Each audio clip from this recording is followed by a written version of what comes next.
research with these two other researchers to look into the use of micronutrients to reverse Alzheimer's. And he speaks about some of the research that's already out there to reverse Alzheimer's. Now we knew why the other R&B had a sewer backup. Sorry to them, but God wanted us somewhere else. And we know, and it's just interesting how this has all been happening.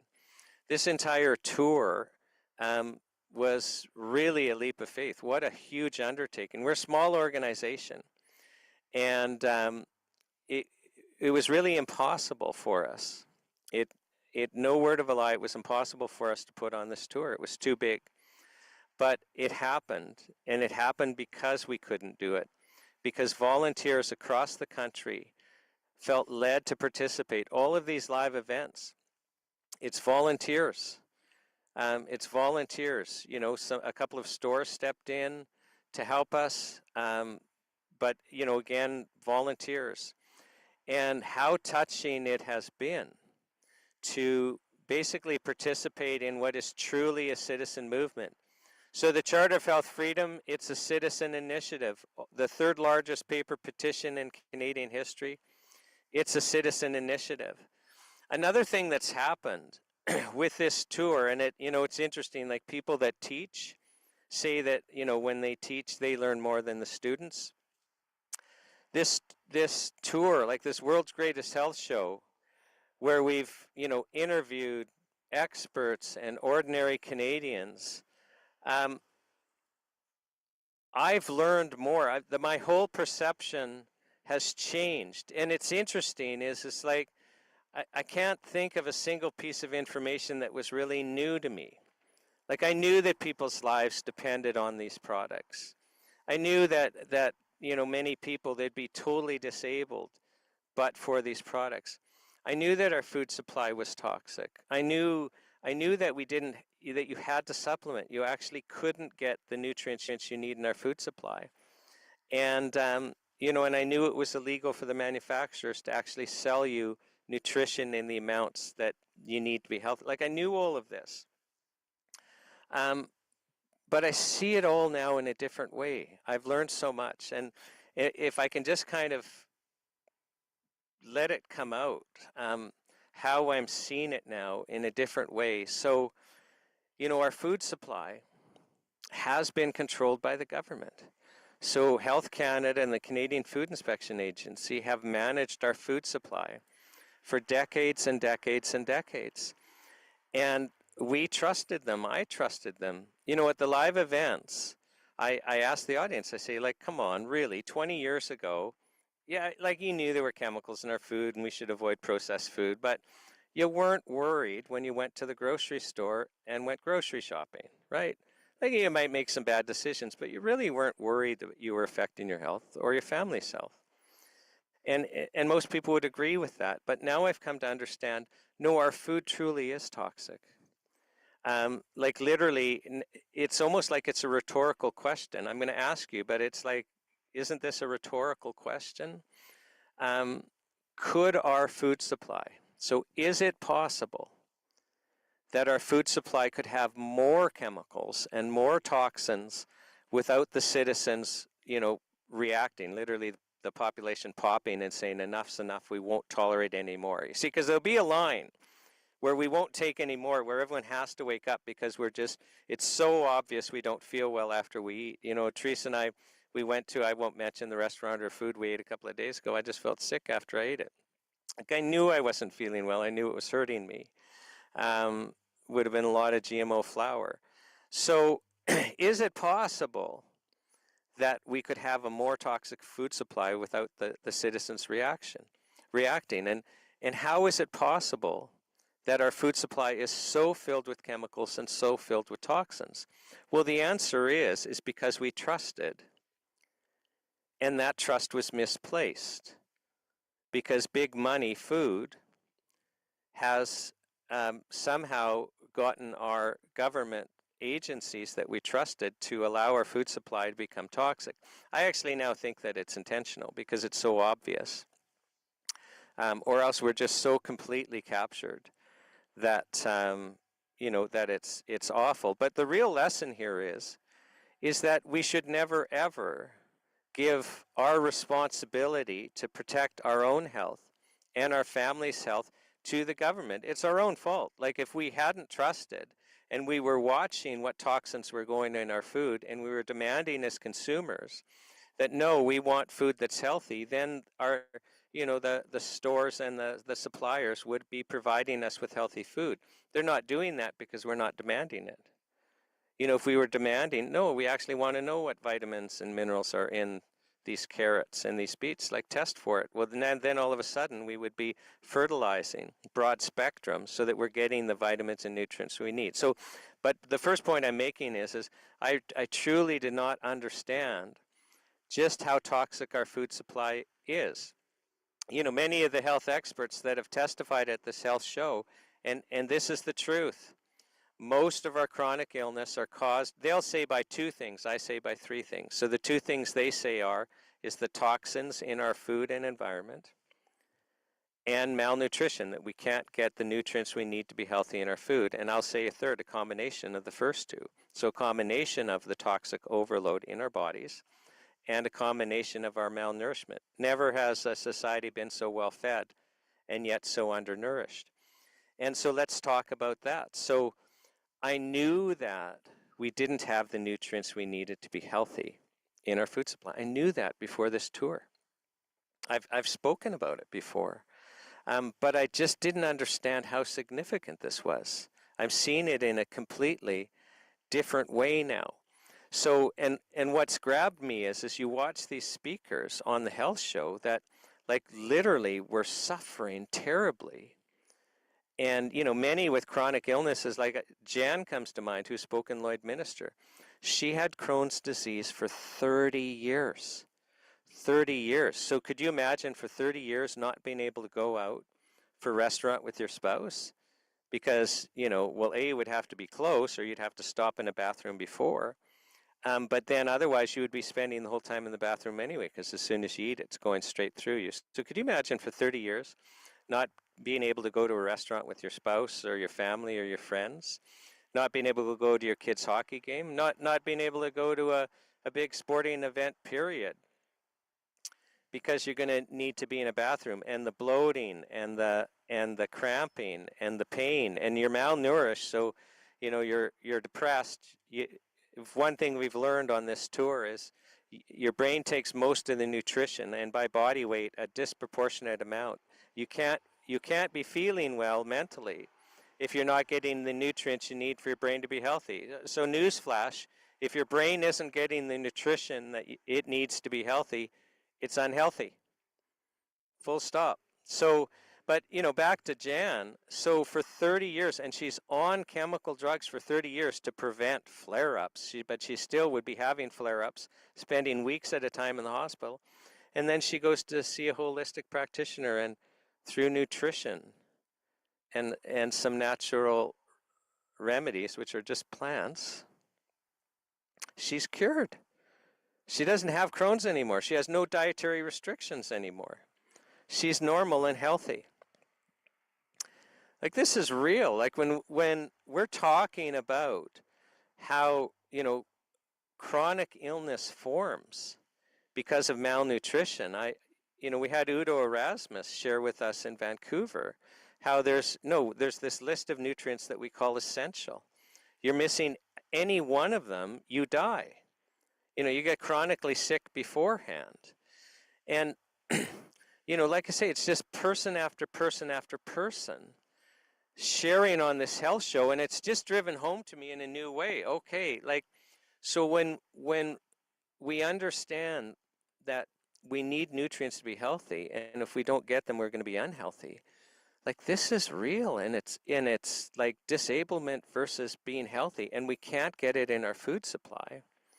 And our food supply is filled with toxins, which you know, complicate us even getting the nutrients that we need that are in our food. So, and then we're in this medical system this universal healthcare system. And I knew it was an allopathic system.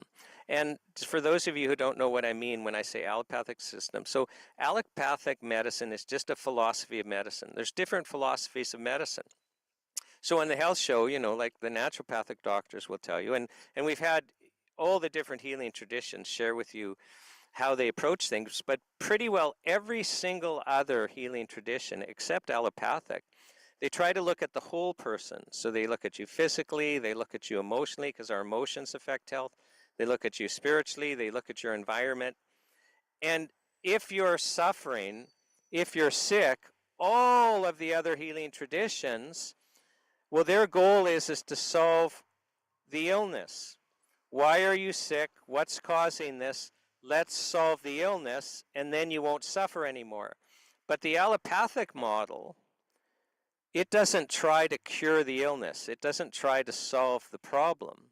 The allopathic philosophy of medicine is, well, no, don't you dare solve the underlying problem. Let's not do that. No, no, no. Let's try to reduce the symptoms that are caused by the illness. So let's treat the symptoms. Let's not treat the illness. Well, never in a million years would Canadians choose to have the allopathic model of medicine in universal health care. We would want our universal health care to look at all of us, like look at us as a complete person. What's actually causing your suffering, and let's end that. Let's cure you. Let's treat the illness. None of us would elect if we had a choice, but we weren't given a choice. And why I'm sharing this is it's just becoming so clear to me how much suffering is being caused needlessly by the fact that we've even chosen the allopathic model. But of course, the allopathic model is perfect for the chemical drug industry. So chemical drugs don't treat our underlying illnesses. So remember, most of our illnesses, and this is a newsflash, most of our illnesses are caused by the toxins in our bodies and malnutrition. You don't treat or cure, you don't cure toxicity and malnutrition by ingesting synthetic chemicals that are new to the body. But you can address the symptoms of toxicity and malnutrition with synthetic chemicals. And then the synthetic chemicals, it's a great business model because you have to keep taking them. And we've deliberately structured our drug laws so that the only drugs that are legal in Canada to treat serious illness are chemical drugs. You know, that I spoke about that at a different opening, but we basically made it so that you can't sell a drug without Health Canada permission. So you can't even sell vitamin C to, you know, treat vitamin C deficiency without Health Canada approval. So our vital nutrients are in the control of Health Canada.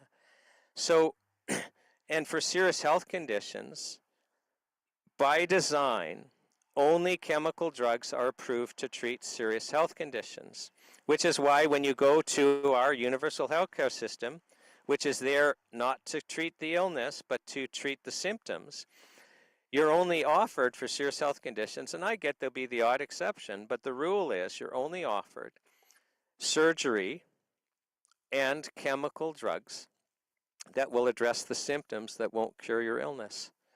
Well, I'm coming to understand through this health show in a new way the depths of suffering caused by this. You know, I shared with you Jen, who had Crohn's for 30 years, like literally was disabled for 30 years, suffering discomfort for 30 years, missing out on a life that you or I would take for granted, like going out for supper or going to your kid's hockey game.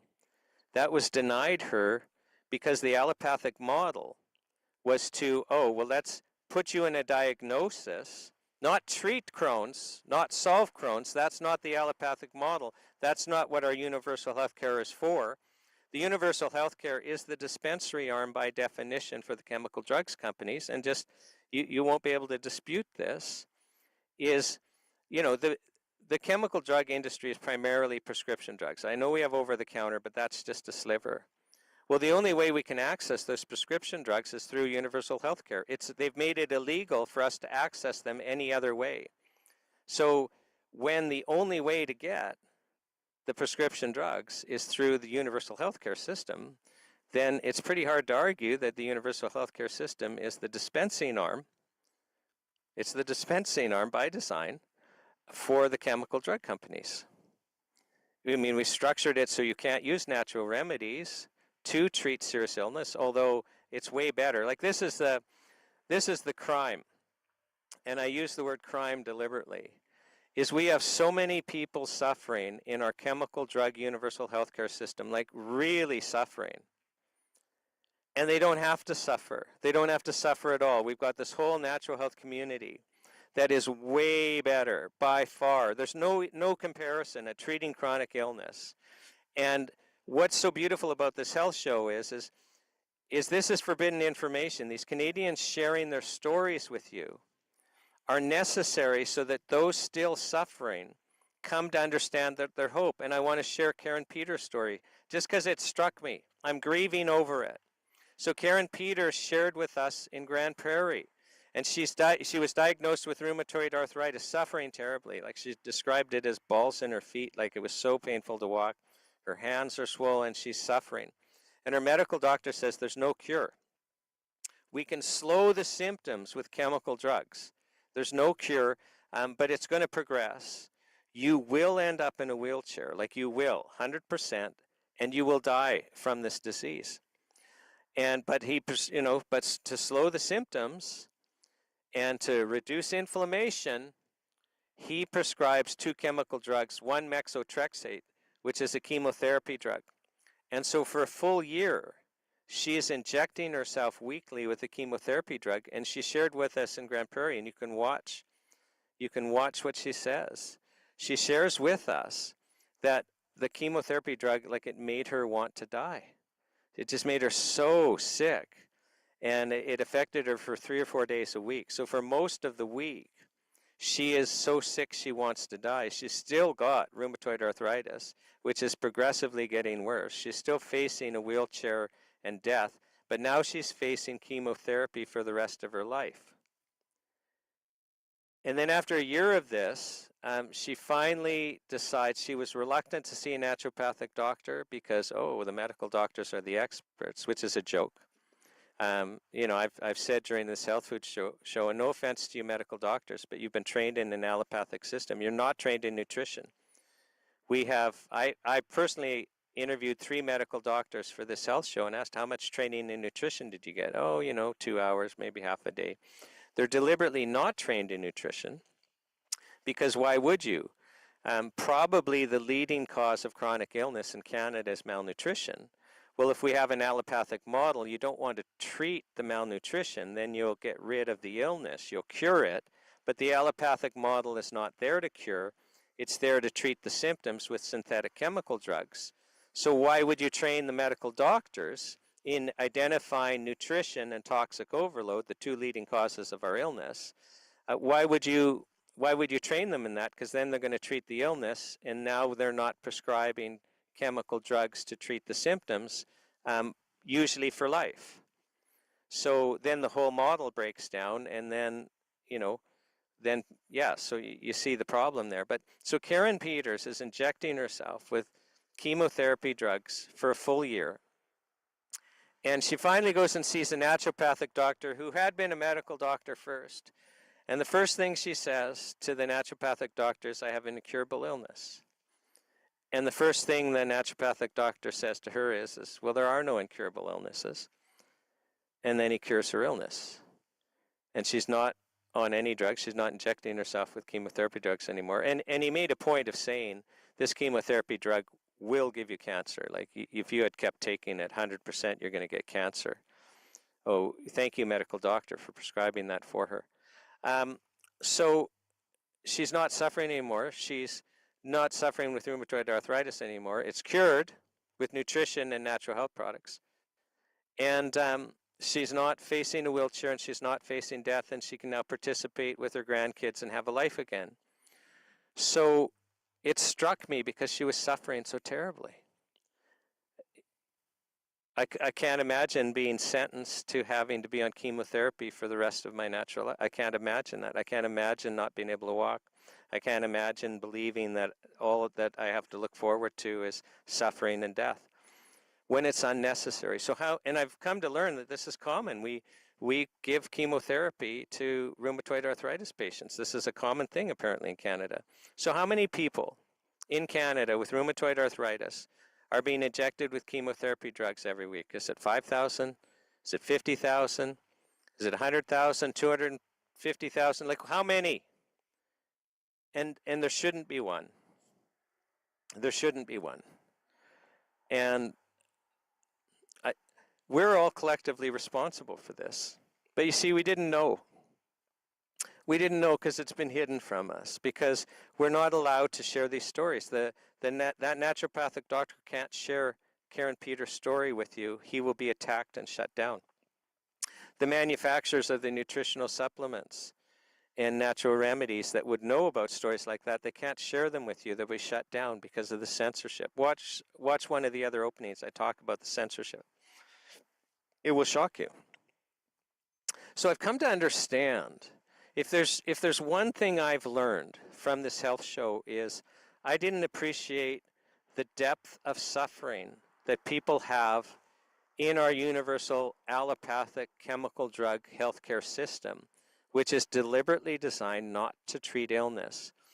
And I just didn't understand how much suffering is caused by our food supply being toxic. So, you know, Professor Alan Castle shares with us during this health show that the third leading cause of death in Canada, and just listen, let that sink in for a second. The third leading cause of death in Canada are chemical pharmaceutical drugs taken as directed. So, and this is both the prescription and the over-the-counter drugs. So the third leading cause of death in Canada are chemical drugs taken as directed. And the chemical drugs play a leading role in one of our other leading causes of death, which are highly preventable medical errors, where they give you too much or of a chemical drug, or it's a surgical error. So, maybe if you added those two together, it might be, the first or second leading cause of death. But I actually think that we now actually totally need to redefine our leading causes of death. So our top three leading causes of death are not heart disease, cancer, and chemical pharmaceutical drugs. So, I mean, that's what we think. Well, most of us wouldn't even think of the third one because that's hidden from us. So, but if you think about it, we might think, okay, the leading causes of death are heart disease, cancer, and chemical pharmaceutical drugs. But I've come to understand now that that's not the case. So if you consider that Health Canada has permitted our food supply to become absolutely toxic, so where it is a huge problem, we have speakers on the health show sharing on how they were disabled and facing death because of toxicity. And if you come to understand that the majority of our chronic illness is caused by malnutrition, and this is by design, it's Health Canada that has presided over a steady decline in the nutrients in our food supply, and basically allowing things like glyphosate, which not only leach minerals out of the few minerals that are in our foods, but they leach the minerals out of our bodies. And everyone watching this has glyphosate in them. It has become so common in our environment, in our foods, that we all have glyphosate in us. So I've come to understand, and then Health Canada has made it illegal. We basically need now to supplement. Even if you're eating right, you can't get what you need to be healthy, to thrive. And yet Health Canada has made it illegal for manufacturers to sell you supplements in the amounts that you need. Health Canada has what's called recommended daily allowances, and it's illegal for a manufacturer to sell you supplements. So that's why our vitamin D or C is limited to 1,000 milligrams. That's a joke. That's why by law, our vitamin D, you can't get a dosage above 2,500 international units, which is a joke. If you've actually followed Health Canada recommended daily allowances, you will become chronically sick. Like, absolutely. If you limited your daily intake of those nutrients that they list as, on the recommended daily allowance list, which by law, no one can sell you a dosage amount above that. If you actually followed that, you would become chronically sick. Well, I've come to understand that, in my opinion now, the leading cause of death in Canada is Health Canada. And that just occurred to me this morning. I was, I was just thinking about how really they're the ones presiding over the toxic overload and the chronic malnutrition, and are enabling that the only approved treatments are chemical drugs. They're the ones that enable this universal healthcare system. They're the ones that censor truthful health information. So here we have, we're desperate for you to share the online health show, which is, it ends today, but every single day that we have broadcast, and we broadcast for 3 weeks, every single day will be posted on the NHPPA.org site. And we will save lives. You will save lives if you get people watching it. So those people with rheumatoid arthritis that are being injected with chemotherapy drugs and are facing a wheelchair and death, they can find new life. They can find hope. They can be cured. Those people suffering with chronic Crohn's, they can find life. They can find hope. They don't have to suffer. But they're only suffering because Health Canada censors all of this information. And we could go on and on and on, like some of the openings, and we just talk about what an absolute fraud our drug approval process is. So, I'm just giving my opinion that now, in my opinion, the leading cause of death in Canada is Health Canada. It's not heart disease, it's not cancer, it's not the chemical pharmaceutical drugs approved by Health Canada and not taken off the market by Health Canada. So we need to start taking responsibility for ourselves. Now, something really exciting is happening today. In a few hours, we're going to go to Parliament Hill. We're going to be presenting the Charter of Health Freedom and the third largest paper petition in Canadian history. Canada's taking notice. This is trending. The dialogue, our understanding is changing. Like what I've just shared with you, I'm sharing in a different way than I would have before. And what I think is happening is the sun is rising in Canada, the light's starting to shine. And collectively, we're going to come to understand things in a different way. But we're only going to solve this by taking personal responsibility and saying we are no longer going to allow Health Canada to control our food supply. We are no longer going to allow Health Canada to say we can't take nutrients. We have to take responsibility ourselves. That responsibility should never have been given to the government, but we weren't paying attention. But we have to pay attention now because we're all getting sick and people around us are getting sick. And it's difficult for us to be healthy. Probably nobody watching this, because of the toxic overload and malnutrition, actually knows what it's like to feel healthy. But problems present themselves so that we can decide who we're going to be. And I have come to understand that what's happening here, what this whole tour is, I believe in my core, is part of a moving of God to just share truth with people. And I think because of that we're going to find hope and we're going to find freedom.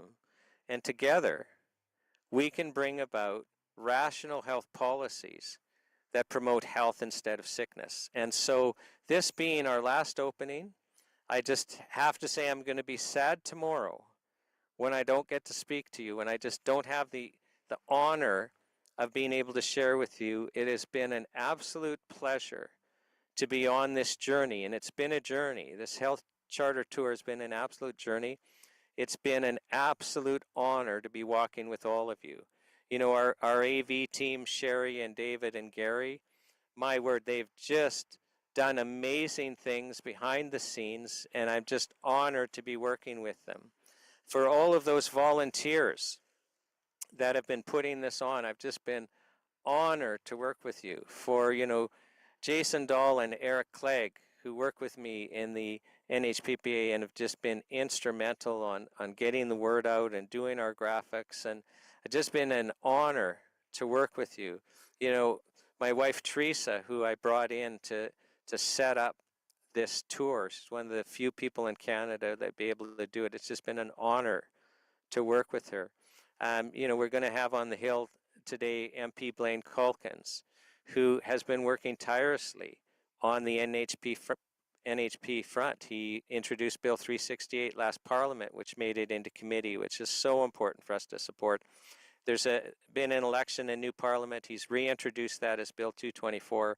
It's why we chose him as the person that we wanted to present these petitions, because he's really working hard to try and ensure that we've got the right to choose how to prevent illness and treat ourselves. So it's an honor to work with him. I know I'm going to be forgetting people.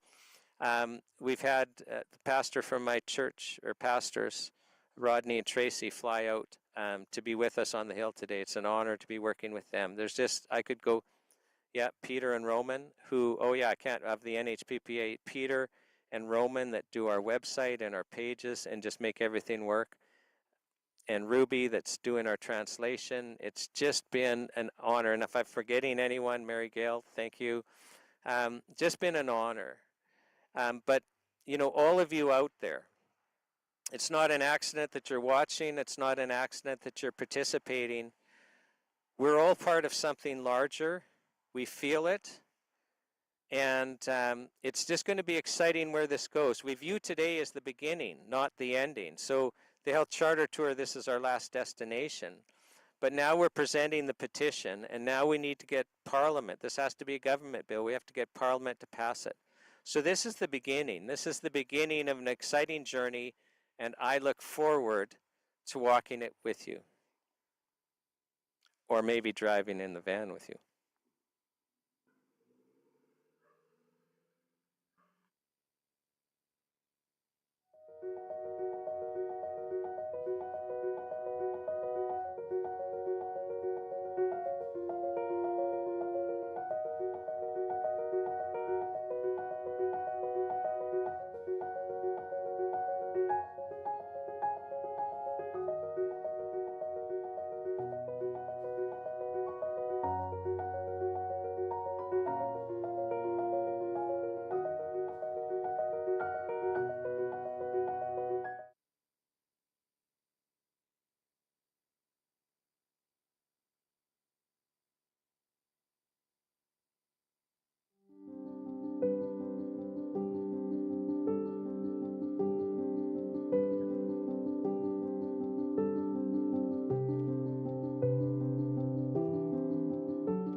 So I want to explain at the very beginning of the charter, when you read it, there's these, whereas this, whereas that, and a list of whereases.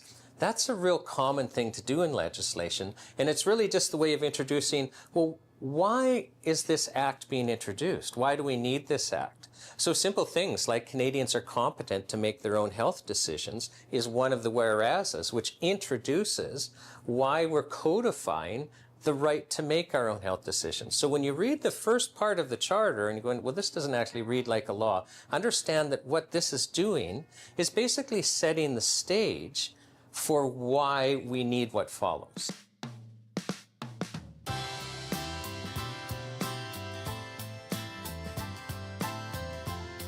So Section 2 of the Charter takes those rights that the courts and our common law tradition say that we already have, but it codifies them so that there will be no misunderstanding by any government department that these are fundamental health rights that Canadians have.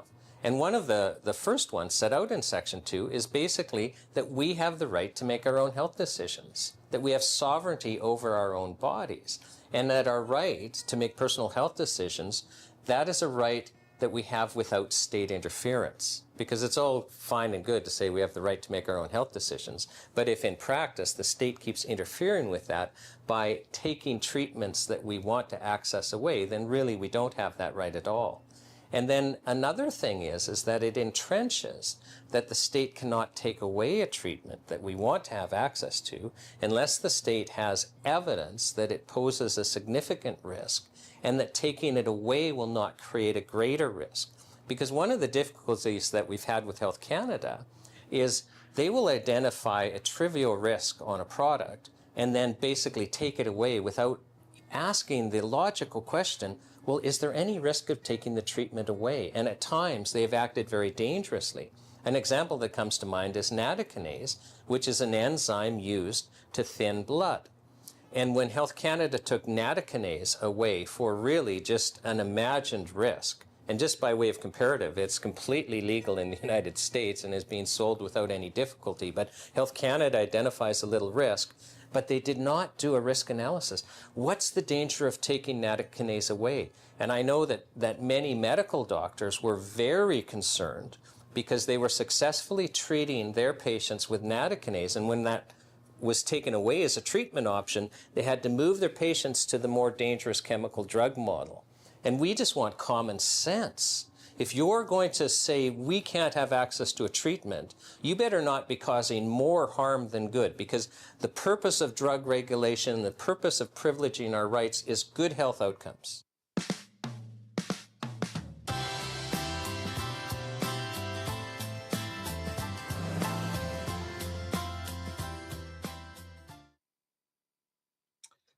Well, welcome to the world's greatest health show. My name's Shawn Buckley. I'm with the Natural Health Products Protection Association, and I'm very, very pleased to have with me today Udo Erasmus.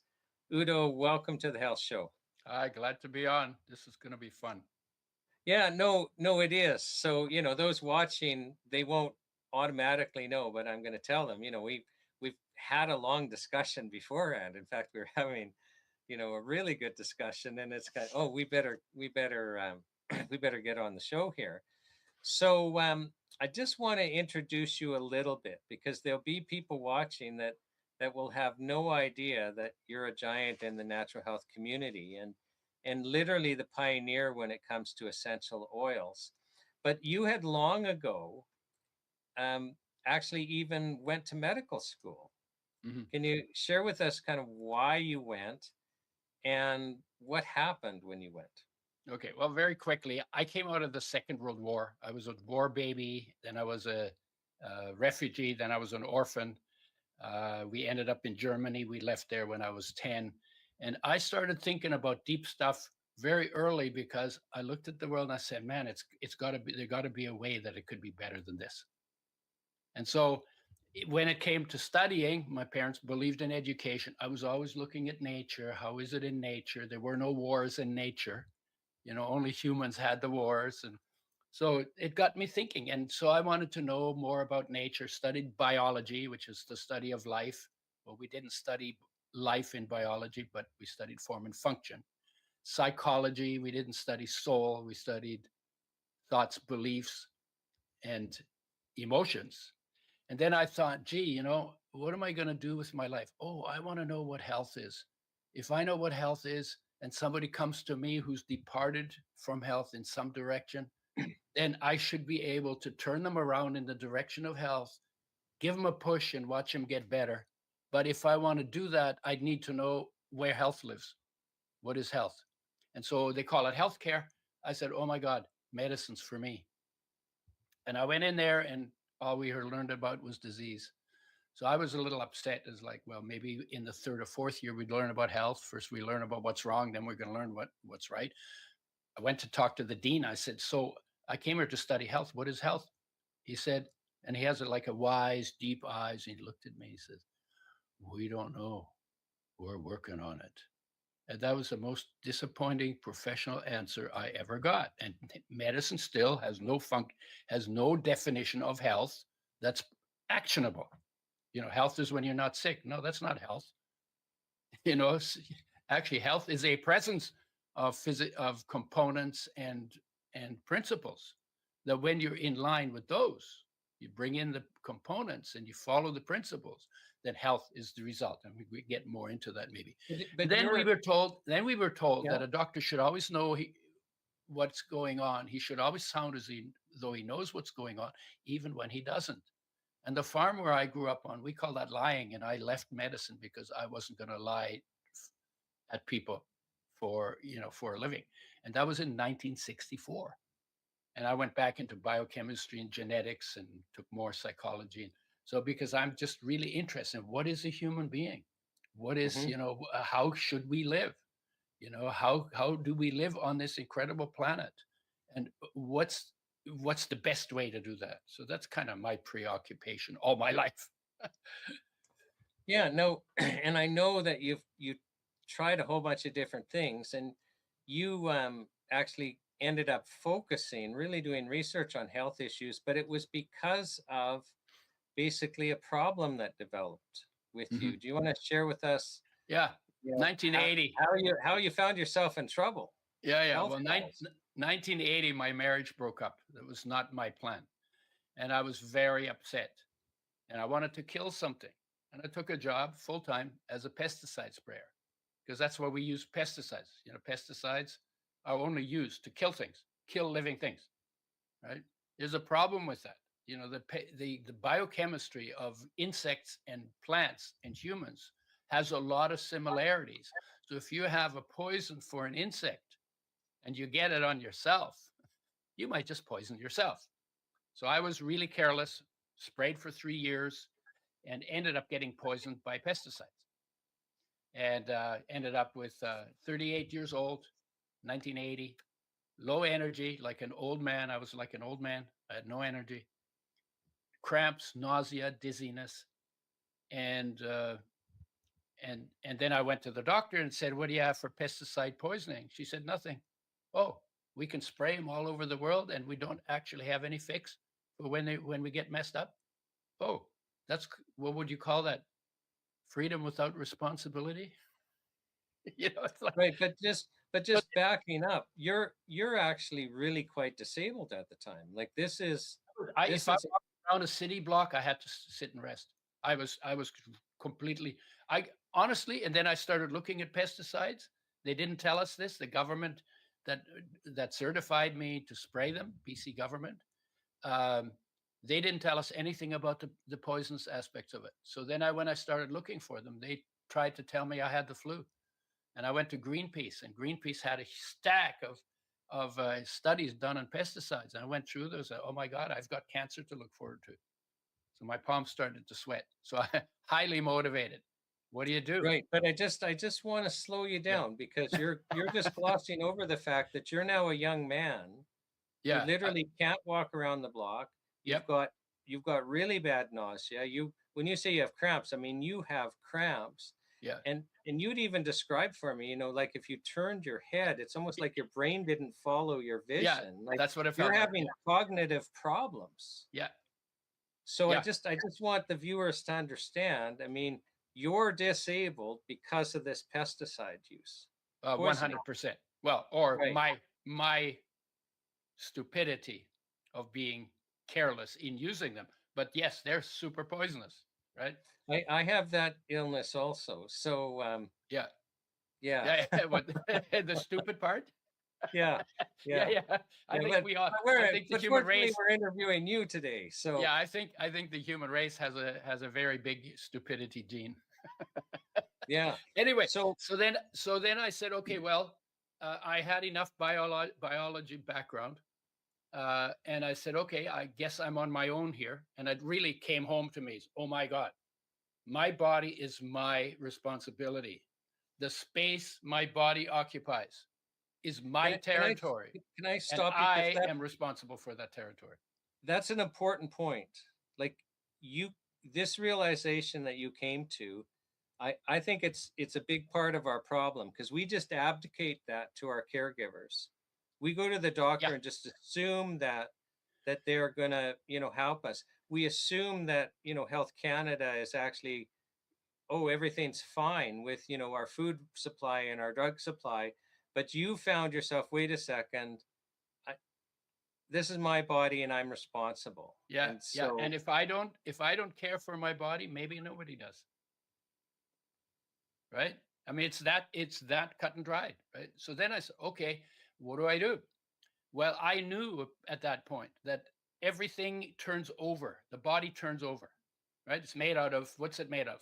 Food, water, air, and run by sunlight. Life is a solar energy fraction, right? Okay, so here's my body. It's always turning over. And what that meaning means being is, replaced, yeah, meaning yeah, being that's why, your skin comes off in the shower, you know, uh, but your lining of the inside of your digestive tract gets replaced every 4 days because there's so much going on there. It has to be keep being repaired, reworked, rebuilt. So I knew that, and so I said, okay, well, I got poisoned, so that's first thing is no more spraying poisons. That's turn off the tap that floods the basement, right? And then I said, okay, if the body's always turning over, then what I need to do is I need to raise my standard because if I raise my standard for intake, better water, better air, better food, then within 1 year, I can have rebuilt 98% of my body to a higher standard. That's how fast the body turns over. Can I can That's I it. just can I just slow you down because Yeah, some people watching actually yeah, might not understand fully what you're trying to say. So you're basically saying 90% of our cells 98. get replaced, every calendar year, Yeah, and they're built on air, water, and food. So if we give them clean air, yeah, we give them clean water, and we give them clean, healthy food, yeah, then we're going to end up with clean, healthy cells, which that is us, and that's going to dramatically affect our health. And I just slowed you down yeah, because this might be a concept that some people don't understand how yeah, important the proper clean diet and even clean air and clean water are. yeah. Okay. So uh, that's why healing is possible. If the body wasn't always turning over, healing would be impossible. Right? I mean, a bridge is just made out of something, like a piece of iron, like a stick. It's made out of iron. It doesn't turn over. It rusts and falls apart, but you couldn't heal it. If it's broken, you can't heal it. Right? We turn over all the time. Next year on this day, I will be a 98% new body that you never talked to. Even though my crazy ideas will still be just as crazy as they are now, the whole body gets replaced. All the atoms are removed and replaced in this space that my body occupies every year. Water, if you drink as much water as you should, you drink like 10 to 15 times your body weight in water every year. 10 to 15 times your body weight in water. That's how much water goes through you in 1 year. 10 to 15 times your body weight. Wow. Okay, so a lot can happen if you get the principles and components of health right. You can do an enormous amount of good to yourself. And it doesn't help to go to the professionals who are trained in disease management, symptom suppression, crisis intervention, and monitoring your downhill journey to the graveyard, to go to them for questions of how to improve your own health. It's right here. It happens right here at your mouth where you're drinking, drinking and breathing, drinking, eating, and breathing, right? But then you have to look at what is clean air, what's clean water, what's clean food. Well, nature's mandate for creatures that eat has always been fresh, whole, raw, and organic, and then also local and seasonal mostly. And then for human beings, probably mostly plant-based, because when we had rocks to hunt with, the hunters came home without meat a lot. So when you don't have meat, you eat veggies, because the veggies don't run away, they don't fight back, and they're easy to hunt down and kill. So that seemed to work because we're still here, right? That seemed to work. And then when we started thinking we were smarter than nature, which has been around for what, 4 billion years, and we're the successful end product of an unbroken line of reproductive successes that goes all the way back 4 billion years, or at least 200,000 years, or at least 6,000 years, depending on what your belief system is, right? And we didn't have the technology, so we were eating what nature provided. And then we started thinking we were smarter than nature. And we did a lot of cool things that helped, like hygiene, and figured out what the essential nutrients are, 42 of them, 18 minerals, 13 vitamins, 9 essential amino acids, 2 essential fatty acids. Those your body can't make, but you have to have them to live and be healthy. So they have to be brought in from outside, from nature, one way or another, supplement or food. And if you don't get enough of any one of those, you cannot stay healthy. Your health will deteriorate. You will get deficiency symptoms. They are degenerative in nature. They get worse with time. And if you don't get any one of those 42 essential nutrients long enough, you die. These are the massively essential building blocks for body construction and body function, right? So I was looking at all of that. I'm just Yep. going to slow you down again, because there'll be people Okay. watching Yeah. that this idea that, if you're not, there's essential nutrients that you need. Yeah. And if you're not getting them, you are going to get sick. You cannot be healthy. Yep. It's just that you can't be healthy because they're essential nutrients. So, you can't just be going to McDonald's or buying processed food and long term think you're going to be okay. Mm-hmm. So yeah, if you eat ultra processed foods, you will end up with an ultra processed body. And of course, now there's a lot of talk about that, as how much sickness, how much illness comes from garbage foods that governments allowed license to make, but were never tested for their benefits to health. And then, when you want to grow organic food, you have to go through all these certifications. But the people who invented the frying pan that wrecks all our foods and makes them toxic and inflammatory and promotes cancer, they never had to prove that those were safe. So we have our system backwards, where we have to prove that nature works, but the people who make a bunch of junk for money don't have to prove that theirs is not dangerous. And the truth is, it is dangerous. Pesticides are dangerous. Pharmaceutical drugs are unnatural, so they don't belong in a body. And all of this stuff, the pesticides, the pharmaceutical drugs, especially those two, are completely unnatural. That's why they have side effects. Side effects means they're causing you symptoms of disease because they work against your health. And they maybe suppress symptoms, and that's a good money model, because the pill wears off every hours, so I have to take another pill every 6 hours for the next 80 years. That's good for the people who make the pill, but it's actually not making me healthy. And Never putting did, you, never will.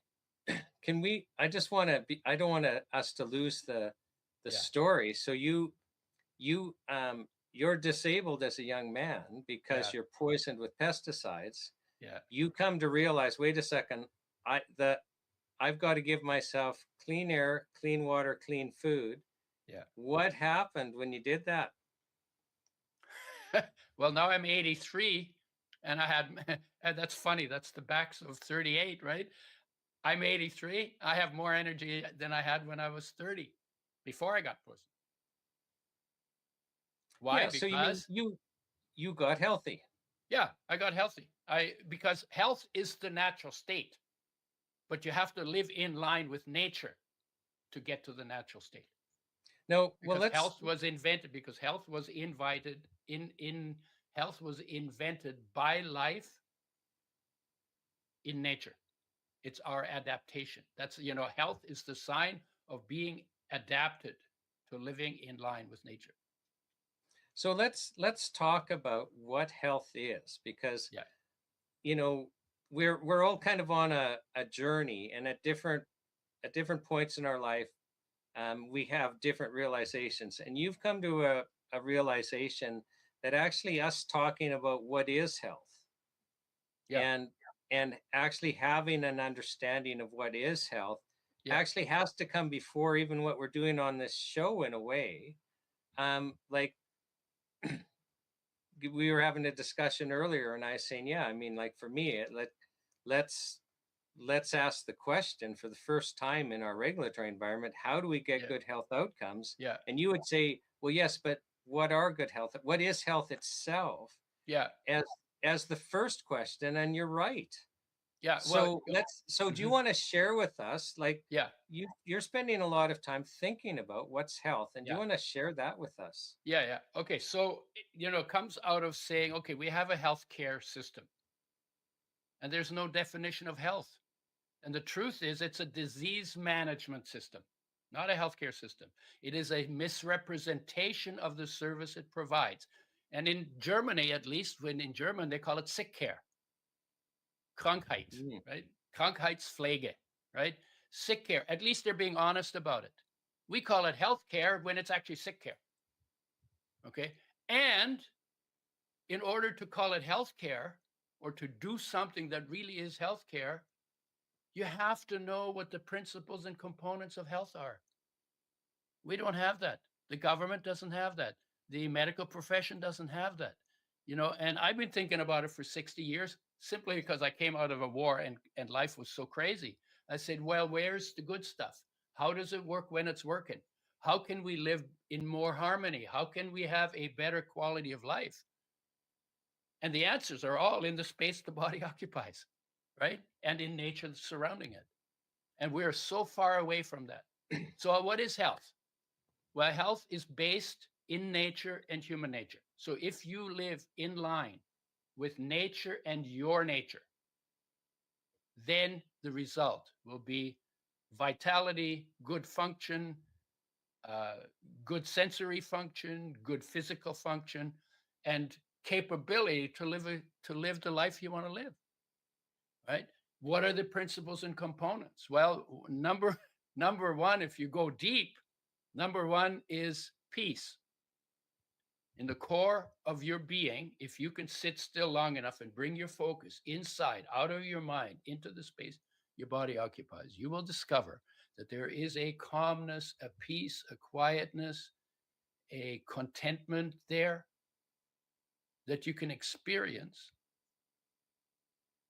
but you can't really describe it. Because when you describe it, it's formless, it's infinite, it is not bound to this dimension of your body, but your access is the core of your being. So that's the first one. The second one, within that space, there is a flow of a fraction of solar energy that we call life. And that, it literally is solar energy filtered through 93 million miles of space, filtered through the atmosphere, filtered into plants, activates electrons, which then bond and form molecules. And those become your food, and you eat them, and in your cells, those bonds get broken. That solar energy fraction is released. Now we call it life. Life is energy. And that life is unconditional, empowering love for your body. Now, wouldn't it be nice to feel unconditionally and empoweringly loved? You know, we look for it out there, and so, oh, she loves me not, you know, all that stuff. But we are actually unconditionally loved inside. Again, if we sit still can I just and, yeah, let me just finish the sentence, and go inside and feel that, we feel so cared for that it changes how we live in the world. Okay, go ahead. Well, I just want to slow down what you're saying so that, you know, let's have a discussion as we go along. Because my understanding is you're saying really health is being in line with, you know, who, you know, late nature, yourself. I mean, who you are yourself. And you had said, you know, look, part of it is peace, like actually just getting out of literally your mind and all these distractions. and all of us, I mean, I think intuitively we understand that we have a body, but we're not a body. There's something else here, right? Mm-hmm. Like, I think intuitively we understand, like, you know, some people, oh, well, you know, you have a soul. I'd say, you know, it might be closer to the truth to say you are a soul. Mm-hmm. And we're living in a body. But you're saying, like, first of all, be aware our body occupies a space, right? Like you were explaining to me earlier, our body occupies our space, and we have to have control over that space. Like nobody else should have control over our body, that space. And within that, we kind of have an inner core where we're, you know, at our inner core, who we really are is peaceful. And and we have to be in line with that if we're going to be healthy. Like do I have that right? Like, yeah, there's good research that shows when you do deep meditation or you experience peace, you reverse aging. How's that how's that for being good for health? Right? So I'm saying that. I'm also saying the energy that keeps you alive, you know, peace is your universal essence. The entire universe, including you, came out of peace. Okay? There's more peace in the universe than anything else, more than hydrogen, more than anything. Okay? And there's more peace in the universe than war, even though we get more focused on war because that's how stupid we are. Right? And then your individual essence is actually that life energy. It is the master in and of your body. And that energy is indestructible, can never get sick, never dies, runs everything, weighs nothing, and is perfect health. And if you could get out of your mind and all of your worries and your fears and your limitations and your emotional upsets, if you could get out of those and just let that energy flow through your body, it would be very, very hard to get sick. But we we think ourselves sick. So it is interesting. Like I've heard that, you know, if you carry anger for long periods of time or emotional upset for a long period of time, and I think this is fairly conventional, like this isn't going to surprise anyone, that our negative emotional states can lead to chronic illness. Liver problems associated with anger, and also you fry your adrenals. We used to say that, just, you know, people say, oh yeah, you're frying your adrenals with the stress you're doing, right? Right. So our mental state, if it's out of line, if we're not finding that peace and we're kind of basically getting control of our thoughts, then we're out of line with who we're, you know, supposed to be, and that's not healthy. Right. And just about, and so in fact, you don't want to stop your mind. You want to transcend your mind. You want to step out of it.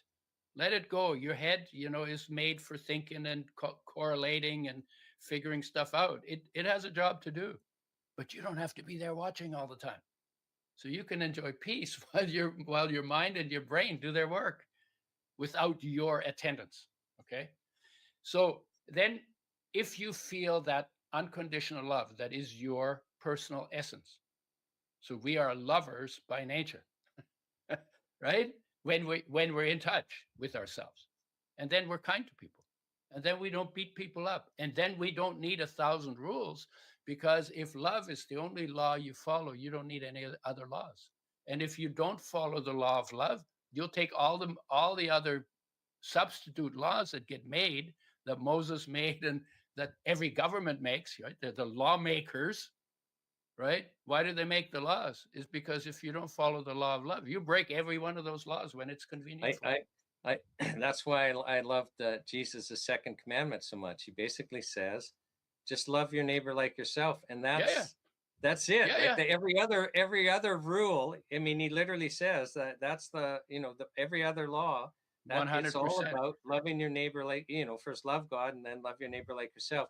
But Yeah, I just want to back up, because you were saying something so important about, you're saying just, let your mind go, but yeah, literally step out of it, transcend it. And I yeah, think some people, because the outside world just gives us so much stress, and at times the media wants us to be worried and afraid, and some of us get caught up yeah. in our thoughts, where then we become emotional, we become worried, we become Yeah, fearful. And yeah, and then and you where I'm become wanting to victims. what I'm wanting you to discuss, Udo, is that Yeah, is you're bringing up the point that's not you. Like your right, mind is supposed to be collating and looking for things and trying to solve problems, but that's not you. You don't have to get emotional about that, and you can right. actually just come to understand, no, that's my mind doing what it's supposed to do, but I Yeah, don't have to become emotional, I don't have to become yeah, fearful, yeah, right? Like that's it. I just didn't want to yeah. gloss So over that. yeah, because your experience of your existence depends on where you put your focus. If you put the focus on peace, there'll be peace in your life. If you put your focus on love, there'll be love in your life. If you focus on the shine of love, of that love into the world, I call that positive uh, purpose, or positive mind, or inspired purpose, right? If your focus is on that, then your focus isn't gonna be on, oh my God, they did this to me. Oh my God, oh my God, oh, I'm overwhelmed. Oh, I'm so worried. I have so many bad memories and so many bad things happen. You don't have to live there. Where you get to decide where your focus goes. Right, so you Why can don't you? actually say those are thoughts, and I'm going to think about something else. Yeah, or I'm going to go into the peace that is an experience of total, let go, right? Ah, Hmm. total relaxation, right? I'm going to experience that, even if there's chatter out there, whether it's the birds singing or the politicians trying to mandate shit, right? I don't have to put my focus there, and even if they mandate it, that does not affect the peace that I can feel, and it does not affect the love I can feel that is my life. They can't actually interfere with that. And that's taking control of the space your body occupies. Yeah, because the love is also my power. Life is your power, right? When you're in your power, then it's not hard to look at the world and say, okay, well, I need to go this way, and I need to do that, and do that, and I need to stand up to that, and I need to speak truth to corrupt power. That it's like, when you're in your power, that's where you're supposed to be living, because that's you. And if you're not, you're out of line, right? Well, yeah, then You're you're gonna gonna then you're then gonna you're feel gonna it. absorb. Then your focus is gonna always be pulled to every change, everything that changes.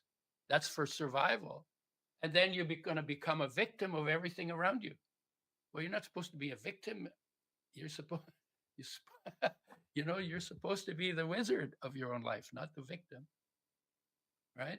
And then so now we've talked about positive mind. That's about thriving. Hmm. That's about vision. That's about genius. That's about making life better, figuring out how to help, or doing what needs to be done, or making the biggest splash for good that you can make in the time that you have on this planet.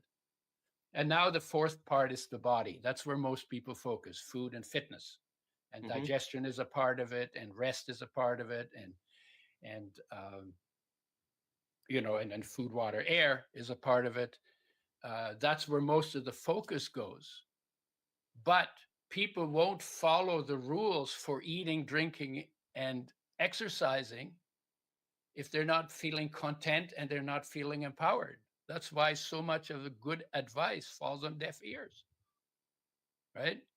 So that one gets most of the attention. So I don't want to spend a lot more time. I worked in the area of oils, essential fatty acids, omega-3s. Flaxseed oil was my invention. I'm in the Canadian Health Food Association Hall of Fame for starting an industry of making oils with health in mind. Right? Well, actually, we'll go there a little bit, but I just want to keep on the definition of health because we've kind of talked about the mental, spiritual part. Yeah. But there is a physical part to it also. Yeah. So there's the physical part. So then the next part is, I call it protective mind. And that's basically your survival skills, because you live in a body. It's a worthwhile but losing proposition, because eventually something will get your body, right?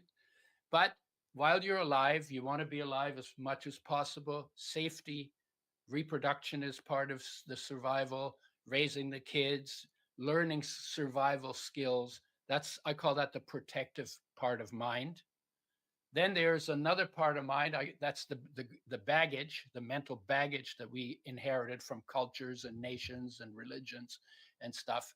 And it's stuff that we say, but that's actually not true, or might have been true at one point and no longer is true. And the best way to deal with that is just to dump it, just to look at it and say, well, I just said that, I just thought that, but that's actually not true. So let me, let me not go there anymore, right? And then outside of that is your social group. You know that the social group affects your health, right? Because if people look at you weird, you have a reaction. So social group, and when we played soccer as kids in the schoolyard, and somebody kicked the ball, but they missed the ball and then kicked you in the shins. Our response to was, "You make me sick." We get really angry. "You make me sick." So even as kids, we know that the people we spend time with affects our health, right? So you want to pick the people who encourage you, who accept you, who support you, who love you, who tell you honestly what they see, and who can be helpful to you growing into the magnificence that you are by nature. Then there's the natural environment. And the natural environment, obviously, you keep eating that natural environment, but you also feed your senses with it, and it's what your body is made out of. The body is made out of the natural environment. If you're healthy, it's not made out of drugs or pesticides. It's made out of natural molecules, right?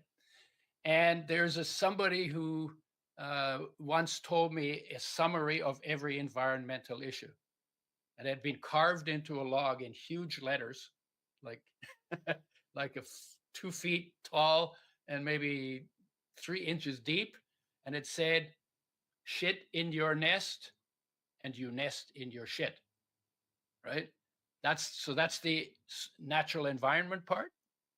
And then outside of that is the big picture. Here you are, your body is a terminal condition, and you're living in an infinite universe. And to accept that and not be worried about it and not be anxious or depressed or overwhelmed by it. Okay, I'm in a temporary body that is terminal in an infinite universe. And what is the best way for me to fully enjoy this incredible temporary gift that I have, where water and dust and air, 3 buckets of water, a handful of dust, a few gulps of air, were all mixed together in a way that allows the human experience to unfold. You to be here. And I just I Yeah. need to slow down because you said something really important, and I just want us to think about it for a second because you call our bodies are terminal, meaning we're going to end. Where we Yeah. have a this is what you are experiencing is it's a finite experience physically. Like your time in the Yeah. body is finite. I was reading a psalm last week, and it was kind of saying, like, why do men even complain? Your existence is so brief, like it's just such a whisper in the wind, so to speak. Hmm. Like, why do you even make a fuss out of anything that's happening? And it kind of jarred me, Udo, because I was having to face the reality again. I don't want to face the reality I'm mortal, and I think most of us don't. But I think what you're saying is well, if we're going to be at peace, I think we have to understand the reality, and it's a beautiful thing. It's not meant to be not beautiful. The Uh, reality is this physical experience, which is a wonderful experience for us. It's meant to be temporary, and it is temporary, and we should be at peace at that. But that yeah. also, I think, then will like we need that to be healthy, is what you would say. Like we have to Hmm. accept we're temporary. We have to accept that our bodies are going to die, but we won't. Hmm. And and that's being in line with who we are, is that we're temporary and Well, that the coming to body. peace Well, with that. no, because we're not the body. See, we Oh, I, mix that I up a lot. understand that. We, I mean, yeah, the body's temporary. So yeah, yeah. I The think, the body's yeah. temporary, but life is eternal. You Hmm. can't destroy energy. It's one of the rules is energy is indestructible, right? And peace is also indestructible. Peace is also awareness. You could also call it God. Some people do, or the physicists call it the field, right? So, so the field and the energy of life are indestructible. So that there's something in your destructible body that is by nature indestructible. If you're worried about death, go to the part in you that doesn't die. It's more you than your body anyway. Hmm. Oh, and then when you're living that way, you're literally in the power, in the peace, in the power, in your own presence. And not in And you were fear. yeah, and you were given this gift to enjoy. And sometimes people say, oh well, it's selfish to dwell on yourself and to sit with yourself and to do meditation and to practice self-knowledge. No, you should be doing something else out there for somebody else. No, bullshit. Because you were given that gift that you have inside of you. And if you don't enjoy that gift, it's a wasted gift because nobody else can enjoy it for you. And that gift is free of interference of any outside source of mental, emotional, social, environmental input. And which one? Yeah, so or physical input. That that essence of your being, the universal and the individual essence of your being, are free to begin with and are what truth is. And when Okay. you bring that into the world, we're going to have a very different world if 8 billion people are present in their space, enjoying the gift of life, and then doing the little things they got to do for the body and helping each other get them done instead of throwing bombs on each other and lying to each other and trying to force them, locking them up and doing all the stupid things that history is a record of. It's like, So, so, just back to the definition of health. It's being in line with, who you are. And then I do want to switch. I appreciate, yeah, you'd say shouldn't be the focus, but physically, we have to be in line with the fact that our bodies are part of nature. We're part of, yeah, and if we get out of line with the way we're supposed to eat, that we're yeah, supposed to have healthy food, that we're not supposed to be spraying pesticides and yeah, and and accumulating that within our bodies. You yeah. had said we're not supposed to be taking chemical drugs. I want you to elaborate on that again. Like, why is that a problem?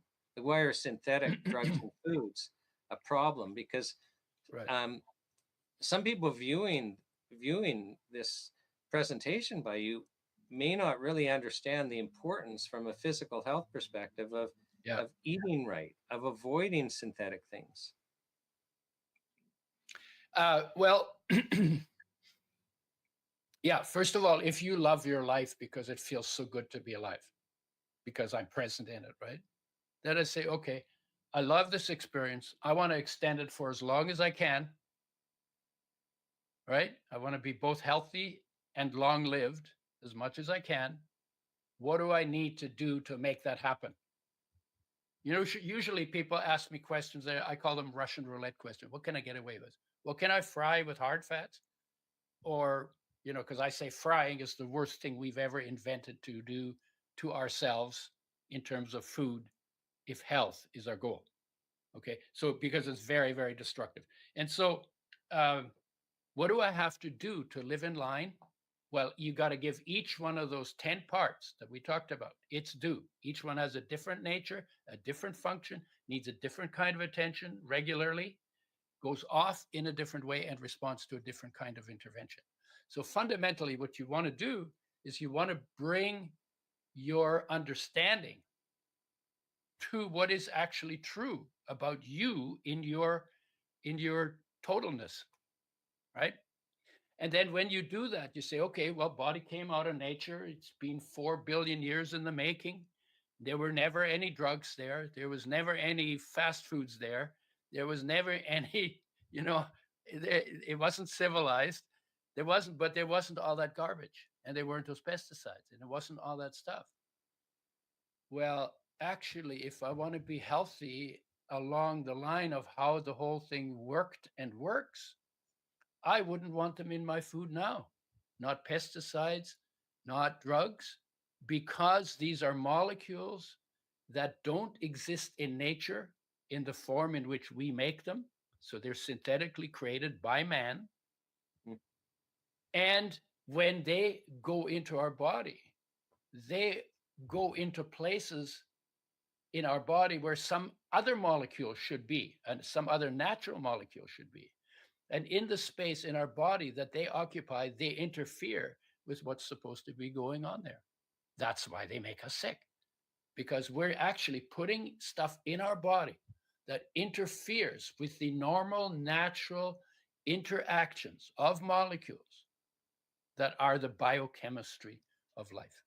So when you interfere with that and it doesn't work, well, yeah, hello, your body doesn't work when you poison it, because that's what we're doing, right? On the molecular level, all physical disease begins at the level of interactions between molecules, not electrons, not atoms, but interaction between molecules. Interaction between the wrong molecules, because we put the wrong molecules in there as pesticides and drugs. They're going to be interactions that are not conducive to normal, natural, healthy function of a body that is a part of nature. Yeah, and I again, like you're saying things that they're just common sense, but I don't think many of us think of that as our body has functions. They're supposed to be naturally occurring molecules that, you know, they've been designed, we've been designed for them to do a function within us. And when we put in synthetic molecules, they take the place of the natural ones, but they don't function the same way. Yeah. And that interferes with our body doing what it's supposed to do, which is now that we're out of line, our functions are out of line. Yep. It's so that's a definition of sickness. right, is being out of line. Now, you had said a little earlier, like you're in the CHFA Hall of Fame for, you know, basically starting the healthy oils movement. And as I understand it, when you were, you know, kind of really doing research because of, you know, your health crisis, you came to realize that nutrition was super important, but there was incomplete information about oils. Am I right about that? Yeah, when I started looking for self-help because the doctors didn't have anything, I was looking at all of, you know, nutrition and health, nutrition and disease. That was my focus, because I was thinking more about the body, not so much about water and air. But nutrition and health, body's made out of food, so raise the standard. But what are the standards? Well, so then I got into the essential nutrients. So minerals, vitamins, amino acids, fatty acids. And the area that was really confusing was the area of fats. And so I had this thing. It said omega, it's a study. Omega-6 is essential. You have to have it. You can't live without it. If you don't get enough, you die. If you bring enough back into your deficient diet before you die, all the problems that come from not getting enough are reversed, and you get your health back, because life knows what to do with those building blocks, provided we take responsibility for providing them. So they got to land in our body. Okay. So I'm reading this article. I say, okay, omega-6 is essential. And the very next study I read said omega-6 gives you cancer and kills you. And I'm going, what? Right? I have to have it so it can kill me with cancer? No, there's some, and I was like, no, I must be missing something. There must be something going on, because this does not make any sense. And that forced me to look deeper into how oils are made. Now, there's a lot of people these days saying, don't use omega-6s, don't use oils. All of those people, none of them have ever talked to me. None of those people who say that have ever talked to me. And they should, because, that's my area. And I haven't been hiding. I've done 10,000 talks, 40 countries, tons of media. None of those people talk to me. And they haven't done their homework, because they see the results. When you do research with damaged oils, you're going to have some effects of the damaged oils on whatever your research topic is, right? So they get the results and say, oh yeah, okay, omega-6 is bad, seed oil is bad. And what they're doing is they're blaming the damage that industry does during processing these oils, when they make colorless, odorless, tasteless oils, and the damage we do to it, especially in the frying pan. So they're blaming the oil for what should be blamed on the damage. Because when they're not damaged, omega-3 and omega-6 in the right ratio are essential nutrients, in the right amounts, the right ratios, are essential nutrients for every cell in your body. Can you, I just realized I should back up. Like, some people don't understand that actually we need fats to be healthy, because the media, we've got this fixation on being thin. We'll try eating non-processed foods, but fat's bad, fat's bad, fat's bad. But that's actually not true at all, that you can't be healthy. And do you want to kind of explain, like, it might even surprise people how much of the nervous system, how much of your brain is fat, and that you need fat for healthy cells and all of that. Yeah. So first of all, bad fats are bad and good fats are good. It's not like fats are bad or fats are good. There's two kinds. My book is called Fats That Heal, Fats That Kill, because that's the difference between good fats and bad fats. And the bad fats are the fats that are damaged, and it's the damage that is the problem. So what do the essential fatty acids do? I started at the height of the no-fat, low-fat craze. And people were getting dry skin, low energy levels. Some people completely removed all of their fat from their diet. And one of the heads of starting that, his name was Pritikin. He actually got leukemia and killed himself in New York in 1969, I think. No, when he was 69 years old. I don't remember what the year was. It was after 1980, maybe 89. But he killed himself because he was pushing this no-fat diet. His diet was 8% fat, which is way too low. It should be about 25%. and because he said all fats are bad. But there are two essential nutrients that you can't make but have to have, that every cell in your body requires, that come from oils. So when you go on a no-fat diet, you will kill yourself. It'll take about 3 years. But your body will slowly run out of those essential nutrients that have important function in the body. And when you run out of them, your body crashes. That's it, right? So what do they do? Well, the omega-3s that are too low in 99% of the population increase energy by 40 to 60% if you get optimum amounts of it. Optimum amounts would be a tablespoon per 50 pounds of body weight in winter, and maybe a tablespoon per 75 or 100 pounds in summer. More in winter is burned for heat. They are heating oils. They keep you warm in winter. They are required in the membrane of every cell. They make the hormones work more effectively at the cell receptor level. All the hormones work through receptors. That means you need less hormones to get the work done. That means you age slower. That means you run out of hormones slower. In the brain, if you take the water out of the brain, fats make up more than 60% of your brain weight, and they're half omega-6 and half omega-3 derivatives that are super important for brain function. In your retina, in the back of your eye, highest amount of omega-3 called DHA, super important for vision, super important in pregnancy for brain development of the of the child.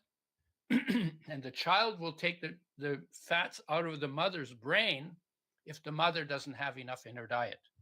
That's why women get baby brain.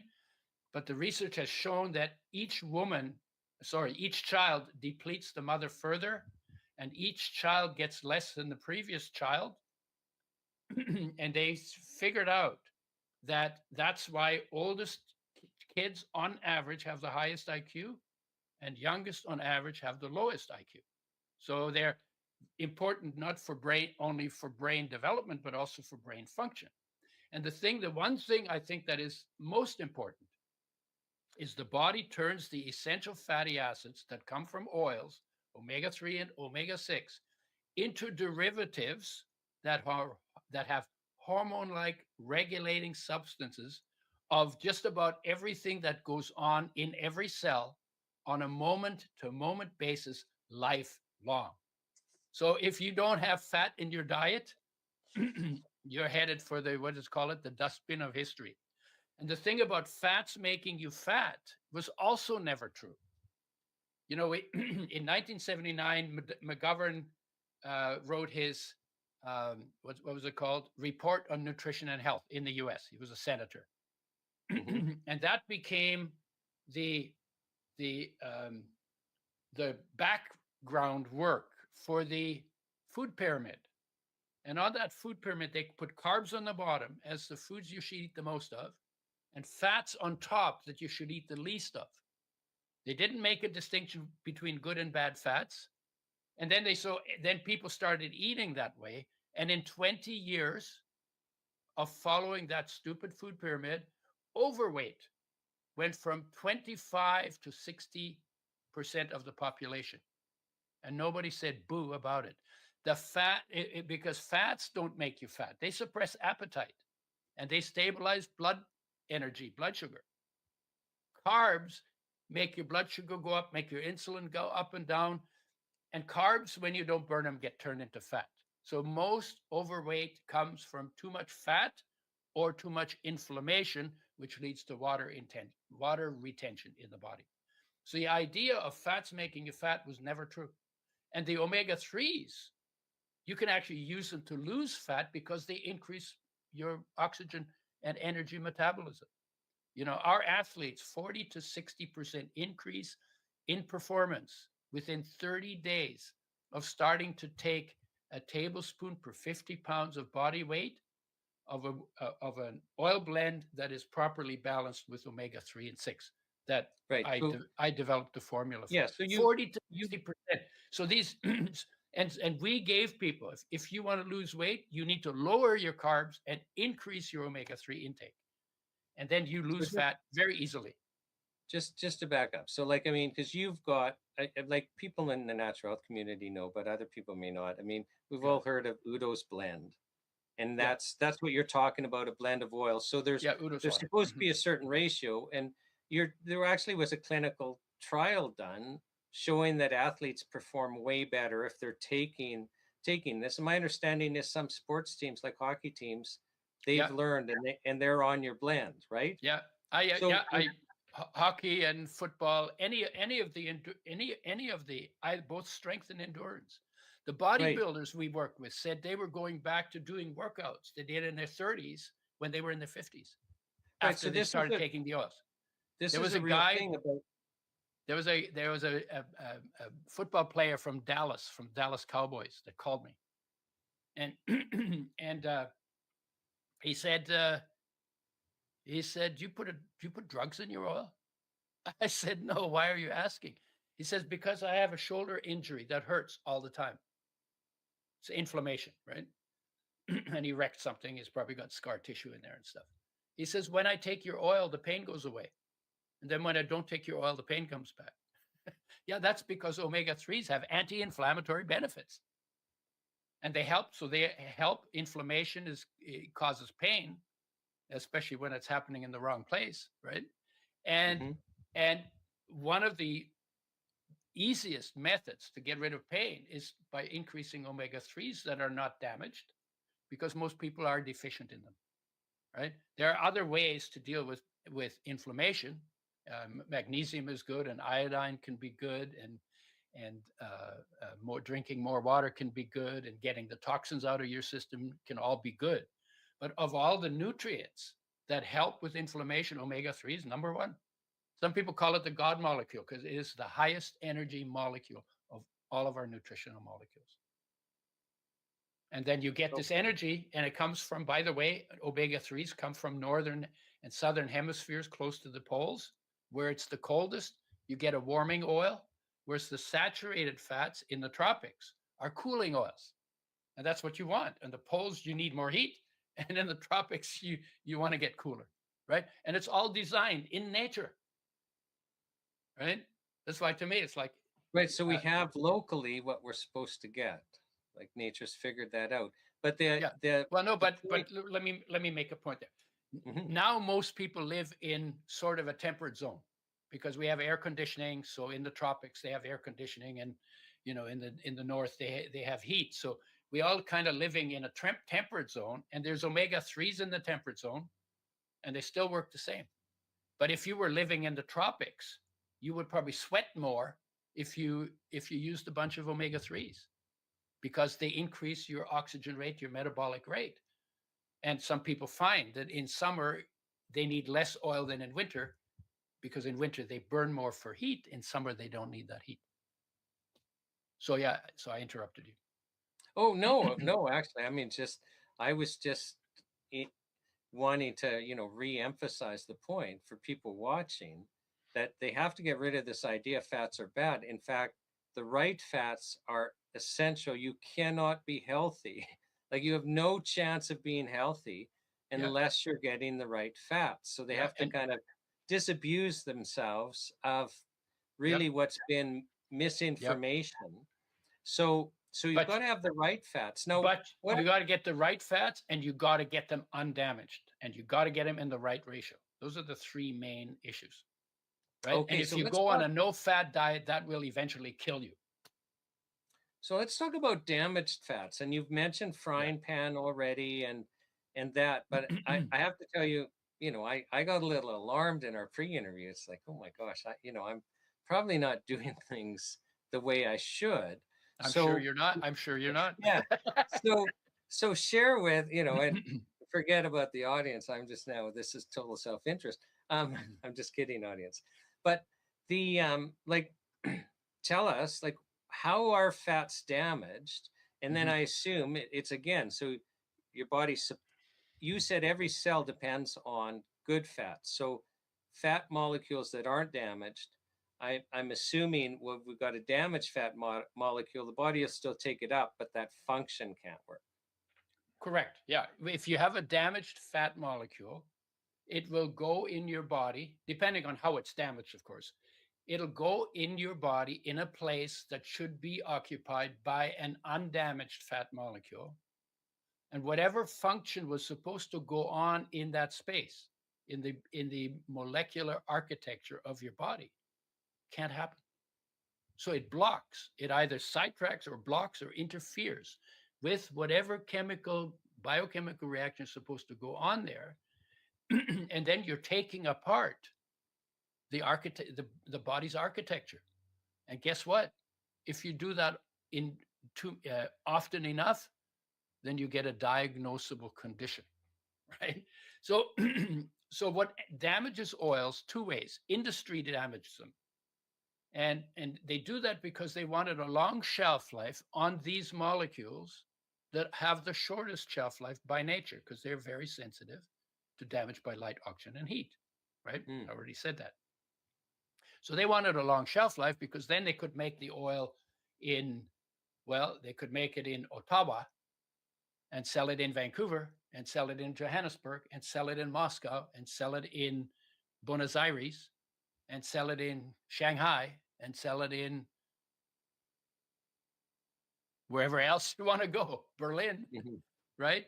And so they wanted a long shelf life, and then you get economies of scale, and then you can make these huge, humongous presses and machines and just pump tons of seeds through there and make oils and make good money. So how do you get a long shelf life on oils that by nature have a short one? That's the issue for them. Mine is, how do you make an oil with health in mind? How do you make an oil with shelf life in mind? These are clearly two different goals, and they're going to lead to different behavior, right? So they want to make shelf life. So they found out if you treat an oil with sodium hydroxide, which we know as Drano, which you clean your sinks with, you burn stuff out of your sink with it. Drano, sodium hydroxide. Then with phosphoric acid, which is used commercially to clean windows, a very strong acid. Then you bleach the oil, take out the color molecules that absorb light, which can then damage the oil. So you take those out with bleaching clays, and now the oil is rancid. And so in order to get rid of the rancid molecules, you have to deodorize, I call it de-stinkerize the oil. You have to heat it to frying temperature for about 30 minutes to blow off the rancid molecules. But you also get to blow off half of the pesticides in the oil.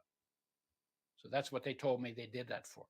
Then you have a colorless, odorless, tasteless oil, and about 0.5 to 1% of the molecules are damaged. And when I asked the industry why they do it when it does damage to the oils, they gave me this reason about pesticides. And then I said, why don't you start with organically grown seeds so you don't have any pesticides to blow off in the oil? And the guy got mad at me. Like there was a long silence. Then he got mad at me. He said, I don't know what your problem is. It's only 1% damage and 99% good. And what the hell is your problem? So then I thought, well, okay, maybe I'm overreacting because I didn't know. So I decided to find out how many damaged molecules are you going to get in 1 tablespoon of an oil that is 1% damaged by the industrial processing. And I ask people that all the time. If you guess, I get guesses all the time. And all the time, I have never had anybody guess the actual number because we don't know how big molecules are, right? So it's like we don't have a basis for making the estimate, but make it anyway. So what I find out, nobody has ever guessed less than 1 billion times too low the amount of damaged molecules in the oil, which means that we're using these oils and we're thinking that they're 1 billion times less toxic than they actually are. Holy smokes. So the number is, if it's 1% damaged in 1 tablespoon of oil, you will have 60 quintillion damaged molecules that never existed in nature. 60 quintillion damaged molecules is more than 1 million damaged molecules for every one of your body's 60 trillion cells. And then you do that. Okay, you don't do 1 tablespoon, you do 2 to 4, and then you have pesticides, and you have plastic that leaches into oil, and you fry the oils. You got to multiply that number by another 5 times, and you do that for 30 years, and you wonder why you got cancer. Because fried oils increase inflammation and the risk of cancer. So what types of oils are they doing this? You've described this processing where they basically go through 3 or a couple of chemical steps, and then they boil it to get rid of things. What types of oils that we would typically, see at our grocery store is this type of processing done to? All of them except extra virgin olive oil, if it really is, because the industry lies on that sometimes, because there's a lot of call for extra virgin olive oil and the trees grow very slowly. So there's more demand than supply. So then they dilute the oils with damaged oils, and sometimes they damage the oil too. So all of them except extra virgin olive oil or oils that say on them unrefined. And Okay. that's hardly any oils anywhere. What about Unrefined coconut oil? coconut, you can get unrefined coconut oil, but unrefined coconut oil has no omega-3s in it. And it is the oil lowest in omega-6 as well. So you're getting oil, and oil has energy, and your body can burn that for energy, but you're not getting essential fatty acids. And the truth is, when it comes to all fats and oils, the only thing you have to have from them is omega-6 and omega-3 undamaged in the right ratio and the right amounts. And you need to do that first. You know, it's like it's like health is not the absence of fried oils. Health is the presence of omega-3 and omega-6 in the right ratio, undamaged. Right? Just like health is not the absence of disease. Health is the presence of components and principles that are required to be brought in and followed in order for the body, in order for life to make you a body that works normally, that works healthy. So if I go to even my, health food store or organic market, and there's organic oils on the shelf, I still need to look for unrefined or raw type thing, right? Yeah, they don't usually say raw, but that Okay. would be a good name for it. And if it says, what did they say? Cold pressed. Cold pressed is a meaningless term because there's no definition for that term. Should be organic because you don't want pesticides in your oils, because pesticides poison you. And unrefined, organic unrefined. That's usually the organic oils are I would say largely they're unrefined, but they should also be in glass and not in plastic, because oils swell plastic and then plastic leaches into oils. And you're hearing a lot about microplastics these days. Not a good thing to put in your body. Okay. And then back to something you were saying earlier. So heating up oils, very bad. So like the frying pan, yeah, that damages oils that aren't damaged. And then we're back into this. It's so many molecules. Correct. That you're going to be uptaking some of them and disrupting functions that are supposed to happen. Yeah. So I say to people, you got a frying pan in your house? Everybody does, right? Go get the frying pan, turn it upside down, hit yourself upside the head with it so it's associated with pain, and throw that stupid thing out. It's the dumbest thing we have ever invented to do to our food from the perspective of health. More health problems come from damaged oil. More physical health problems come from damaged oils than any other part of nutrition. Actually, some mental problems too, because you mess your brain up. But you just said a big point here, and you've done a ton of research. You just said more physical problems. Yeah. So you're like talking chronic illness, things that are manifesting. Yep. More health problems come from damaged oils than pretty well any other single cause. Any other part of nutrition. Okay. So as because far as health problems come from lack of peace and lack of feeling loved. Right. But for those of us that are, I need to supplement and I need to eat organic and all of that, we may not be paying attention. Oh, no, I'm using extra virgin organic olive oil to fry my the hell out of my potatoes, right? Yeah, no, exactly. And which is why I'm appreciating this conversation, because I didn't know, and I think a lot of people won't know that, no, if we're actually trying, then we have to be aware about not heating up fats. Correct. Yeah. Well, you can't do health without knowledge. And there are some things we haven't been told. The industry won't tell us, because their interest is not our health. Their interest is their money, right? The government that supports that industry is not going to tell you that, because they're more interested in whatever it is. They're why they, government is generally more about money than about people.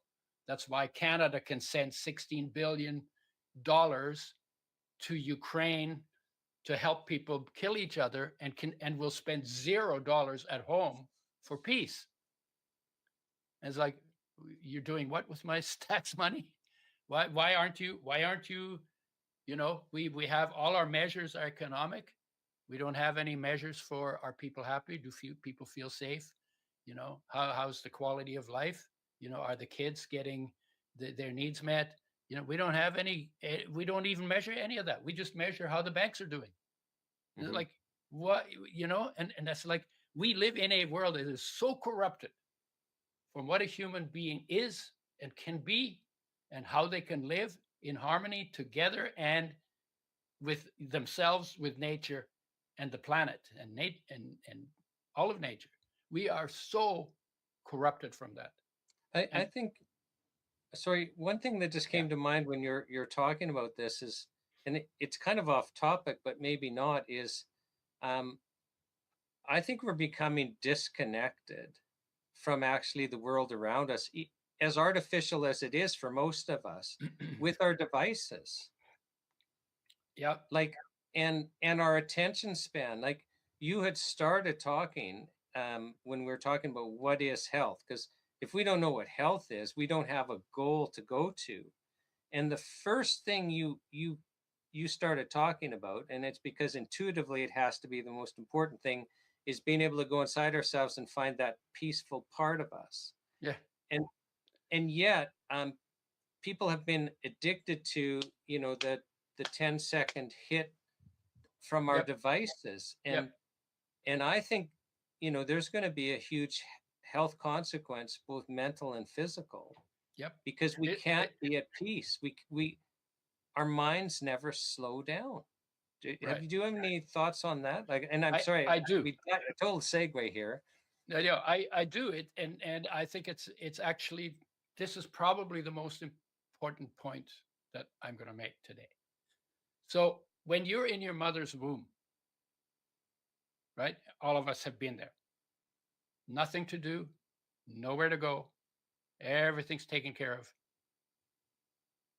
and it's pretty safe, right? So then the question is, where's your focus when you're in your mother's womb? Well, it's not out there, because there's no place to go. And it's not on something you're doing because there's nothing to do.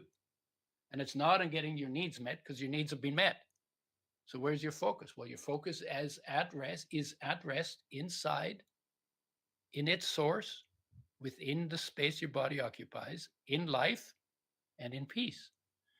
And if you look at pictures of fetuses, sometimes you see the little smile on their face and just sort of hanging out. They're like in a deep self-knowledge meditation. They don't know there's a mother around them. They don't know there's a world around the mother. They have no words. They have no ideas, no culture, no religion. It's all just biology carrying on, right? And then you get booted out of paradise, the paradise lost, right? Get booted out of this incredible place. By the way, it's really boring, but you're not bored. Oh, for 9 months you sat still and you weren't bored. Oh, because you were in bliss. You were in peace. You were in the love that is your life. Wow, how cool is that, right? So then we got kicked out. Then we have to, now everything's changed. You have to survive in the world. So now you've got to get to know the world. So awareness, your focus of awareness goes out through your senses into the world, attracted to change. Because every time something changes, you got to look at it and say, is that friend to approach? Is that enemy to run from or fight? Or is it irrelevant and I can just ignore it safely, right? So you do that, and that starts the moment you're born. And then with time, you get more and more present outside, absent inside. When in the womb, you were present inside, but absent outside in your focus, right? And so then gradually you get out there, out there, out there. And what happens is you get disconnected from yourself. And the disconnection from self is the cause of heartache.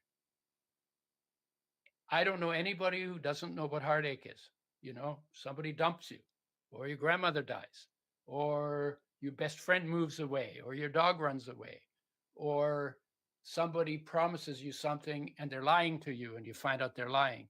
And you always feel uneasy in your chest when, you know, those are triggers, because we try to have the things on the outside reconnect us, and because we've forgotten that the disconnection was inside from ourselves, and it's a natural, normal, necessary process, right? And out of the heartache, out of that disconnection comes a discontent, and discontent will always spread discontent. That was my take home at 9/11, you know, when the towers blew up, right? I was on a whitewater rafting trip, and I started thinking about it. Nothing was affected where I was. And I started thinking, wow, discontent people will always spread discontent. And if people who know what contentment is, and I claim to be one of those people, if we don't spread contentment faster than they spread discontent, guess where we're going, right? And we are drifting toward destruction because of the corruption, because we have not found our way back to ourselves, because when we feel heartache, we either we don't like the feeling, so we try to distract ourselves or ignore it or deny it or try to rationalize it away with ideologies or blame it on somebody. When what we should be doing with heartache, sitting with it. You don't have to look for heartache. It'll come to you on a regular basis. When you have it, sit with it quietly, feel it. You might have some tears. It will not kill you. But why is that? Because heartache is the greatest gift life gave you, because just like thirst is a gift because it makes you look for water when you need it, and hunger is a gift because it makes you look for food when you need it, or tiredness is a gift because it lets you know when it's time to rest your body. Heartache is the call of your heart to bring your focus back home inside, to reconnect to the peace and the love that are your essence, that you should be living from into the world and expressing into the world. Right. So we're supposed to be living from the inside out, not be focused on all this outside. Yeah, well, and we're still living from the outside in, right? Because it's almost like we got caught out, because no government and no church and no media and no medical profession tells you the story I just told you. Natural process, homecoming required, if you want to live a life of quality. But you know who did? There was this guy. I don't know. I don't know a lot about it because I wasn't there. I'm 2,000 years late to the party. He said, the kingdom of heaven is within you. The kingdom of heaven is within you. Oh, let's see. God lives there. Jesus lives there. Holy Spirit lives there. All the good things live there. And you live there. And it said, oh my God, that's in me. And then the second thing he said, first seek the kingdom of heaven within you, and everything else will fall into place.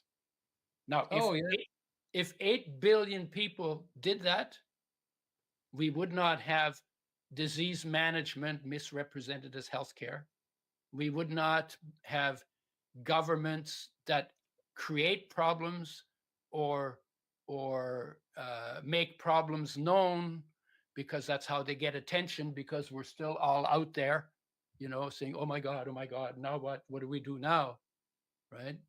So there's no place in any culture, any religion, any society, any country that I know of that makes this part of the education And until peace and life become part of the education of human beings, almost the foundation of the education of human beings.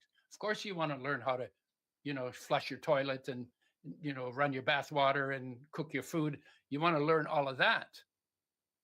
But you need to, of all the things you most need to know, is your foundation in life and in awareness. Yeah, and who you are, because you're not the thoughts in your head. Because that's who you are. Mm-hmm. Right. So everything we look up on the outside, I mean, it's a joke, right? There, everything we're looking for on the outside, like deep down, really looking for, is all already within us. And all it requires is not for us to create it, but only just to bring the focus back to it. And back to the definition of health, because you were saying the definition of health is basic, or is being in line, and that's in line with that you are a finite, you're an infinite person. You're a spiritual being that's going to survive this experience, but you've been given this physical gift. Yeah. And so you can have if you're experience. And you've got to be in line with that. You got to be at peace with that. And then also understand you're part of this ecosystem where you're supposed to have natural molecules. And if you have other ones, you're out of line with what you're supposed to be. So just like, being out of line mentally and spiritually leads to disease. Being out of line with the fact that you're supposed to have natural molecules that have a specific function, then that's going to lead to sickness. To disease, also to dis-ease. And life, the energy that keeps you alive, is perfect health, and peace is beyond health. Even it's not even the realm of health. It's beyond that, right? So there is no illness in peace, and there's no illness in love. There's no darkness in light. That's it's the same thing, right? There's no darkness in light. What is your essence? In your essence is wholeness, oneness, wholeness, health. In your essence, you are health, wholeness, oneness. In your essence, in your universal and your individual essence. And on that, then you can live in wherever you live and whatever's going on. You have a place that belongs to you, that nothing can touch and no one can corrupt unless you let go of it. Holy smokes! It's like, wow, that's good news. So who's responsible for our health? Well, you could blame God. God's responsible for our health, but fundamentally, you are responsible for your health. And now that goes to the other question. If I'm responsible for my health, because honestly, my doctor doesn't care. Really, he has his things that he does, and he has his routines that he follows, and he doesn't really look at what is really going on with this Udo guy, right? And he does his thing, and even if his method doesn't work, he gets paid, but I don't get the benefit. But if you know that health is actually your nature, and you're willing to do the homework, to sit still and bring your focus to it, and feel the peace, and feel the love, and feel the inspiration, and listen to the insights, and find the wisdom, because it's all in there. It's not like you have to get it from somewhere. It's all in there already, right? And take from that perspective, it is 100% my responsibility. My health is 100% my responsibility. But that also means you don't have a right to tell me how I should do health. And neither does the government, and neither does Health Canada, which is more disease-oriented than health-oriented as far as I've heard. I'm not an expert on that topic, or the medical profession, or the media. So you got to take everything that comes to you, that comes from people, with a grain of salt. If it's out of line with peace and love, it's probably bullshit. And you probably should do your best not to follow it, right? And so when we make a lot of laws, we don't need those laws if love is where we live from. You know, when you feel loved and cared for, you don't go around wrecking things. It's Well, automatic. It's an it's interesting. automatic follow from it. I you know, I came to understand through another project that, you know, our laws, both criminal and civil, are basically based on the second commandment. You know, that we're supposed to love each other like ourselves. Like, it's all over the civil law. Yeah. And but I'm coming to understand that actually for our health, if we would just live that, Well, like, so if we would love each other, yeah. we're not going to be controlling each other. We're going to be doing our best as a society to have Yeah. healthy food, Yeah. and we're not going to be censoring truthful information, and we're going to be respecting people's bodily integrity. Yeah. Like, it's like the whole Yeah. thing could be solved by just doing what we're supposed to do. Yeah. Except you can't do it by being told to love other people either. Right. It has to Because come you from have to inside. feel the love. So you need to do the homework. So we all have homework to do. And that homework, if you ask the really wise people, that homework is ongoing, lifelong. You spend every day some time getting in touch with the place which, when you get in touch with it, requires no other laws. And if everybody in government was required to have mastered that particular habit, we would have a completely different government. We would spend 16 billion on peace in the country and not send it elsewhere to get people to kill each other. And we would sit down together and we would say, not like you shouldn't, you did, and we don't, and therefore, and punish. And, you know, we would say, okay, you're alive, I'm alive. We both have the gift. What can we do together to make the most of that gift, both for ourselves and then for our kids and for our families and for our community and for our natural environment that we live in? You know, what can we do together? And then it's not antagonistic. We don't have to live in antagonism. We can live in love is the opposite of antagonism, right? Love is the opposite of mandating and imposing and pushing and punishing. You know, why aren't we living like that? Because that is our nature. Right? Well, you know, Udo, I'm optimistic that we're getting there, and I also know you told me earlier you have finite time. So I want to get to one question I ask everyone, and you know, and that simply is, you know, we're marching, you know, this health tour across Canada, and we're bringing different voices, and a lot of it is you know, people just telling their own health journeys, like you've shared with us yours. Do you have any message for Ottawa? And that includes Parliament, that includes Health Canada. Yeah. Well, there's a saying in certain business circles. They say, people don't care what you know until you know they care. Okay.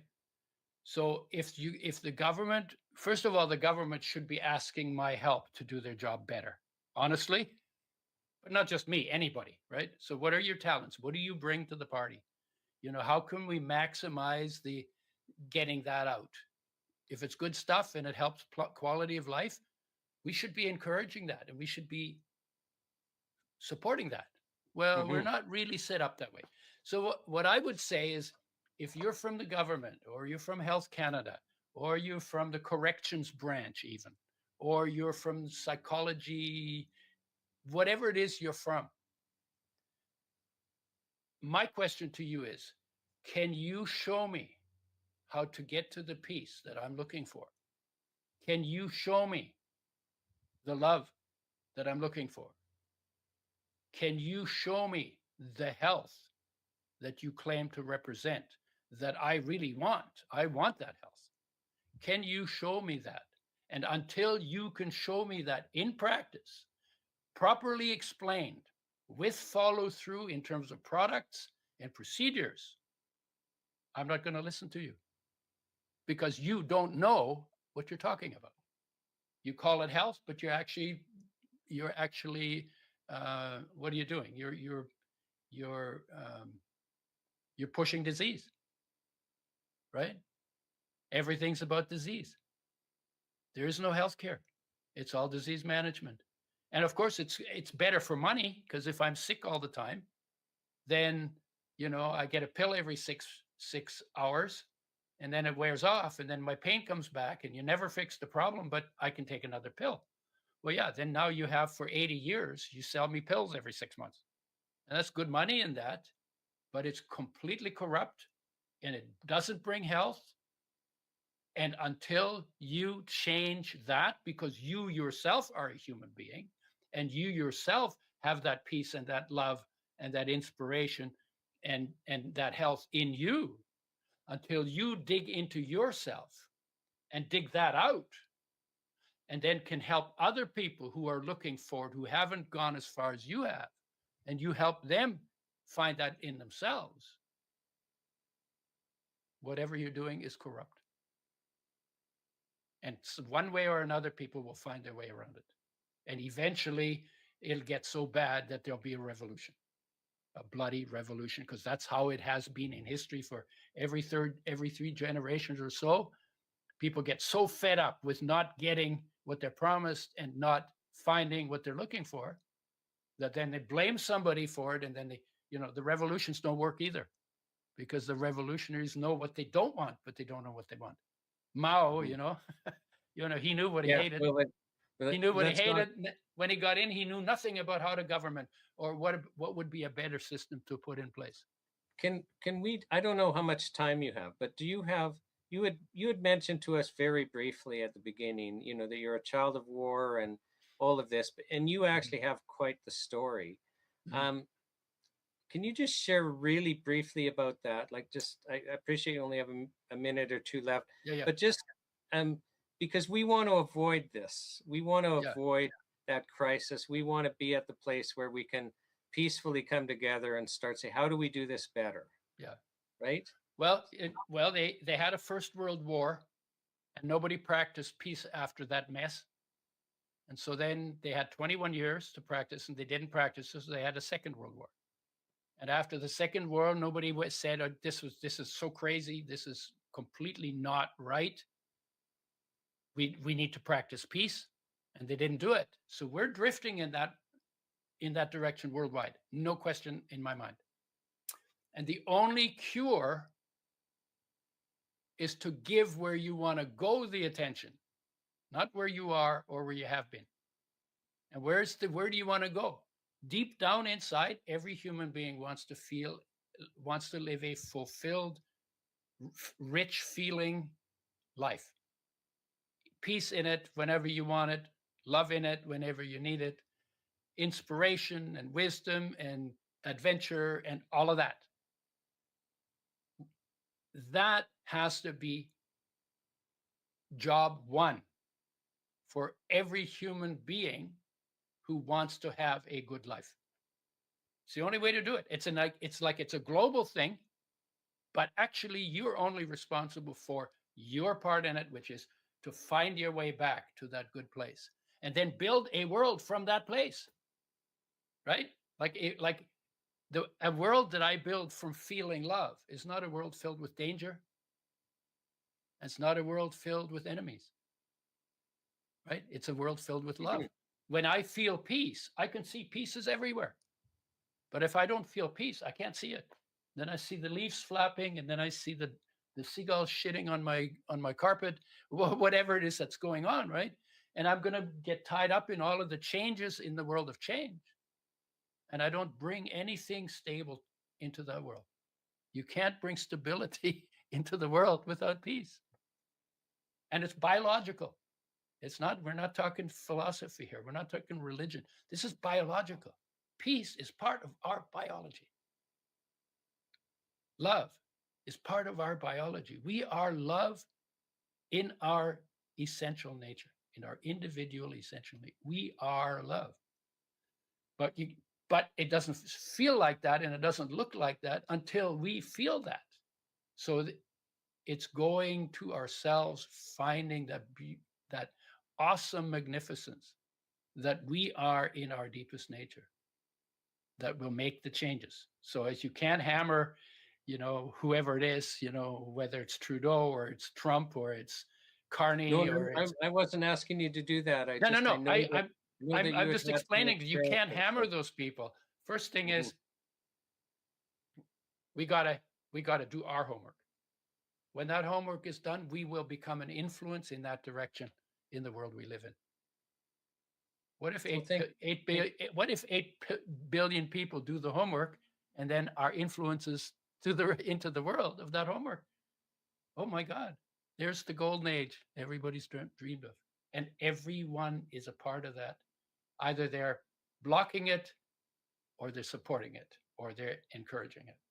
but they're apart. Like that's we'll end on that just because I know you have to go. I've just really enjoyed this conversation, but we're Yeah. apart. So we have to decide who we're going to be, Yeah. what role we're going to play in what's happening. But for us to think that we're not an influence, both for bad or good, is missing our responsibility. Right. Yeah. And Whatever is your state of being will come to expression automatically. There's no way around it. Right? If you're paranoid, I mean, I've been with paranoid people, and I was looking over the shoulder, and pretty soon, after half an hour, everybody's looking over their shoulder. Right? It's just like it's like that, right? But if somebody comes into the room and they're just shining, people like the shine, so they tend to come closer. And you talk shine from shine, and people go home and say, "Wow, that was so good. Wow, that was so nice.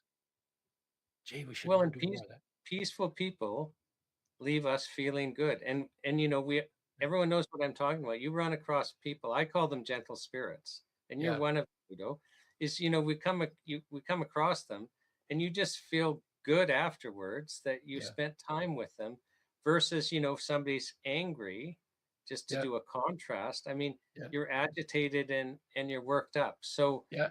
we do influence the world around us, we influence people around us, and we have to to use your words, kind of occupy the space that our body's in and be responsible for ourselves. So I'm really thankful to have had this conversation. I know we kind of went all over the place. It's a good conversation. I thought it was a wonderful conversation. So Udo, on behalf of the world's greatest health show, sincerely thank you for taking the time today, sharing your thoughts on health and your expertise on essential oils. I'm confident that many people like myself will go, oh, I have some things to change. Yeah. And even just how you break it down, like, no, this is at the molecular level, this is cellular health. Like, of course, if you're blocking what's supposed to be happening, then you have a problem, right? Then it's not going to happen. Yeah. Yeah, exactly. It's Yeah. it's simple, but I think we've lost sight of it. So again, thank you so much Yeah. for attending today. It's just been an honor. Yeah. And thank you for thank you for doing it. And I hope some people get benefit from it. I hope 8 billion people get to watch this interview, actually. Me too. Yeah. So Thanks, Udo. yeah. Thank you, Shawn.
So when we get to Section 3 of the Charter, it sets out, well, here are the principles that apply. We've set out the rights that our courts and our common law traditions say that we already have. And later on, we set out, a whole bunch of kind of things that need to be in place for these rights to take effect. But what are the principles? So when a court's looking at the Act, or if a government body is looking at the Act, well, how do we interpret this? What are the principles that should be guiding them? And one of the principles is that all of us are competent to make our own health decisions. And I'm not talking about people that are dementing. I'm talking about the average person, you and I. A principle here is that we're deemed to be competent to make our own health decisions. If we're not deemed to be competent, then a regulatory body, and we've experienced this, will start taking treatments away in a paternalistic way. No, we haven't approved this. You can't take it because you're not competent to make your own decisions. We're saying that's false. We are deemed to be competent. Another one of the principles is that the individual is the best source of information as to whether or not a treatment is working for that individual. And this is terribly important because we can have the government say, no, wait a second, you can't take a treatment because we haven't approved it. And we're experiencing this time and time again. Well, what if that individual, what if you have tried all of the treatments, the approved treatments, and they're not working? It's not appropriate for you to be told you can't take something. We are the best source of information as to whether or not a treatment is working for us, and that principle has to be privileged and entrenched in our drug law and in our drug policy.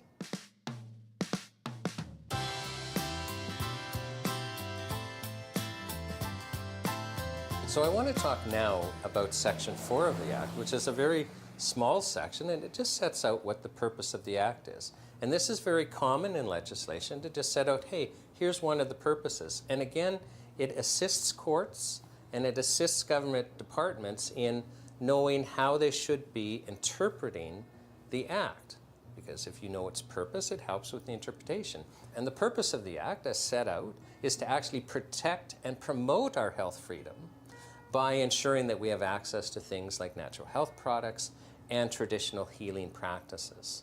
So that's the purpose of the Charter, and that's why that section is there.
let's talk about Section 5 of the Act. And Section 5 is very important. It sets out how the law is supposed to be construed. Because you could pass a piece of legislation to, let's say, regulate aquariums. I'm just picking a strange example. And that act just regulates aquariums, but it doesn't affect other things. But when we're talking about fundamental rights, that act has to have paramountcy over other acts. So this is what Section 5 is about. If you were to look at the Canadian Bill of Rights, you would find the similar language, because the Bill of Rights takes precedent over all other acts, unless the other act actually says, well, we're going to not apply the Bill of Rights. Because whenever you're setting out rights that need to be protected, that act has to be above other acts. And so this is what Section 5 is doing. It's saying, look, we have these rights, and the Charter of Health Freedom is above other laws unless the other laws specifically exempt themselves. And the same applies for treaties. It's all fine and good for us to have health freedom, but if Canada passes a treaty that would undermine our rights, this Section 5 says, no, unless the treaty actually addresses this, or Parliament specifically exempts the treaty, that these rights are protected and they apply. And that's why Section 5 is there. It's an extremely important section.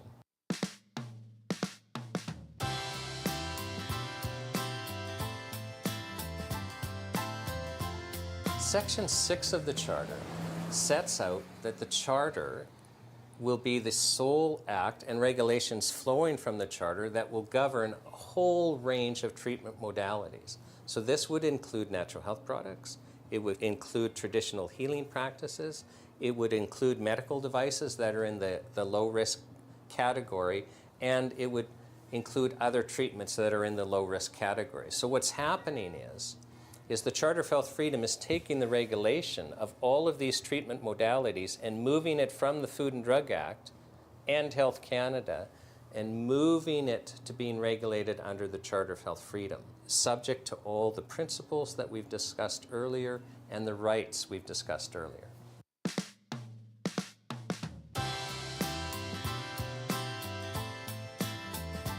So Section 7 of the Charter is the interpretation section.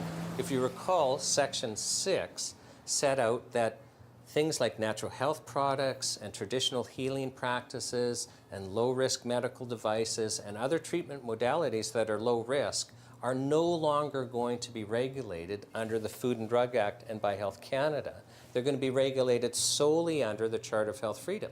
Well, when we say that, so for example, that natural health products are going to be no longer regulated by Health Canada and the Food and Drug Act, but under the Charter of Health Freedom, well, what is a natural health product? Well, we have to define that. And so Section 7 is where we define it. Section 7 is where we define what the traditional practices are. So for example, in the natural health community, for decades, there's been a yearning for a third category so that natural health products would not be regulated as a drug. Well, this is happening under the Charter of Health Freedom. There is a specific definition of natural health product, and it is not a drug under the Food and Drug Act. It has its own category under the Charter of Health Freedom. So this is what Section 7 does, is it spells out what all of these things are so that it's clear to everyone what the scope of the act.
So when we get to Section 3 of the Charter, it sets out, well, here are the principles that apply.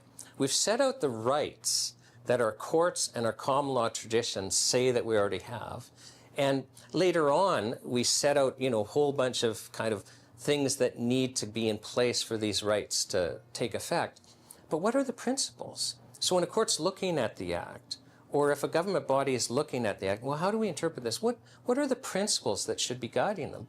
And one of the principles is that all of us are competent to make our own health decisions. And I'm not talking about people that are dementing. I'm talking about the average person, you and I. A principle here is that we're deemed to be competent to make our own health decisions. If we're not deemed to be competent, then a regulatory body, and we've experienced this, will start taking treatments away in a paternalistic way. No, we haven't approved this. You can't take it because you're not competent to make your own decisions. We're saying that's false. We are deemed to be competent. Another one of the principles is that the individual is the best source of information as to whether or not a treatment is working for that individual. And this is terribly important because we can have the government say, no, wait a second, you can't take a treatment because we haven't approved it. And we're experiencing this time and time again. Well, what if that individual, what if you have tried all of the treatments, the approved treatments, and they're not working? It's not appropriate for you to be told you can't take something. We are the best source of information as to whether or not a treatment is working for us, and that principle has to be privileged and entrenched in our drug law and in our drug policy.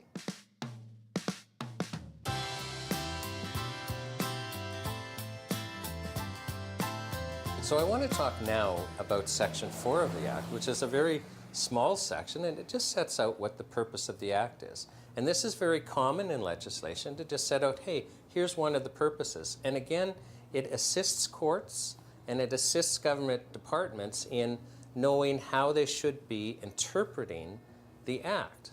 Because if you know its purpose, it helps with the interpretation. And the purpose of the Act, as set out, is to actually protect and promote our health freedom by ensuring that we have access to things like natural health products and traditional healing practices. So that's the purpose of the Charter, and that's why that section is there.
let's talk about Section 5 of the Act. And Section 5 is very important. It sets out how the law is supposed to be construed. Because you could pass a piece of legislation to, let's say, regulate aquariums. I'm just picking a strange example. And that act just regulates aquariums, but it doesn't affect other things. But when we're talking about fundamental rights, that act has to have paramountcy over other acts. So this is what Section 5 is about. If you were to look at the Canadian Bill of Rights, you would find similar language, because the Bill of Rights takes precedent over all other acts, unless the other act actually says, well, we're going to not apply the Bill of Rights. Because whenever you're setting out rights that need to be protected, that act has to be above other acts. And so this is what Section 5 is doing. It's saying, look, we have these rights, and the Charter of Health Freedom is above other laws unless the other laws specifically exempt themselves. And the same applies for treaties. It's all fine and good for us to have health freedom, but if Canada passes a treaty that would undermine our rights, this Section 5 says, no, unless the treaty actually addresses this, or Parliament specifically exempts the treaty, that these rights are protected and they apply. And that's why Section 5 is there. It's an extremely important section.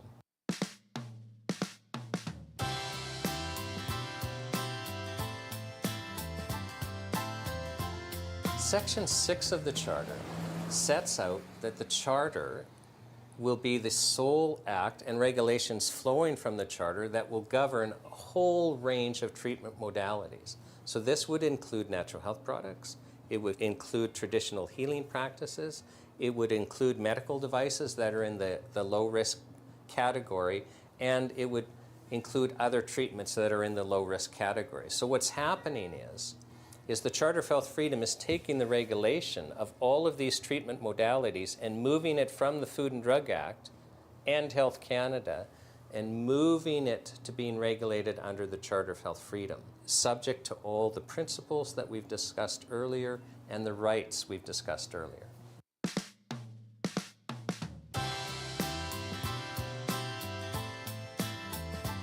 So Section 7 of the Charter is the interpretation section. If you recall, Section 6 set out that things like natural health products and traditional healing practices and low-risk medical devices and other treatment modalities that are low risk are no longer going to be regulated under the Food and Drug Act and by Health Canada. They're going to be regulated solely under the Charter of Health Freedom. Well, when we say that, so for example, that natural health products are going to be no longer regulated by Health Canada and the Food and Drug Act, but under the Charter of Health Freedom, well, what is a natural health product? Well, we have to define that. And so Section 7 is where we define it. Section 7 is where we define what the traditional practices are. So for example, in the natural health community, for decades, there's been a yearning for a third category so that natural health products would not be regulated as a drug. Well, this is happening under the Charter of Health Freedom. There is a specific definition of natural health product, and it is not a drug under the Food and Drug Act. It has its own category under the Charter of Health Freedom.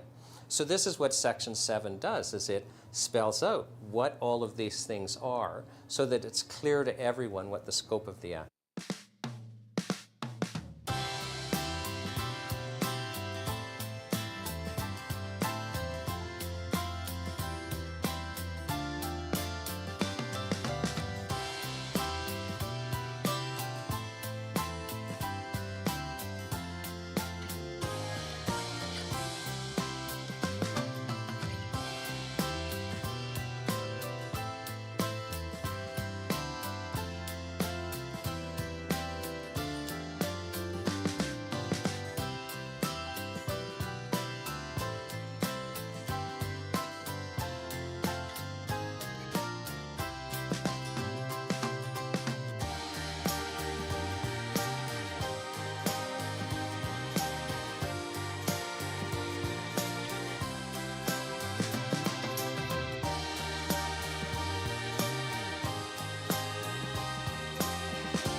Welcome to the world's greatest health show and the Charter Tour.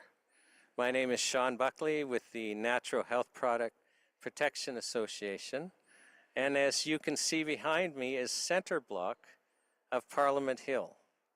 And some of us are actually in shock. I know my wife Teresa and I were actually in shock to be here. And we're absolutely honored to be here and honored for those that have shown up. This is a historical moment. This is a moment where the citizens of Canada speak loudly and clearly, saying that no longer do they want to have to fight with the bureaucracy, with Health Canada, to access vital nutrients that we need to be healthy. No longer do we want to fight, and no longer are we going to have to fight. We're putting an end to this. We're sending an extremely clear message to the members of Parliament to basically back us up to where we were not long ago, where we had free access to nutrients, free access to natural remedies. So we're just reclaiming what we had not long ago. And we're tired of this, but it's literally a sense of disbelief that we're here. I'm going to share shortly about, kind of what happened after some other people share. But we started on October 4th in Victoria, and my wife Teresa and I, we've driven from Victoria to here. We've got the Health Freedom van parked on Parliament Hill. Actually, they want us to move it shortly. But it's actually even an honor that they let it on the hill for us to unload our gear. That's unusual, and we're very thankful for that privilege and that honor. I know Canadians have been excited about that van traveling across Canada. And it's somewhat symbolic because, the motor died before we were to go east or west to Victoria. And then we were able to pick it up again and bring it along. And there's just been this expectation. And I think it's somewhat symbolic is, we've got a hard journey ahead of us. This is the beginning. What's happening today is the beginning. This is the awareness stage. And I think it's also fitting that center block behind me is under construction. It's under major construction. And that's what we're actually doing here, is we're saying our health policy needs to be reset. We need to reconstruct it. We need to make it better. We need to be answering the single question is, how do we get good health outcomes? Regardless of the healing tradition, let's look at everything. And let's just ask, how do we get the best health outcomes for Canadians? And answer that together. So we've been on this journey, driving across the land through every type of weather you can describe, except thankfully not snow. We thank the Lord for that. And then we also had a group start in Charlottetown, so on the East Coast. And we had an event in Charlottetown. We had an event in Fredericton. We had a group start in Quebec City. We have Marie-Lise, who's going to be sharing with us in French today, who started in Quebec City and held events driving towards Ottawa to be here on the 25th, bringing a large amount of petitions and signatures there as the people in Quebec voiced their support. We also then have Jason Dahl from Whitehorse. So we're, in the territories, they held events there, they brought awareness there, and Jason has come to speak about what's happening there. So this is truly a cross-Canada endeavor. It's more than symbolic. So we're trying to bring attention to what's happening, but there's something on a different level that's extremely real about Canadians getting together, volunteering and holding live events, and marching the third largest petition in Canadian history across the country. So I'd like us to start. Teresa and I, we live in Alberta, and we go to a church in Edmonton called Church in the Vine. And our pastors, Rodney and Tracy Fortan, have flown to Ottawa to honor us with giving prayer to start off what's happened. So Rodney and Tracy, I'm going to invite you to come up and to start with a prayer. Just grab that. Other side. Wow, what an incredible honor and a privilege to be able to stand here with all of you today. We're so blessed to be able to partner with this act of obedience that Shawn and Teresa have embarked on across our great country. So I'm sure many of you are God-fearing Jesus followers. So if that is you, I would encourage you to agree as we prayed this morning and get this event kicked off on the right foot by inviting the Lord Jesus to come and be in our midst. Heavenly Father, we stand before you today on behalf of this great nation that we call Canada, a land that you have richly blessed with beauty, with culture and freedom. Heavenly Father, you are the creator of all things, and you have filled the earth with good gifts, the plants, the herbs and minerals, and you have freely given and made available the wisdom for us that brings healing and life. Lord, today, this moment, we declare that you are the God who heals. You designed our bodies, and you have given us the ability to discern and hearts with the capacity to steward life well. You have given us the God-given right to make choices for our own health, choices that are guided by conscience and wisdom and truth, and not by fear or coercion. Heavenly Father, we thank you for the Charter of Health Freedom and for all of those who have stood courageously to protect these rights. We ask that this charter would not just be a document of law, but a plumb line of truth for our nation, a righteous standard that aligns policy with divine order, and a statute to be followed for generations to come. We declare that the Word of God and the Spirit of God gives us wisdom to hold fast to truth in times of confusion, the wisdom to speak life where fear has spoken death, and it is our moral compass. God, we declare that you are our moral compass in this land. Just as righteousness and justice are the foundations of your throne, O God, let righteousness and justice be the foundation again of Canada's governance. Heavenly Father, we come in repentance on behalf of our nation, for where we have surrendered responsibility for our health and allowed systems of control to replace personal stewardship and trust in you. Forgive us where we have traded freedom for convenience and truth for comfort. 2 Chronicles 7:14, we declare today that if my people who are called by my name will humble themselves and pray and seek my face and turn from their wicked ways, then I will hear from heaven and will forgive their sins and will heal their land. Heavenly Father, we're asking that you would hear our prayers and bring healing to the health of our nation. Lord, we pray for a reawakening of responsibility across this nation, that Canadians would rise up to steward their health and wisdom and courage. Let our homes become places of healing and wholeness again. Let our communities share knowledge and natural remedies freely. Let leaders and doctors walk in integrity, guided by compassion and truth. We pray that the influence of Big Pharma would no longer control and lead the health industry.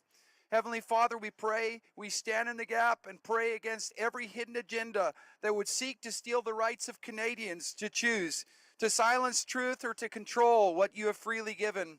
We pray that you would expose deception, dismantle corruption, and bring to light what is done in darkness. Let truth prevail over propaganda and freedom triumph over fear. We bless those in Parliament and in public service who stand for righteousness. Grant them the boldness to defend liberty, discernment to know the truth, and strength to resist the pressure of lobbyists and unjust systems. We pray that you would raise up righteous reformers in government and in our nation who will protect this God-given freedom for future generations. Lord, let this petition be more than signatures on paper. Let it carry the sound of awakening that shakes complacency and stirs Canadians to stand for truth and freedom once again. Let healing flow from coast to coast in our bodies, in our families, and in the soul of this nation. We bless those who have gathered here and those who have sacrificed their lives to stand for Freedom Health Charter. We bless those whose names are written on the pages of these petitions because they value the freedoms we have as Canadians. We dedicate this petition, this gathering, this cause, and this moment to you, and pray that your kingdom would come and your will would be done in Canada and on earth as it is in heaven. in the mighty and matchless name of our Lord Jesus Christ. Amen. Amen. Amen. Thank you, Pastor Rodney and Pastor Tracy. It's just an honor to have you join us. You know, I'm of the belief that we're souls and we're given a body. So I follow Jesus. And so it's interesting, we're given two things. We're given a body and we're given free will over what to do over that body. And that has to include deciding how we're going to prevent illness and how we're going to treat illness. It's a God-given right for us to have free will. In fact, he was clear. The biggest gift of being human is this free will, where we get to decide how we're going to live and how we're going to act. So I'm honored to have everyone here with me because we're all deciding to reclaim the right to decide how we're going to prevent illness and how we're going to treat illness. I'm very honored to ask Marie-Lise to come up. She is a healer, and that's going to come out as she shares with you. And she's going to share with us in French about her journey in Quebec. Bonjour tout le monde, bienvenue à notre événement. Je voudrais remercier Shawn Buckley, avocat, de m'avoir donné l'honneur, je vais dire l'honneur, de venir vous parler aujourd'hui puis de représenter la route bleue pour le Québec, pour NHPPA. Vous savez, cette association-là, je trouve que c'est vraiment super important de la soutenir. Puis moi, je suis la voix française, en fait. Puis oui, j'ai fait le Québec pour ramasser des signatures. J'ai fait pendant une semaine, mais je vous raconte quand même. Là, un mois, on m'a contacté, puis on a fait une rencontre, Shawn, moi, puis c'est le fun parce que j'ai rencontré Teresa, Eric, toute l'équipe de NHPPA, puis ils m'ont demandé de soutenir la charte de la liberté en santé pour le Québec. Ça fait 40 ans que je suis dans le domaine de la santé, puis on en a vu passer des choses au Québec, au Canada. Mais quand on m'a demandé, puis qu'on m'a informé de la charte, de la grosseur que ça a, de ce que je portais, j'ai trouvé ça un petit peu comme « Ouf, OK, ça va être tout un mandat ». Mais je l'ai fait avec brio, puis je pense que tout le monde était content, puis je l'ai fait. Là, je vous explique. Quand on parle de la charte de la santé en liberté, de la liberté, en fait, c'est qu'il faut savoir que les produits de santé naturelle, tu sais, encore, je recule, il y a 40 ans, j'avais un magasin de produits naturels, il y a plein de lois qui n'étaient pas là. Puis, je vous dirais que vers 2008, quand il a commencé à faire les produits de santé naturelle, bien, Shawn, avec son NHPPA, ont décidé de « on part au combat ». On va commencer à aller voir, parler à Santé Canada, voir les lois. Parce que moi, je m'en souviens. Dans ce moment-là, je suis naturopathe depuis longtemps, puis je peux vous dire qu'il y a des compagnies qui ont dû fermer, il y a des compagnies qui ont dû engager des gens pour aller faire tout ce que Santé Canada me demande, la légifération par rapport aux produits de santé naturelle. Puis, à chaque fois, Shawn et son équipe...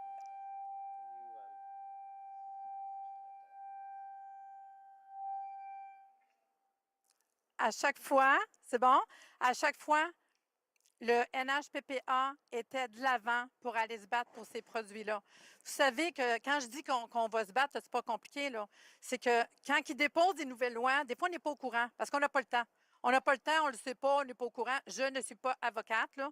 Puis ce qui se passe, c'est qu'il y a des lois, puis j'ai parlé à plein de compagnies, hein, puis ils me disent, vous savez maintenant combien que ça coûte?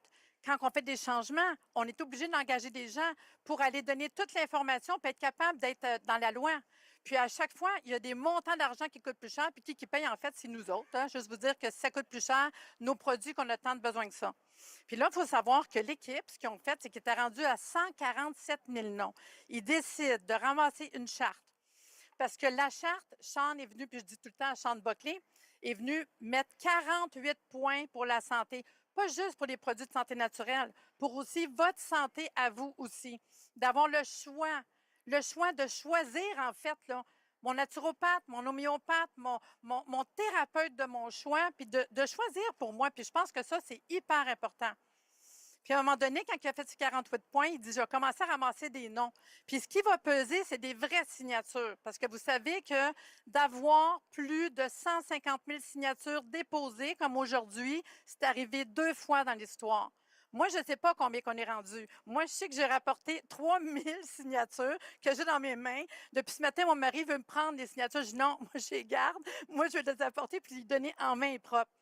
Puis je le sais qu'on va déposer, moi personnellement, je crois, la plus grosse charte avec le plus grand nombre de signatures pour toutes vous autres ici présents avec moi. Puis je le fais au nom de tout le monde. Ça mérite une belle main d'applaudissement parce qu'ils ont travaillé fort, le NHPPA, pour ramasser toutes ces signatures-là. Moi, j'en ai ramassé 3000, mais je le sais qu'on est rendu à plus de 150 000. Là, ce qu'ils ont fait, quand ils étaient prêts à ramasser plus de signatures, ils disent, c'est beau, on part. Moi, quand je les ai vus partir avec la petite vanne, j'ai dit, ben voyons donc, on embarque-tu là-dedans? J'ai trouvé ça super mignon. Là, ils sont partis de Victoria, l'île de Victoria. Ils ont descendu tout l'Ouest canadien. J'y suivais, là. Puis ils disent, on va faire le plus grand événement de santé au monde. Ben voyons donc. Puis il dit, c'est sa tante Marie-Lise, tu vas en faire aussi. Fait qu'ils ont fait toute Victoria, puis j'ai suivi à toute Vancouver. Ils ont descendu, ils allaient des magasins naturels, ils ont fait des entrevues, ils ont parlé à du monde dans le domaine de la santé. Autant le monde qui sont comme nous, hein, les gens qui veulent se faire soigner en santé comme qu'ils veulent, que les producteurs, que les distributeurs, que les magasins naturels. Vous savez, tous les gens que ça va chercher, c'est fou, là. Puis on se bat pour ça aujourd'hui. Puis moi, je suis super fière. Puis croyez-moi que je m'en viens un peu le torse bombé comme ça, en me disant, on va-tu réussir à aller porter la charte? Puis il y en a beaucoup qui m'ont dit, après ce qui se passe, moi, j'ai dit cette semaine à Chante que quand il va arriver ici, je m'excuse, mais je pense que ça va être le début de quelque chose et non pas la fin. Donc, ils sont tous partis. Puis après ça, moi, parce que c'est depuis le 4 octobre, à partir du 19 octobre, j'ai commencé à faire le tour du Québec. Il y a quelqu'un d'autre qui est parti dans les Maritimes pour qu'on se rejoigne tous ici aujourd'hui.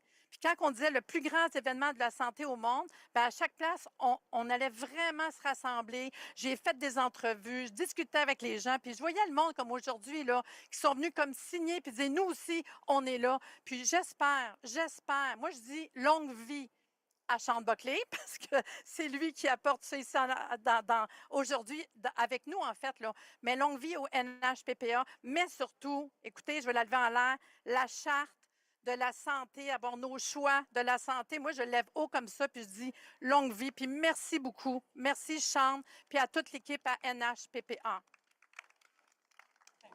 Marie-Lise, just an honor to have you on this charter tour. Just an honor. Thank you. I'd like to invite up Jason Dahl, who's traveled from Whitehorse, and just to share some words about what was happening up there and his thoughts on this charter tour.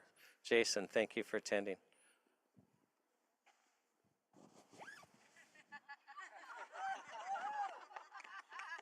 We made it. We made it. We brought the van across the country, and I'm here from Whitehorse, Yukon Territory. The whole territory, yes. Yes, another 10th of the population is here. The whole territory has 40,000 people. The neighborhood I grew up in Ottawa, has at least double that. So the entire territory is 40,000 people. One MP who is with the current government and fully supports Health Canada in their attempts to overregulate. Perhaps Blaine Calkins could be pressed to put a kick me sticker on his back someday. Just kidding. I'm so honored to be involved with this. Thank you so much, Shawn and Teresa and the NHPPA, who pulled me into the organization. I've been working for the past year with them, running campaigns, and it's just a dream to be involved with this, and that the care extends all the way up north to the territories as well, and we're able to represent. And we held an event, and we didn't know if anyone would show up, and we filled up a health store, Hi Catan and Euphoria. Thank you very much. And we filled the place up. People everywhere have the same concerns about making their health choices, being able to make their health products the way that they want. And let's get back to the way it used to be. And thank you very much, everyone. Thank you, Shawn. Thank you, Jason. So I'm just going to share a few words about our journey and what's going on. This red book I have here is actually a book that we had at an event on September 25th, 2008. And the Charter of Health Freedom had just been drafted. And the Charter of Health Freedom came out because we were realizing that Health Canada would come up with initiatives to further regulate natural health products, to further make them more expensive, and less potent and, you know, basically make the regulatory environment more and more unreasonable to create obstacles. We're already in the place where low-income Canadians cannot afford proper nutrition. I'll explain how our food supply, you have to supplement now to be healthy. But so back in 2008, we just realized that we're fighting this war of attrition, and it's inevitable that we lose. Because we have to organize every time Health Canada comes up with an initiative.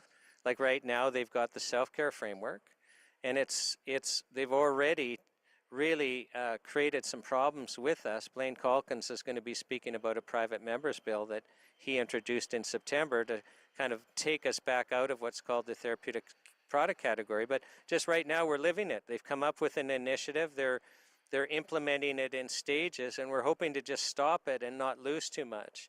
Well, it's inevitable that there's going to be more and more and more of us who can no longer afford or access basic nutrition or remedies that we rely on. So we asked the question, how do we solve this? We actually held 2 conferences where we had basically everyone in the natural health community participate from across Canada. We had practitioners, we had manufacturers, we had, you know, consumers, we had people whose lives depend on them. We had, you know, regulatory experts, and we just asked the question, how do we solve this? How do we finally protect our access to natural remedies? And the answer was, well, why don't we just set out the health rights that the courts already say we have? And so we are, you know, almost 1,000 years of common law court tradition now. William the Conqueror conquered in 1066. We're almost 1,000 years. He set up the common law court system. And what's happened in that 1,000 years is there has been time after time where the state was going too far versus the citizens, and the court said, no, here's actually the base. So here's a floor of basic health rights that the state you cannot cross. You can't cross in your actions, and you can't cross in your laws. And this is part of our heritage here as we stand in front of the House of Commons. Part of our heritage as Canadians are the common law health rights that our courts say we have. So we didn't create a single one. We just took the ones that the courts say we already enjoy as part of our heritage, and we set them out clearly. And we said what the courts would say is, no, you can't cross these with laws, federal laws, and you can't cross these with federal actions. These are the floor, these are the base that if we're going to have a civil society, we cannot cross. These are the bare minimum. And so we've codified what the courts say we have as a bare minimum. And there's no justification clause like in Section 1 of our Charter of Rights and Freedoms. So it's not like the government can violate them and then say, oh yeah, we violated them, but it was demonstrably justified. In this case, so court let us off the hook, because that actually didn't happen in the common law. These are our base, the floor. And so we're basically demanding the floor that our courts have said that we have a right to as citizens of Canada. And the other thing that it does is it creates some legal presumptions. And the one that strikes me as the most important is that the most important source of information as to whether or not a treatment works for a person is the person.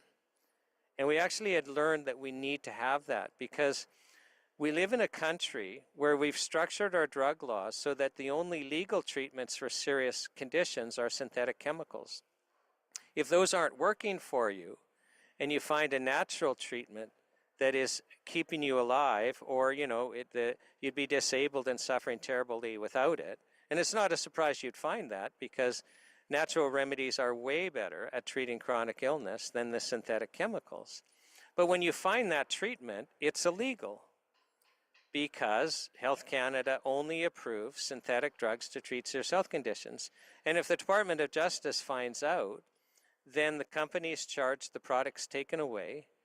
And if you rely on it and go to court, if you're one of the, this narrow minority of Canadians that would have the financial resources to actually go to court against the Department of Justice, well, they'll hire a whole bunch of experts to say, well, the approved chemical drugs work for your condition. Here's all the evidence.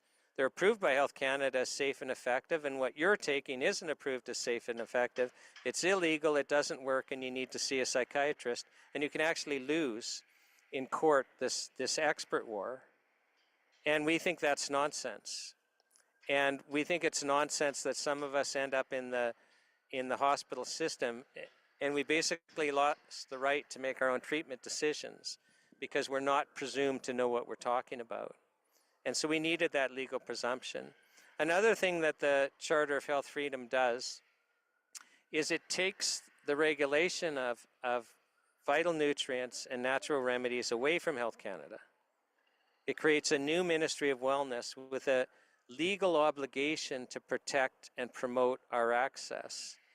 And the final thing that the Health Charter does is it creates a Health Freedom Ombudsman. We had just come off the experience with True Hope, where, and I speak about it in one of our openings, I share the True Hope story, so it'll be online, I don't remember which day. But True Hope had a vitamin mineral supplement and was managing a large number of Canadians who had serious bipolar disorder. And these were the ones that were involuntarily committed to psych wards, and then they'd come out and get used to the drug cocktails, and then they'd be involuntarily committed again. And I mean, their lifespan, once you're in that cohort, I mean, it's no more than 5 years. But they had found they were normal again. They were healthy. They were back at work. They were back at school. It was life and death. And the court actually acquitted True Hope. The court said, you know, you actually were breaking the law. You didn't have a license to be using this to treat bipolar disorder, because you can't. You can't get a license to treat bipolar disorder if you're not a synthetic chemical. So the court said, you know, you actually are guilty, but we can't convict you because it was legally necessary. It was legally necessary, the court found, for True Hope to defy Health Canada and to continue selling the product, or more people would have died. If you read the court transcripts, if you read the court exhibits, you will conclude that Health Canada caused a number of deaths. You know, one of the witnesses was Ron Lajeunesse, president of the Canadian Mental Health Association, and he would hold a press conference every time he was aware of a death caused by Health Canada actions. And he was doing that to shame Health Canada into allowing Canadians to access the product again. So after that experience, because, you know, a number of Canadians lost their lives and there was nobody to advocate for them, we decided we need a Health Freedom Ombudsman. And so through that experience, we decided to create a Health Freedom Ombudsman in the Charter of Health. So that's what the Charter of Health is about. And then, well, we need this. It's the solution. It will solve our problems. How do we convince the government to pass it? Because it's a spending bill, it has to be a government bill. It creates a new ministry. It creates an ombudsman. It spends money. So it has to be a government bill. How do we convince the government to pass this into law? Well, we thought, let's start a paper petition. So we had the clerk of petitions approve the form of our petition, and we started collecting signatures. Now, when I say we started collecting signatures, I mean Canadians. Like NHPPA, especially back then, like we were teeny. We're still teeny. So we were relying on you. We were relying on just citizens and health food stores. And all of a sudden, there's 5 boxes here filled with petitions. And like the petition page, for those of you who've seen it, I mean, I think it's got like 30 lines, and some of these have then lines on the back. We've got 5 banks or boxes. We have here over 150,000 signatures on a paper petition, which we were told some years ago by the clerk of petition makes us the 3rd largest paper petition being presented to Parliament in Canadian history. So this is history in the making. When you think about it, it's absolutely fantastic because it is entirely grassroots. This is an entirely citizen initiative. There's nothing radical about the Charter of Health Freedom. It's common sense. It's learned experience of what we need to have a floor. Now, we decided that, well, we better enter these this year. Like, I mean, this is too important not to have these petitions entered into Parliament. So we thought, well, we better do this when Parliament resumes in the fall. This is, I think, in the spring when we're having this discussion. And then we realized this is too important to just have an MP enter.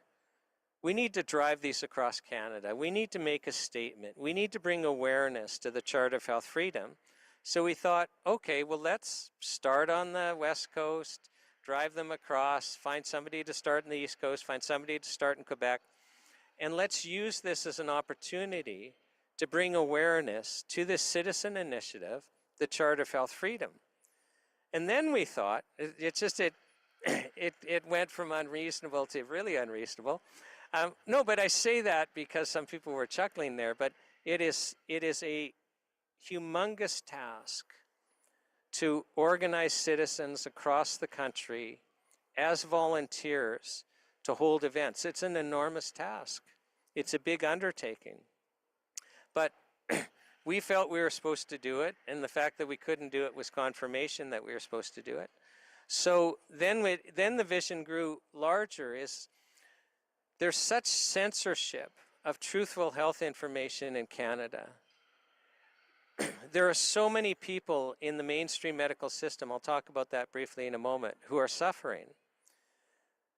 And they can't tell their stories. There's no place for them to tell their stories.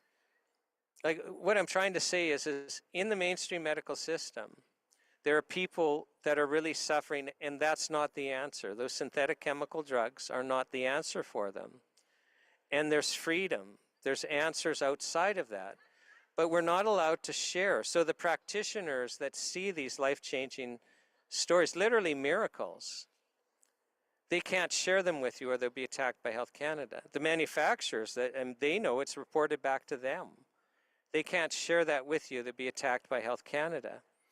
So how do Canadians find out about the fact that they don't have to be locked in, that they don't have to suffer? And we thought, why don't we have an online health show? So as we're driving across the land, let's broadcast all day, pretty well every day, people sharing their stories. Now, we also have health experts. You know, we have, for example, Dr. Bonnie Kaplan sharing on the use of micronutrients to treat mental illness. We've got Udo Erasmus, who's the world expert on essential oils, speaking about those and speaking about essential nutrients. We've got the experts. But the most important part about this health show are ordinary Canadians sharing their stories. And I have to tell you that this experience has been very troubling for those of us within the NHPPA. And which is odd when you think about it, every single story is a success story. Every single one is a success story, except we're finding ourselves grieved.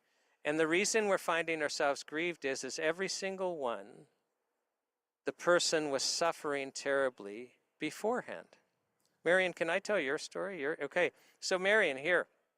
And those of you who have been following the show, I use her as an example. So at the time of Marion's story, and Marion shares her story, you can go back, it would have been broadcast a couple of times during the health show, and the health show is being posted at the NHPPA.org site. And why I'm sharing that is it's important for you to share this with people. But what happened with Marion is ironically, she's working for Health Canada in Ottawa at the time. You're a PhD immunologist, am I right? Yeah, so she's a PhD immunologist. She's working at Health Canada, and she comes down with chronic fatigue syndrome. And it's so bad. It's so bad that all she can do is work at Health Canada. Like her whole life is revolving around this. She can't sleep at night. She has to nap during the day. But I mean, when I say it's all she can do, it is a mental effort to be able to work. And, you know, she shares with us during her presentation for the health show, at one point she gets fed up. Like, I am going to go out for supper with a friend. I'm going to do it. So she takes the day off of work so she can nap as much as she can during the day to go out for supper. And at the restaurant, she passes out during the meal. And you face plant in your food, don't you? She face plants into her food. Now, all of us would find that horribly embarrassing, but can you actually imagine the fear of not knowing when you're going to pass out? Can you imagine what your life's like when you can't go out for a meal? You can't go to a sports event. You can't go out with your friends. You know, she couldn't drive home from work at the end of the day at Health Canada. Like, so everyone else is just getting in their cars and driving home. But Marion has to nap for a while first until she feels that it's safe, that she's not going to pass out in her car driving home. And she is clear, and I'm not trying to embarrass you, Marion, but she's clear. I ask her, like, how are you doing mentally? Like, she's doing terribly. She's clear she likely would have committed suicide if she had to face that for the rest of her life. And at the time, the Canadian expert in chronic fatigue syndrome was a specialist in Ottawa, and the specialist tells her, well, we don't have a treatment. And then she comes across a natural remedy. St. John's wort worked for her. Within 24 hours, she's sleeping. It's been 20 years. She's never looked back. Now, okay, so, but do you understand there's people out there with chronic fatigue that are suffering? And they're losing hope. And they have no life, and they're disabled. And they don't know to keep looking. They don't know that there's a solution out there. Another story that it's just struck me to the core is Karen Peters, who shared with us in Grand Prairie. And Karen Peters is diagnosed with rheumatoid arthritis. And she's suffering terribly. And her medical doctor shares with her, well, there is no cure, and this is going to get worse and worse and worse and worse. We can try to slow the progression of the disease with chemical drugs, and we will prescribe those for you. But Karen, you will end up in a wheelchair. No ifs, buts, ors. You will end up in a wheelchair, and this will kill you. So one of the drugs she was prescribed was methotrexate, which is a chemotherapy drug. So for a full year, weekly, Karen is injecting herself with this chemotherapy drug, and she shares with us. You can watch it online. Watch the Grand Prairie event. She shares with us that the drug made her want to die. So for 3 or 4 days, she was suffering so terribly with this chemotherapy drug that she literally wanted to die. She still got the rheumatoid arthritis. The swelling in her hands have gone down. That's the only benefit that she got. She's still in pain. In fact, it's becoming worse. Now she keeps trying to go on walks, and now her husband has to carry her home. And she's facing a wheelchair, and she's actually facing a life of chemotherapy. I think that's now a worse diagnosis than cancer. Like cancer, you're going to be on chemotherapy for 3 to 6 months, not the rest of your life. But I've come to learn that actually this is common with people with rheumatoid arthritis, that you reach a point they want to put you on chemotherapy drugs for the rest of your life. So she's now losing hope, and a friend says, you got to go see a naturopathic doctor. And she's going, no, they're not trained like the medical doctors, it's actually backwards. You watch the health show, we've got all health practitioners, including naturopathic practitioners, and I ask them, what's your training? They're actually more trained than the medical doctors. But she found a naturopathic doctor who had been a medical doctor first, and that gave the guy enough credibility for her. So she goes to this naturopathic doctor, and the first thing she says to him is, I have an incurable illness. And the first thing he says to her is, there are no incurable illnesses. And then he cures her illness with what? Nutrition and a few natural health products. And she is perfectly well. She's on no drugs. She can walk, she's not in pain, she's not facing a wheelchair. And this naturopath who used to be a medical doctor said, that chemotherapy drug for 100%, if you kept taking it, would give you cancer. And she wasn't told that. So why this story of Karen is grieving me so much is how many Canadians diagnosed with rheumatoid arthritis are being injected weekly with chemotherapy drugs, wishing that they were dead. Is it like 10? Is it like 1,000? Is it 50,000? Is it 100,000? Is it 200,000? How many? One's too many. And they have to understand there's solutions out there. Keep looking. Because what you'll find with this health show is it's just Canadian after Canadian after Canadian found freedom in the natural health community, found health again in the natural health community, found hope again. And the only way we can share that is by getting people to watch the health show. So I personally didn't understand that I was going to be so personally affected by interviewing these people, by us putting on this event. And you know, I find that I'm grieving because we have to free these people. And I also wasn't prepared for the level of support that we were going to get along the way. I can just tell you that at every single event, I just found the people volunteering and coming to support absolutely precious. And I know Marie-Lise will say the same, and Jason will say the same, and Teresa will say the same, and the team in the Maritimes will say the same. We're coming to a deeper level of understanding that we didn't have before. You know, it's crystallized in my mind. I knew that we had toxins in our food that were really affecting us, but until we started hearing people who, you know, basically were disabled because of it, until we started hearing from the practitioners on this health show how much of a factor it is in our bad health, I didn't realize how deep this was. And I didn't understand just how much of a problem it was, this chronic nutrition. We're so well fed. In fact, you know, many Canadians are obese. We're so well fed. But we are not getting the vital nutrients that we need in our food supply. And when you're hearing people who are chronically sick and it's cured with nutrition, but the doctors they were seeing didn't know. I'll just share with you a story. I mean, it's not a life and death story yet. But, you know, there's this young mom that was one of the first people that I interviewed. And she got 2 young kids at home, and she gets restless leg syndrome. And so when she'd go to lay down at night, she'd describe it as, I'm getting electric shocks into both legs, and the muscles are twitching, and it's really uncomfortable. And the only way she could stop it was by walking. So she's spending the night walking, and she can't sleep. And she's getting owly. She's getting depressed. She's actually losing the ability to care for her kids. Her husband has to be stepping in. And she goes to the medical doctor who diagnoses her with restless leg, who says, we don't have a treatment for restless leg, but let me write you a prescription for a Parkinson's drug. And she looks at the prescription, she looks at the side effects, and she decides, I can't do this. And she doesn't have Parkinson's, but she just says, I can't do this. And, you know, good for her, because as we learned on the health show, Professor Alan Castles, the 3rd leading cause of death in Canada are chemical pharmaceutical drugs taken as directed. And they play a role in another leading cause of death, which is highly preventable medical errors.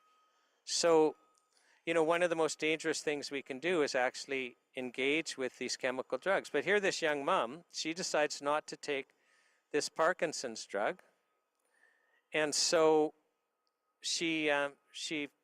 a friend says, well, go see a naturopathic doctor, who immediately puts her on magnesium and it goes away. And I see a bunch of heads shaking, like, because it was one of the first stories, I started sharing this with people I was interviewing, and those in the natural health community. Like, literally, it's like, it's so obvious. Like, it's like, well, yeah, if you're thirsty, drink water. If you've got muscle twitches, try magnesium. It's like so likely that, and there's no downside, you're deficient anyway, that you should do it. And it's kind of like, well, why didn't the medical doctor know that she had magnesium deficiency? They need to be trained differently. And the point I'm just trying to make is what we've learned on this journey is that we need to share this. So not only do we started this out as let's just protect our access to this, but I didn't understand how deep and truly how important this was, and I've been absolutely changed. Just before I ask MP Blaine Calkins to come up for this historic handover of the 3rd largest paper petition in Canadian history, I just want to read for you the first 5 or 6 names on our petition. So we drafted the charter, and then we held a kind of celebration back on September 25th, 2008. And I just want to honor some of those people that participated in this, what is now a historical event. And so I just want to read the first 5 or 6 signatures. So my signature is the first, then Lorna Hancock. And for those of you who know about what was the best group out there and the longest standing to protect our access to natural remedies, it was the Health Action Network in Vancouver area. And Lorna Hancock was instrumental and just tireless in protecting our access to natural health products. So the Health Action Network Society, they no longer exist. The NHPPA.org is the only group left standing, but we need to acknowledge that there have been many that have come before us, and we wouldn't be here but for the Health Action Network Society. And then we had Tony Stefan of True Hope, another pioneer that has, shown the way just by saying no, regardless of the cost. I'm going to do what's ethically right. I'm not going to allow Health Canada to hurt people. Peter Strauss, of Strauss Herb Company. And, for those of you who watched the opening on day one, I share the Strauss story. And that's the experience I had that led me to understand that we have to protect our access to natural health products. Rick De Silva of the Herb Works. Rick De Silva is a master herbalist. He's one of the most trained herbalists in Canada. He's no longer practicing. He's no longer doing natural health products. But he had a line of products. He was called the Herb Works. And he would grow his own herbs, and he would wildcraft herbs. So here, one of the most esteemed herbalists in Canada, growing his own herbs and wildcrafting his herbs. I used to use his products. But when the natural product regulations came out in 2004, because he was a small player, he couldn't survive the regulations. So I lost access, and everyone else lost access to the products by one of our leading herbalists that he grew himself, the herbs, or wildcrafted. And what a shame. I just want to honor Rick De Silva as one of the founders of what we're doing. John Biggs of Optimum Health Choices. So I met John Biggs, it was probably back about 2002, 2003. I'm a witness at the Standing Committee of Health, and he's a fellow witness. And another person I met at that Standing Committee of Health hearing, Jason Watkins of Purica, is speaking tonight at Bikers Church. So I'm going to invite everyone to come out and hear what Jason Watkins has to say. So Klaus Furlow of Furlow Botanicals. So I'll stop there, but I just wanted to honor some of the the first names. I also, there's some people that really contributed to the NHPPA, and, people come and go. But Julia Rickards, when she worked with us, she's been married since, but she basically kept the NHPPA going for years and years and years. And so I want to publicly honor Julia. Peter Helgeson, that was his idea to start the NHPPA, and he's just been a tireless advocate for our access to natural health products. Veronica Bessie, who was just instrumental in our communications. So we've just had a lot of people that have been truly instrumental over the years in getting us here. And here is where we hand over the third largest paper petition in Canadian history. I'm going to invite MP Blaine Calkins to come. I'll just let you know that MP Blaine Calkins and the last Parliament introduced a bill into Parliament, a private member's bill called Bill 338. And that was to undo part of what Health Canada has just done in moving us into the same category as the chemical pharmaceutical drugs. And he managed to steer that bill past first reading, past second reading, which is just an enormous amount of work. So it just means he's talking to MP after MP after MP of all parties, and he gets that bill into committee. It may be in our 157 years of Canadian history, like a handful of private members' bills get into committee. So this MP has made history by not only getting this bill to help support our access to natural products into committee, but the bill got out of committee, and then an election was called. And he's reintroduced the bill. It's Bill 224. And so I'm also going to invite MP Blaine Calkins to speak to us about that bill, because it's absolutely essential that we support what he's doing. He's a tireless advocate to just protect our right to choose how we're going to treat our own body. So MP Blaine Calkins, if you'll come and join us, it's just an absolute honor. So let me hug you. Oh, yeah. Hug it out. Yeah, so it's just an absolute honor.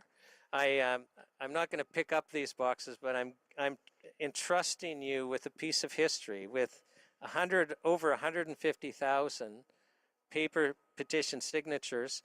Just so everyone knows, we had a mail strike, and so I've asked Blaine Calkins not to submit to the clerk of petitions, to give us about a month to collect all the ones in the mail and get those couriered out to him. I know that I spoke with Judy, who's a volunteer at the NHPPA, just before we left Edmonton again, and she says, I got another 3,000 for you. So, you know, we're over, you know, 153,000. Marie leased with another 3,000 roughly, you know, so we're at 156,000. Who knows how many more are in the mail. And even after we enter these, you can keep sending them. We can have another batch entered. Our voice doesn't end. So, yeah, our voice doesn't end. This, as Teresa indicates, this is really the beginning. So here we are, we've traveled across Canada to bring awareness, and now we need to call upon Parliament to, you know, pass this into law. So MP Blaine Calkins, it's an honor to present you with the third largest paper petition in Canadian history. Well, thank you, Shawn. And it's great that you're all here today. And I'm not normally here on weekends. Normally I would be back in Alberta, but this was too important to not be here for. So I want to say thank you to you and to everybody who has volunteered and worked so hard to get all of the signatures on this petition and to work so tirelessly in advocating for Canadians' ability to access natural health products. I've been a member of Parliament for about 20 years, so this is not the first time that this battle has actually been before the House of Commons. And I didn't think it was going to come back after the time that I was there originally. But lo and behold, in 2023, the government passed Bill C-47, and really there was no debate, no discussion, and no fanfare around the fact that they redefined the definition of natural health products. And it was some weeks and maybe months later, all of a sudden, I was receiving all of these cards in my MP office here in Ottawa, and I started looking through this card, and normally I get 1 or 2 cards, and I go, okay, and then I get 10 or 20, and I go, okay, I'm going to pay a little more attention to this, and then all of a sudden I've got a couple hundred of these things. So I read through and I go, what's this all about? And I go, oh, I remember this. I've been involved in this before. So, of course, all MPs from every corner of Canada were receiving these cards as well.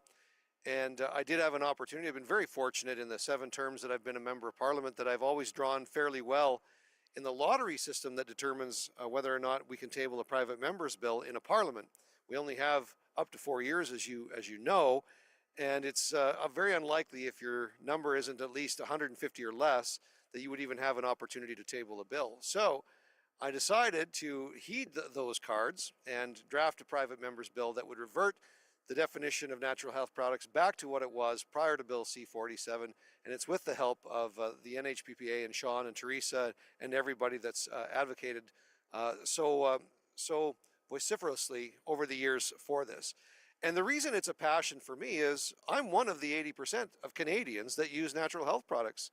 I joked, I think, in the House of Commons in answer to a question from an NDP MP when I did the first hour of debate. You know, what he asked me specifically, it was Peter Julian asked me specifically what natural health products I take, and I said I was having this twitch. I thought I was just having this twitch in reaction to the Prime Minister speaking, but it wasn't. I was actually deficient in magnesium, and I'm out of magnesium again. So as soon as I'm done getting these back to my office, I'm off to the health food store to get some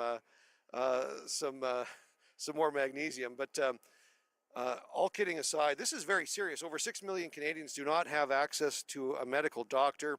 And of course, by right, we should all be able to do what we want to do to look after ourselves, eat healthy, exercise, and have access to proper nutrition.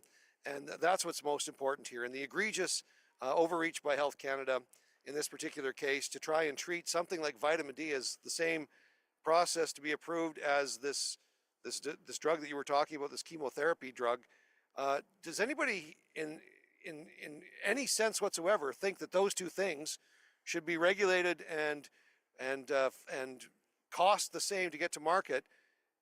It would be absurd to think that those two things should be classified the same and treated the same way. So I've appreciated that we had the support for Bill C-368 in the last Parliament. Bill C-224 is going to restart that fight. I've drawn very well in this particular Parliament for private members' business, and I expect the first hour of debate on that will be sometime in mid-November. So look for that, and But the pressure needs to be continually applied to members of Parliament from all political parties that are currently in the House of Commons. The makeup of the House has changed, but the dynamic has not. It's still a minority Parliament. So if 3 of the 4 parties decide that something should pass, it will pass.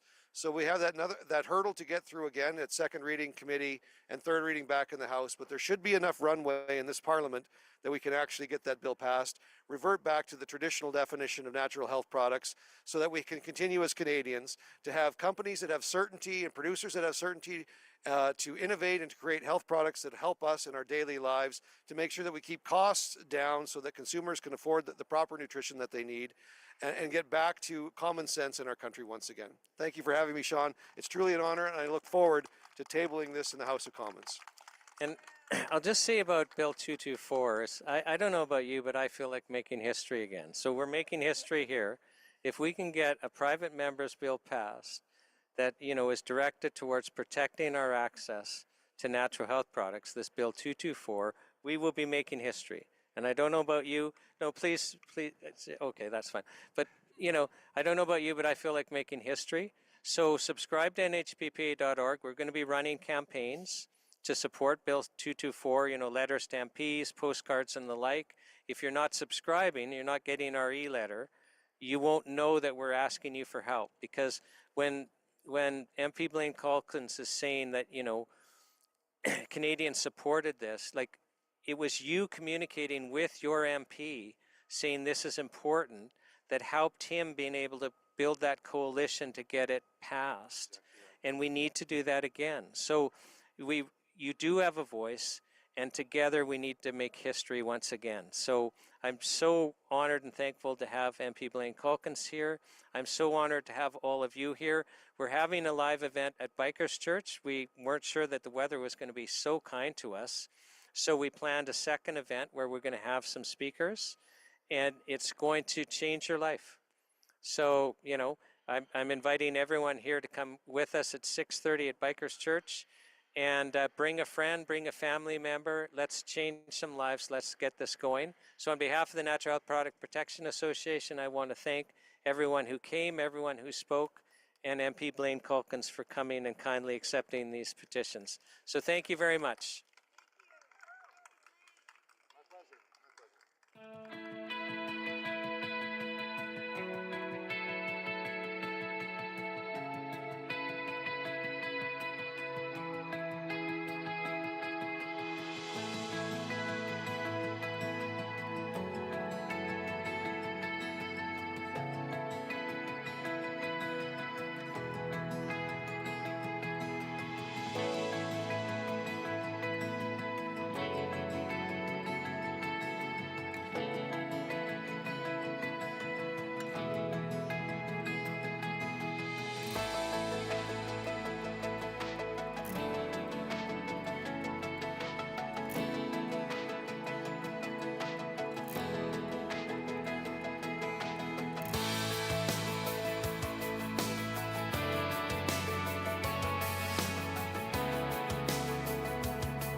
Welcome to the world's greatest health show. My name is Shawn Buckley with the Natural Health Product Protection Association, and I'm very pleased to have with me Alan Castles. And Alan, I want to call you Dr. Alan Castles because I know you were a professor at UVic forever and a day. Welcome to the health show. Thanks for having me. It's a pleasure to be here. And you're right, I'm not a doctor, though I play one on TV. Right, right. So, and you share, a lot of the audience won't know who you are, and I'll tell the audience that I've read some of Alan's books, and he was an expert witness at the National Citizens Inquiry, and I heard him say something that very few people come to understand about our drug regulation, and I thought, okay, I've got to continue to follow this guy because he knows what he's talking about. Alan, can you kind of share with people watching how you fell into kind of looking at drug regulation and some of the things that you've done, and then also tell us the books that you've written? Sure. So I've been doing pharmaceutical policy research for 31 years now. I started when I was doing a master's degree at UVic, and was asked to work on a drug study here, well, a policy study here in British Columbia, and that led to another study, into another study. Next thing you know, 30 years later, I'm still doing the same thing. And in the process, my eyes were really open to how the institutions that we've set up to kind of protect us from the worst aspects of drug dangers, pharmaceutical dangers, really, doesn't serve us very well. I think that the thing that you mentioned that might have caught your ears, Shawn, you said that I said something that you hadn't heard from others, and just to lay that out for your viewers, the point is that I made is that it appears that our drug regulatory system protects patents and not patients. And what I mean that is that large companies that want to achieve a monopoly by producing an innovative drug that they can maintain a monopoly on and make lots of money, that seems to be who is being protected by Canada's regulatory system. If you've, just in comparison, if you've got a company that can produce something that might fall under the heading of a natural health product that can't be patentable, they're really not interested in protecting those interests. So, the regulatory system is very much skewed and influenced by the large companies who make a lot of money selling patented drugs. So I've been delving into drug policy and drug safety for many years. Wrote a few books along the way.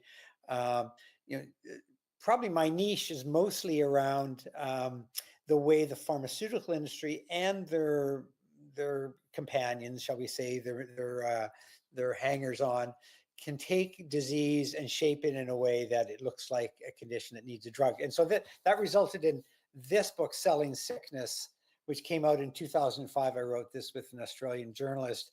And we had spent a number of years looking at what we would call essentially disease mongering.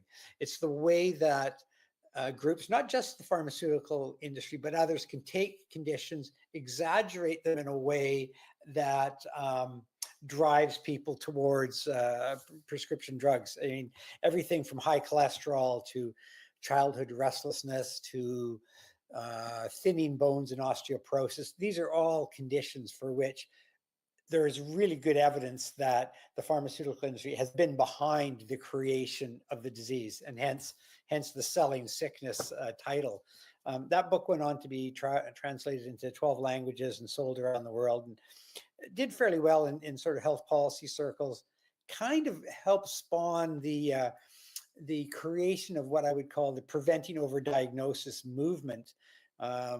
So Ray Moynihan and myself and others basically created an annual conference called Preventing Over Diagnosis. And this is where researchers get together and talk about the research and the regulation that's needed to prevent the worst aspects of disease mongering. I just came back from the Preventing Overdiagnosis conference in Oxford. I was there 2 weeks ago. It's great to see that there are, hundreds of people can come to an international conference really concerned about the same things I am, which is about how we need to reform regulation, how we need to be very skeptical of the claims made by the pharmaceutical companies, and so on.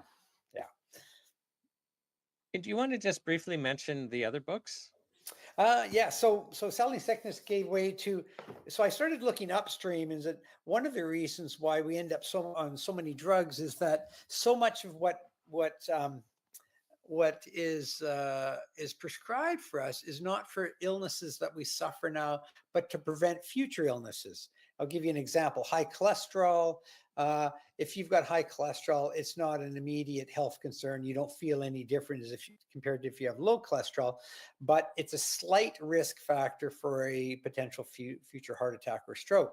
Therefore, screening for cholesterol is something that is routinely done. Your doctor will send you for a blood test, and based on those results and the definitions that we've placed around what's considered to be highly influenced by the drug companies and other groups like the American Heart Association, you end up getting millions of people put on cholesterol-lowering drugs. I mean, I think that's probably one of the most egregious examples of inappropriate screening, where you've got people who are not symptomatic and they are suddenly turned into patients because of a screening test.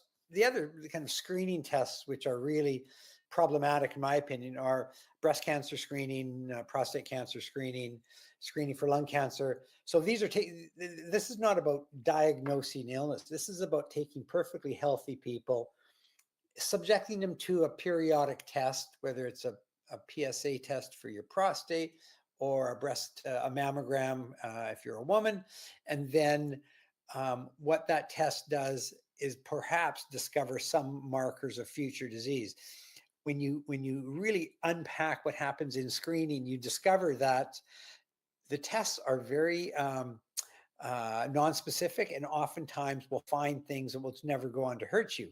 And therefore, screening causes a lot of unnecessary harm in terms of biopsies, explorations, sometimes surgeries, and drug treatment for something that would never go on to hurt you. So this is what led to me writing this book, which is called Seeking Sickness, and the subtitle of that is Medical Screening and the Misguided Hunt for Disease.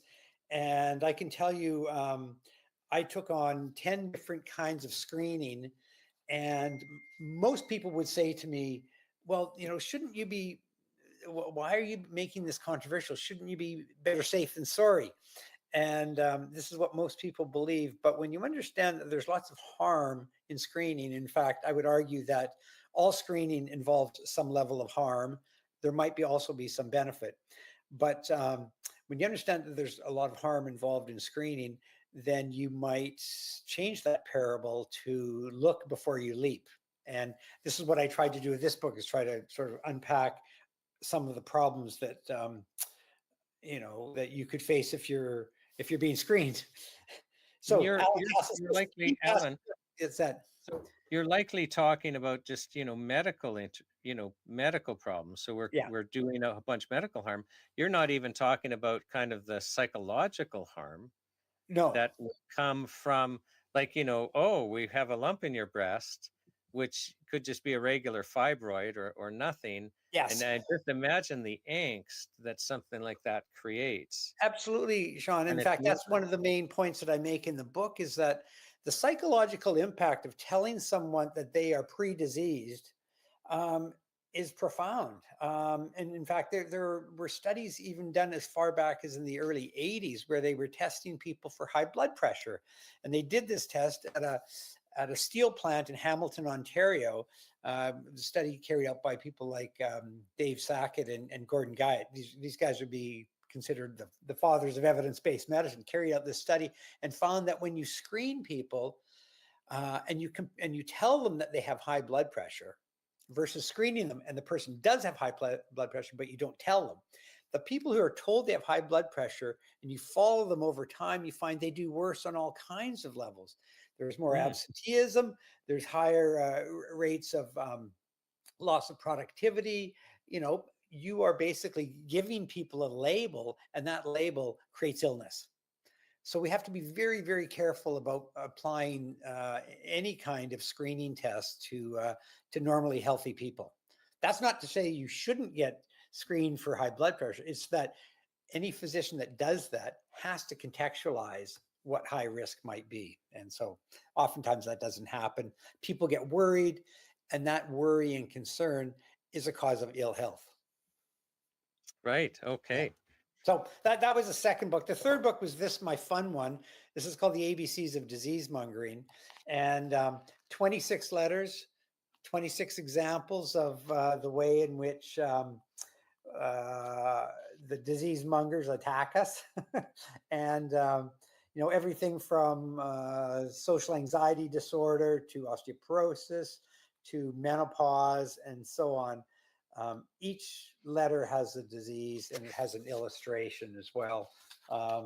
So this was my fun book, and but it's got a backstory, so you can look at, and it's written in verse, by the way, as if Dr. Seuss had taken this on, and I footnote it, so it's got pretty strong references on why we should be skeptical of a lot of what we're being told. So there's that. What's the backstory? So when I say the backstory, there is we call it the fine print. The fine print meaning the references. Each letter has each letter has a poem, and then there is the backstory where I tell why the poem exists and what's really behind it. Yeah. Okay. Yeah. So Alan, Canadians by and large have just this, I think, belief in almost all of their government institutions. Like, and in a way, like, I don't know how old you are, but I mean, I'm in my 7th decade. Yeah. And I found it easy when I was younger to just buy the narrative. And it is a narrative. Like, I didn't see it on a wall. I didn't read it in a book, but I just felt comfortable. You know, my institutions are protecting me. That's what they're for. And I accepted that. And I think a lot of people do. But in the area of, you know, so even the words Health Canada, I have to say, it's funny. I was interviewing somebody earlier today, and they said, you know, I don't even want to use that name, because, you know, they just find that it's so wrong. And I've had those thoughts too over time. It's just, I'm actually not comfortable using their name because it in my mind doesn't represent who they are.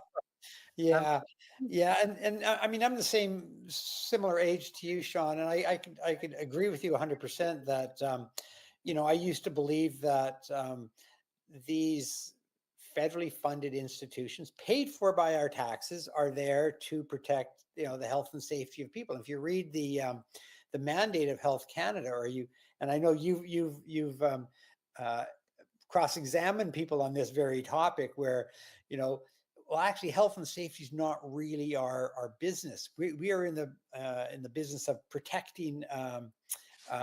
We are enforcing regulations. Well, what regulations? Well, the regulations generally favor the development and the marketing of new, sometimes very not well tested drugs. So that's can I just stop you, because this is, you talked about the mandate of Health Canada, and I want viewers to understand.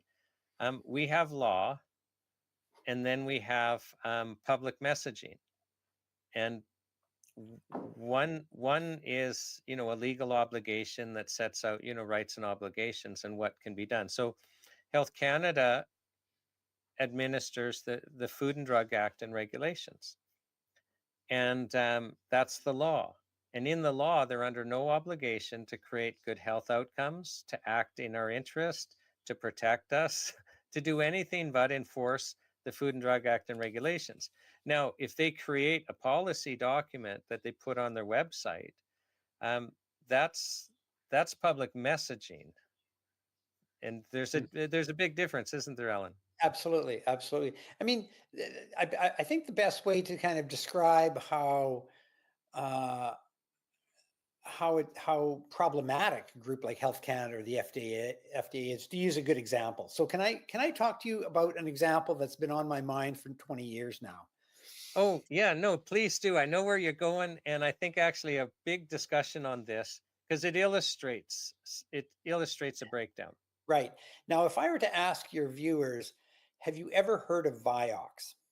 Now, some people might say, "Oh, yeah, wasn't that a drug or something?" Um, I asked my friends who are professionals, or teachers, lawyers, judges, and so on. I asked them, I was at a reunion earlier this year, and I asked my friends, we're all about the same age, have you ever heard of Vioxx? No one at all heard of Vioxx. These are well-read, informed, Oh, you see, that educated people. Okay. surprises me because it was so popular. I know so people who took it. So yeah, okay. So let me give the quick backstory on Vioxx. So this drug was the generic name is rofecoxib. It was marketed by Merck, a large drug company. It was one of several what they call COX-2 inhibitors, a type of drug that was approved in 1999 for pain relief, for arthritis, and so on. Now, the pre so this drug, by the way, became a massive blockbuster, and we're talking in early 2000s, 2001. Massive. The amount of advertising, marketing, journal articles, it was just really overwhelming. It was the blockbuster of the decade.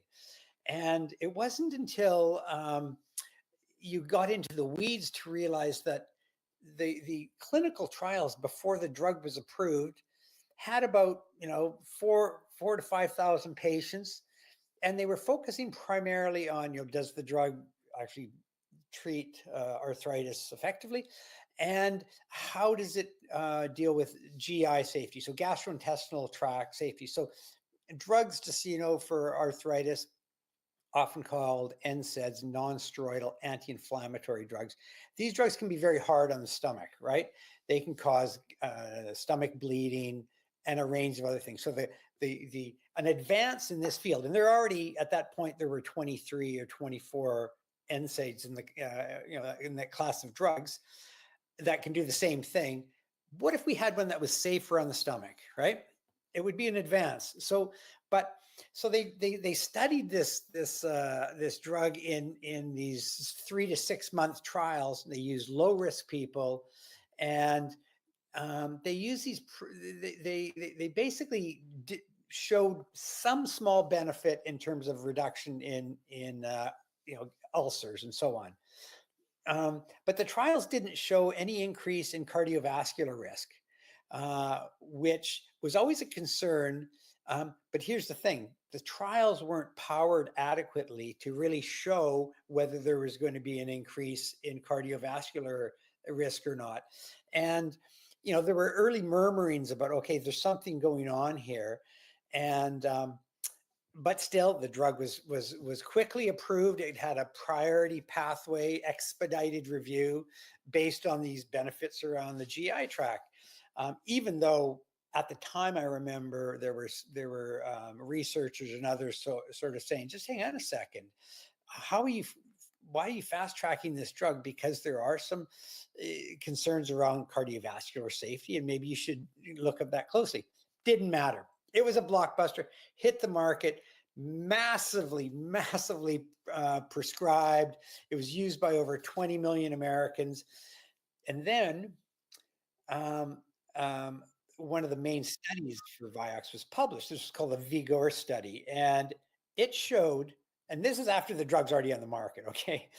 So when they published the results, it showed that there's a 4 to 5 fold increase in heart attacks and serious cardiovascular events compared to naproxen, which is a cheaper generic standard NSAID. And instead of saying, oh, the drug actually might be more dangerous than a comparator, the narrative driven by Merck was that, oh, no, naproxen was cardioprotective.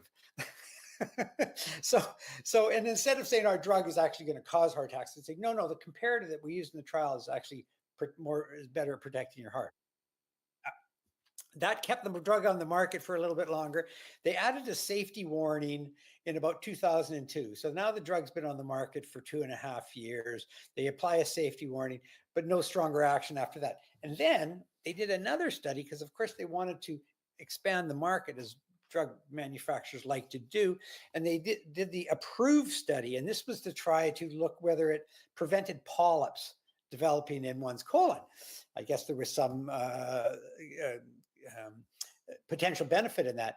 But in that trial, that's when the wheels came off the bus. And it came out in like September of 2004. And it showed that the drug actually doubled the risk of heart attacks and strokes after 18 months. That's when Vioxx was withdrawn from the market. And so this delay from the early safety signals to when the drug came off the market, so we're talking about 5 years. The estimate is there were more than 88, there's somewhere between 88 and 140,000 extra heart attacks in the US, and probably about 60,000 deaths. Okay, 60,000 deaths. So when I do presentations on this, I show a picture of Vioxx, and I show a picture of bodies lying in a roadway from the Vietnam War. And I say to people, what do these two things have in common? Vioxx and Vietnam both start with V. Other than that, what do they have in common? Well, they have in common an American death count that's around 60,000. So 60,000 Americans died in 5 years with Vioxx on the market, and about 60,000 American soldiers died in combat in a 12-year war in Vietnam.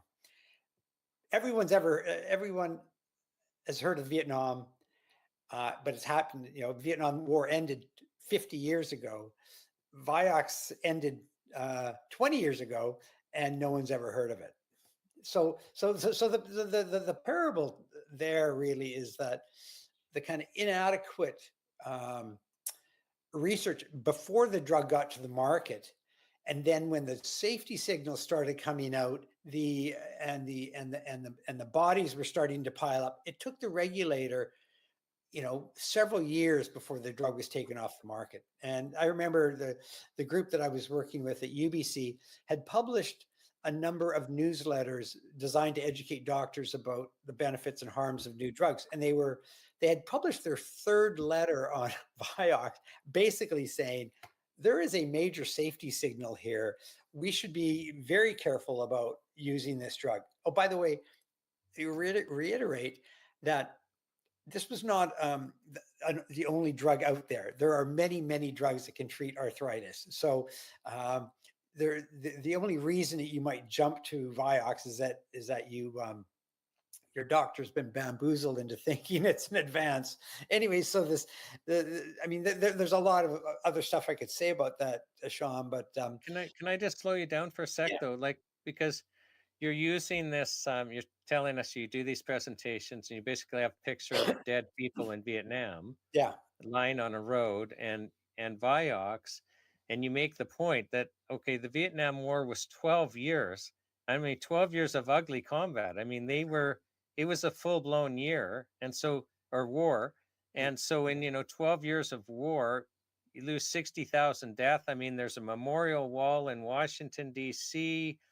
There was, public debate. There was, civil disobedience over the war. It was a huge cultural issue that absolutely shaped American culture and then, shaped Canadian culture. Yeah. Even the word draft dodgers. You and I will know that word. Yeah. Younger people won't, but those were, young American men that was avoiding a draft because they were being drafted. Yeah. And they were asked to go fight in a war in Southeast Asia, and they had no idea of the geopolitics of it. Why was the American government drafting 18-year-old men to go fight in a war? It was a big deal. Mm-hmm. Yes. Yeah. Oh yeah. No, it's if that's not an eye opener on, governments have too much power over your life, I don't know what is. Yeah. But Vioxx in a shorter period of time killed as many Americans, and by, if we assume Canada had a 10th of the population, then it was available here, and it was available here for the same amount of time. Absolutely. Likely a little longer, because usually we're slower on the draw. And we're more conservative in prescribing. I could talk a little bit about that as well, but yes, But just back to the point I'm trying to make, and which is just emphasizing the points you were making. yeah, So people don't know about this, and and nobody's held to account, right? Like the politicians supporting the Vietnam War, they could be voted out. There could be other consequences. yeah, But yeah, but the Health Canada officials that sat on this in face of what had to be completely ugly safety signals yes, and allowed it to stay on the market when it wasn't necessary, was just absolutely. benefiting a company, is not talked about. Like, Ellen, in my world, I've been involved in situations where if it wasn't Health Canada, people would be going to jail. Right. Yeah. Oh yeah, for sure. And there were lots of accomplices. We could single out Health Canada or the FDA for their lax approach to approval, or what we would call post-market safety surveillance. Once you start discovering, let's say you're in the interest of airline safety. Well, an airplane falls out of the sky. They ground all the airplanes. It's surrounded by teams of investigators. They comb right through the ashes to figure out what went wrong, and those lessons are conveyed to the pilots and to the airline, and the system is improved. Well, if you ask Health Canada or FDA how many planes crashed in terms of drug disasters, they couldn't even tell you that answer. They couldn't answer the question. They don't even know how many planes have fallen out of the sky, and that's. I mean, we often use airline safety as a good comparator to demonstrate how poor drug safety is, right? And another thing, just a point I'd like to make, because you're talking huge numbers of a single drug failure, and and there's failure after failure. Yeah. And when you hear numbers like 60,000 or up to I think you said 100 and something thousand deaths, who was it, Stalin, that basically said a million's a statistic, but one person is a tragedy. Right. We right. forget that every single one of those people had a life, they had a family, likely were parents or somebody's brother, sister. Yeah. Like there's a whole impact to an individual death, and these are horrific numbers, but the societal impact on Yes. it would just be incredible with those numbers. Absolutely, and worldwide as well. And again, we're talking healthy people. This was not a life-saving drug. I mean, by the way, I don't ever use the term life-saving drug, because no drug has ever saved your life in the history of the world, other than perhaps an antidote for a snake bite. But in terms of having your life saved, these drugs were not life-saving, nor did they, by the way, reduce the risk of gastrointestinal bleeding, which is kind of what we were worried about. But you're right. But in terms of the company facing any consequences, I mean, there were thousands of lawsuits, as you know, and lawsuits take a long time. They're very contentious. They're very expensive. Most people don't have the heart to go through a lawsuit, right, Shawn? Because it's just too difficult and too draining to your finances. But there were thousands of lawsuits, and Merck ended up paying about $5 billion in settlements. But the one thing that you would want out of a scandal such as Vioxx is for the regulatory system to be enhanced, to find the mistakes, to make sure that kind of thing isn't ever going to happen again. And I would argue, and I think my colleagues in the sort of drug safety research world would argue, that the system is no safer now than it was in 2000, and we still have potential drug disasters in our midst. In fact, I wrote an article a couple of days ago about a class of drugs called the GLP-1 inhibitors. These are drugs like Ozempic, massively marketed, massively hyped drugs for weight loss, which I would argue is the next Vioxx. And these drugs will eventually come off. I'll make this prediction now. These drugs will eventually be pulled from the market in disgrace, because if you take a look at the history of weight loss drugs, they will all end in disaster when the harms exceed the benefits. This is going to happen. It won't be until millions of people are exposed to the harm and there are deaths and injuries from the drug. But I predict we're living in a slow moving train wreck. We call it that. Mhm. Yeah. Well, yeah, because Alan, I've heard the safety signals are just so awful on those drugs. Yeah. So again, I think at any given point of your life, there will be a drug on the market where the safety signals are horrific, and yet it's being marketed aggressively, Yeah. and we're taking it. Now, you cited, that Merck, may have paid out like $5 billion in civil suits, Yeah. but my understanding is that basically that the pharmaceutical companies factor that in. It's the cost of doing business. Oh, absolutely. In fact, They may have made 20 or 30 or 40 billion on the drug. So having to pay 5 billion out yeah. is just the cost of doing business.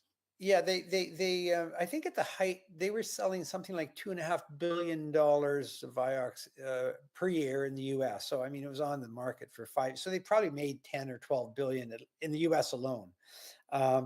I don't know what global sales would have been like, but yeah, you're right.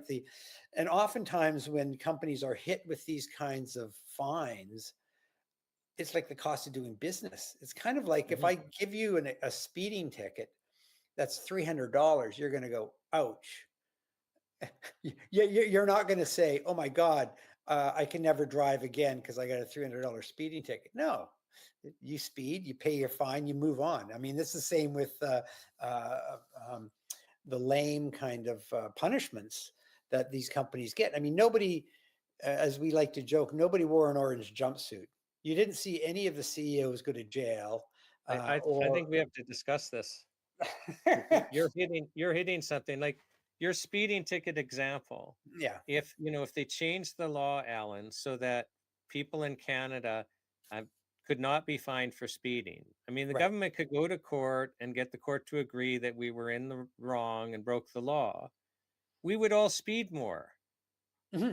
It doesn't mean there'd be more accidents, because intuitively people just kind of drive whatever they think is safe. So on a hot sunny day, the line of traffic on a highway is going faster than on a rainy day and on a snowy day. Like we all just adjust.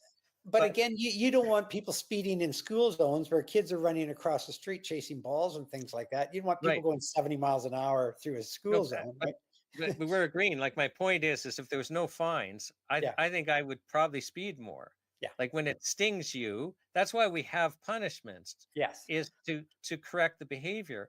I don't know. Like like in my opinion, if you're on the board or you're on the management or you're a senior person in a pharmaceutical company and you guys are getting safety signals that your drug is killing people and you're not pulling it off of the market when you know there's alternatives, nobody's life relies on this. Yeah. Like I see people charged with culpable homicide and criminal negligence causing death for things that, are way less serious than that, Alan. Yes. Have you ever seen a pharmaceutical executive or management person or, high up employee pay a civil fine or being convicted, even charged criminally? But they used to have, they used to have a position in the pharmaceutical company. I don't know if they still do it. And it was the VP of going to jail. So they had one guy whose title was, he's the guy that's going to go to jail if we get fined to the point, or we get charged to the point that somebody has to go to jail. Now, it was kind of partly in jest, but also partly true that they had a guy who's part of his job description was, you're the guy that goes to jail if we get caught doing this stuff. Nobody ever went to jail. I mean, it was kind of a joke, but they did have concern enough that they would appoint these guys, the VP of jail. And they don't anymore. And just imagine, so people watching, we're all on the board of a big pharmaceutical company, and we have a drug on the market making $2.5 billion a year, just in one country, let alone worldwide. Yeah. And, we're at a board meeting and we're being told, listen, there's heart attack after heart attack after heart attack. There's some real liability here, and our lawyers are briefing us, well, civilly, probably we're expecting about 5 billion in fines if you can continue selling it. And with our marketing department and legal and all of that, we should be able to keep it on the market for another 2 or 3 years. At best 2 years at worst. So that's another 5 billion. That should just cover it there. Yeah.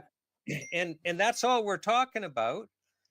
And the board actually has a legal fiduciary duty to maximize shareholder profits. Can I say that again? The board has a legal fiduciary duty to maximize shareholder profits. So there's literally a legal duty on them. Now, we're in the same board meeting. They're not doing their job, right? We're at the same board meeting, and we know all of this information. But then a lawyer makes it clear, because we're in a different regulatory environment where people are held to account. Yes, but every single one of you will spend the rest of your lives in jail, and you guys will be sued civilly. So your spouses and children are going to be paupers. It's going to be a different decision. Yeah. But nobody's held to account. You and I hurt somebody physically, we're going to be held to account. I mean, in Canada, even if, it's 2 a.m. and somebody's broken into your house, you're going to be held to account if you harm them. Yes. Just even acting out of just total fear and terror. Yeah. So, but not pharmaceutical executives and board members and high ups and lawyers who are participating in these decisions that they know or ought to know are causing death and disablement. And with the VIAC stats, you didn't even talk about people that had heart attacks and lived. But they're disabled now and harmed. You know what else I didn't talk about? And let's not forget that these are prescription drugs. You can't go and buy them over the counter. You need a learned intermediary to prescribe that drug for you, which means you need the involvement of a doctor, someone who's highly credentialed and has a medical license. In the early days of Vioxx, the group at UBC, the Therapeutics Initiative, were looking for some rheumatologists. These are the people that this drug would be in their wheelhouse. They were looking for rheumatologists to be involved in helping to sign off to help peer review their letters around the safety concerns of the drug. They couldn't find a single one that hadn't been taking money from Merck. Merck had basically bought all the rheumatologists in British Columbia. Now, I say that, and it sounds egregious, but I can assure you, 20 years ago, when these drugs came out, the hype was so big, the bamboozlement of the science of the medical profession was profound, and hence the average Joe doctors taking their marching orders from specialists, the rheumatologists. They're going to lectures funded by Merck. They're listening to people present data funded by Merck, and what do? They prescribe the drugs. And so, the one agent that is there to protect the patient has been basically brainwashed by the promotional activities of this country. They had so much money, they poured so much into the education and the whining and dining of physicians that there's no way you could get an independent opinion. I mean, I know the doctors that I know who are very careful, cautious prescribers. They would say, look, I'm going to wait till this drug's been on the market for a number of years before I even consider it. That's what a cautious doctor does. But most of the physicians bought into the whining and dining and the bamboozlement. And, just like we were let down by the regulator, we really got let down by the medical profession, because if Merck hadn't bamboozled all the doctors, this drug never would have went anywhere. Well, and the doctors had to have been seeing safety signals of heart attacks in patients, and doctors talk. So, how does this happen? And they're also being dispensed by pharmacists, who should be another line of defense. So how does this happen then, Alan? Well, so we have a thing called the post-market safety surveillance system, where if you suspect that a drug is involved in an injury of some kind, you can report it. You can report it as an individual. As a medical professional, a physician or pharmacist can report it. You have to go onto Health Canada's website. The problem is they don't get compensated for doing that. So very few do it. And it's time intensive. And that's one thing that physicians and pharmacists don't have a lot of time. They don't have time to report to Health Canada if they suspect a drug has caused a problem. The other thing too is that, and this is something that myself and my colleagues have been railing about for years, the kinds of education that physicians get in medical school around drug safety is almost non-existent. And I can say that. Okay, just wait. You got to explain that. So, because that's interesting. Because Alan, my understanding is that one of the leading causes of death, one of the top 5 leading causes of death in Canada and every other Western nation, is chemical pharmaceutical drugs taken as directed, so not even abused. Right. It's number 3. Okay, so the third leading cause of death in Canada, heart attack, dying from a prescription drug is okay. The third. So the third leading cause of death in Canada is dying of a prescription drug taken as directed, not abused. Right. So you would think that our doctors then, that are there to help us and prevent death, they'd probably have to have like 2 years of training on drug safety, or that probably wouldn't even be enough. But you're saying they get hardly any. Well, and what they need is ongoing drug safety information, ongoing, because when you graduate from medical school, a lot of what you've learned is going to be obsolete by the time you get to practice. You need sort of ongoing methods of staying up to date and being able to read literature, and also being able to be knowledgeable around epidemiology, so you can understand things like relative risk and absolute risk reductions and things like that. My colleagues complain that the students in, say, for example, UBC Medical School virtually have no courses in pharmacology. So they're not even taught the basics of how drugs interact, how safety signals are detected, and not recognizing the harm that drugs can be causing. I mean, the 60,000 deaths from Vioxx would have been dispersed across the entire U.S. Not if they were concentrated in a single clinic, I'm sure somebody would have noticed something or said something. But because it's so diffuse across the country, and the signal is really would be really hard to detect. So, but just wait a second, Alan, because those are deaths recorded by their VAERS system, I assume, in the U.S., right? They may have been.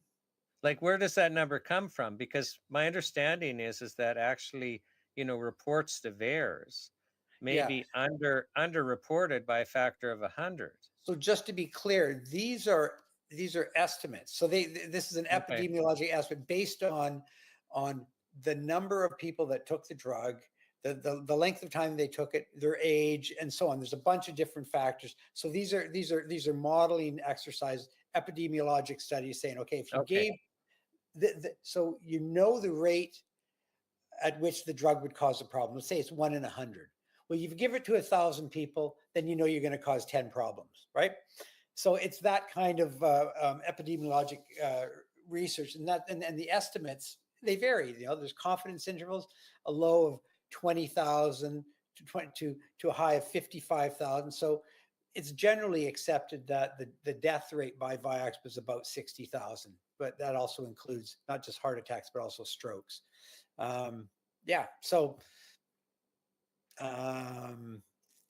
Those would not have been recorded in the VAERS database.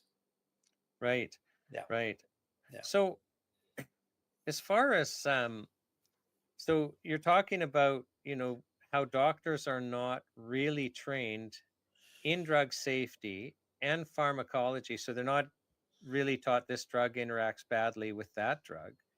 But they do seem to be trained to prescribe drugs for conditions. Well, and there's an expectation for that. Like for this health show, I've interviewed 3 medical doctors, and all of them, practiced for at least 40 years. One of them is still practicing. Yeah. And then they became integrative medical doctors. So 2 of them became homeopathic doctors, and the third just studied extensively in nutrition and the like. But they explained, like, so even like that were trained as homeopathic doctors, well, they're still practicing as both. That people come to them because they're medical doctors with the expectation of getting a prescription drug. Absolutely. I Like, mean, it's almost like it's a we've been culture. trained, and that's what they do is they dispense. Like, I haven't seen a medical doctor in years and years, except when I had to go to the hospital for something that was acute. Yeah. But when I did, I mean, almost invariably, I would get written a script. So here's what the data looks like there. So you're right. It's a cultural thing. The estimates are 67%. So we're talking 2/3 of medical visits in Canada end in a prescription. So that's either a new drug that you get prescribed, or it's a refill.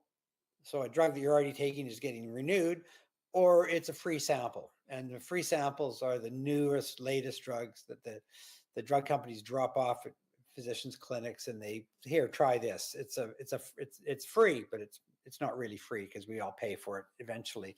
Yeah. So you can't discount the idea of patient demand, and because we do live in very much a quick fix society where we want rapid solutions to any problems.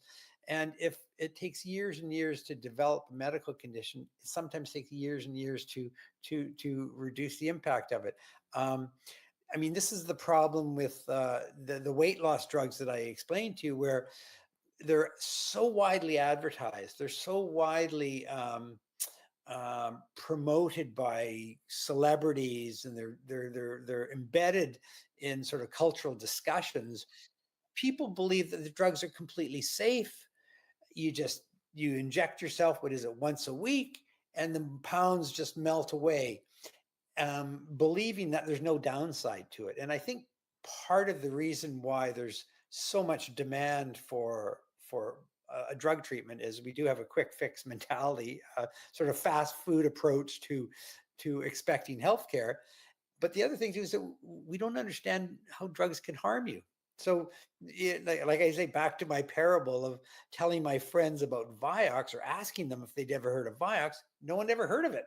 It's how is that? How are they able to keep that from the general consciousness of the population? And so, and of course, we've got a big problem from the US, which is the direct to consumer advertising of prescription drugs. And now this is very controversial.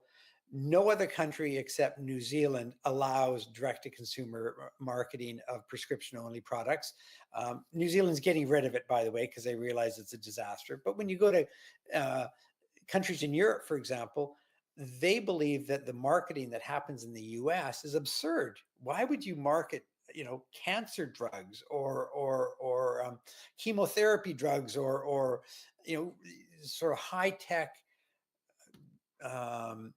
often dangerous medicine directly to consumers? Why? Because they know that if you feed a message to consumers, they're going to go in and ask their doctor. And ask your doctor is the punchline to almost every So drug ad you'll ever see.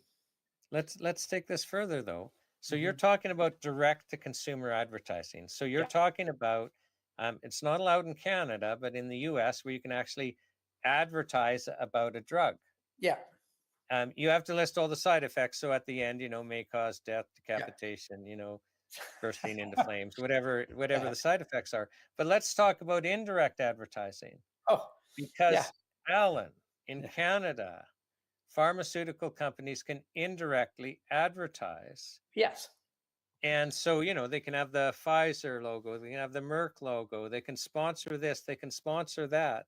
Yeah. And I've been told, I don't know if it's true. So at least several people that I've come across the strong opinion that pharmaceutical advertising is, is so large in Canada that, the Canadian media is reluctant to be critical about pharmaceutical companies, which may explain why nobody knows about Vioxx, which may explain, listen, the third leading cause of death, like, jumping in a car can be dangerous. Yeah. The third leading cause of death is chemical pharmaceutical drugs taken as directed. You'd think that would be a leading theme forever on the mainstream media, and that they would be chasing down examples so that in the public interest, the worst offenders would be repeatedly driven off the market, that they Yeah, but would be on the cutting edge. you're assuming that the journalists are working in the public interest. I mean, Yes, but okay. you see, So that's every morning, this arrives on my doorstep. I believe I actually get the paper copy of this. This is considered Canada's national newspaper.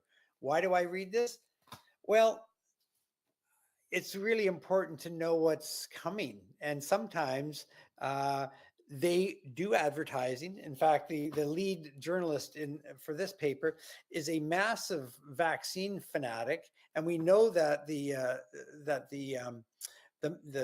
even though vaccine advertising is legal in Canada, you can advertise a vaccine, but you can't advertise a drug to consumers. And so the Globe and Mail, we know, gets a certain percentage of its profits from drug manufacturers that are marketing vaccines, and it's reflected in the editorial policies of the paper. Nobody's talking about Vioxx or the dangers of vaccines that have been taken off the market because people died. No. or getting criminal responsibility, right. It's or 24/7 pharmaceutical board marketing. members or Health Canada, management. Yeah, and then but the other thing too, and this is really insidious, Shawn. Your viewers need to know this, is that so much of what happens in the public debate is driven by advocacy groups such as Obesity Canada, which tells us we should be giving GLP-1s to children now, or you've got Arthritis Canada that's behind marketing Vioxx or drugs like Vioxx to people. So the pharmaceutical companies understand to some degree that they're not really well trusted by the average consumer. Therefore, they give money to these organizations like Diabetes Canada or Arthritis Canada or Osteoporosis Canada, and these groups do the marketing for them. It's hiding your promotion. It's camouflaged promotion. Right. And Right. most of us, and this is just not my opinion. This has been very well researched in Canada. There are some really good papers written about astroturf marketing. And when it comes to drugs, the pharmaceutical industry puts tons of money into patient groups that end up becoming their spokespeople. So they will get so even though they're not interviewing the head of Merck, they will interview the president of Arthritis Canada to tell you about how wonderful this new class of drugs is. Like, yeah. Okay, no, but this is important because there was a time when I would turn on the mainstream media, and I actually thought, okay, like I'm getting the news, I'm getting the truth. One of the big markers for me, Ellen, was the Kuwait War. So Iraq invades Kuwait, and I'm a young man at the time. My frontal lobe is still developing, and I'm watching. I'm just glued to the TV and watching CNN and all of this, and like I'm beating the war drum because that's what I'm being told to do. And my word, when they came on and listened to this, people, how egregious this was. Yeah. When the mainstream media came on with how Iraqi soldiers we had gone into the neonatal care unit of a Kuwaiti hospital and taken the premature babies out of the bassinets to kill them. Yeah. And we have this nurse from Kuwait testifying about having seen this. Oh, I mean, I was enraged. Now, this was all fake propaganda. Huge propaganda. There was no nurse from Kuwait. That was the ambassador's daughter, Kuwaiti's U.S. ambassador's daughter, who hadn't been back home for years. Yeah. The whole thing was propaganda. It was a deliberate, created lie story. Yeah.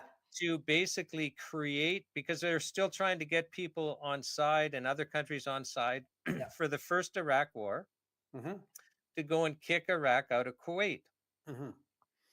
Now, so here I was, I bought it. I was enraged. Let's go to war. And then to learn afterwards that that the whole thing was staged propaganda on, and it was that story was run on several stations, Mhm. and the others didn't debunk it.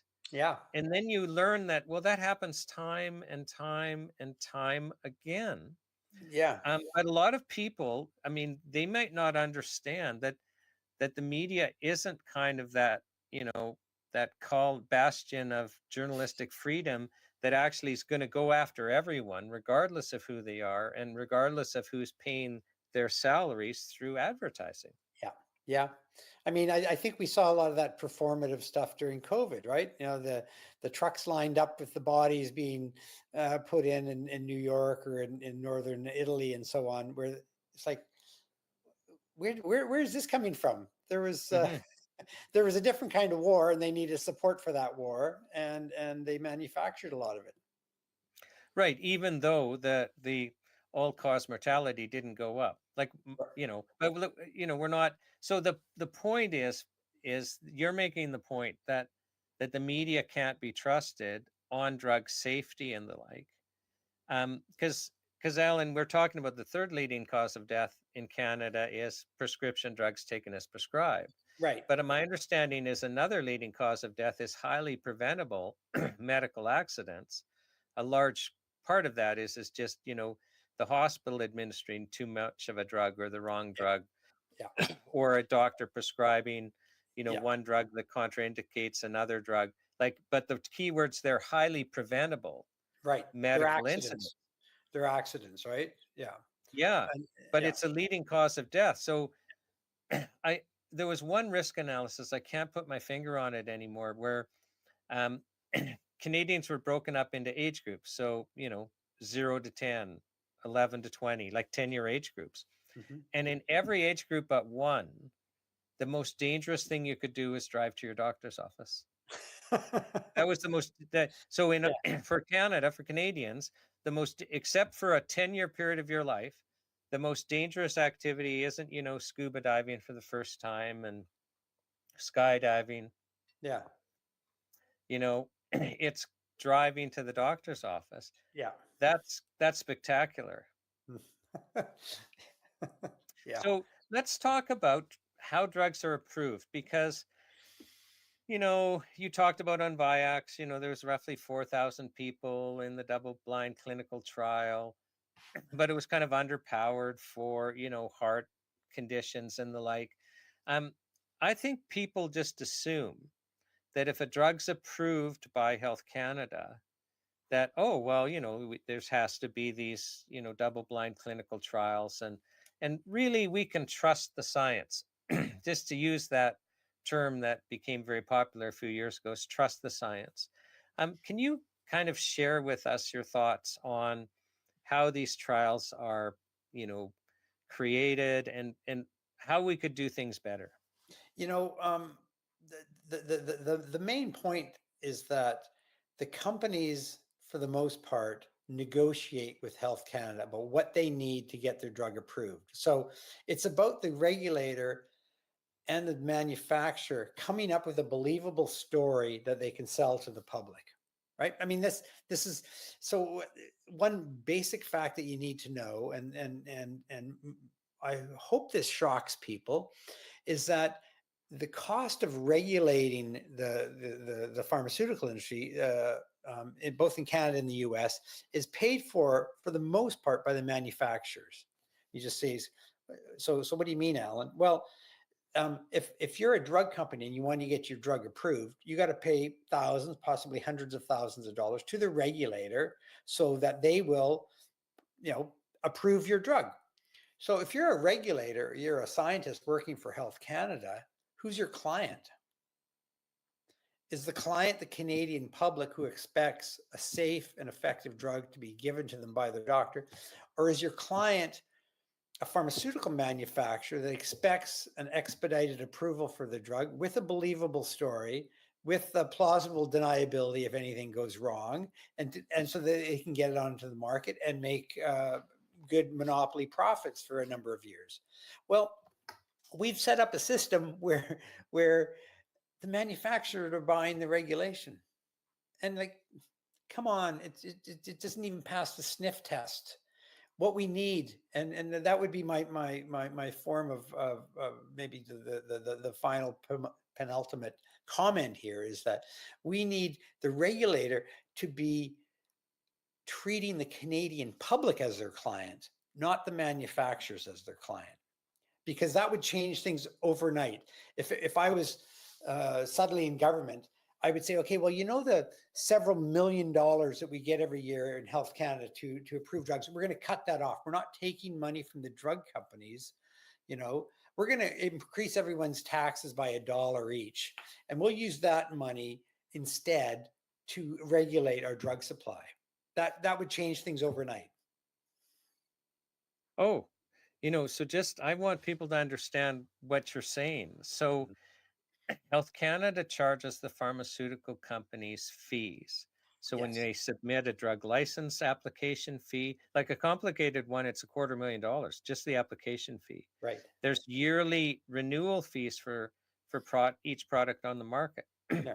Each year they have to pay fees to have a per building to manufacture, a separate fee for labeling, a separate fee for warehousing. So economists call this rent seeking, Ellen. It happens so much where the regulatory body and the interest of the industry they're regulating becomes so intermeshed that the regulatory body stops acting in the public interest. And it doesn't just happen here. It's Right. like I say, economists have you can all Google rent seeking. It's so common. Well, the other term that you should Google is what we call regulatory capture, where the regulator has been captured by the regulated.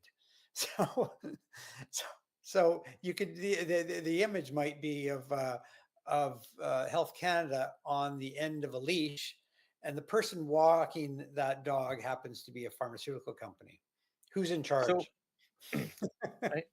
I'm going to share a story and then ask you a question. And the question is after I tell you the story, the question will be, you know, if we change the drug approval process for, you know, the new drug approval process so that pharmaceutical companies didn't get to design the clinical trials and didn't get to run the clinical trials, but they would, you know, Health Canada would put out the study design for everyone to comment on, and then secretly hire researchers to run 2 double-blind clinical trials on a drug.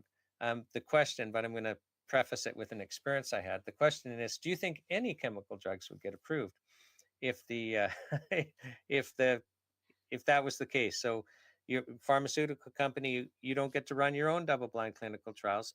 You go to Health Canada, say, we want clinical evidence on this drug for this condition. And Health Canada would come up with a study design. It would be publicly available for people to comment on as whether it's a fair study design. And then Health Canada would privately and secretly contract with different research groups to run 2 double-blind clinical trials on that publicly, you know, commented on study. So the story that was, you know, caught me thinking of this is none of those would pass, by the way. None of those would pass. If the drug companies aren't in charge of setting the parameters of the study, collecting the data and analyzing the data, then the locus of control is out of their hands. It would be an utter disaster for them. Okay, so can you just, because that might surprise people. So what Alan is saying is that if the drug companies weren't allowed to create their own study design for these double-blind clinical trials and run them themselves, that they would never be able to get a drug approved. But Alan, science is science, isn't it? How pray tell could that be? Yeah, maybe don't say never. Not often.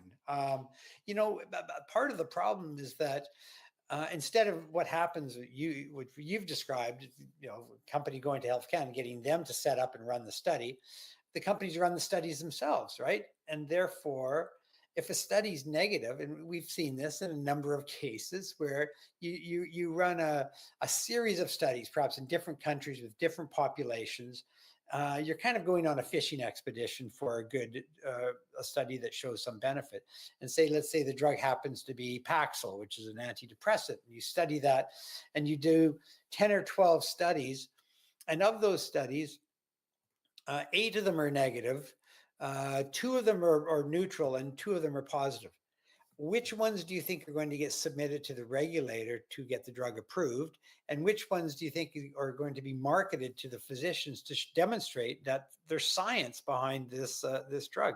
Of course, it's the positive ones. And so when you allow the companies to bury the bodies,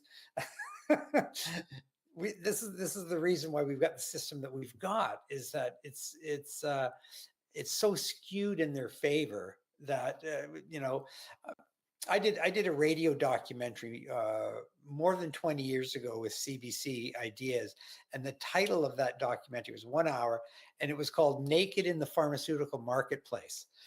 And 20 years ago, I believe that we were basically naked in the pharmaceutical marketplace, and my opinion has not changed. No, what do you mean naked in the the pharmaceutical marketplace? Well, we have no protection. We're not protected. We're naked. We are exposed to the elements, so to speak. And the elements happen to be doctors, regulators that aren't doing their job, drug companies that are over marketing drugs, and patients who demand them. And we are extremely vulnerable. Yeah. So Alan, I'll share that story just so people have context. And I've been a lawyer in the drug approval world for 30 years. So I mean, I've been in court cases with them. I've been in the trenches. So have you read that book from Angie Marcel, who was Yes. Yeah, so she was the journal editor of the New England Journal of Medicine, so a blue Yeah. chip medical journal. Her book came out the same year my book came out, and then that was our competition. Marcia Angel's Okay, book, well, yes. there you think the one it would be symbiotic because Yeah. it's similar things, but I mean, I was horrified because she basically outlines how clinical trials are designed by the pharmaceutical companies to get the results that companies want. So basically, they're not fair trials. Right. And I remember reading a New England, or no, a New York book review. So it was New York Times book review on her book. And they quoted her in the book as saying that, something like she comes to this conclusion slowly and reluctantly after being, an editor of a medical journal for 20 years. And Well, she's also a medical doctor. one of the top 3 medical journals in the world, right? Yeah. Yeah. And the conclusion that she slowly and reluctantly came to basically is that you can't trust listen to me, people, and you can just Google Angie Marcel, get her book. You can't trust most of the published peer-reviewed journal articles and our public health guidelines. Wow. So, yeah. Yes. Marcia Angel is her name. Marcia. Marcia, and last name Angel, Angell. Yeah, no, it's so everyone just Google her, get her book, and you'll know exactly. You'll be horrified. But what we all have our those experiences, Alan, where we just get even more horrified. And one for me was, as I'm in the middle of this federal court trial with Health Canada, and they've hired this expert who is a psychiatrist, that all he did for a living, he had a company that would get new psychiatric drugs approved by Health Canada. Yep. And he's under oath, like anyone can get the transcript. This is publicly available knowledge. So under oath, he starts complaining to me of just how hard it is to get a new antidepressant approved, because he's got to give Health Canada 2 double-blind clinical trials, showing that the statistical separation between the sugar pill and the drug that we pretend means the drug worked in a trial totally game to get that result. But he said, I got to give him 2. So right out of the gate, I run 8 double-blind clinical trials so that I can get 2 to give to Health Canada to get the drug approved. And now the other 6, they could all be inconclusive. They could show the sugar pill works better than the drug. They could show the drug works better than the sugar pill, but they didn't like the safety signals or something else in the data. Or they could be a combination of those things, but they don't give those to Health Canada. And that frightens me, Alan. And then and it's illegal for them to share them with us. So the drug companies, they can only talk about what the drug is approved for. So Right. an antidepressant, using that example, they can say this drug is Paxil's an antidepressant. Right. but they can't share failed clinical research with you. They can't share this ugly safety data they're getting. It's illegal. There's censorship. Mhm. What do you think of that? Like, because Well, it's appalling. It's I mean, if we had a safety system like that around airlines, no one would ever fly. We can't tell you how many planes dropped out of the sky or why. No, no one would ever fly. I mean, yeah, it's a pretty shocking state of affairs, to be honest with you. Yeah. yeah, well, I mean, could it be worse? Yeah, yeah. Well, I mean, again, we're living in this crazy time where it's hard to know what to believe. But one thing you always have to remember is you got to follow the money. And let me just leave that to your listeners. If they see an ad, they see an expert being interviewed about a drug, they read a newspaper article or see something on social media, you got to ask yourself, who is behind this, and why are they pushing either this theory of disease or this particular product? And most people want independent, scientifically verified information. They don't want marketing pitches. And frankly, too much of the discourse around drugs are marketing pitches. Mm-hmm. Yeah. Well, Alan, I'll give my last question that I ask everyone then. Okay. Unless you think there's something else that we need to cover. Yeah. This has so far been a fascinating conversation. But the question I ask everyone at the end is what's your message to Ottawa? Isn't that a great question? Yeah. Mine would be kind of tacky. I'd probably say, do you mind getting out of bed with the pharmaceutical companies and doing your job on behalf of Canadians? That would be kind of my bottom line. And if you can't stop taking money from the drug companies because you're addicted to it, stop meeting with them, stop having coffee with them, stop having, read their regulatory submissions, but limit your contact to the purveyors of promotion, because it's not doing you any good. I'd say the same thing to doctors, by the way. We know that physicians exposed to pharmaceutical marketing and promotional efforts of specialists are worse prescribers. It's a fact. So the more your doctor sees drug reps, goes to drug dinners, attends conferences sponsored by drug companies, the worse prescriber they're going to be. Meaning they prescribe more often.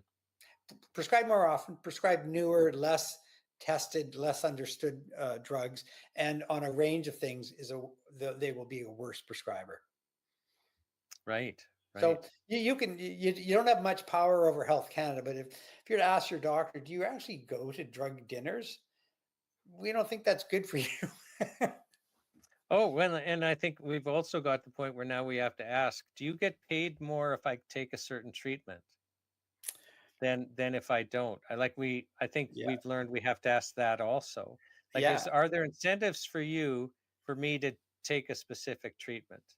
Yeah, usually, Shawn, the incentive, unless this has changed, the incentive is this drug is going to get you out of my office. And that's the goal here, is to get you out of my office, because I only got 10 minutes with you. I've got 10 more people waiting in the waiting room.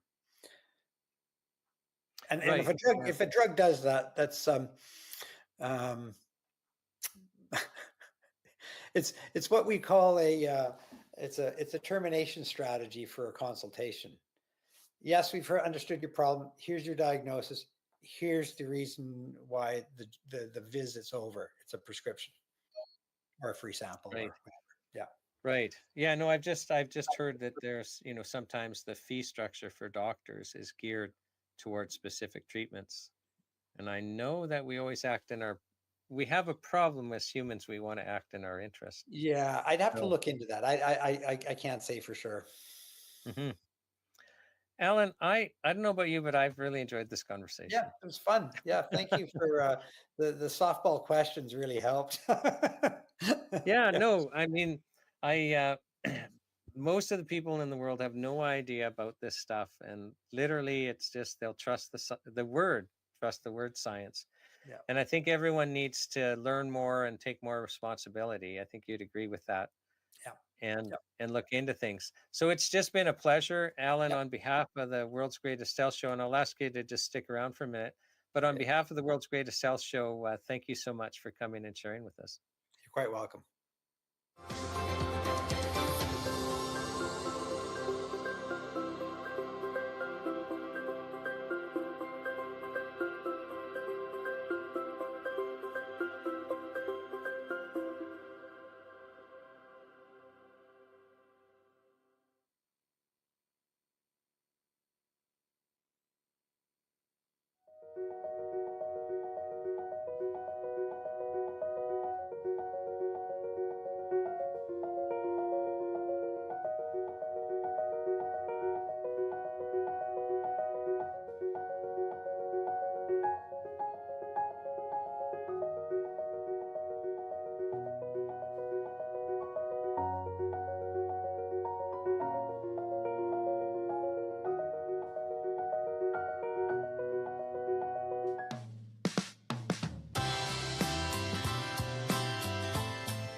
Hello, my name is Teresa Buckley, and I'm with the Natural Health Product Protection Association.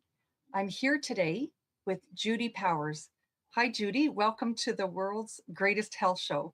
Hi there. Nice to be here. Thanks so much for coming on and sharing with us your story. So I'm particularly excited to hear what you have to say because it has to do with your mom. And all of our moms are so important. And wow. So why don't you just take some time here and introduce us to your mom, Betty. So my mom, Betty, was an amazing woman. We all love our moms. My mom was a nurse. She had 6 children. She was an artist, and she loved life, and she loved her family, and she was an unconditional giver, a philosopher. I learned everything while she was cutting tomatoes in the kitchen. She was awesome. And that's why I took this journey with her, because she had she had supported me when I had children, and she was there, and we've lived together forever. She would go to New Zealand, sometimes for half the year with me. We are family. And so as I went through these problems and challenges, I never hesitated. I never said, maybe I don't want this one, or maybe we can't do it. We said, no, we are fighting this. We are taking this to the end, which is what happened. I took care of Mom till the end, and it was awesome. We had fun. It wasn't a big sad thing. It was great. And so my message is to that this whole dying can be a pleasurable thing. It can be good because you're together and you're going through this experience that you will go through. None of us are getting out alive, right? So yeah. It is. We learned a lot through the process. It was beautiful. And I think how we deal with death is the coldness, the being in a hospital or a care facility. It's so sad. And it's our culture. This doesn't go on everywhere, but this is how we deal with our seniors, When was your mom born? She was born in 1930 in Innisfail, Alberta. She came from a big family. She married my dad 23 years later. He was in the Air Force in World War II. And I'm proud of my parents. They were, my dad was educated. He had a degree in agriculture. They had morals, values. We were a good family, So all of this leads you on your path to where you are, because it's how you were raised. Times are changing, and we kind of got to get back to the family matters, I think. So what type of experience did she have? Did she work along in So the early she had years, these or- 6 kids. She had a period of years off. She went back to work and she worked nights. I grew up with being, gotta be quiet, mom's sleeping, you know. But then she went on and she was curious, and she got her occupational health when she was around 40. And then into her 40s, she was rebellious, and my family broke up, which was sad. And she moved to Robb, Alberta, which is in the mountains, and she worked at a coal mine. And she worked with 2,000 men, and she did lung functions, and she checked their ears. And it was an experience of her with hard hats and steel toes and just being in nature. It was, and she built a beautiful log house in this small town that she was designed. that in the 70s, or was that in That the was in 70s? 1978. Yeah, that was Okay. in the late 70s. And then from there, she did that for a while, and then she started nursing in New Zealand. She was like mom on the go. She was just on a plane, then she's somewhere else. And but eventually, she had health challenges. She stopped nursing in her early 60s. She had been working in Edmonton, and Ralph Klein had come in and did all these budget cuts, and the nurses were under a lot of stress. My mom got her heart was enlarged. She developed this floppy valve. She developed health challenges. So she retired. And then she became, with me, and then back and forth with my sister, raising her. When she was working, what type of specialty did she have? Was she a registered nurse, I believe you said? Yeah, she's a registered nurse. I missed that she was in palliative care, which is very important point, for 5 years. And we all live through storytelling. So I learned about what happened on those wards as people died. She had a very interesting document that I found in her stuff, that it was all about how to care for people as they're dying, how you should have music and smelly things. And it was how to enhance their experience. And I thought, oh, Mom, you planted this for me to see, right? So that I would know how to take care of her. But maybe in a she way, did. she did. Maybe she did. And she stacked her deck, because she, by taking care of my children, watching us, how we all operate, she taught me how to give, not just unconditionally, but how to do it. She's a Virgo, always did everything really well. So as she aged and her health declined, we just picked it up. I bought foot baths, Mom, you want your foot bath now? And you plug it in and, it's gyrating. We did juicing. She watched TV. She had an exercise bike. She had a massive bedroom, and she had her bed and her music, exercise bike. So she developed, as she became more disabled, she developed routines that sustained her. And so I don't know if I'm going too fast, but in 2010, when she had a stroke. Actually, let's just backtrack for a sec, because I think you had mentioned previously that in 1990, she was diagnosed with cancer. Yes. Was that before she retired or after? It was around the same time. So, okay. Yeah. And so she had basal cell skin cancer. She had it on her arms, her face, her neck. And she also developed melanoma. And she had 2 surgeries in New Zealand where they removed a substantial part of her nose and her cheek. It was a little facelift, And it was very serious. She did have it. And the basal cell continued. The treatment for basal cell cancer one of them is freezing it off. That's how medicine does it. So I would take her once a month to the doctor, and she would take an instrument and freeze off the basal cell cancer. As we went through things, we found other options of how to treat her cancer, and that were successful. So I don't know And if you want. before that, and before that, you had mentioned that she had had orofacial pain in the 80s as well, and there was some sort of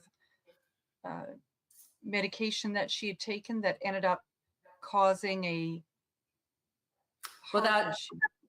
so she took Tegretol, which is an anticonvulsant. It's given to people who have seizures, but somewhere they learned along the path that it worked on the same pathway as the trigeminal nerve.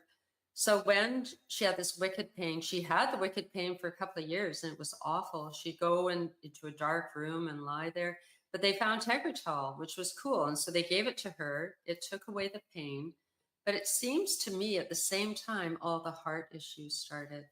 And I can't, confirm any of it, but she started with a low number of pills, and those pills progressed, until the time of her death, or till she came home and was taken off medication.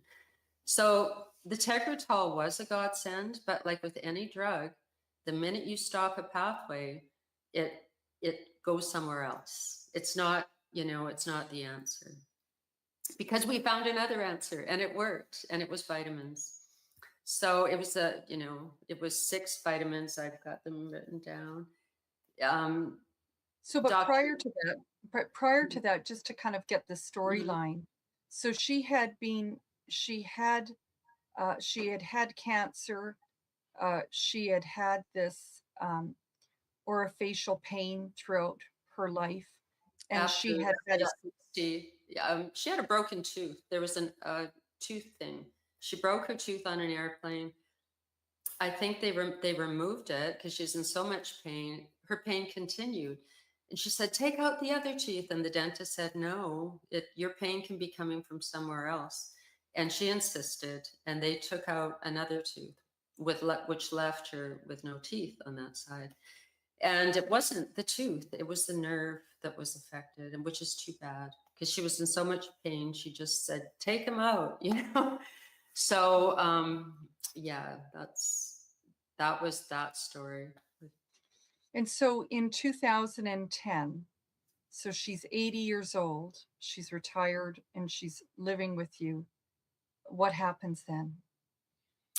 So in 2010, in September, she went to the hospital with a UTI, and she was there for 3 weeks.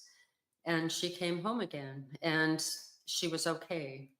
But as the time progressed, her health was deteriorating. And in December, she got these massive pains in her pancreas area, and she was screaming in pain. I said, Mom, we have to go to the hospital. We can't deal with this. And she said, I don't want to go to the hospital, because she had had a bad experience in September. So in September. But that was in 2019, right? Oh yeah. Oh, I'm sorry. Yeah, I'm confusing. No, it's. Yeah. I mean, she had a 2010 was a stroke. That's a whole. So she had had the stroke, and then she came back with you. Yeah, 2010. I'm sorry. Yeah. She was fine. Like, she came home. Okay, in 2010, she had a stroke. She came home. She could no longer drive.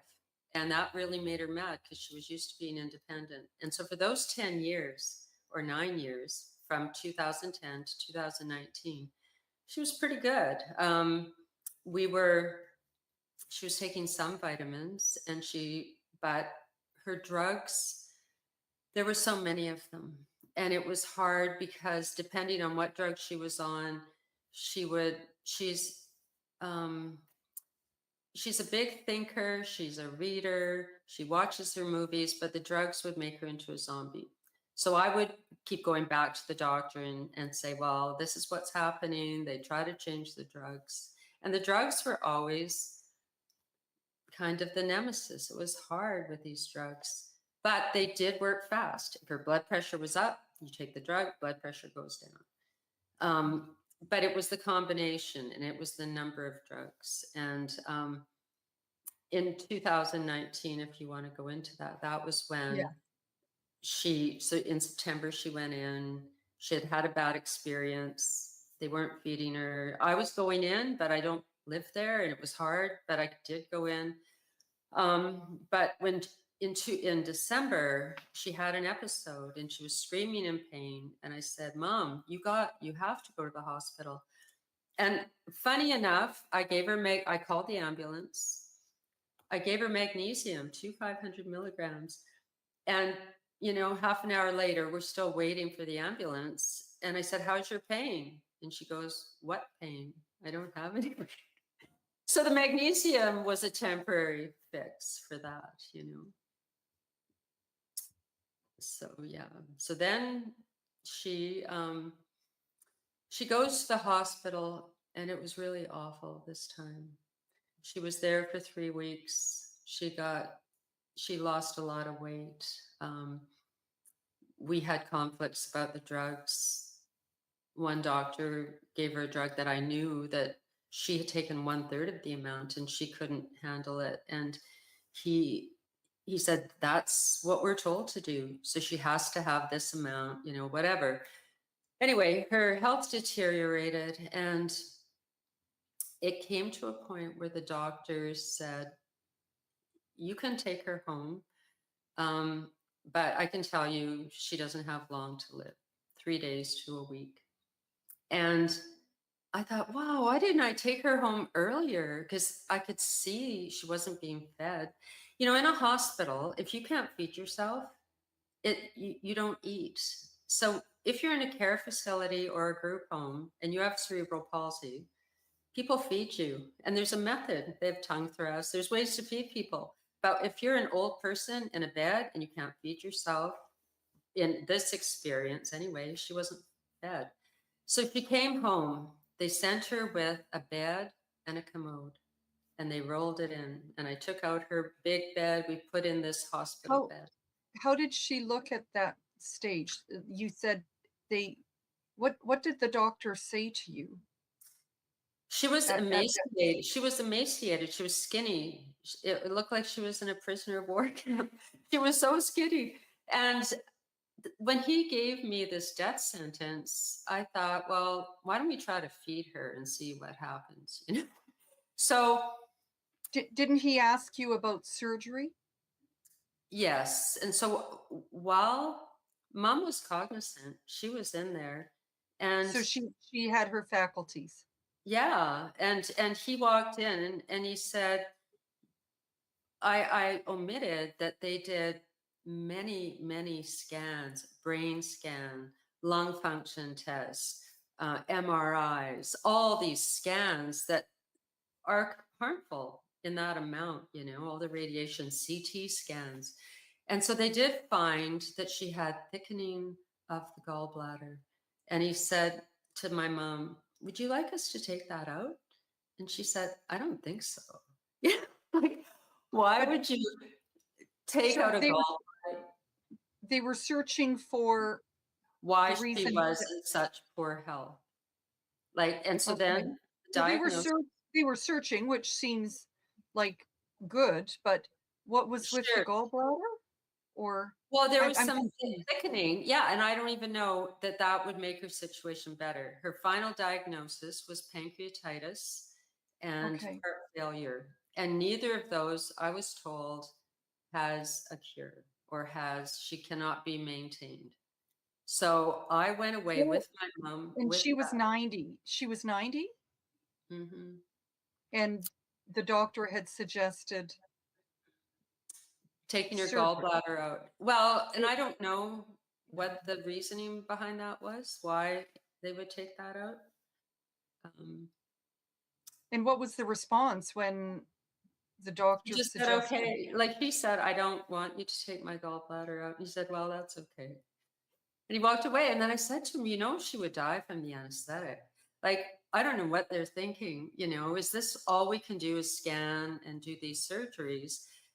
Where 0 is given to the immune system. Like, how can we support the immune system? How can we get her heart working better? And that was my goal when she came home, was how to raise her ATP. How do we make her, when she came home and they said, how long does she have to live? That I think it's really important that everyone understands what they had, what was what was the parting words when you took your mom out from the hospital the last time in Well, 2019. I have to do it in the dialect. She was a woman with a British accent. She actually said it on the phone. She said, "Oh dear, I've seen this hundreds and hundreds of times. Your mom has 3 days to a week to live. I'm so sorry." And inside I was thinking, no way. There's because we haven't tried. We haven't tried hard enough. So she came home. I was scared, as you would be. There she is, skinny. To her benefit, I worked in healthcare. Like, I took care of people in wheelchairs. I know how to move people in beds. I know how to, toilet them. I can do all that stuff. What And was I your can- experience? What was your background then? So I'm a theater director and teacher, but in addition to that, in my past, I have worked in group homes. And right now I have 2 people with disabilities who live in my house. And so I don't know, while I was at university for many years, I worked with people that were dependently handicapped, so people in wheelchairs. So I was not foreign to the notion of what it means to take care of somebody who's bedridden. And not everyone can do what I did. I have the big house. I have the knowledge. I have a sister who's a nurse. I have support. So I knew what to do. And I also had my mom, who was open to trying alternative ways. And so she's being sent home. She's being sent home to say, okay, you have now 3 days to live. Mhm. She's aware that this is what they're saying to her. She's emancipated. Mhm. And Emaciated. so, oh, pardon me, emaciated. That's okay. Sorry. Uh-huh. And But she wasn't totally cognizant at that time either. She was kind of in and out. So I have to say that this whole journey, it's not like she came home and ta-da, everything was perfect. But she certainly had lots of cognition at different times. My goal was to feed her. And so these beds were great. You could sit them up, I could make pureed food. Sometimes her eyes were closed, sometimes they were open. She was very weak. I gave her liquid vitamins, I gave her Ensure, I gave her a pureed diet. And she started to come back. And she started. was she still on the medication that she had been on before in the hospital? That is, I don't want to say the cool thing, but that is the interesting thing, that she was taken off 15 medications. So these medications, I think it was 10 medications, 15 pills. That's what she was on.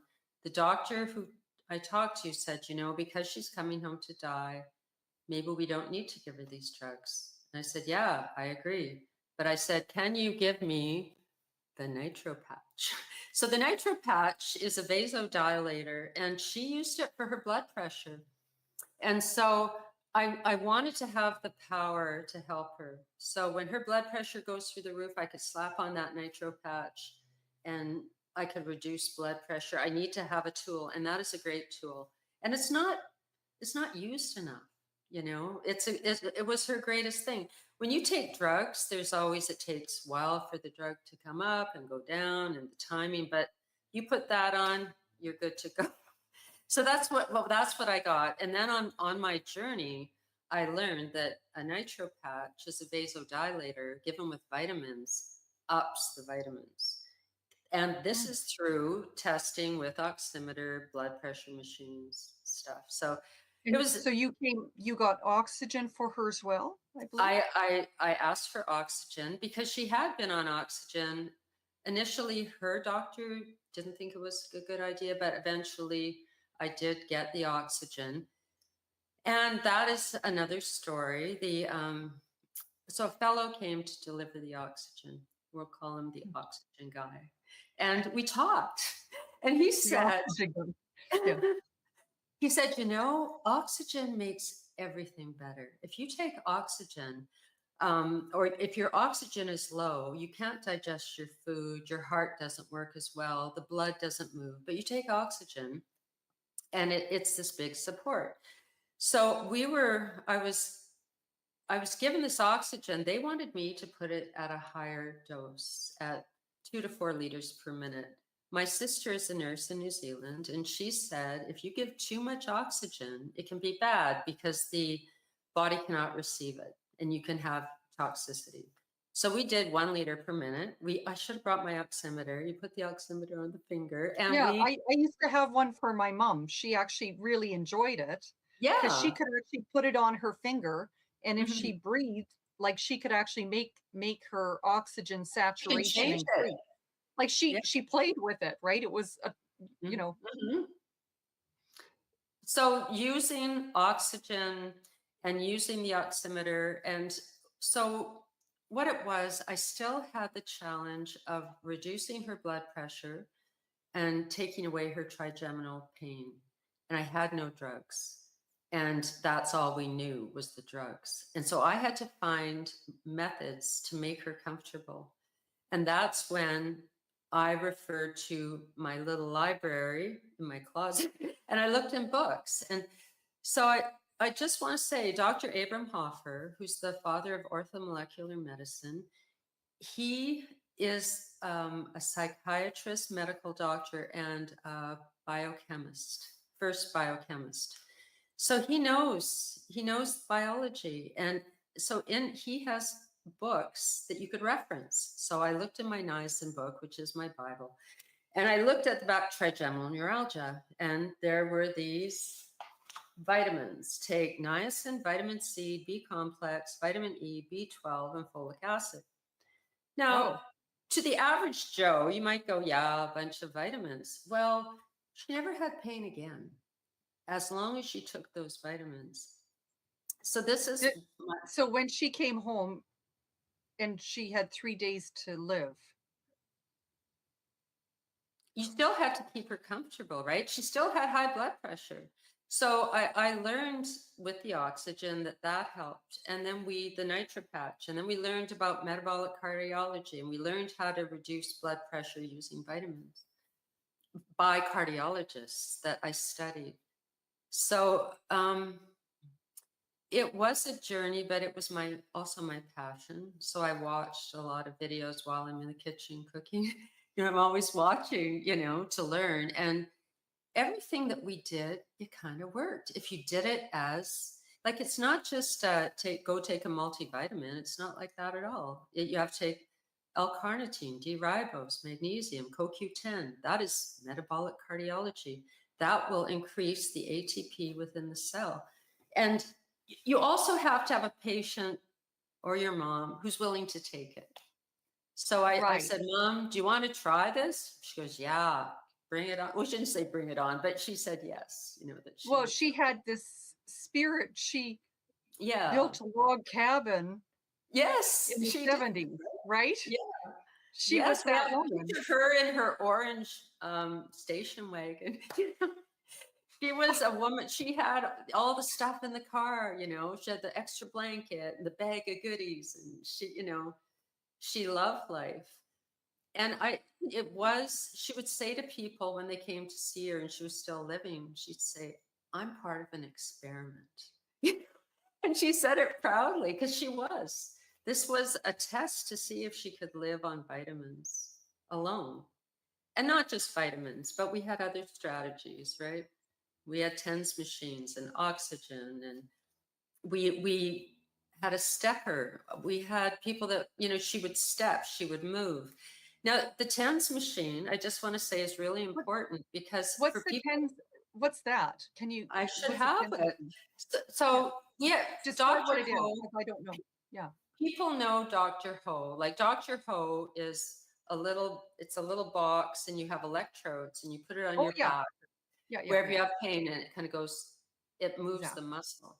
So you can have EMS, which is electrical muscular stimulation, and that is just that. Now the TENS machine goes, and it's working on the pathway to the brain. So we use both. And the thing that was cool was that because she was bedridden, she could be in her bed, the choices, in her bed, lying down, sitting up, or coming out to her living room and going in her Easy Boy chair.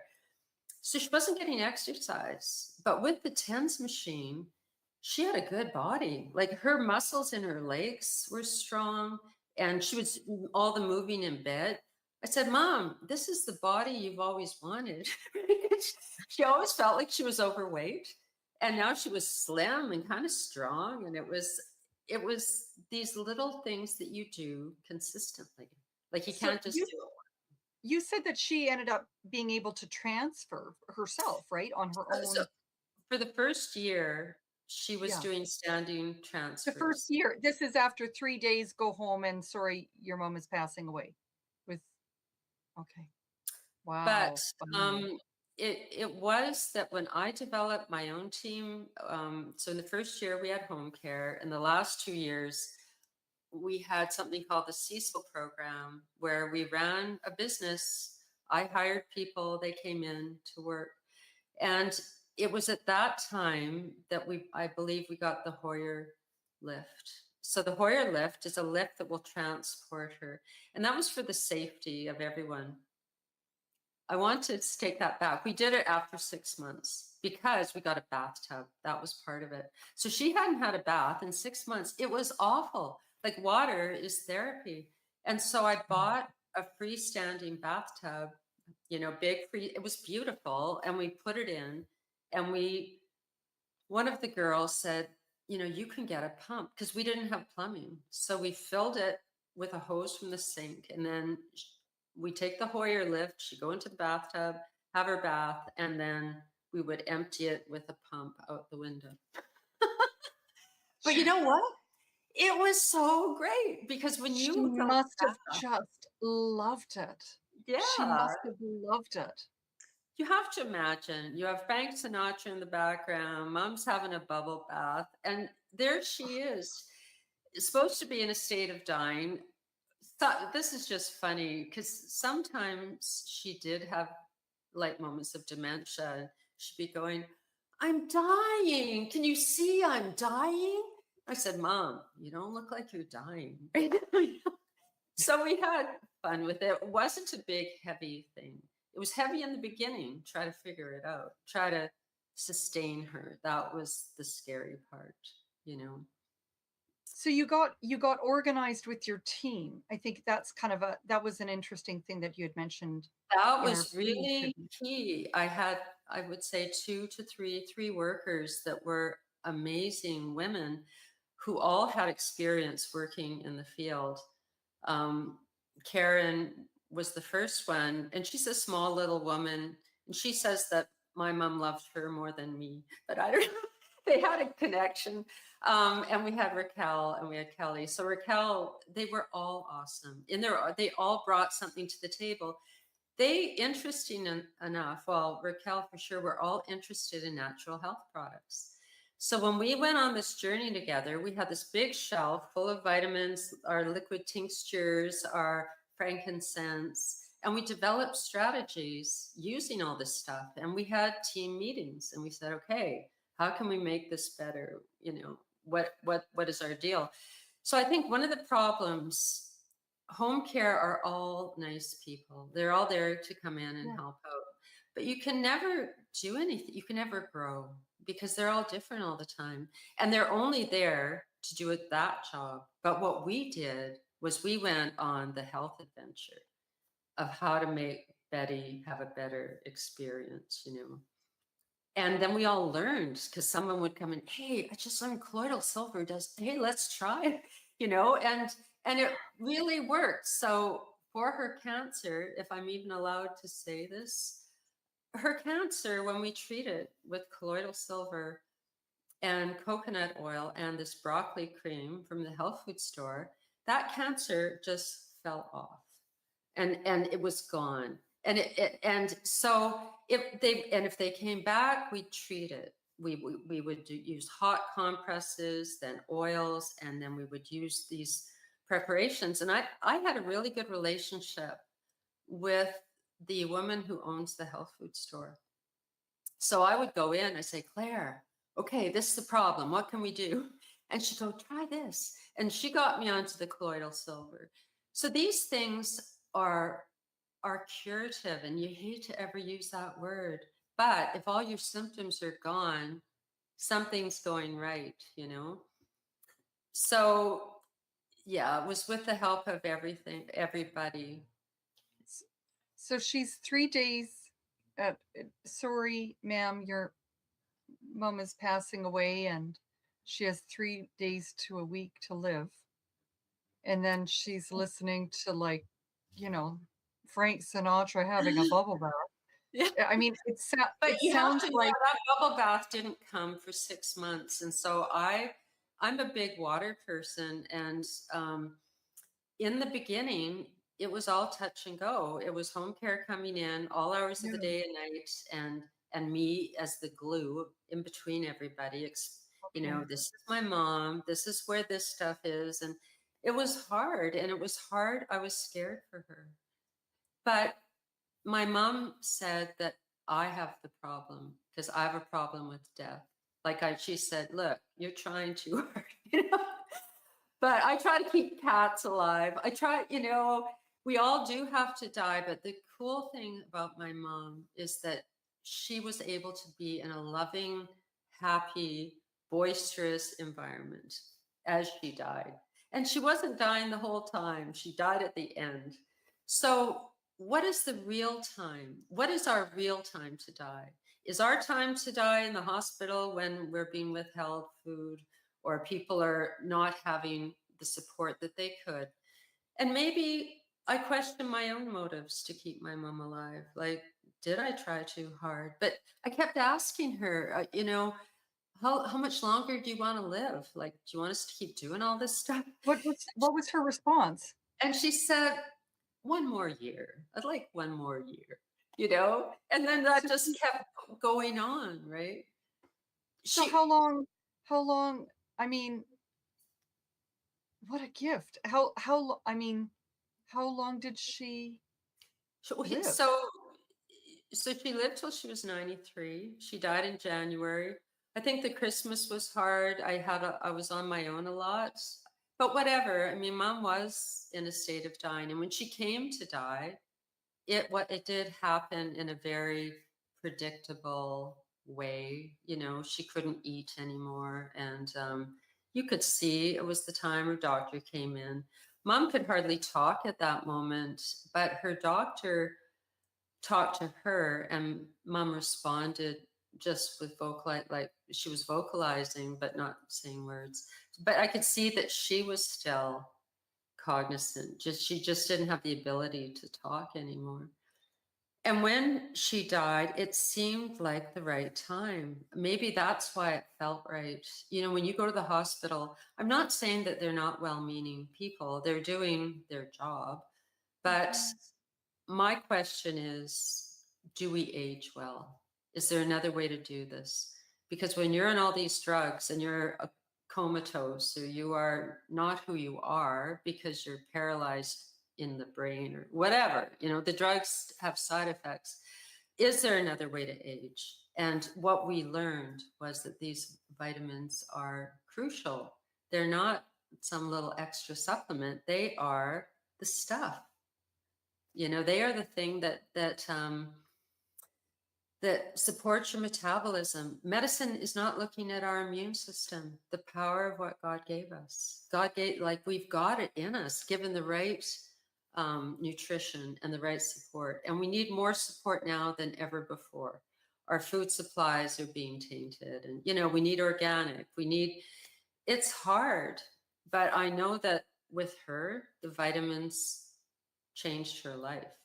Like, she would not be alive without the vitamins, minerals, amino acids, CBD oil, all the things that we explored. You must have had some pretty interesting conversations with her when you finally got her home. Yes, I mean, we have the book of lines. So every time she says something really cool, I go write it down, because she was always like a teacher, right? I did the same thing with my mom. I did the exact same thing. I have like her sayings on like a Safeway receipt or something. Like, I mean, I would grab whatever, just the words.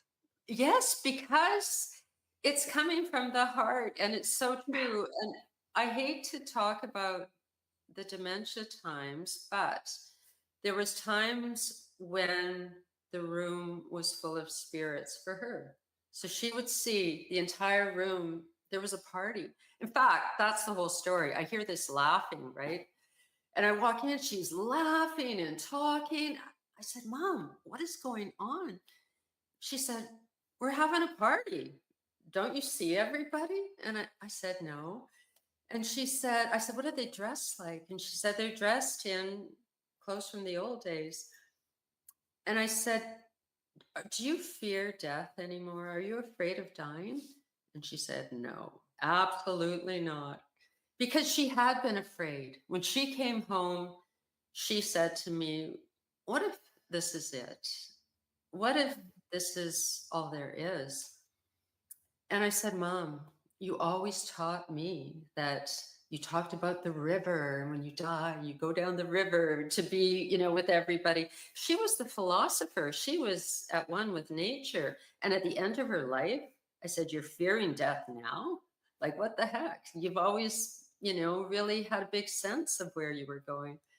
But after her, all her visitations that she had over those 3 years at different times, and there was a lot of cool ones, you know, where we felt that my dad was there for her. And she'd go, Henry, you're here again? You know, I just loved it, because when I studied life after death and I studied nurses that worked in the hospital, they all had that same thing happen, where the patients were seeing people above them, and they all had a similar experience. And I thought, wow, maybe I got to be part of that, because that is another part of your mom's life, right? It's not just about you as a child, you as an adult, but this is another time. And how many people get that? You know, I do have gratitude for being there. My sister, I have family all over the world. They're not here. They never got to be a part of it, you know. So yeah, we had fun. What a gift. And I can't help but think that your mom spent time in her life helping. And what a blessing it was that she actually had you to then stand in the gap for her.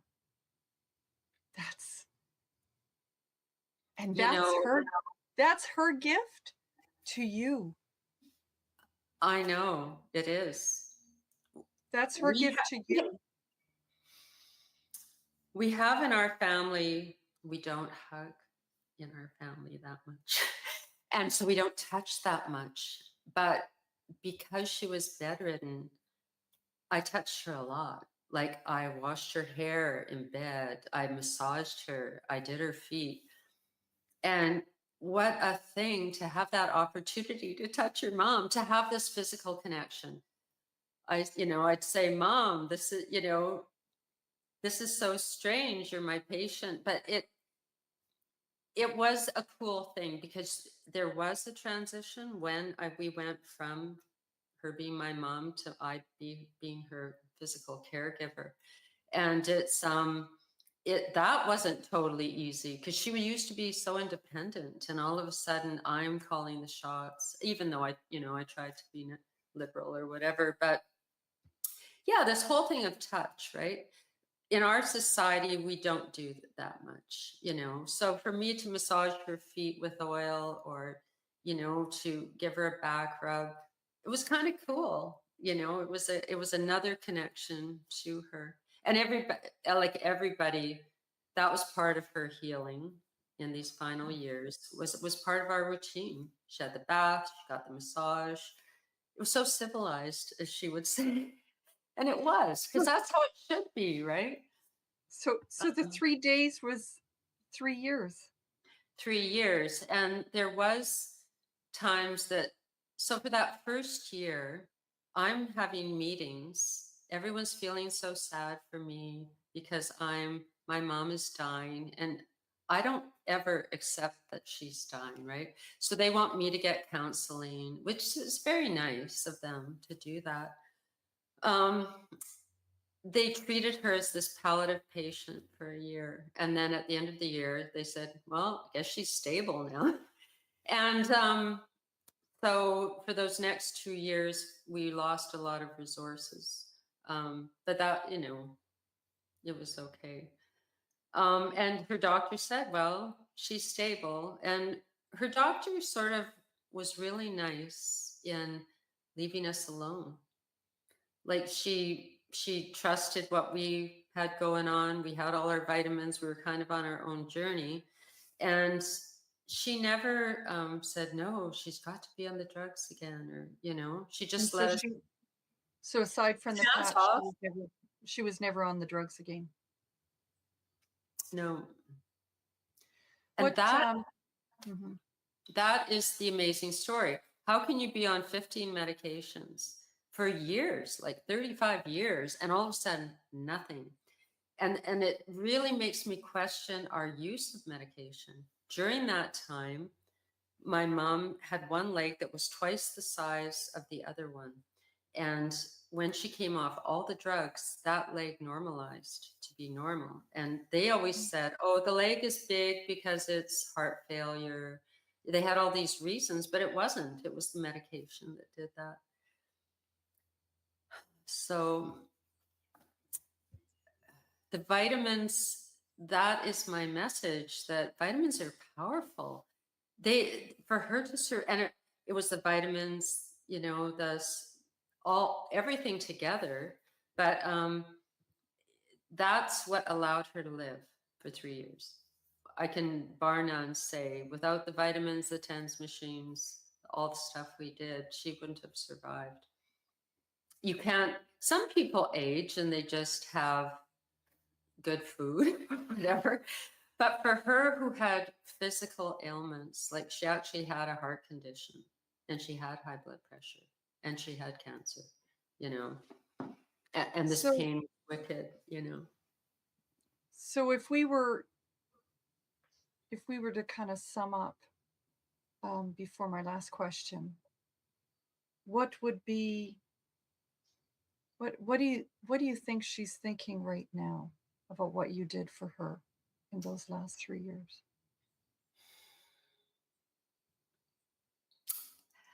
I think that through this thing that we had together, we were both healed. Like it was a healing thing, because we have had kind of a rough life. Like we've had these different traumas, and I think it was a real healing experience for both of us, because we're both tough broads, right? You know? So I think it allowed us to let go of our ectoplasm, our shell, and be mushy together, you know, and to love each other and to feel, you know, it's so nice when someone dies on cue and doesn't die premature. I lost 2 sisters prematurely, and that was awful. But for her to die on cue, it was okay, because we know where she's going. And it was such a beautiful journey for the women that were here as well, because we were all good friends. It was a big laugh fest down there. And they were so generous with buying into this treatment that we gave. And they actually enjoyed it, as I did too. So it wasn't standard of care. Let's get away from standard of care. Let's, you know, bring in the cat and put it on your lap and have the fire going in the corner, you know, which is what she had. We put in a little stove, she had her fire, her John Wayne, her cat. This is living. This is what living is. It's tactile, right? We had the aromatherapy. We had all the smells. You had Frank Sinatra. Yeah, exactly, right? Yes, and we did have lots of music. And when she came to the end, when she, you know, she had her arm wasn't moving. She goes, isn't that interesting? You know, she's looking at my arm doesn't move. And I said, you know, again, is this too much? She said, I still have music. And we did have music. we had Danny Wright, beautiful piano. She was a piano player, and I grew up with Somewhere Over the Rainbow, and we had Somewhere Over the Rainbow, and it's so beautiful, it's just magic. So that if somebody is in a state of dying, music is powerful because it's touches your soul, so that was when she said, she couldn't move, but she still had music, it was neat. Judy, as you know, we're marching the charter across Canada, and you're sharing your story in the world's greatest health show, and you're really standing in the gap for Betty. You're sharing Betty's story. What would be Betty's message? What would be Betty's message to Ottawa?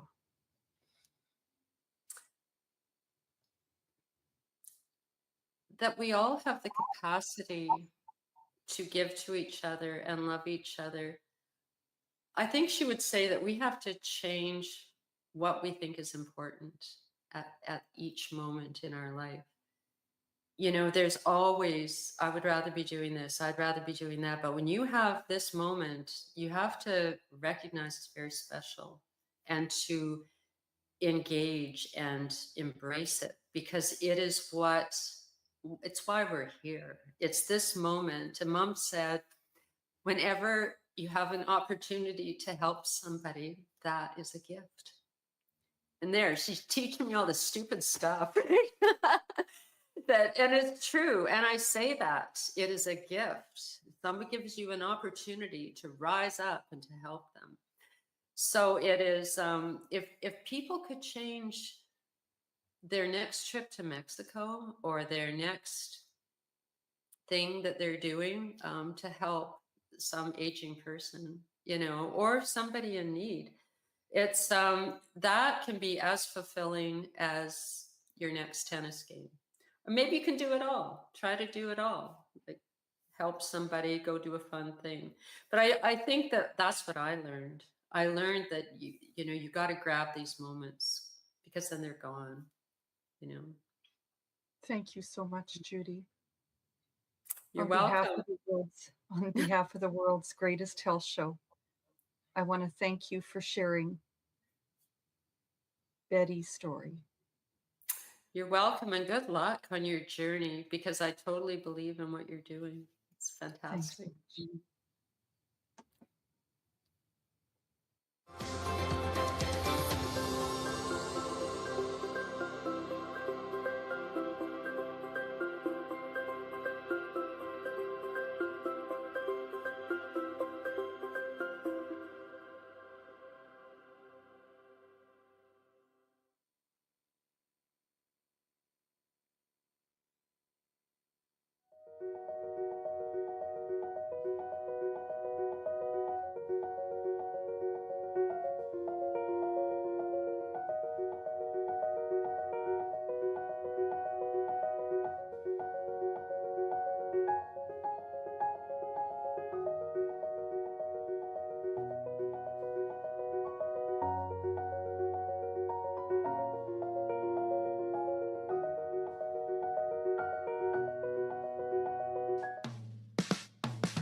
Hello, my name is Teresa Buckley, and welcome to the world's greatest health show. Today, I am really happy to have on Jacqueline Noosh. Welcome, Jacqueline. Thank you so much for having me and your organization for putting this together. It is so, so vitally important to all of us Canadians, and I don't know what we would do without you guys, so thank you. Well, thank you for being so brave to come forward. We had a nice conversation earlier on today, and I just thought it'd be nice to hear your story. So tell us a little bit about you. Well, I guess like most people who might have grown up in Saskatchewan, Manitoba, or Alberta, I'm a prairie girl, and I was born and raised on a small farm in a small town, in a farming community, Catholic, and my parents were both teachers. So we weren't really exposed to health food stores, or I mean, and honest, probably one of the most, healthy livings you could have. But the idea of going into a health food store and purchasing something, or going to someone for an acupuncture or a Reiki treatment, or, having an appointment with a nutritionist, that wasn't part of my upbringing. Right. And so now you were really active when you were younger. Tell us about that, like when you were like a wee girl. Yeah. So right from a very young age, we did competitive gymnastics, my sisters and I. And then following that, moved into competitive track and field and volleyball. And it was just a really active lifestyle. But all of the knowledge that I had at that point was sort of what you would find in mainstream health and nutrition books. We counted calories, we were worried about our fat content. We believed that if you ate from the bottom of the food pyramid with a lot of carbs, then you were doing okay. But I got mono, or Epstein-Barr virus, actually in grade 12, and that totally transformed and changed my life. And it's probably the number one thing, other than mental health issues, that started me on this healing journey and the quest to find solutions for natural health. So tell me about what happened with you getting that. You were in grade 12 or Yeah, it was in fall of grade 12, and I just finished a volleyball tournament, and I got home to my grandma's house, and I collapsed the volleyball tournament was in my grandma's town, and I collapsed at the bottom of the stairs, and I slept there until we left at 10 or 11 at night, didn't eat supper, spent the entire weekend in bed. Woke up in the morning and I had all of the white, sores that you typically have with mono. I'm pretty sure I would have got it from, water bottles or something like that at the time. And my mother had actually taught another girl a couple of years ago that had been out of school for somewhere between 3 to 6 months with mono. So we were a little bit familiar with that in our family. So we did recognize and know what it was at that point. But my energy totally changed. I didn't have the ability to work out the same anymore. It was kind of like there was a mental fog, and it was like my body stopped absorbing nutrients. And anytime something happened, I would just be really, really sick. My autoimmune system, I think, was totally destroyed. And so how did you when you were younger, like even before you got sick, you said that you were very uh in our interview, you said you were very highly driven with sports. Yes. How did you handle that change, and how long were the symptoms with you? So before I answer that, because actually when you brought that up, something I would love to share, if I would have known now what I knew in athletics back then, I think I probably would have been, a professional athlete, right? Fair phos and iron absorption. I suffered from nosebleeds that would last an hour to 2 hours. They were so bad they would bleed out of my tear ducts, actually. And so Oh when you wow. think about, the ability to perform when you're losing that much blood on a regular basis, like that would affect energy. So there's just all these different things, but like I said, when you go from getting up in the morning and working out, going to school, taking 2 or 3 extra credit courses, doing volunteer work, having a part-time job, working out again, and going to bed, and that's your life, and all of a sudden you can barely pull yourself out of bed to get to your university class, it's totally changes your life and everything that you thought would be in your life going forward. And I actually, mental health issues run in my family, and I had been on antidepressants in high school, and I had been on them again. I started going on them again in university. And luckily, I met a woman who practiced traditional Chinese medicine and acupuncture, and Barbara Hagee, and she started treating me. And within a few months, I was able to go off. And typically, when you go on antidepressants, I believe that you're on them for like 1, 2, 3, years, if not decades or longer. And certainly that's what I'd seen in my family. And I saw something that worked. She helped me with restless legs with acupuncture. And Oh, I how now did that work? What was that like? it was incredible. She wheeled by me on her wheelchair and she says, "Ooh," she goes, "you're losing all of your energy out your back hip." She says, "You must be exhausted and you need to come to me for acupuncture." And the first treatment, and I could sleep through the night, it was 70 to 80% better. 2 more, and it was gone for the next 2 decades.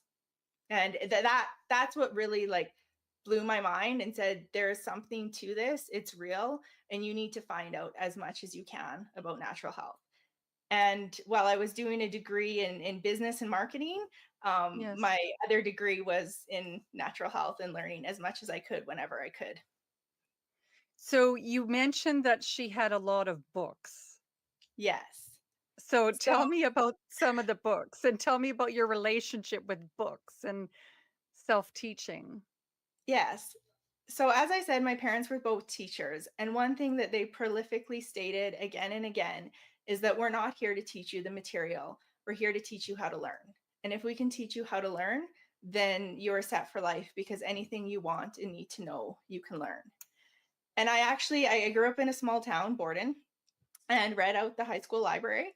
And so when the new books would come in before they hit the shelves, the librarian would give them to me to take home. I was just a prolific reader. And when I met Barb, both sides of her office, which treatment room, was lined floor to ceiling with books. And every And Barb single was she was the lady that did the acupuncture, yes, and she studied right? every natural discipline basically out there. And every time I go to her for a treatment, she would send me home with books from her collection to read. And you just now, how did you kind of stumble across her? Because if you grow up thinking like did you know that that was even an option before you met her? Like No, natural health products? no idea. I didn't even know that, natural health products or stores. I probably had some kind of fruit gummy, when I was 3 or 4, but that would be the extent of my exposure to it growing up. Right. Um, but I met a woman, I was living in residence, and she was walking with braces and like sort of canes attached and braces on her legs. And I had a conversation with her about it one day. And she says, you should have seen what I was like before. I started Oh. taking, this dance class at the Williams building through Pat Prokopchuk. And she says, my range of motion and my ability to walk since taking these belly dancing classes is incredible. So that's where I went, and that's where I met Barb. Yeah. Well, it's interesting how like sometimes like I grew up very similar to you, where I would not have even known that there was a natural health product. It's like I think once you discover it, it's like you discover a new food group almost, like that you like you don't even know it's there. So share with us a little bit more about the sadder time. You were in university and you said you were depressed. When Yeah. you work through that, like how did the natural health products help you with that in addition to the restless leg syndrome? So one thing I'd have to say is just severely, severely nutrient deficient. If a person is suicidal and you can get some butter or some omega-3s or fish oil into them, it can change them in a matter of hours or days and take them out of a suicidal state. So that would be, I don't even know if I'm allowed to say that. How horrible is that? People can be literally, in a suicidal state, and you do not know if you are allowed to say you need to take some omega-3s on camera. Isn't that horrible? Anyways, Yeah, so it is that you have to question it. yeah. And especially because what can possibly go wrong if you take an omega-3? I think that's the thing we're really missing. The fact that you can go into so many different stores, and I won't say what, and buy products that are not necessarily, the best for your health, and you could just buy them. And the fact that we're questioning things like citronella or, different vitamins and minerals that have been used for 5,000 years is just absolutely ludicrous. And so this was one of the books on my journey early on in university. Okay. Healing depression and bipolar disorder with drugs. I didn't even know that was possible. And this book is one of the books that transformed that for me. I bought this book, and so I think I said, maybe it was your husband, when I buy books I buy multiple copies because I like to pass them out to people. And some of these books can be kind of hard to come by. This book, What Your Doctor Doesn't Know About Nutritional Medicine That May Be Killing You. This was written by a medical doctor. And he got sick of people coming in over and over and over and not being able to do anything to treat them. So he started listening to his patients that were using natural medicine. And that's what brought about this book. And I bought this book. Get this. I bought this book at the University of Saskatchewan bookstore. And it was phenomenal. And years go by and I need another copy. So I go back to the university bookstore and I'm asking for this book, but they've sort of removed all the books and I have to now like ask for it in a different way. And so I said, and they're telling me they can't find this book. And I said, well, surely if you just go through the nutrition courses or the medical school courses, you'll find out which one it's a textbook for. And, you know, I can get it that way. And they told me that it's not part of the university curriculum. And I said, but it's in your university bookstore. And they said, yes, but we actually, a doctor doesn't have to take a single course on nutrition to graduate as a medical doctor. So like, can I repeat that? Oh. You can become a medical doctor and probably, well, this might be stretching it, but I would wager a guess that most people are becoming medical doctors without nutritional training. So in traditional Chinese medicine, they believe that 80% of all illness is related to diet and nutrition. So why, you know, why are we doing medicine that doesn't incorporate that into it? Anyway, there's one of my little rants. Well, it's a good question. It's a great question. I mean, I just find it so interesting that it was kind of through these happenstances that you ran across the lady at the belly dancing place to bring you forward to a point that actually showed you that there's perhaps other things that can help you. So how are you now? Like how and where is this taking you now? Are you on chemical No, drugs or like how 27 how's that? plus years, not on medication, and it's certainly nothing for mood disorder. And I would say that more balanced, happy, healthy than, you know, someone said to me once, they said, my doctors had me on the same medication, thyroid medication for 30 years. Is this normal? And the thought I had to myself is, I don't know anyone on any medication, you know, let alone something for 30 years. And like, where do I have here? You know, healing the thyroid with Ayurvedic medicine. Like this is what's healing me. I just, to me, that's what is not normal. The fact that there's so many good books. I mean, this one, I bought it and I gave it to actually a woman, a doctor who deals with this kind of stuff, and asked her to read it because I just felt that, you know, her clients in her practice would benefit from it, because nowadays this would be the number one thing I would recommend for anyone with mood disorder. And this was my husband's best friend's mom growing up. She had a seed company and she studied the body in really different ways. And as an adult, when I was an adult, she gave me this book. And I mean, knowledge can transform your life. And the minute that we take knowledge and the ability to purchase the products that are tied to this knowledge away from the individual, I think we're really doing a criminal injustice actually to people.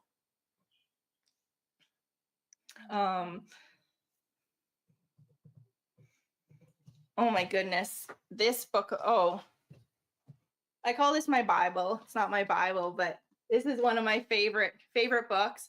I have a sister in pharmacy. I have another sister in nursing, and they bought me this book for Christmas one year. And I think they were thinking if Jacqueline would just get on the boat, you know, and start using natural medicine. But this is like my go-to book for alternative healthcare and treatments. It covers everything from tissue. Can you show that again? I want to make. Okay. Well, that looks pretty good. Okay. And again, 2 copies because one isn't enough when books are this good. So yeah, every condition is in here, and everything from essential oils to tissue salts to vitamins and minerals to reflexology points to, I mean, you name it. I just did a post on this, and the fact that organic fruits and vegetables have on average 50 to 100% more vitamins and minerals in them than non-organically grown produce. and so if you're going to make yourself eat all those fruits and veggies, don't you want to be getting the absolute most nutritional benefit from your food? Yeah, I mean, I fought my sister for years because she was always saying you should go with organic, and I'm just more of like, I guess, the miser, and I'm like, well, but it costs more. And I mean, and that's also an interesting question. It's like, why does it have to cost more? Right? Why does it cost more to be healthy? And I think if you get right down to the healthiness, and if you're eating whole foods and stuff like that, there's a dirty dozen they talk about with certain produce that has way more chemicals. These days, honestly, we go to the grocery store. We're like, do we go to the grocery store that's open till 9 or 10 o'clock at night because we work a lot? Do we buy the produce that's in a plastic bag and organic versus the non-organic produce that doesn't have the extra packaging? Do we buy the produce that comes from Canada instead of other parts of the world? So it's a little bit every time we go to the grocery store, we sort of make new choices depending on what we feel is important in the moment.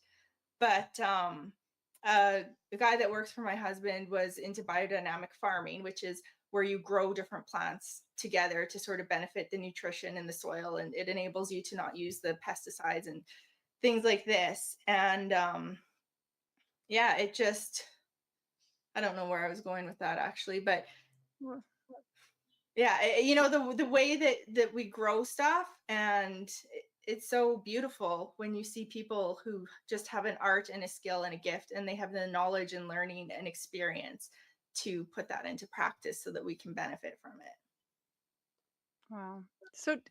So tell me, overall today, if you look back at when you were having a hard season in your life, and I think we all have those hard seasons.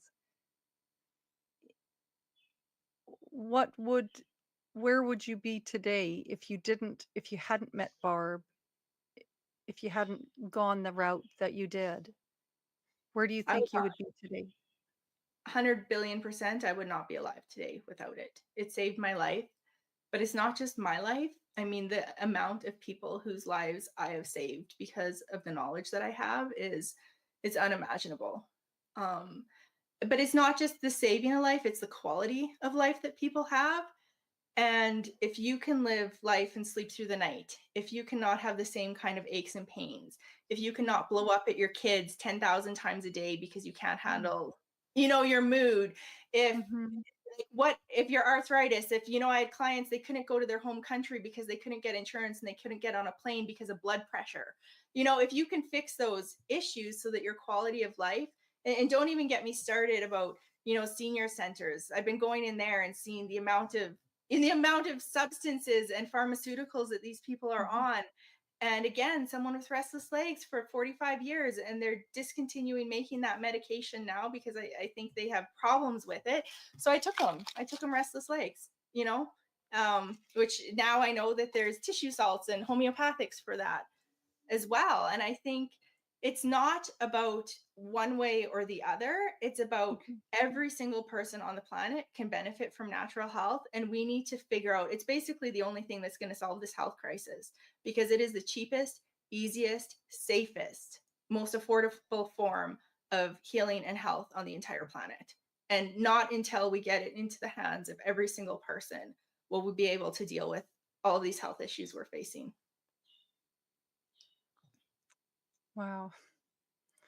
That's a really good message. So, as you know, we're in the process of going across Canada, and we're taking the Charter of Health Freedoms with us. The petition has over 150,000 handwritten signatures, and the goal is to take it to Ottawa, to Parliament Hill, and you're now part of that. You're now part of that. I want to know, Jacqueline, what is your message that you want to take to Ottawa? What would be what's your message for Ottawa? So as you're talking, I'm clairaudient, and I just keep wanting to ask you about your message because you're the one putting this together. You're the one volunteering your time. Obviously, this is so important to you as well. And I'm wondering if you've even had a chance to share your message or your story or what you want to be said. You know, it just talking to you has been so inspirational in different things about, you know, young women and having the resources and the things accessible to them on their journey. One of my favorite quotes is something about you become the woman you wish you had when you were your age. And so that's, you know, something to me, but I would love to hear from you, Teresa, and know what you would Well, like to say. I mean, well, that's what we were just talking about before. And it's like, I mean, because it's like, well, what, you know, what do you say? Like, I'm not political. I'm not wired that way. I don't know how, like how, what, what would be the words? But what really came to me when we were sharing, um, was that, you know, you struggled and I struggled and we all have struggles and no one said it was going to be easy. But you know, something happened when you were, you know, 17, and then another thing happened when you were 24-ish, when you were able to meet Barb, and that kind of set your path. Um,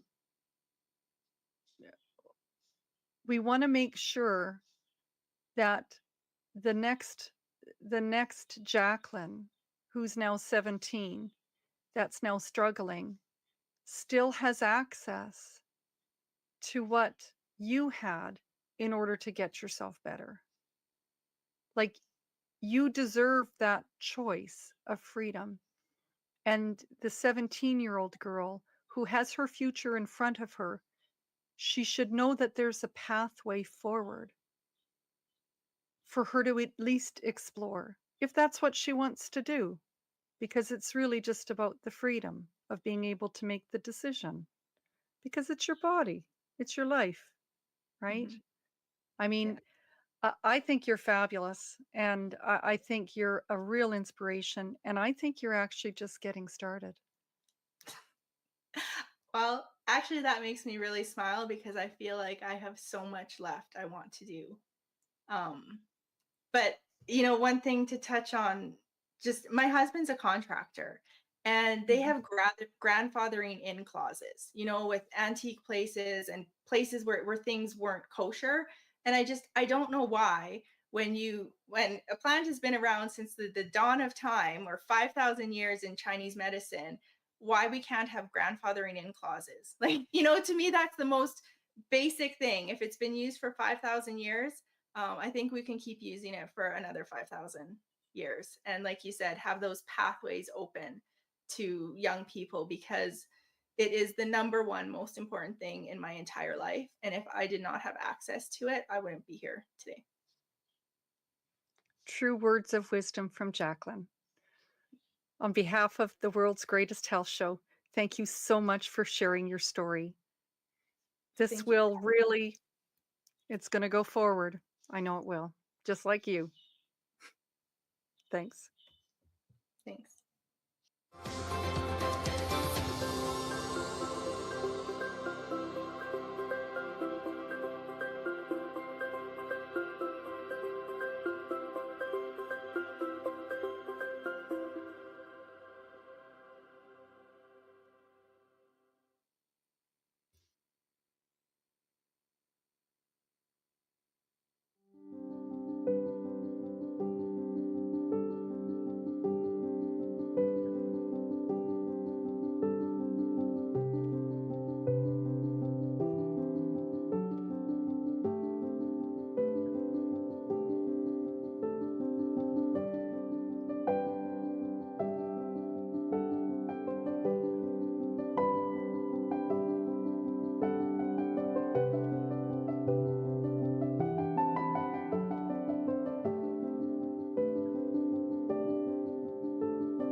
Welcome to the world's greatest health show. My name is Shawn Buckley. I'm with the Natural Health Products Protection Association, and I'm very pleased to have as my guest Christine Williams. Christine, welcome to the health show.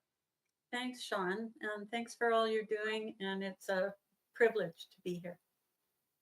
Well, there's a whole team busily working behind this, and we're excited about getting people's stories out in the public because of all the censorship. People that tend to know about, lives changed can't talk about it, and I'm particularly pleased to have you here because not only are you going to be telling a personal story about a family member, but it's kind of connected to something like your work showed the importance of part of your journey.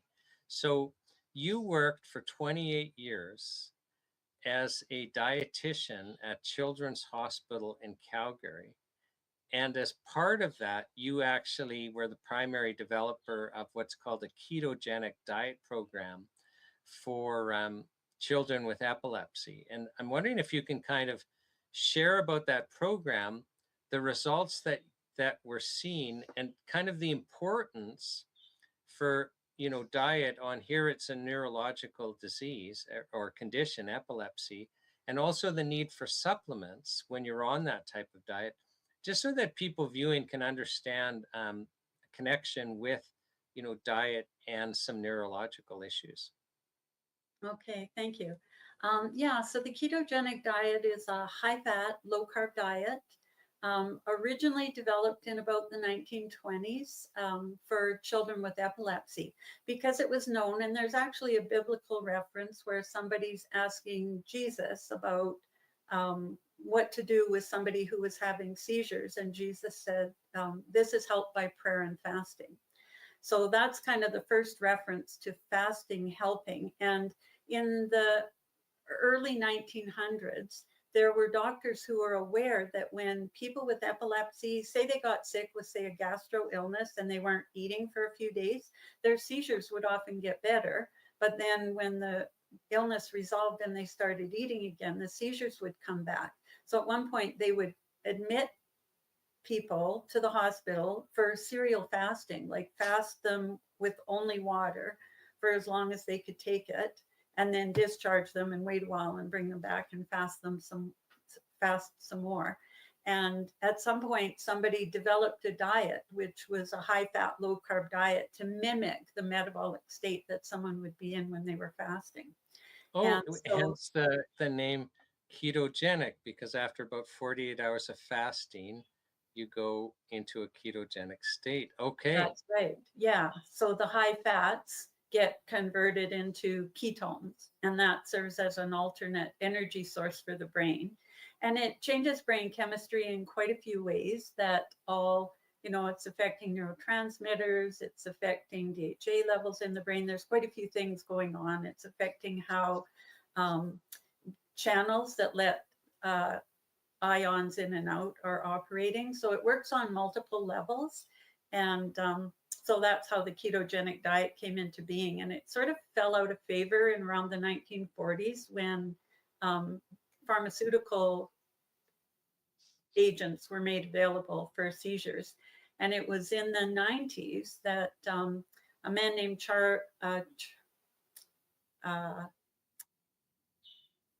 the boy was Charlie Abrams. I'm drawing a blank on his dad's name, but his father did some research at UCLA when he found out his son had epilepsy and came across the ketogenic diet in these medical books.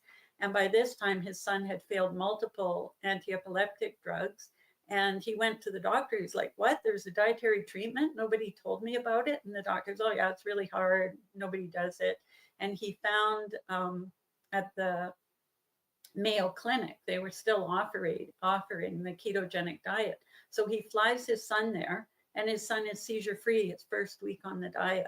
And he's like, oh my gosh, here's kids having all these medications that have side effects, and nobody even offered us this dietary treatment. So he started the Charlie Foundation and started promoting the ketogenic diet. And it was right around that time that I started my career. I hadn't heard of it until, you and I started talking, and it's quite something that Children's Hospital is offering this for, children with epilepsy. What types of results did you see? Because So the typical, documented results are about a third of the children who try the diet will stop the diet just because it's so hard it's a really challenging diet. And about a third will have improvement, and about a third won't have improvement. And of the third of the children that have improvement, about 10% will have their seizure. Well, about a third will have seizures reduced by 50% or more. And about 10% of the kids who start the diet will be 5 to 10%, I guess, will become seizure free. And some of those get off medications. So after being on the diet for a period of time, they're gradually weaned off the diet and can maintain those same seizure control results after they're off the diet. that's quite interesting. So this was part of your professional life, and then something happened in your family that basically you ended up having to use diet as part of the treatment also. Can you share with us that journey? Yeah, and before I do, I'd just like to say that kids who are on the ketogenic diet, because it's so restrictive, they have to have supplements.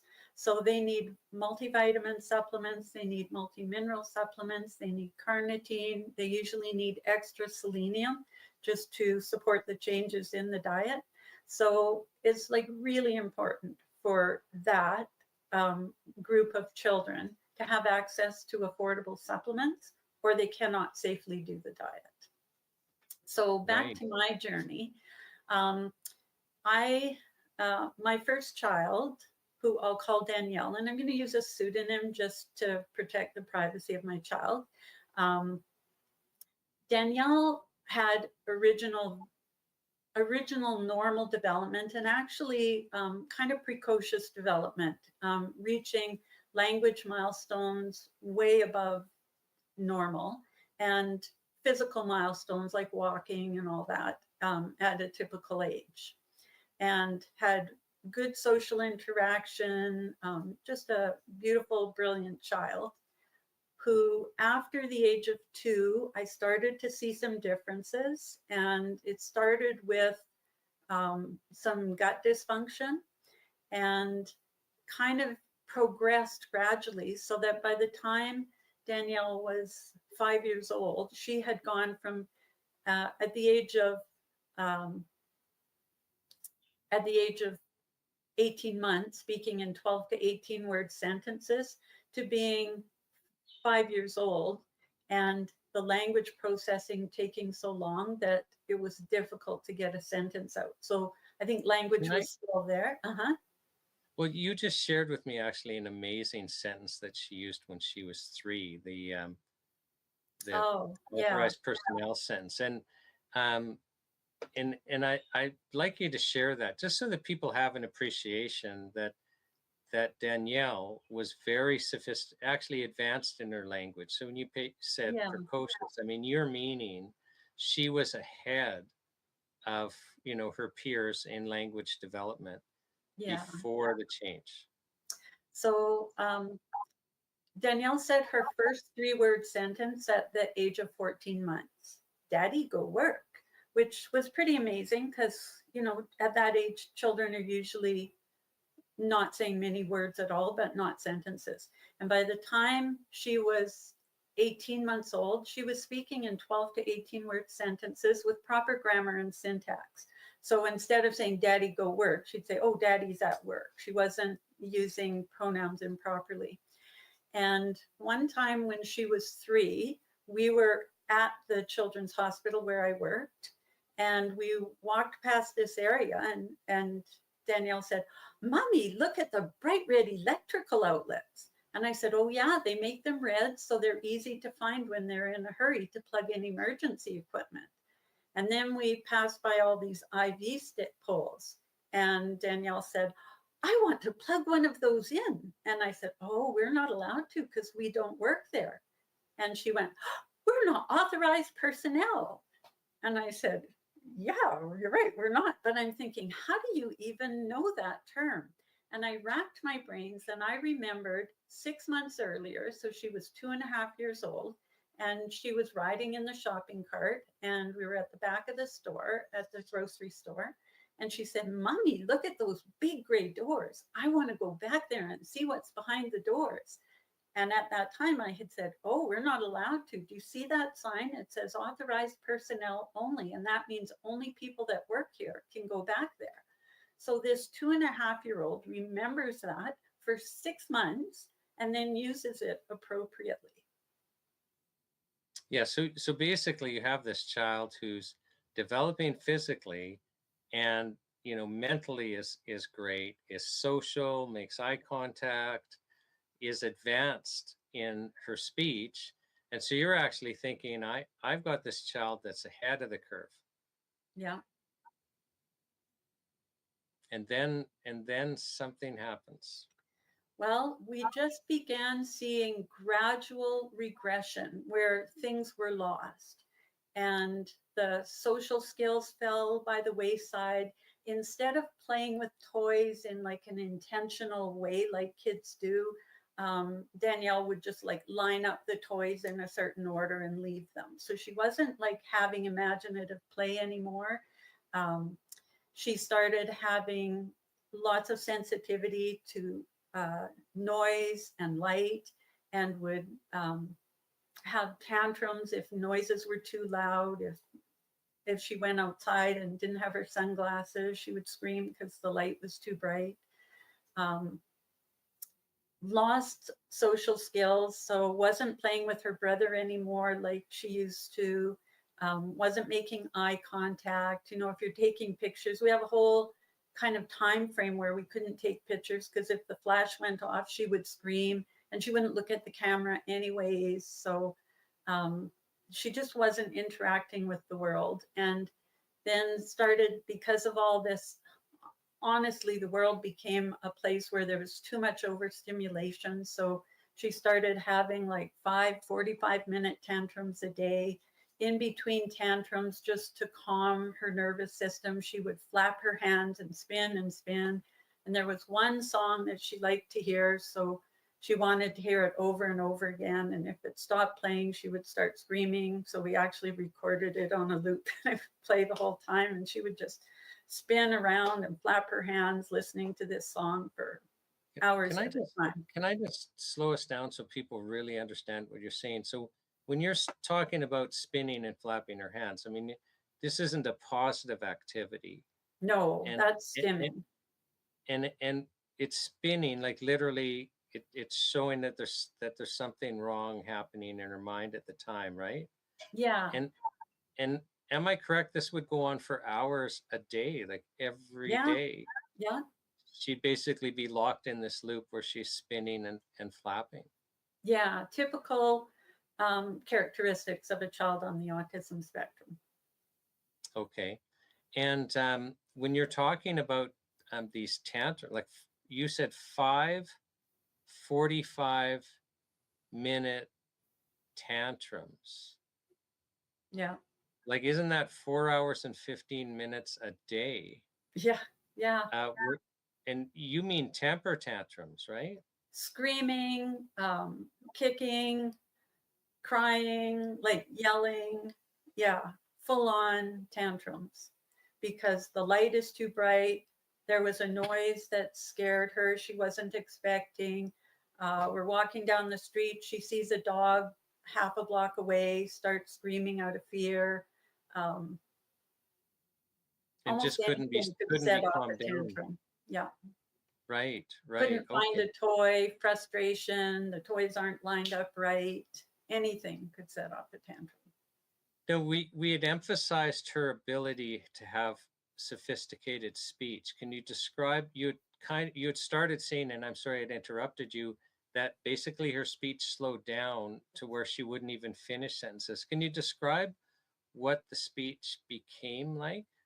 Yeah, so if she was sitting on a chair, like she wouldn't even be sitting upright anymore. She'd be kind of slumped over, and it would be like, I would like, and sometimes it would take so long to get to that point that she would forget what it was she was trying to ask for. Like I think the language was still there, but the processing time was so long that she would often just lose track of her sentence after a few words.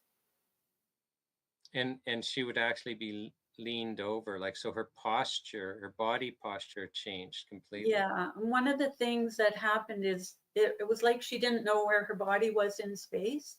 So sometimes she'd start leaning and then lean some more, and sometimes she'd just fall on the floor and be mad, like, who pushed me? And it was really that as she's shifting, her vestibular apparatus isn't speaking to her nervous system properly. She doesn't know she's shifting. And next thing she knows she's falling off the chair and doesn't know why. So she didn't really know where her body was in space either. Right. And so probably like activities that she had been involved with before and friendships before, it all ended. Yep. Yeah. As a mother, like I can't imagine like how grieved you would be, because you have this normal child that now, and I'm not trying to be I'm harsh or anything, but literally totally disabled. Yeah. Yeah. And it's like incrementally, I watch my child disappearing into some kind of world that is totally disconnected from what's going on. So when Right, like before she would make eye contact with you, she'd have conversations. I imagine lots of hugs and cuddles and yeah, interaction and fun activities. And you saw that just be taken away from not just her, but from you. yeah, yeah, it was heartbreaking.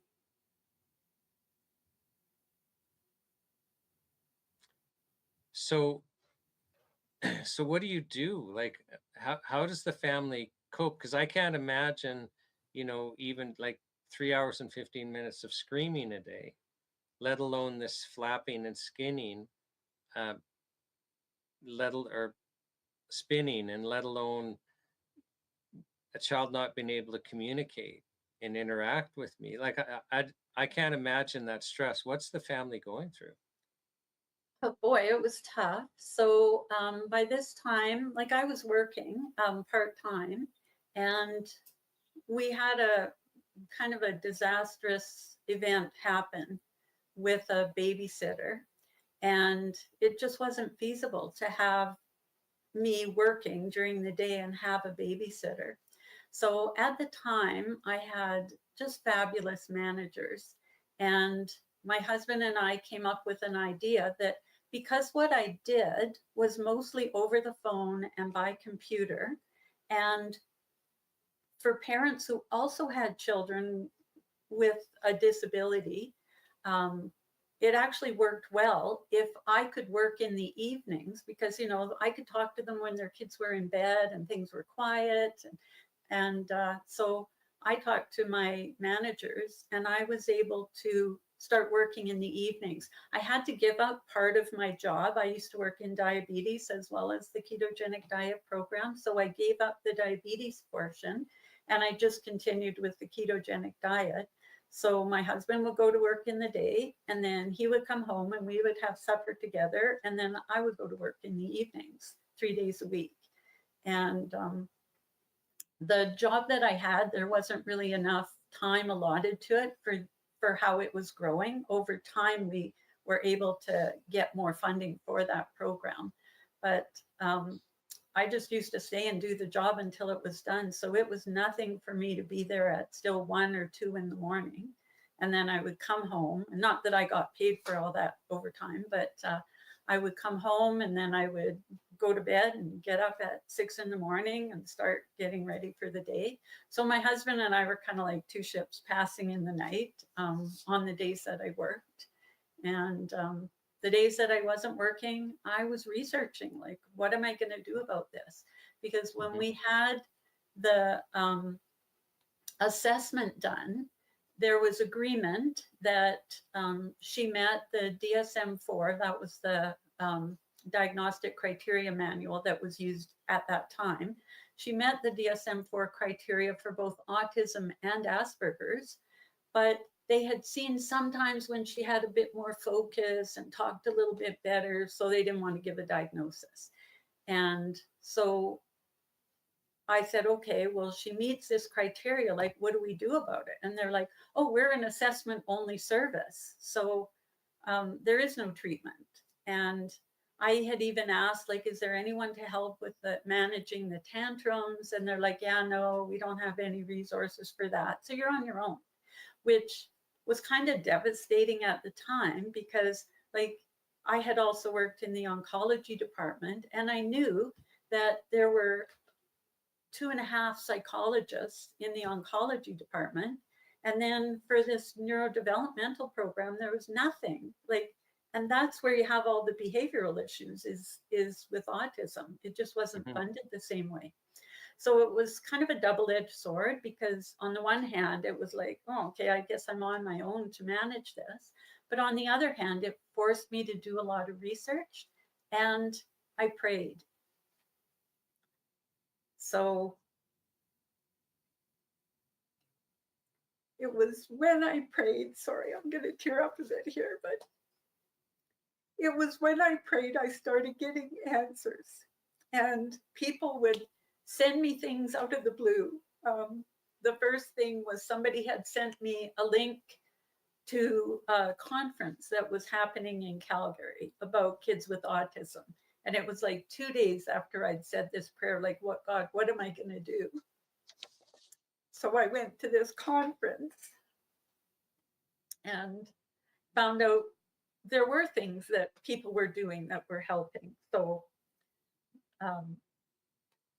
we started with a gluten-free, casein-free diet, because I was a dietitian. That was easy for me to do. And I figured out recipes. I made, back in the day, you couldn't get gluten-free flours. So I made my own gluten-free flours by grinding up nuts and gluten-free oats and millet, and mixed my own stuff. We ordered coconut flour from the US at that time, because you couldn't get it in Canada. So we started with a ketogenic or a gluten-free diet. When we pulled the gluten out, we did that over the Christmas holidays, because the theory is that the proteins in the gluten and the casein turn into morphine-like compounds, which cross the blood-brain barrier, and the children are kind of like stoned, and they're addicted to the gluten and the casein. So we decided to do the gluten over the Christmas holidays, just to, you know, if you take drugs away from someone who's addicted, they can have like bad reactions to it. And so we wanted, if there was going to be a bad, like a withdrawal type reaction from these gluteomorphines, that it would happen at home and not at school. And we actually did see an improvement in focus and attention. So we did that over the Christmas holidays, and then we waited for the Easter holidays, and we took out the casein, and we saw another development, like another level up in development. So before I just want to slow you down, Christine, because some people might not have ever heard before of actually, you know, behavioral issues being helped. I mean, not solved, but you're seeing it's a lot of work for you guys to do that diet. And if you weren't seeing benefits, you wouldn't have kept up with it. No. So you do a dietary change with a child that is suffering terribly with autism, and you're not out of the woods, but it's better. It's better. It's a step forward, right?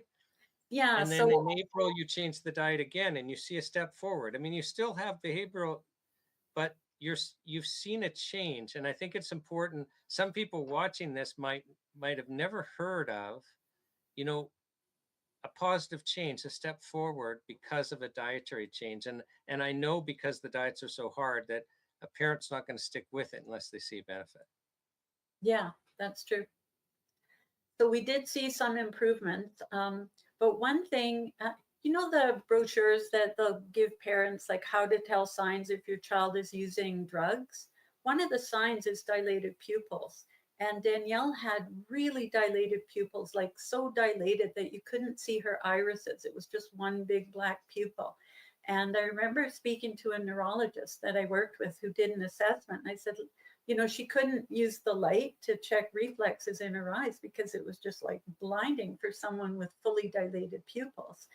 And I said to the neurologist, like, what do you think that is? She goes, I have no idea. So the dilated pupils got a little bit better when we pulled out the gluten and the casein.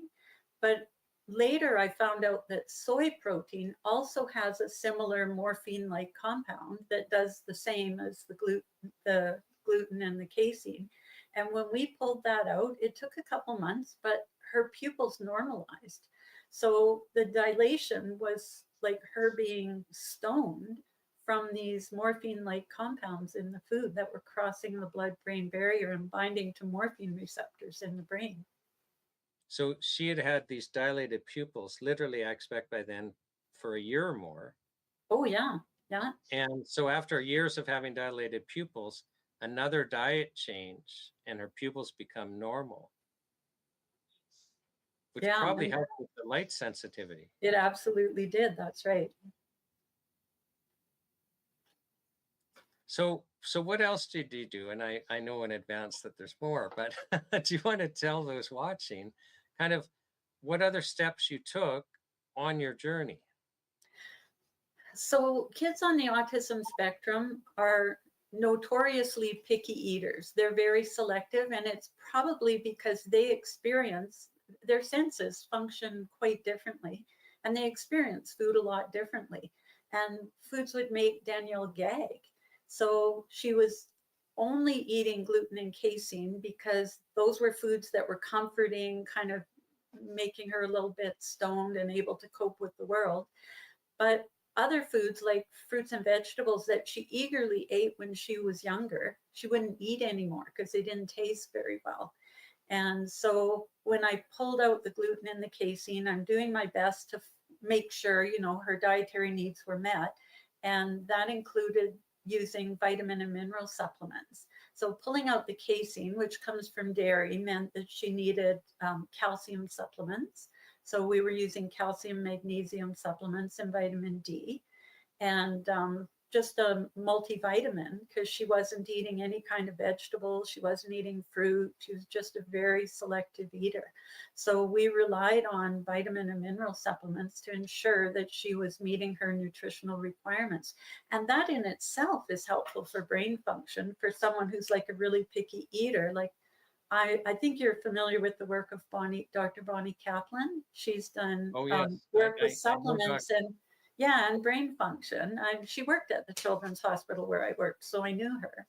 And she's done a lot of research on various mental health issues and nutrition supplements.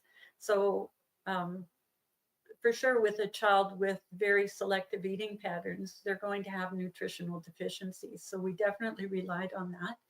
And I had alluded earlier to this gut dysfunction. So I believe my child had a type of gut dysbiosis that was causing severe, severe constipation. And so I introduced probiotics, and I wouldn't say I saw any like immediate improvements with that, but there's such a huge connection between the gut and brain function that I know it actually helped, and it did actually help with the constipation as well. So we used that. We used cod liver oil for essential fatty acids, but we also gave DHA and EPA supplements. Those are essential fatty acids to help with brain function. And then I think one of the most powerful things we did was homeopathy. So I prayed a lot through this journey, and people would phone me up out of the blue.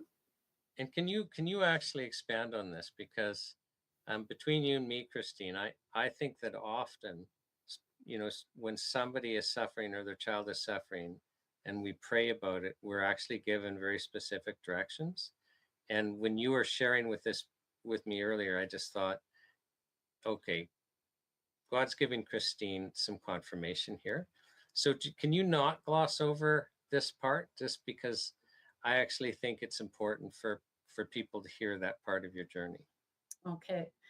So when I started praying, like, God, how are we going to deal with this? I got an email from one of my colleagues, and it was this conference where I found out about the gluten-free, casein-free diet. And I went home and I was feeling a little defeated, like, oh my gosh, that's all my kid eats is like bread and cheese and milk. Like, how am I going to pull this out when that's all my child eats? So I was in the shower and I was praying about it. And God, can you please show me if there really is a connection between my child's gut and the brain and what's going on with this autism diagnosis? Please confirm that for me and show me what I can do about it. And I got out of the shower and we had advertised something on Kijiji for sale. And this woman showed up to buy this patio set that we were selling. And she noticed that my child had some sort of neurodevelopmental issue. And she said, you know, by the way, I'm a homeopath. So I noticed there's something going on with your child, and I just wanted to give you this coupon for a free initial assessment. And I said, oh, okay, well, tell me more about this. And she said, well, you know, I start looking at the gut because I find there's such a connection between the gut and how the brain functions. And I'm like, oh my gosh, were you in the shower with me? Because she almost said identically what I had prayed. And so we started using that homeopath, and she gave us a remedy, which was, I believe it was belladonna. She said, we're going to start with this severe constipation. And so we started with this remedy, and literally the stools that, there's kids when they have really severe constipation, they sometimes look like they're trying to have a bowel movement, but they have such a big stool. Like, imagine a 3-year-old or a 2-year-old having a stool that's like 3 inches in diameter. It hurts to pass that stool. And kids might look like they're straining to pass a stool, but they're actually doing their hardest to keep it in because they know it's going to hurt so much when they pass it because it's so huge.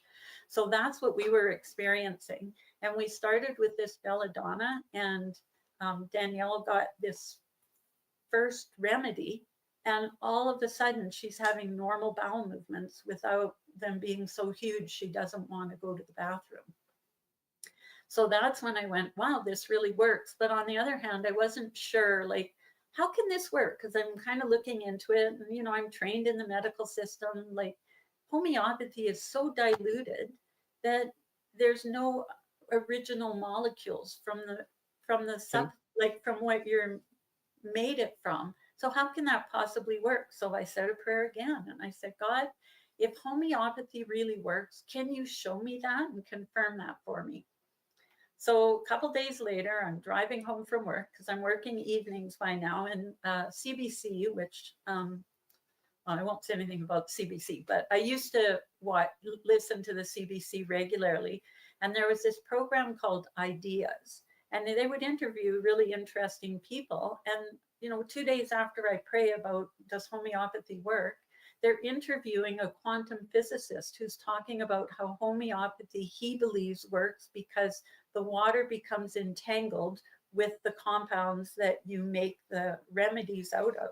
So it works through quantum entanglement. And I'm like, okay, that sounds kind of scientific to me. And I prayed about it, and I had a homeopath, so I'm going to go with the homeopath. And then I saw the results with the severe constipation. So that was very encouraging.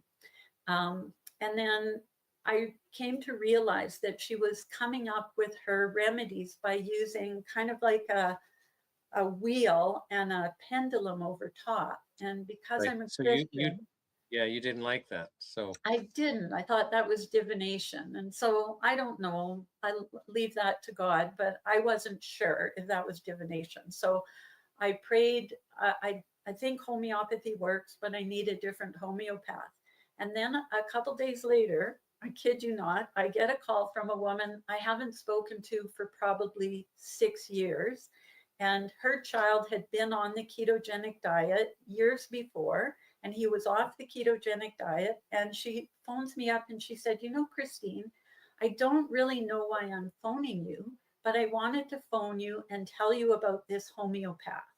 And so she tells me about this homeopath, and I went to this homeopath, and we switched to her instead. So literally, every time I prayed for a specific question, people would phone me up out of the blue. And 3 people for sure, when they phoned me, said, I don't really know why I'm calling you, but I wanted to tell you this. And it would be an answer to my prayers.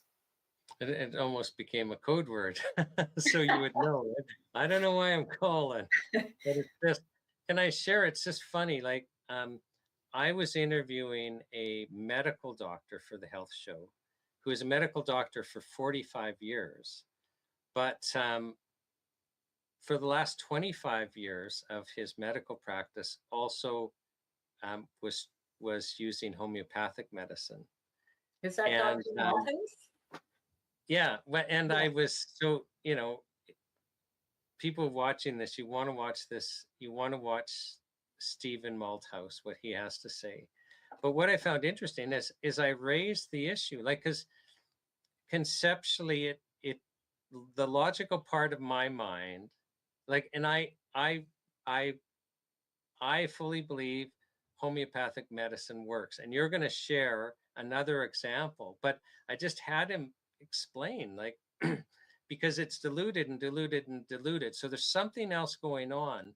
But what he said is he said, but I see it work, and I see it work, and I see it work. And one of the questions I asked was, okay, so for the last 25 years of your practice, you're using both the pharmaceutical chemical drugs, and you're using homeopathic remedies. And he's saying, like, my patients get a choice. Like, some people come in and they just want the chemical pharmaceutical drugs. In fact, they have that expectation, right? So, but some are using the homeopathic remedies, and he would see way better results. And there've just been conditions that there's no answer for in the chemical drug model, but homeopathic medicine has an answer for. So it's just interesting that, you were kind of raising, you yourself, you weren't, how can this work? But you get clear direction, press ahead. And so what did you experience with, you've already shared this constipation, which I assume was a problem for years. Yeah. Right? And the medical doctors have no answer for it. Well, mineral oil, which isn't good. But it didn't work. Not great, no. And then you take a homeopathic remedy and it works. Yeah. Solve the problem. Yeah. So our original homeopath, like not the one that used the pendulum, but the other one, she was really expensive. We had multiple medications, and they all had to be given 20 minutes apart. So before Danielle started grade 1, we could do that because she was only at kindergarten for a few hours a day. And then, I had all the rest of the day, and it had to be at least half an hour before meals or an hour after. And then every 20 minutes, I'm giving another set of remedies. And at that point, I decided to read Samuel Hahnemann's book, because he was the developer of homeopathy, and he wrote a book called Organon of Medicine. And so I read that, and I learned in that book that he viewed illness, like healing, as like peeling back the layers of an onion. So you start on the outside, the most recent illness or trauma or insult, whatever you're dealing with. And then you deal with that, and then you go down gradually deeper and deeper layers. And the homeopath we were using wasn't doing that. But also, when Danielle was going to go to grade 1, we weren't going to be able to like keep on the clock and be administering something every 20 minutes. So I prayed again, like, God, I can't keep doing this. And so if homeopathy really is going to help heal my child, please help us find a new homeopath. And then I was at a lecture, And I ran into someone who I knew from the homeopath I was going to. And I said hi to her at the lecture. And I said, like, your son's going into grade 1. She goes, yeah. And I said, so are you going to still do all these Medicaid? Like, how are you going to do the homeopathy? And she goes, I found a new homeopath. I want to tell you about it. So she tells me about this new homeopath, and I contacted her. She was in Ontario. We only worked over the phone and by internet. She never met my kids, so she just went on my reports. And she did use it was Heilkunst homeopathy, and she did use the method where they start with the most recent thing. I had to do a big timeline of every illness, every bump on the head, everything I could think of, and any kind of medications, and she did the timeline. And when we got to the, like, my kids both had chicken pox. And when we got on the timeline to the time when they had chicken pox, we got the remedy for chicken pox. And I gave the kids the remedy for chicken pox, and they each got like one chicken pox on their body. It's been years since they'd had chicken pox, but they each got a chicken pox on their body, and they had a fever overnight. And Danielle actually threw up. So it was like a healing reaction. And then in the morning, the chicken pox was gone. And it was like we were taken to a new level of healing or development, because she looked at me in the eyes for the first time in years. So this is another step forward. So this specific remedy, which was just to address, a previous sickness and make sure the body was, had fully healed and got through that, actually was a marker. She made eye contact for the first time in years. Yeah. And that homeopath that I dealt with, when I told her that, she said, one of the things about childhood illnesses is, pediatricians used to say, before we had vaccines to prevent them, that after a child had like chickenpox or what we think of as childhood illnesses, that there would often be a developmental leap after they recovered from that illness. So that was my homeopath's explanation for that, that it helped her to get to that next level that maybe the chickenpox would have. I'm not sure, but honestly, that's when I was at that point, I was really starting to see the light at the end of the tunnel. And what was the next thing? It involved a friend at school, right? Oh yeah. So when Danielle was in kindergarten, because she just couldn't cope with all that stimulation going on, she would find a corner at the back of the room and sit facing the corner and not interact at all. If she was like forced to transition, she might have a temper tantrum. She just didn't engage socially at all. She couldn't make eye contact with the kids. Like, she just didn't interact at all. She didn't even interact with her own toys. There was no imaginative play. So she didn't have any friends. And, when she was at school and having tantrums, the other kids are probably kind of scared. Like, I don't understand that child. I don't want to be near them. So she was pretty socially isolated. And she was in grade 4. So by this time, we've gone through all these homeopathic treatments. We've gone right through time to her birth, which was a pretty traumatic birth. And then the homeopath started working on what she called miasms, which I understand is kind of genetic inheritance to disease and that sort of thing. So we were at that phase, and Danielle had an appointment at the hospital, and she didn't want to go because there was a field trip, and she wanted to go on the field trip. And I said, well, I'll take you right to the field trip after. And she said that her friend was going to be waiting for her. And I'm thinking, well, it's probably one of those really sweet, nice kids that's just nice to Danielle because, she can see that Danielle needs someone to be nice to her. So you're not thinking it can be a real friendship because for your years, your daughter had been unable to be in a position to have a real friendship. That's right. Okay. So we get to the location where the field trip is at, and we pull up in the parking lot, and there's this little girl standing on the edge of the group. And she keeps looking at the parking lot, and we pull up, and Danielle gets out of the car, and this little girl comes running with her arms outstretched, and she's like, Danielle, you're finally here. I'm so glad. And the two embrace each other, and then they hold hands and they skip off and go and join the crowd. Boy, that must have just made your heart skip.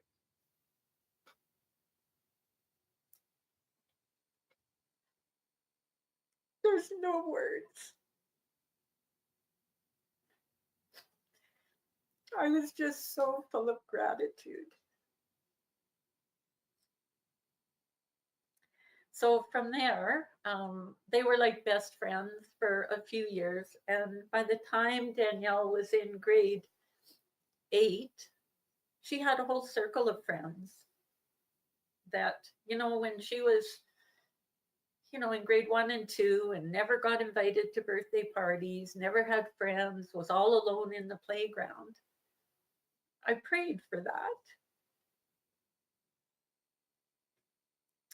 And then when it actually happened, I was just so full of gratitude. No, Sorry, I'm pretty emotional. No, don't you dare be sorry about expressing human joy and love. So, like, I know they're tears, but they're tears because your heart's joyful about what happened. Yeah. I mean, I'm holding it back too. So you can't not hear a story and feel that way. So it gets better and better, doesn't it? The story. Oh, well, yeah, it does. So when Danielle first had the assessment at the Children's Hospital, where, you know, they looked at cognitive stuff and social stuff and motor skills, we were told that her motor skills were so delayed, she would never even be able to hold a pen or pencil. Like, just get her on a keyboard and hopefully she can type, and don't even try and get her writing using her hands. And I thought, well, that seems ridiculous. I'm not going to do that. I went out and I bought all kinds of like fancy hole punches and construction paper and staples and glitter, like glue on rhinestones and all kinds of craft materials. And Danielle used to use them all. So getting all, like, using the fancy scissors and hole punches and staplers and everything. Like, don't give up on a kid's motor skills. Do things that will engage them. And because the brain is very plastic, and I think sometimes some practitioners don't think that way. So instead of giving up on a child's motor skills, try and find ways to engage them so that they'll develop those motor skills. So the child who, when assessed at the age of 5, was never going to be able to hold a pen or pencil, actually graduated from the Alberta University of the Arts with a fine arts degree with honors. A brilliant artist. So. And she's living a normal life today. Yeah.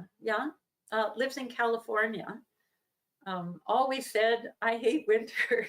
When I grow up, I'm going to move someplace warm. So living in Hawaii, and is married now. And working, right? She's a care aide and she's an artist. A care aide and does art on the side. Yeah. And when she, had regressed and basically the medical system gave up on her, you must have thought she's going to be disabled her whole life and actually require the resources of care for her whole life. I did think that, especially because at the age of 5, I was still seeing more regression. Like, it wasn't like, okay, we're stable now and we're getting better. Like, it was continued regression from, for sure, age 3 to 5, where, it started with some behavioral stuff, and then gradually the language and the tantrums. And yeah, I did not think that my child was going to be able to function in the world at times. Let alone graduate from university with an honors degree. That's right. Yeah. Yeah, but a couple of people had different ideas. Yeah. Yeah. So one of them being God. I give a lot of glory to God, because when I answered prayers, I just had amazing results. That I would ask a question and I would encounter someone who had the answer or who would point me in the right direction. So for sure, all the natural health products were keys in healing, but it was all divinely guided. And I actually imagine just the strength for the family to go on. Yeah. Yeah. Well, Christine, I'm certainly appreciating you sharing with us. Do you think it's possible that, you know, Danielle would have been able to get through this? And I appreciate God could just heal, but he chose a specific path for you and your family that involved natural health products and involved homeopathic remedies. Do you think she would be in the same place today without having access to those? No, absolutely not. Absolutely not. For sure, the vitamin and mineral supplements, everybody needs that kind of nutrition for their brain to operate properly. And when you have a child who's like super picky, which is so common with kids on the autism spectrum and kids with other neurodevelopmental disorders, any kind of sensory processing disorders as well. Supplements are needed for children who can't get the nutrition from their food. And because you know Dr. Kaplan, you know that she's got research showing that the way our modern agricultural farming operates, we're depleting our soils. So the soils don't have the nutrients to fully support the plants to uptake those nutrients and then make the vitamins and the vitamins that we get from the plants, as well as the minerals that they took up from the soil. So our food isn't as nutritious as it used to be either. So just from that perspective, access to multivitamin supplements or individual vitamin supplements and minerals is, I think, crucial, especially like anybody with a mental health issue, depression, anxiety, all kinds of those issues. I think there's good evidence to show that supplements can be helpful for that. So then in addition to that, what happens to a child who's developing brilliantly and then starts regressing? Obviously, there's some kind of an environmental factor, like whether it's the toxins that are just, we're all exposed to toxins in our environment. Pesticides on food, even if you're going organic, like in the US, I don't know if they do it in Canada, but in the US, they can water organic crops with used frack water. So what's in that? Like cesium, like heavy metals, all kinds of stuff. So even people who are trying to avoid environmental toxins are still getting exposed. So we have that going on. And one of the things we did homeopathically was homeopathic chelation. I used to have 13 mercury amalgam fillings in my mouth while I was pregnant. So, I think my children were exposed to mercury in the womb. That can't be helpful. So one of the things we did was homeopathic chelation. And I believe that was also one of the things that really helped recover. And then, however homeopathy works, doing that process with the timeline and all those illnesses and traumas and everything going back to before birth, and then doing what they call the miasms and clearing that out of, my homeopath referred to it as genetic baggage. All of that made a huge difference. And I'll just share one other anecdote. Because things were starting to get better, we were kind of slacking off the homeopathy, even though we hadn't completed all the miasms. So we we did one round of miasms, and then the homeopath would go in and do it at a higher potency. And we kind of slacked off. And then Danielle started having this emotional stuff going on, and she would write a suicide note and then go hide in her closet or under her bed. So, you know, I'm seeing this note and I'm thinking, oh my goodness, like hit me like a ton of bricks. And I contacted the homeopath and she said, well, you guys haven't done any of the miasms for a long time. Let me just see where we're at. And she said, oh, you're ready to do this next one. And she said, it's associated with suicide, suicidal ideology, depression, all this stuff. She said, let's continue. So we gave the remedy for what was next on this miasm list. And Danielle had a healing reaction, a high fever and vomiting. And then the next morning she was fine. And we never saw that behavior again. So even like on a spiritual, emotional level, homeopathy, in my opinion, is very healing. It's interesting because some people, you know, watching this might go, well, that makes no sense at all. That you know, homeopathic remedy might help with really what's an emotional issue. You need to watch the interview of Dr. Stephen Malthouse, you know, medical doctor who also used homeopathic remedies for the last 25 of his 45 years of medical practice.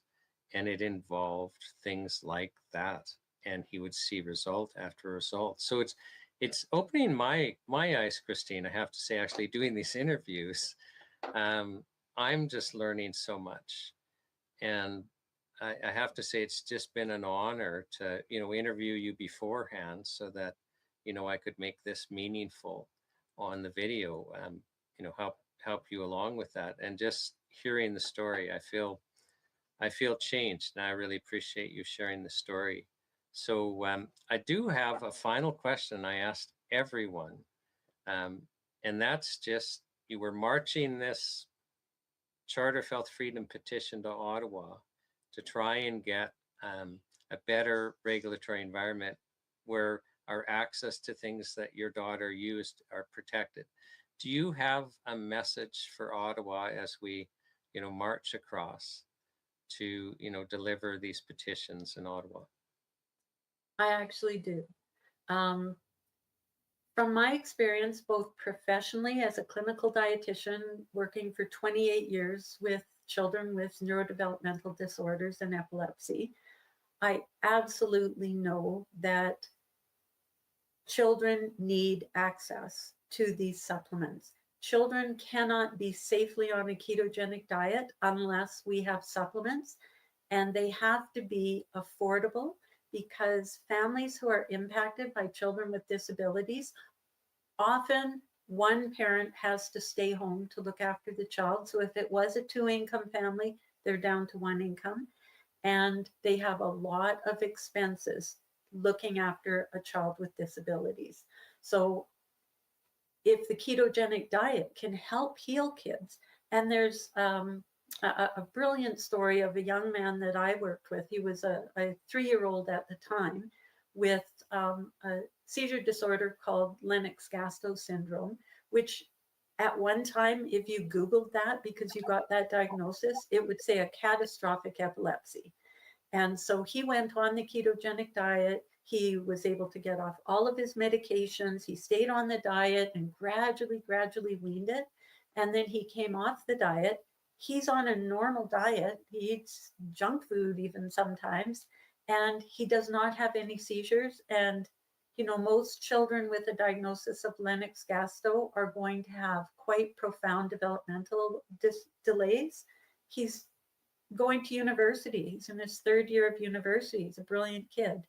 So he wouldn't have been able to do that without the ketogenic diet.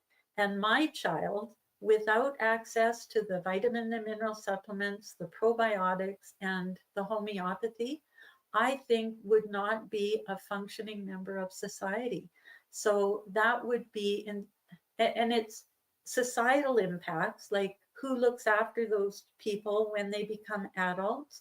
What is the financial impact on society if you have people that have disabilities when they're adults. And personally, what is the cost to that family? What is the cost to that child? Children on the autism spectrum know that they're different.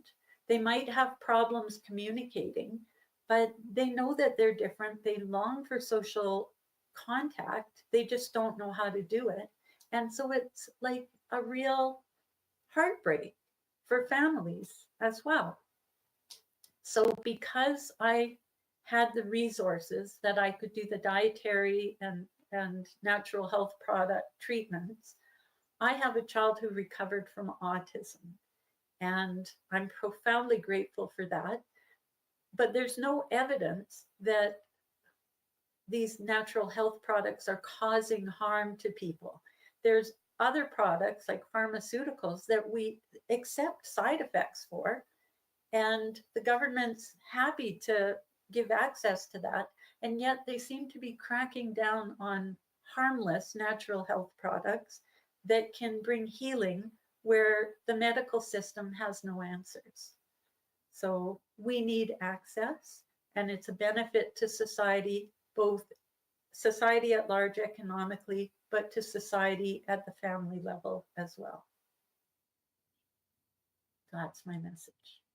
Well, Christine, that is an amazing message. Thank you for sharing that. And we, we've alerted MPs to this event, and we're continuing to contact them to be watching, presentations like yours so that they come to understand how important this is. And so thank you on behalf of the Health Show for sharing your story. It's touching and it's changed me. So I thank you so very much. Thank you so much. And thank you to you and your team for everything you're doing. I really appreciate you spearheading this fight. Thanks, Christine.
Welcome to the world's greatest health show. My name's Shawn Buckley with the Natural Health Product Protection Association, and I'm very pleased to have with me Justin Victor. Justin, welcome to the health show.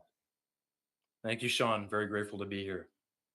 Now, Justin, you have an interesting health journey, and I'm wondering if you can share that with us, kind of, what the issue was, and how long it went on, and how you, well, I guess just start telling us what it was and what you tried to do to solve it. Yeah, it was about 4 years ago when I noticed a lot of superficial skin eruptions, so acne. And it wasn't just face, it was shoulders, back, it was nowhere near localized. And at the time, the only thing that was offered to me was steroids, essentially to suppress what was going on. And I knew because with something like that, if anyone's ever had that, it kind of wrecks your sense of self-worth, which impacts how you relate to everyone and everything that you're experiencing in the world. So I knew already at that point, I just had a feeling that that was not a solution. I didn't even count it as something that would be useful. And so I probably struggled with about 2 to 3 years, just trying to go through it, trying different topicals, things touted as natural, essentially cosmetic things. And so at that time, I had actually recently graduated from the University of Alberta with geology. And it was my intention to be employed in that field, which, I was excited about, looking forward to. But I knew that with the skin issue that was going on, that sense of self-worth that was really just depreciated so extensively, I would carry that with me no matter what I did. It was also in that time that I was struggling with a lot of pain from years of bodybuilding and overtraining. And so, without having any solutions with that from different professionals I consulted, Can specialists. can I slow you down a little bit? So Yeah. we'll go back to the skin issue first. So you're talking acne, and I mean you're talking a really serious problem, not just in your face, but it would appear in other places. Yeah. Face, neck, shoulders, back. It was quite uncomfortable in a number of ways. Okay, so I mean emotionally, you're already describing it. It affects your whole self-worth, and I mean, I know, like, I'm concerned about how people view me, and if I've got pimples all over my face, I'm just going to assume people think I'm not healthy, and then there's the attraction thing. So that's type of what you're talking about, right? Yeah, yeah, because you really just feel like less than, I don't know how else to describe it, but less than anyone else you're interacting with. And it's very difficult to break out of that for anyone that's actually experienced it. Right, right. And then this is going on for 2 or 3 years, and you are actually referred to a dermatologist, a specialist in Hmm. skin, but there's not really a solution other than, a steroid cream. Yeah, suppressing what's there, and their job is done at that point, but that doesn't do anything for me. Right. Now, back to the bodybuilding thing. So my understanding is you used to be like heavily involved in bodybuilding. Yeah, quite so. I wouldn't say as healthy as I would like. Quite intense, overtraining maybe. So undernourishing, lots of that. And I did use a few supplements at that time, but it it was really just to kind of fit into that mentality of what a bodybuilder is supposed to do, pounding protein, that kind of thing. Sure. Right, right. But you were left with joint and muscle pain because of the bodybuilding that you had done. Yeah, it was lasting and it was chronic and inhibiting basic movements of life. So I had to lose that at some point because I couldn't continue. Right, right. So this kind of prompts you to start looking elsewhere. Can you share with us kind of how your journey progressed? Yeah, so after I finished my degree, I was somewhat open to continuing that, but I was almost little bit more than casually pursuing holistic options, just looking online, just searching. And I came across an energy healing modality, and I was desperate at that point. I wanted to just have relief from the pain because that was the biggest thing at that point, and just to see if I could have some other opportunity, some other option to try anything. Um, and that is what started me into my journey as a practitioner. So I actually changed vocations at that point, and I knew that I wanted to not only formulate a better sense of self for me, but for the people that I knew were probably struggling with something similar. And I don't know what that looked like other than just I couldn't be the person that I was being set up to be with the specialists and with the current quality and state of life I was in. And again, I just want to slow us down a little bit. So you look into this one energy healing technique, but that's to get relief yourself from the pain that you're experiencing from the bodybuilding. Am I right about that? Pretty much it. I wanted to have relief so I could go back to the same lifestyle that brought me that pain. Kind of backwards, but that's how I thought. Right. But it actually did bring you relief, didn't it? Yeah, it was actually, I don't know where along the line, a number of years of slowly inching into that type of work, it dissipated, and I had a large frame shift, mental shift that accompanied that as well. But the pain is gone at this point, so I have no inhibitions. Right. So you find relief and that gets you thinking, I need to find out about this now. And that and so you proceed down this journey. My understanding is you're kind of looking in different areas, but you were talking about one thing that caught my attention, this neuroacoustics. Do you want to share with us what that's all about? Yeah, so in essence, I use specific, very precise sounds and vibrations, certain frequencies to actually influence and modulate or change the nervous system activity. So people are familiar with the fight or flight, rest and digest. What neuroacoustics, or it's actually called biotuning, does is I can actually visualize the fight or flight, rest and digest in real time, see it on a screen. And then my goal is just to find a single frequency that balances the whole system, brings them to zero stress, if people can imagine what that might feel like. Right, right. And it's you're having real success with helping people get better sleep so that their sleeping patterns and also with digestion, right? Yeah, so the majority of people coming in, 90+%, have a long grocery list of things they want worked on, autoimmune, inflammation, anything, and stress is kind of the last thing they're thinking about. But the majority of the activity I'm seeing is just fight or flight activity. So there's no rest and digest or very little, and then there's no opportunity to actually heal or recover. And so that explains to me a little bit about why they're kind of stuck in this loop, because they can't really absorb anything from their diet, therapy, supplementation. So, yeah, a lot of it is people just stuck in this chronic fight or flight, and they don't even know it when I ask them how they feel. What I'm finding interesting with this conversation is I've been interviewing people from different, treatment modalities, homeopathic doctors and naturopaths and the like. And a theme that keeps coming up is that the body can heal itself if you give it what it needs, but it's got to have that nutrition. And I'm getting the same feeling from you. It's just you're finding people are locked in the fight or flight mode, so their system is kind of locked in the stress mode where you can't digest your food properly and get the nutrition you need. And then so they're coming in with complaints that flow from not having the nutrition, not realizing that the problem can be solved by getting their nervous system to calm down. Yeah, exactly. It's like having a car that runs properly. You got to have the combustion engine functioning right, so the digestive system optimize, so the nervous system working well, and it has to have that steady stream of fuel. And ideally, you'd have a really nutrient dense, minimally processed fuel. But yeah, basically, if they're in that fight or flight, they're getting maybe a fraction out of all that. And there's a lot of fantastic therapists and practitioners out there using supplements and remedies, and they deserve to continue to grow and be shared amongst their clients.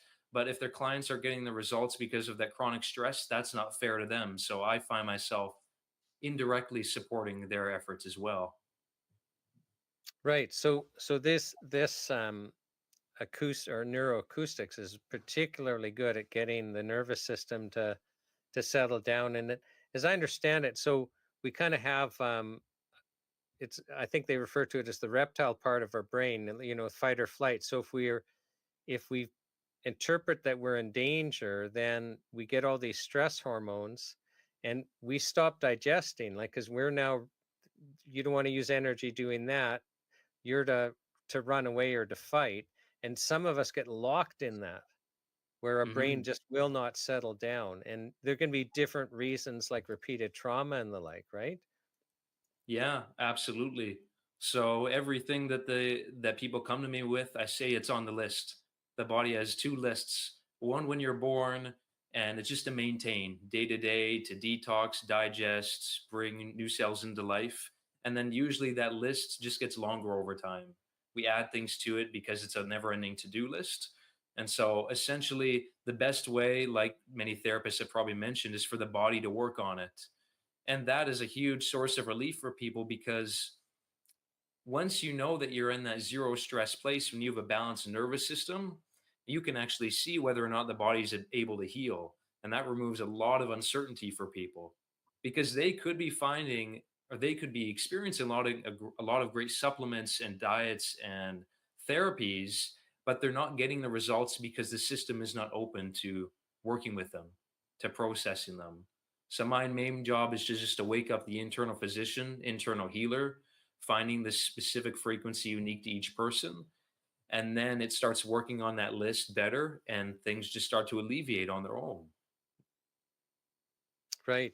Now you've also been trained in something called visceral manipulation, which it just sounded to me when we had an earlier conversation, it's a real compliment to this digestive problems that you find are solved, with this neuroacoustics. Can you tell us what visceral manipulation is and some of the results that you get with that? And I appreciate that often you're using both techniques at the same time. Yeah, so the viscera or abdominal organs are not fixed in place. They're attached with different connective tissues, and so they can move around a little bit. But if they move outside of a normal or standard area, then they can cause physiological symptoms that we notice. And so, what this modality does is it actually, I use muscle testing or muscle feedback to help show me where the organs are. And then I use massage based techniques to actually move them back into place. So with the biotuning, I'm supporting the digestive system from the neuroscience or nervous system side of things, and the physiological, the actual organs. So actually checking the position of the stomach, the colon, the reproductive organs all tied in together, finding where they are and then guiding them back. Again, the body knows what to do, but if we push it outside of this optimal range, artificially using, whatever it could be, stressors, toxins, what's not natural, now we have to almost intervene because we notice the symptoms, because people don't think about it. I mean, if the body's working optimally, you shouldn't have to be thinking about it. There'll be no symptoms that come to your attention, and then it just works as it should on its own. Right. Now, let's kind of segue back for a second. So you were talking about your own health journey and how you had, this skin difficulty. That's putting it mildly, and the bodybuilding thing. How is it that you found relief for your issues?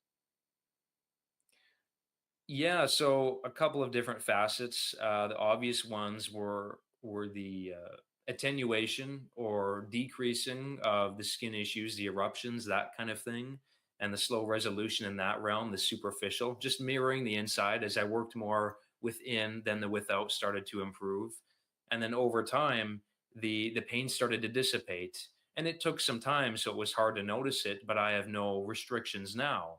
But one of the most profound transformations was the own internal investigation of that, my own self-worth, what I carry into my relationships with my clients and people that I meet wherever. So if I'm more established with myself and skin is clear, I can come up to people and they're not automatically judging me. What they may or may not be, but up here, that's what people will usually think. Then that allows me to settle into those experiences a lot better, and my whole quality of life just improves in every realm.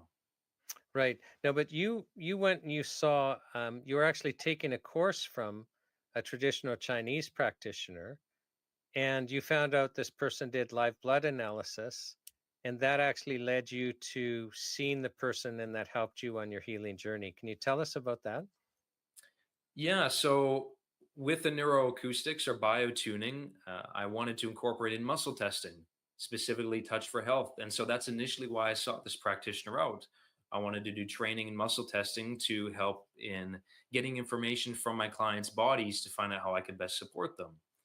And then when I went there at the time with these skin issues, he mentioned that he did live blood cell. Like, so essentially what that is you look at drops of blood underneath a microscope and you can see undigested proteins, fats, parasites, excess acids. You get a whole glimpse of the inside of the body.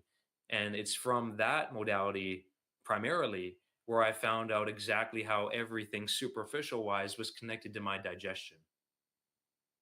Right. So my understanding is this this TCM practitioner that after analyzing your blood and giving you a consult, basically gave you kind of a regime of natural products that helped you get well, literally. Exactly. Yeah. So I didn't see him every week. I didn't even see him every month. I saw him probably every 3 to 4 months. And in that time, all I was doing was taking his supplements. That was it. I still worked on myself with my own biotuning with the neuroacoustics. But from the digestion side of things, it was primarily just the supplements, the natural health products that he gave me. And yeah, 3 to 4 months between appointments, that's all I did to maintain and eventually get resolution from the skin issues, one of the main things. Right. And so what supplement do you recall what he put you on? Yeah, so there were some changes, but a lot of it was digestive enzymes. So supporting what the liver should be doing. There were deworming protocols, so wormwood-based supplements, specific strains of probiotics, as well as B12. That was another big thing.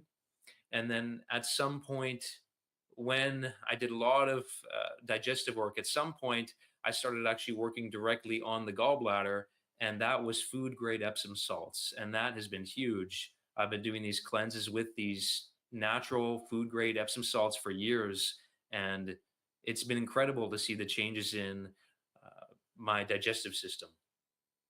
Right. So you slowly notice your skin problems resolve. Yeah, yep. And it's hard to tell when you're with yourself every day, but I definitely do notice a huge difference now. And my understanding is your energy went up and you didn't even realize that it was down. Pretty much. So in my time with bodybuilding, I would just push through whatever the discomfort, the fatigue was, and that was just my normal. And I didn't realize I was debilitated in energy until it was restored when I had moved out of that. So it was really just a contrast, not like I felt like I was drained before because I was really horrible at listening to my body. But when it came back into balance, then I noticed what balance actually felt like with regard to energy. Right. Right. So so it was the supplements that moved you along so that your skin problems cleared up and your muscle pain and joint pain went away. What type of a difference has that made in your life? I can live my life. Basically, I don't even have to think about it. If the body's not working as it should, then now I have to think about, okay, well, what can I do today, or what can't I do? So I have to now limit myself to what can possibly happen. And so I could actually move freely again. I could exercise without pain. I could get the natural endorphins and the resistance training and the exercise, the stimulation my body needed because I wasn't inhibited. And not only, like I said, I wasn't just uninhibited, I didn't even have to think about it. I want to go move, I can do that. It's not like I need to schedule my life around my body's calls for me to attend to it. So it was freedom, really. That's freedom to actually live. Oh, I like how you phrased that. So, okay, we'll bounce back to your practice. So you, as I understand it, like where you really are making a difference with people is in the area of sleep and digestion, but that resolves a whole bunch of other things. Like they come into you looking for something else, like they got a list of problems, but Hmm. you're finding that really the main culprits are, this nervous system upset, which is preventing both them sleeping right and digesting properly. Yeah, pretty much. So, basic way to think about it is if the body is chronically high flight response, basically resisting anything and everything that comes at you, there's no way it's going to be willing to let go into a deep non-REM sleep at night. Because what could happen? You're going to become vulnerable. And if you're in that attentive state, they're just not compatible. And so essentially, that non-REM deep sleep is where all the tissue repair happens and the memory consolidation, and essentially just lets us to be who we are again the next day instead of being or feeling like less because we didn't get a good night's sleep, for example. Okay. Now, my understanding is you don't sell supplements, so you don't sell natural health products, but you will recommend to people that they pick certain ones up, just based on your training. What is the importance? Like I get for you, it was absolutely necessary to get healthy to have supplements. What's your thoughts, for the people that are coming to you for help, the importance for them to be able to access natural supplements? It's often to make up the shortcomings in the diet, whether that is something that they have control over easily with their choices or are limited based upon poor soil quality and just lack of access to those resources. So my main goal is to bring people to that point of zero stress so the body can heal itself, but we need to put that nutrition in so it can decide what to do with that. It has its energy to pay for projects, and and that energy comes from the foods and supplements that we consume. And so, no matter how balanced the nervous system might be, for example, no matter how much I do, if they don't have those resources, then it just doesn't work. So, it's really just having balanced stress response, balanced digestive system working well, and the proper intake of nutrients and supplements and diet. And if any one of those come out, then the system doesn't work properly. And then that's where or a lot of people end up being stuck in the allopathic system, like I was, and you have limited options until you find the right opportunity. Right. And just for those who, may not know the term allopathic, you're referring to the mainstream medical system when you say Yeah, that, right? yeah, yeah, quite useful, but limited and not always working cohesively. Right. Do you think there's any danger if people were to lose access to their natural health products? Yeah, absolutely. And it's not something that's going to be readily apparent until the body, starts showing different symptoms. So there's been a lot of talk about different micronutrients and macronutrients and what exactly to put in, which really isn't too much of our business to try and figure out if we had a balanced diet with regard to the foods we're naturally growing. But we have to think about it at this point because, like I mentioned, if the soil quality is quite depleted from pesticide use and poor farming practices, then we have to have some way to make up that difference. And supplements are the only way you can do that, as far as I know. There's no other substitute for them. Yeah, and just, some people watching might not understand what you're referring to, but basically, a long time ago, the plants we would eat, the fruits and the vegetables would be filled with vitamins and minerals that they've absorbed from the soil. But because of the way we farm, they only contain a fraction now of what they used to. So we're actually not getting, a lot of the time, we're not getting what we need from our foods. And that's why being able to supplement with, nutritional supplements is important. Am I kind of interpreting that correctly? Yeah, yeah, exactly. We have our own microbiome, our own colonies of good bacteria, and so does the planet.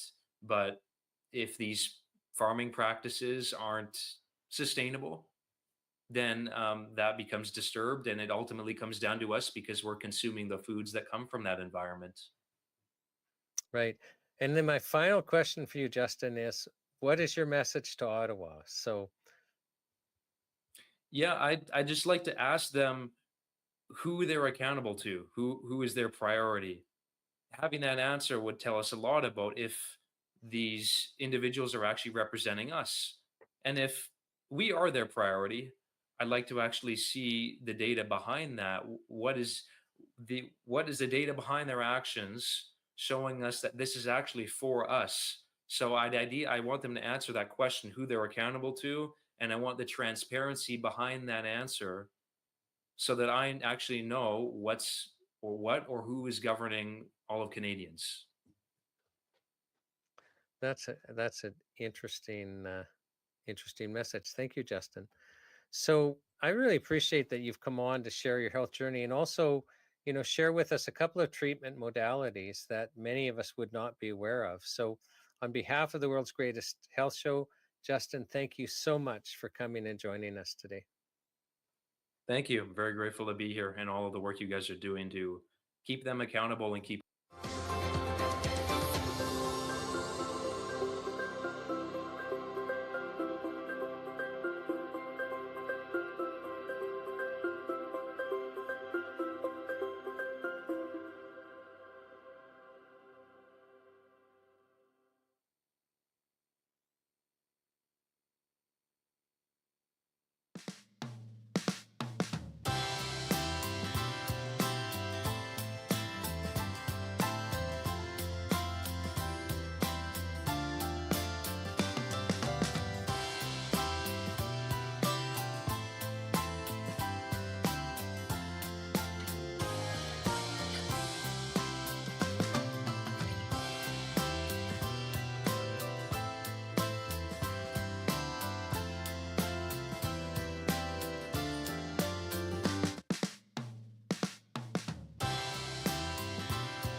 Let's talk about Section 8, and that's the section that deals with a presumption of safety.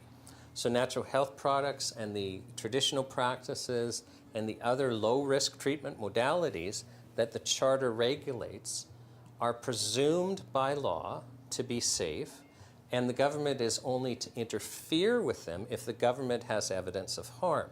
And this is just to reflect that these treatment modalities are such low risk that it would be inappropriate to start with the legal presumption that they're dangerous. Now, by way of comparison, the exact same products, so what we call natural health products, in the United States, their law, they deem them to be safe. So this is not something out of the ordinary or unusual.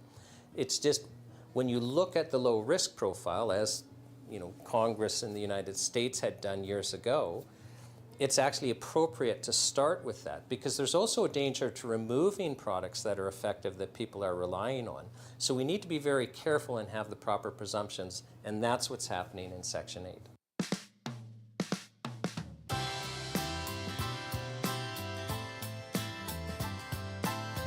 Let's talk about Section 9, which creates the Ministry of Wellness. Because under this act, natural health products, traditional practices, low-risk healing modalities are all going to be regulated not by Health Canada, but by a new Ministry of Wellness. And Section 9 also sets out that this has to be separate from Health Canada. In fact, the Minister of Wellness cannot be the same person as the Minister of Health. And the purpose here is to create a cultural divide because Health Canada is regulating novel chemicals that have never been in our food supply, and there's a tremendous risk. And they have to approach that with extreme caution, almost paranoia, just to try and protect us. And the protocol and the rationale and the culture is not appropriate to actually protecting and promoting access to not only low risk, but treatment modalities that we actually want to encourage people to be taking. So the purpose of Section 9 is to create this new ministry, but also to create a divide with Health Canada so that they can have different cultures.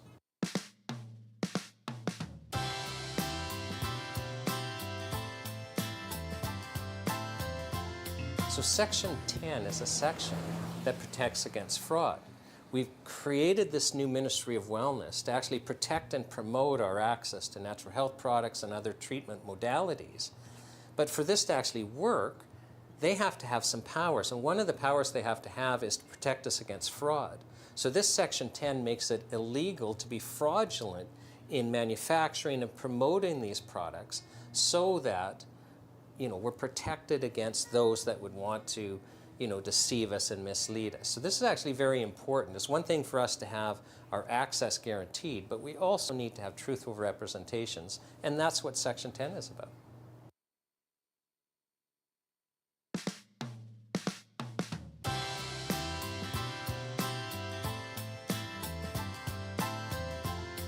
So now I want to talk about Section 11 and Section 12. They basically both do the same thing, and that is to protect against adulteration.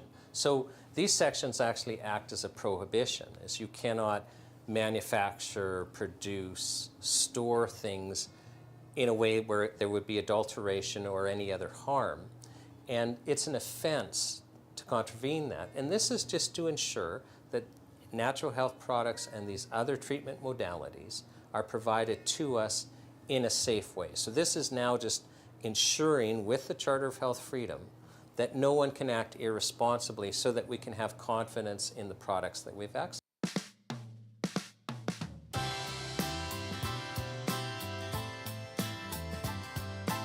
So now I want to talk about Section 13, and it's about protecting against significant health risks. So we all know that natural health products have a tremendously safe profile, but to effectively regulate them, when there is a significant health risk, the Ministry of Wellness has to have some tools to protect us. And Section 13 basically allows them to get a court involved to get any type of order that is necessary to protect us. Now, it deliberately involves a court because we've run into problems with Health Canada where they can take some products off of a market without involving any other impartial body. And when they do this without a reasoned risk analysis, they actually create harm. I can give you an example where a court found that they caused deaths by restricting access to a product. Well, that's when they were acting unilaterally. If a court was involved, a court is going to hear both sides and have a balanced risk analysis. And so Section 13 that we're discussing was specifically drafted to ensure that when you're taking a treatment away, that both sides of the risk equation are brought into focus. So it's a very strong section in giving any power that's necessary to protect us, but it also includes an impartial third party.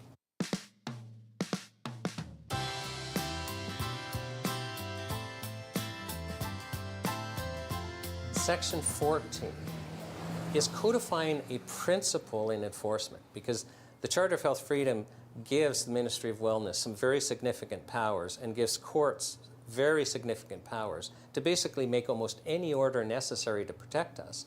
Well, this has to be reasoned. Remember, I have spoken previously, we need balanced risk analysis. Section 14 codifies that. So a court, in protecting us, is to make the least restrictive order necessary to protect us, and is not to take a treatment away if actually taking a treatment away will be more dangerous and cause more harm than leaving it on the market. Sometimes we should be mitigating risk in other ways. And so Section 14 is a big protection for us because a court is required to be doing a balanced risk analysis when deciding what is best for us to protect us. Because the goal here is the best health outcomes. And so we don't want to thwart that with going too far in enforcement. And that's what Section 14 is all about.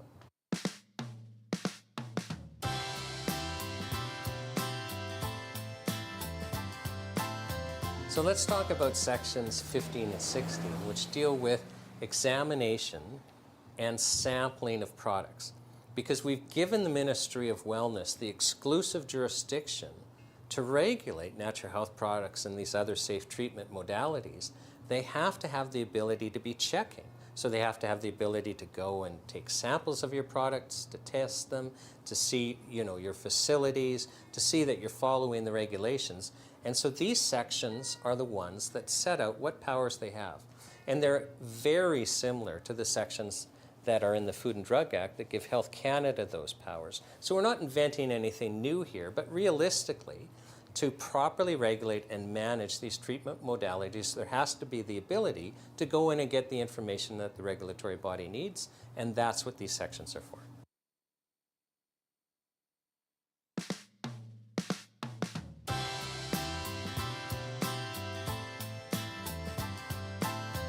So let's talk about Section 17, which basically puts an onus on people being regulated to cooperate with the Ministry of Wellness when the Ministry of Wellness is trying to check and make sure that you're following the Act and regulations. So when they show up at your facility or your place of treatment, that you have to share your records with them and show them around and let them have access to things. And this is necessary in a regulatory environment, or else inspectors will never be able to determine if, you know, the Act and regulations are being followed. Now, it is a little different than a similar power that's found in the Food and Drug Act that Health Canada inspectors have.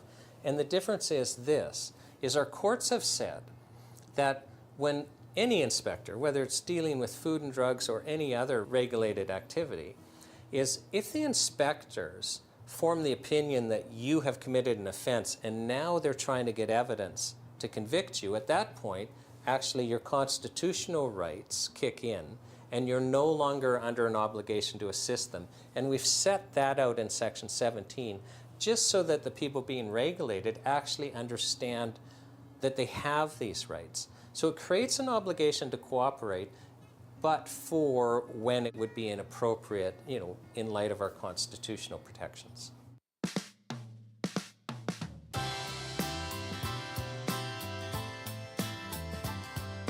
Let's talk about Sections 18 and 19. Now, Section 18 gives the Minister of Wellness the power to make regulations. When you're regulating a whole bunch of treatment modalities under an act, you have to pass regulations for people to comply with and to deal with very specific issues. But Section 19, it's an interesting section because it puts a bit of a brake on this for our safety. So the regulations are not supposed to be so strict as to take a product away for non-compliance. And let me just give you an example. So back in 2004, when we came out with the natural health product regulations, all of a sudden, this regulatory burden is being imposed upon natural health products and good manufacturing practices are being imposed. I knew of a herbalist at that time whose products I actually used. And this herbalist would go out into the woods and actually handcraft herbs. Well, what if you had a regulation that specified, no, all herbs have to be grown in, you know, a sterile greenhouse and we're washing it with this and that? Well, that regulation would drive those wild-crafted herbs off of the market. Now, as providing it's safe for us to access those herbs and that we know they're not complying with that regulation, then why should they be taken away? And so what Section 19 does is it just causes this break in this kind of more reasoned approach so that you basically can't be stifled with regulations that are unreasonable.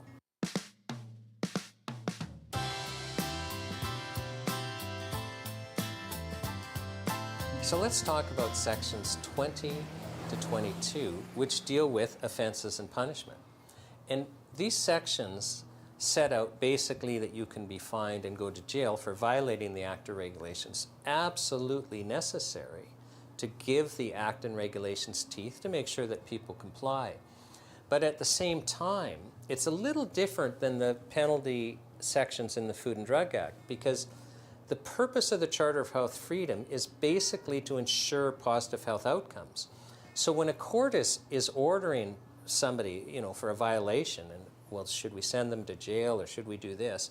If the effect of the order would be to take away a treatment that people rely on, and that would not be an appropriate thing to do from a health perspective, then the court is to take that into consideration. So again, the Charter is always focused on ensuring that we have positive health outcomes, because one of the things that's happened in the past under the Food and Drug Act is because courts are obligated when sentencing basically to follow other sentences, the effect of a sentence can and has been to take access to treatments away, and that can have a negative impact. So we're basically just ensuring that even in enforcement, that the Act is respecting that the purpose here is to protect and promote our health freedom and our, have good health outcomes. So that's what these sections are about.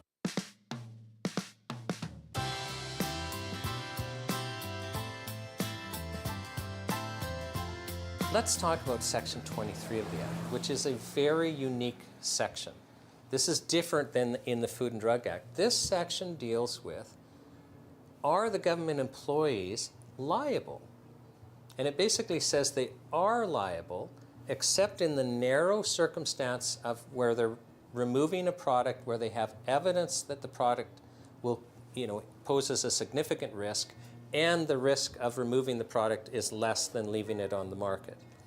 This is really important because under the Food and Drug Act that we're currently regulated under, there have been instances of state employees causing significant harm and death, and they were warned in advance. There's one case that I'm aware of where, because I was involved in a court case, I speak about it publicly quite frequently, where doctors and psychiatrists and people were writing and phoning Health Canada and saying, we need access to this product or there will be harm or there will be death. I'm aware of a senior, public figure who was holding press conferences warning of deaths and then blaming Health Canada for deaths, and yet these employees continued taking the product away, and the court found that what Health Canada was doing was dangerous and actually acquitted, saying it was necessary, it was legally necessary for people to have access to this product.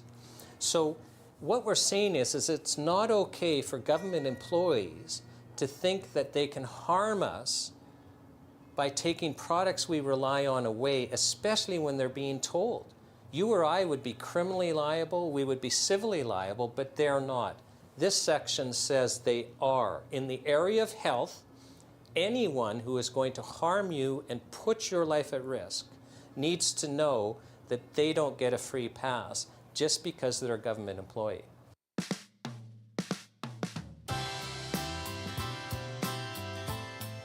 Let's talk about sections 24 to 47 of the Charter, which all deal with the Health Freedom Ombudsman. What these sections do is create a new position of a Health Freedom Ombudsman and then give that person the powers and procedures necessary to protect our health freedom rights. Now, this is crucial because I have been involved with case after case after case where Health Canada has been restricting access that either the person contacting me or a loved one requires, sometimes for their very life or for very serious health conditions, and they're basically ignored. And there's no mechanism. And if you have hundreds and hundreds of thousands of dollars and can hire a lawyer, even then, getting into court, you're not going to get access quick enough. And so there has to be some mechanism. What do you do when you're being threatened by the actions of a government bureaucracy? Any government bureaucracy in the area of health. If in any place there's need for an ombudsman, it has to be in the area of health freedom, the right to be exercising your choice of how you're going to treat yourself and considering your needs when your health is being threatened by the government. And so that's what this does, is we create the Office of the Health Freedom Ombudsman, and we give this office the powers needed so that you have a voice if your health is threatened by any government department, not just Health Canada, not Ministry of Wellness, but any federal government department.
Welcome to the world's greatest health show and the final stop on the charter tour.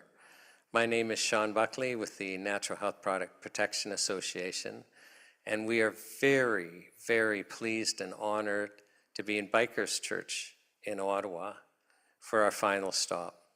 I've heard so much about this place. I've heard so many positive things that when we heard we had an opportunity to be here, we just jumped at it. And, you know, it's a fitting place. We were on Parliament Hill this afternoon for a historic event. We gave to MP Blaine Culkins on the Hill the third largest paper petition in Canadian history. So the third largest paper petition to be presented to Parliament in our last 157 years as part of this citizens' initiative. And, you know, so the citizens got together and prepared this, basically a health charter, which is why we call it the health charter. But all the health charter does, and the intention is just to protect our access to vital nutrients and natural remedies, because we've been, you know, Health Canada just keeps turning the screws tighter and tighter, requiring more and more regulation. When this is a recent thing, we didn't have this before. And we don't have it south of the border where they're classed as foods. But we went into a drug model, and already, you know, I had somebody on the Hill come up to me and said, you know, I used to use natural remedies. I used to supplement, and I can't anymore. It's too expensive. Our prices are 3 or 4 times as they are in the United States, where they're not treated as drugs. So, you know, we came up with the charter as a way of protecting ourselves, literally against Health Canada. And all the charter does is it takes the health rights that the courts say that we have. We've got almost 1,000 years now of common law precedent.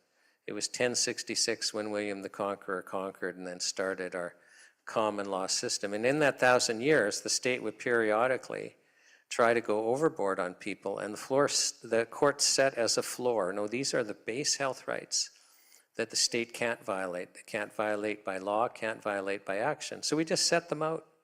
We set them out very clearly, and we state what the law already is no federal law can violate these, and no federal action can violate these.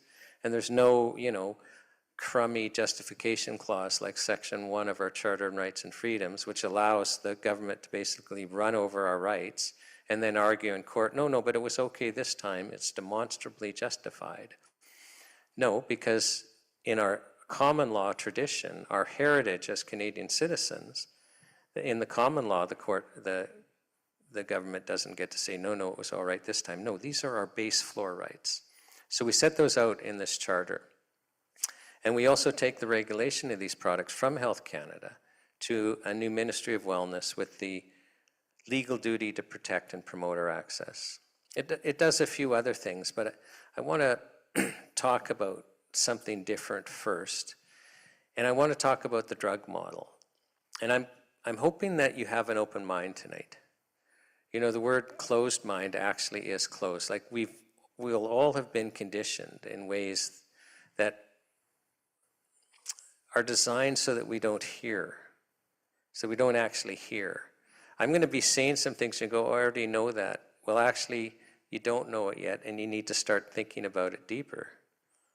So let's talk about the drug model, because some of us don't understand how much of a trap we are in with our drug laws and our universal health care. And so the first part about the drug model is, and all of this is by design. So first of all, you have to understand, I think it was President Eisenhower when he was leaving office and warning about the military-industrial complex. He also said nothing happens in government by accident. And what I'm talking about has been around for almost 100 years. It's not by accident, okay? It is not by accident. So as I share this with you, I need you to appreciate this is by design. We haven't stumbled into this trap by accident. It has been designed and calculated and executed flawlessly. And the first part is the federal government defines drug in the Food and Drug Act so broadly that it includes absolutely anything that you want to use to prevent yourself from getting sick, or treating yourself if you are sick. Like, it doesn't matter if it's a chemical drug or a plant. Everything's a drug. And sorry, I'm getting distracted. You look so dehydrated. Can I give you some water? Yeah. I'm sorry, I'm making an example. I don't really mean that. If I gave her water to treat dehydration, the water's a drug. And I will have violated a whole list of federal laws. And I'm not kidding. If I was to give her water to treat dehydration, that's a therapeutic purpose. So water's now a drug, and I'd need a site license, I'd need a product license, I'd need a good manufacturing, I'd need a whole list of things. So you have to understand, water's a drug. Vitamin C is a drug, vitamin D is a drug, broccoli is a drug, parsley is a drug. Anything used to prevent illness or to treat illness is a drug. Now, this is by design. This is part of the trap. It has to, first part of the trap is include everything. Second part of the trap is, let's make everything illegal. So the federal government passes law saying you can't sell a drug without a license. Now, as soon as they pass that law, every drug's illegal. And then Health Canada grants exemptions to the fact that everything's illegal. So Health Canada will grant exemptions in the form of a license, allowing us to access things to prevent illness and to treat illness. So did you know before this that it is illegal to treat yourself with anything that Health Canada hasn't said you can treat yourself with? Did you know that? I mean, that's why we're here fighting about vital nutrients, because Health Canada isn't giving us access to vital nutrients in the way that we need to stay healthy.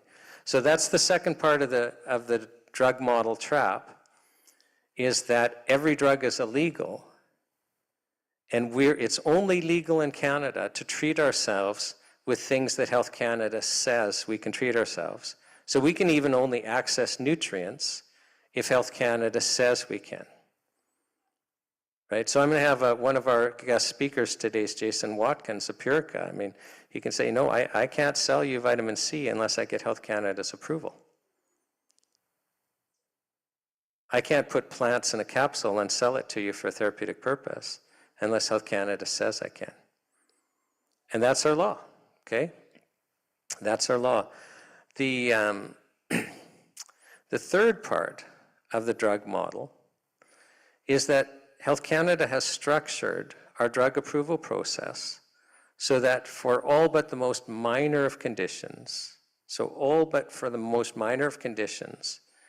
the only drugs that they approve to treat are synthetic chemicals that had a patent when they were approved. So I'll just refer to them as serious health conditions, but I really mean all but the most minor. Now, so think about this again. So in Canada, all drugs are illegal, but to actually treat ourselves with anything serious, Health Canada structured the process so that the only drugs that they approve are synthetic chemicals that have a patent.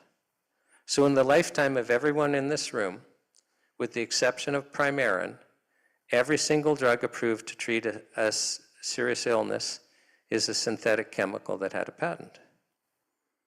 Well, that's interesting, isn't it? Did you know that?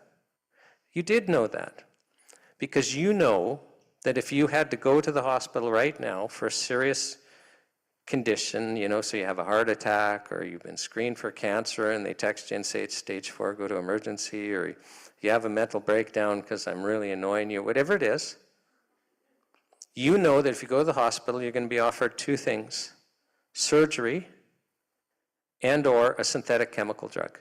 Now, I get there's exceptions. You're bleeding out from too much warfarin, a mainstream blood thinner. They're going to inject you with vitamin K. Like, there's exceptions. But they are minor exceptions, and they're few. So we're in a world where it's only legal for us to be treated in Canada with synthetic chemicals for serious conditions. Now, I'm going to talk about the allopathic model in a moment, but let's just talk about our universal healthcare system. So we have over-the-counter drugs that don't need prescription, but that's just a really small part pharmaceutical world. The majority of the pharmaceutical world, where the big money is, where our big usage is, are prescription drugs. And there's only one way we can access prescription drugs: universal health care. So who is the distribution and marketing arm of the chemical drug companies? We are. It's universal health care. Our government-funded universal health care are the only way we can access what they have made the only legal treatments. That's interesting, isn't it? Have you ever thought about it that way? So and then the fourth part of the drug model is almost 100% censorship. So remember I told you you have to get Health Canada permission to sell a drug. Well, they will approve it for the chemical drugs. They'll actually approve it for a condition. So let's say a chemical drug company wants to get a drug approved to treat depression. Well, it'll actually be approved to treat depression. So they can call it an antidepressant, or they can say it's to treat depression, because that's what they're approved for. In the natural world, our natural remedies, again, we can't get approved by Health Canada to actually treat something like depression. So even though we have a product that's perhaps, let's say you have a product that's better than all the chemical drugs at treating depression, all you get approved for is something like supports mental health and well-being. And it's a game that's played, right? So that people don't know. But all that company then would be able to say is supports mental health and well-being. So it's called the label claim. And Health Canada takes the position that if you have a drug approved, all you're allowed to state is the label claim. Now, I was in a federal court case some years ago against Health Canada, and Health Canada hires, as an expert, this big gun psychiatrist.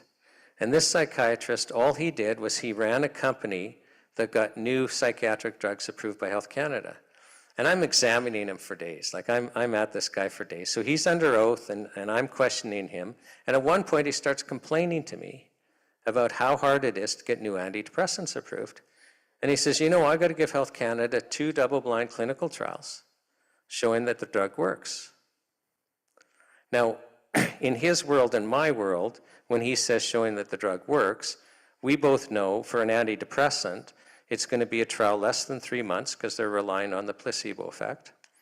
It's going to be structured so that really all that's happening is people are reporting a subjective change to a list of symptoms, and they're hoping for the drug group that people will report more of a reduction subjectively of symptoms. There's not anything objectively being measured. And also the population of that study will be extremely healthy and unlikely to die or commit suicide or anything crazy like that. So that's what he means when he says, I got to give Health Canada 2 double-blind clinical trials showing that the drug works. And then he says, so right away, I run 8. I run 8 double-blind clinical trials to get the 2 that I have to show that the drug works. That's interesting, isn't it? Now, the other 6, they could be inconclusive.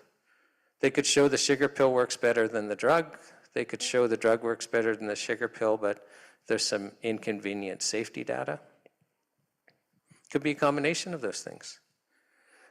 Now, I don't know. In the United States, you're supposed to give all clinical evidence to the FDA. I don't know if they have to give all 8 to Health Canada. You're supposed to register all your clinical trials with Health Canada. But, it's actually worse if they have to give all 8 to Health Canada and the drug still gets approved. Like, that's worse. So it's already awful if they don't have to share the failed clinical research. It's even worse if they do and the drug's still getting approved. But here's where the fun part comes, because I'm talking about censorship. If the drug's approved, all they're able to say is antidepressant, which means it's illegal for them to share with you the 6 failed clinical trials. I'm going to say that again just so it sinks in. So it's illegal for the chemical drug company to share with you the failed clinical trials.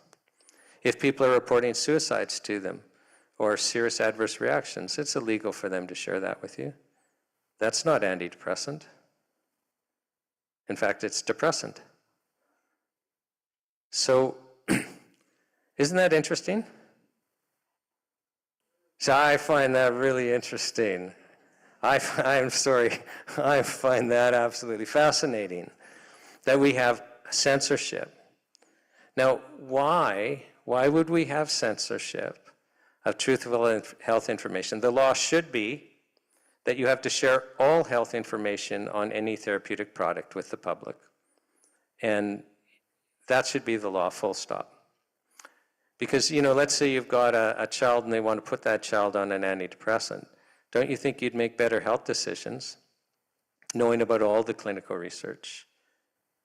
See, the successful trials will be published. The researchers can publish clinical trials that they run. But for some reason, when they're paid for by the pharmaceutical companies, they tend to publish only the successful trials. And likely it's by contract, I don't know. Now, if we knew this, and I've been doing openings on this online health show, and every day that we've done is going to appear on our website. Most are there already, NHPPA.org. I do an opening most of the mornings where I talk about stuff like this. I talk about censorship in depth. I talk about our drug approval process. It's an absolute complete fraud. It's a complete fraud perpetrated on the Canadian public. But censorship is essential because we would lose confidence in the marketing arm of the chemical drug companies, right? If we all understood, we have Professor Alan Castles as one of the speakers. He reminds us during his presentation that the third leading cause of death in Canada are chemical drugs taken as directed. Did you know that? So we're told about heart disease and cancer. We're not told that the third leading cause of death in Canada are chemical drugs taken as directed. Why aren't we told that? Well, we'd lose confidence in our universal health care, which by definition is the distribution and marketing arm of the chemical drug companies. Like, you can't argue it. It's the only way we can access prescription drugs are through universal health care, and other than surgery, they're the only treatments offered by universal health care. That makes them the marketing and distribution arm of the chemical drug companies. There's no other way to describe it. Some countries, they don't have prescriptions. They don't have a universal healthcare system that's the marketing and distribution arm. You just go and get advice from your doctor or, pharmacist, and you take whatever you want. And they probably have better health outcomes than we do. But that type of thing just doesn't get measured. Well, this censorship really, really hurts the natural health community. We're not worried about safety data at all. The risks of natural health products are so low. It's just, hey, we'll share it all gladly. In fact, Health Canada will inflate it and share it with you. We don't even have to. So, but the benefits are staggering. We've been, as I say, we've been broadcasting an online health show now for 3 weeks. And, somebody came up to me earlier and said, I've been glued to it. Well, yeah, you start watching it, you're going to be glued to it. But there's Canadian after Canadian after Canadian sharing how basically they had lost hope being treated with chemical drugs, where they've absolutely lost hope. And then they find life again. They had a death sentence, or they were totally disabled. And then they find freedom, complete resolution of their symptoms through natural health products. And nutrition. I'll go into that in a moment. Somebody who comes to mind, well, we had her on the Hill. So this afternoon, Marion was on the Hill. And she's one of the people that we had present at the online health show. And Marion was working here in Ottawa for Health Canada at the time of the story. She's a PhD immunologist, and she come down with chronic fatigue syndrome. And it's so bad, like she can't sleep at night at all. It's so bad that all she can do is work for Health Canada. And that is a huge struggle. And even during the workday, she's having to nap and stuff like that. And she shares with us during her presentation that, at one point she just got fed up and said, I'm going to go out for supper with a friend. I'm going to do this. So she takes the day off work so she can nap as much as she can during the day. She goes out to the restaurant. During the meal, she passes out and face plants into her food. And that ended any extracurricular activity. Now, we all automatically think of the embarrassment, but do you understand the fear of not knowing when you're going to pass out? Do you understand what that would be like? She said, at the end of the workday, everyone in Health Canada, they get in their car and drive home. She couldn't. She has to nap until she thinks she's safe enough not to pass out in her car driving home. And she was absolutely clear with us. She was getting depressed. If it went on too much longer, she would have killed herself. So for Marion, it's life and death. And the leading Canadian expert in chronic fatigue syndrome at the time was in Ottawa, and she sees this specialist, and he says, we don't have a treatment for chronic fatigue syndrome. So for Marion, the mainstream medical system is a death sentence, and she's clear about it. And then she comes across St. John's wort. Within 24 hours, she's asleep in the night, and 20 years later, she hasn't looked back. So how many Marians are out there suffering with chronic fatigue syndrome that don't make it? Because they don't know to look outside of the mainstream medical system, because it's illegal for us to share their stories. The practitioners that know the stories can't share them. They'll get shut down. The manufacturers that know the stories can't share them. They'll get shut down. A story that's really made me angry, just because of the suffering. We had Karen Peters in Grand Prairie as a speaker. And Karen's diagnosed with rheumatoid arthritis. And it's crippling her. She describes it as having balls in her feet that she has to walk on, and her hands are twice the size. She can't wear rings. And her medical doctor says, there's no cure for this. So this is something you're going to live with for your life. We'll give you chemical drugs to slow down the progression of the disease. But it will get worse. You will end up in a wheelchair, and this will kill you. And one of the drugs that she was prescribed was methotrexate, which is a chemotherapy drug. And for a full year, Karen is injecting herself weekly with this chemotherapy drug. And she shares with us in Grand Prairie that the drug made her want to die. Like she wanted, so for 3 or 4 days a week, she was so sick. She was just wanting to die. And I found out that this is common. Like, people with rheumatoid arthritis get prescribed at some point chemotherapy drugs. And so rheumatoid arthritis is now a more scary diagnosis than cancer. Because cancer, you only put on chemo for 3 to 6 months. But rheumatoid arthritis, the rest of your life. So after a year, a friend says, you got to go see a naturopathic doctor. And she won't, because, oh no, it's the medical doctors that are the experts. But she finds a naturopathic doctor who was a medical doctor first, and that gave him credibility. So she goes to the naturopathic doctor, and the first thing she says to the naturopathic doctor is, I have an incurable illness. And the first thing the naturopathic doctor says to her is, there are no incurable illnesses. And then he cures her illness with nutrition and a few natural health products. She's not on any chemical drugs. She is not in pain. She's not facing a wheelchair. She's not facing death. She's got her life back. She's not in pain. She has been cured. Now, there's a person in this room called Nelda who heard me tell this story on the hill this afternoon.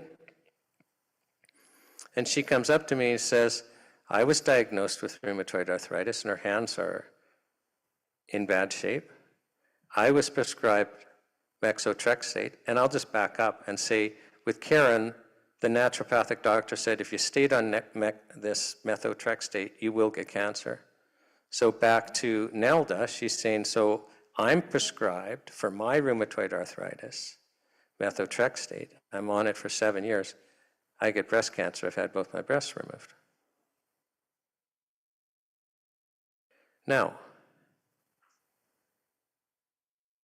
how many Karens and Neldas are out there with rheumatoid arthritis in Canada, being injected with chemotherapy drugs weekly, facing disability and death, but just horrible no life along the way. How many are there? Are there 10? Got to be more than that. I mean, I'm just telling this story on the Hill and somebody comes up to me and says, that's my story. Is there like 50,000? Are there 100,000? Are there 250,000? Like how many? One's too much. One is too much. Like I don't know what you call this, but I just call this ethically wrong. Right?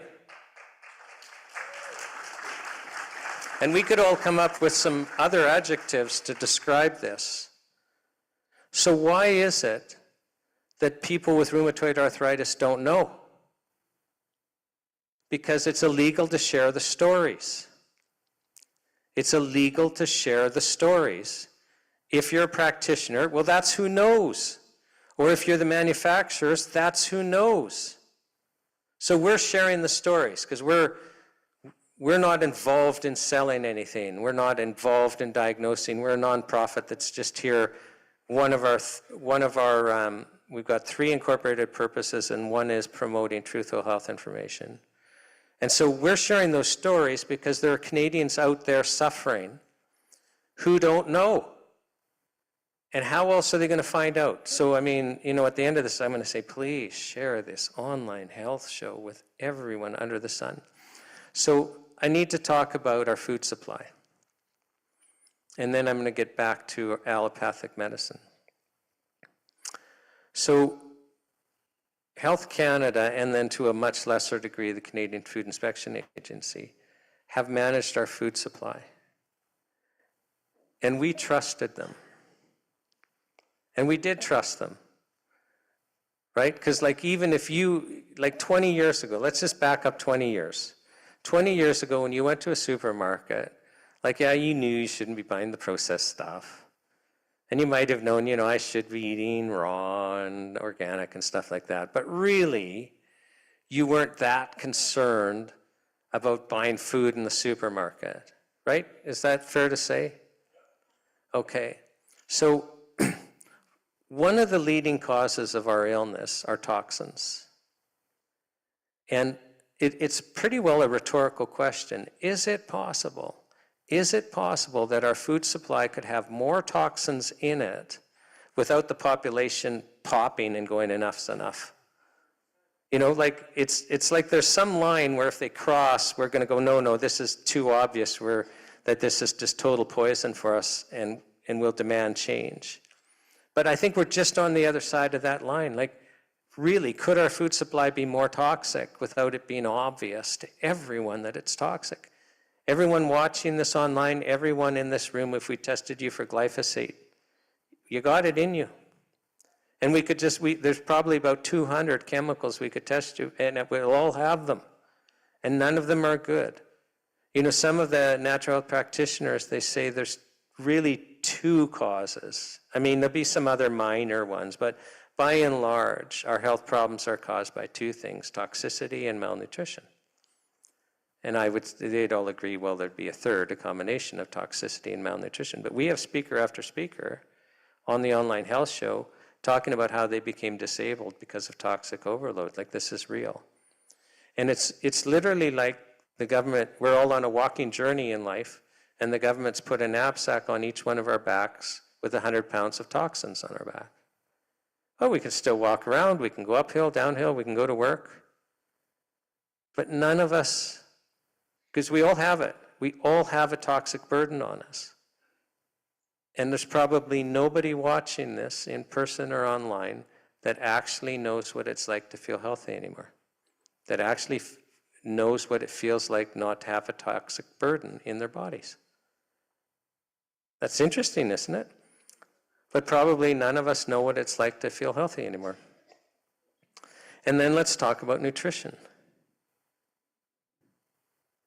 As controversial as this statement that I'm going to make is, I'm going to stand by it, and that is that the human body needs certain nutrients to be healthy. You all know this, but but you need to think about it in a different and deeper way. Okay, so let this sink in as total reality to you. Remember, I asked you to open your mind. So you're already thinking, I know what he's saying. And so you're not listening. So listen. The human body needs certain nutrients to be healthy. If you don't get them, you're going to be unhealthy. And you're going to become chronically sick. You cannot get what you need to be healthy from our food supply. You cannot get what you need to be healthy. You can eat organic, you can eat raw, you can do whatever the heck you want. You cannot get all of the vital nutrients you need from our food supply.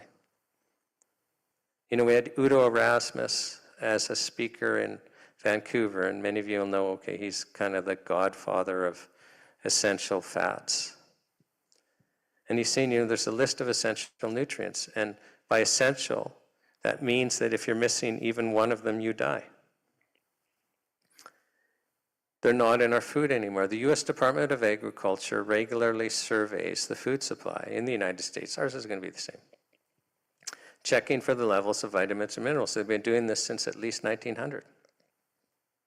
And they've gone down and down and down and down and down. And I think it was their 1949 report there, sounding the alarm, saying you can no longer get what you need in your food. And they actually go out of the way and say, well, if you're missing this nutrient and this nutrient, you get this chronic illness. And if you're missing this and this, you get this chronic illness. This isn't a surprise to anyone, except our allopathic doctors who aren't trained in this. I'll get to that in a second. So we've long past reached the point where we can get what we need to be healthy to thrive in our food, and likely the largest leading cause of illness in Canada is malnutrition. We're well fed, but we're malnourished. You know, just to share another story, we had a young mom who had restless leg syndrome. So she described that when she went to bed, it would be like she had electric shocks in both legs, and the muscles would twitch. And it was extremely uncomfortable, and the only way she could stop it would be getting up and walking. So she's walking all night. She can't sleep. She's got to walk the floor all night. She's getting depressed. She's getting fatigued. She's lost the ability to care for her 2 young kids. Her husband has to step in. She goes to her doctor who had diagnosed her with restless leg, and he says, there's no treatment that I can give you for restless leg, but I'll put you on a Parkinson's drug. And thankfully, she looked into it and thought, I'm not going to be another Karen. I'm just not going to do that, because and thank goodness she didn't. Well, she goes to a naturopathic doctor who's like, yeah, you need magnesium. Bang, it's gone. And it was one of the first stories that I took. And so when I'm interviewing other people for the health show, I'm mentioning it to health practitioners and nutritionists and the like. And they're kind of like, why are you even talking about this? It's so obvious. It's kind of like, you know, if you're thirsty, drink water. If you got muscle twitching, take magnesium. And I see some people, nodding their heads. Like, so, like you're magnesium deficient anyway, so try that. Likely it's going to stop it. And if it doesn't, we'll figure out what else is going on, right? So why didn't the medical doctor know that? Okay, nothing happens by accident, right?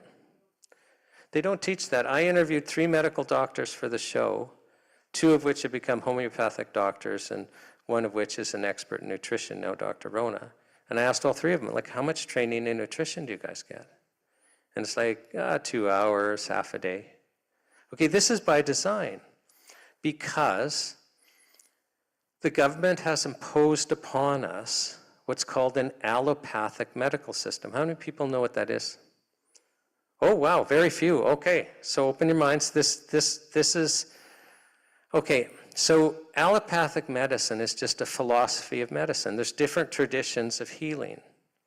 And in the allopathic tradition, you do not cure the illness.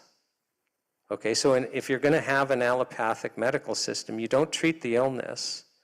You treat the symptoms of the illness.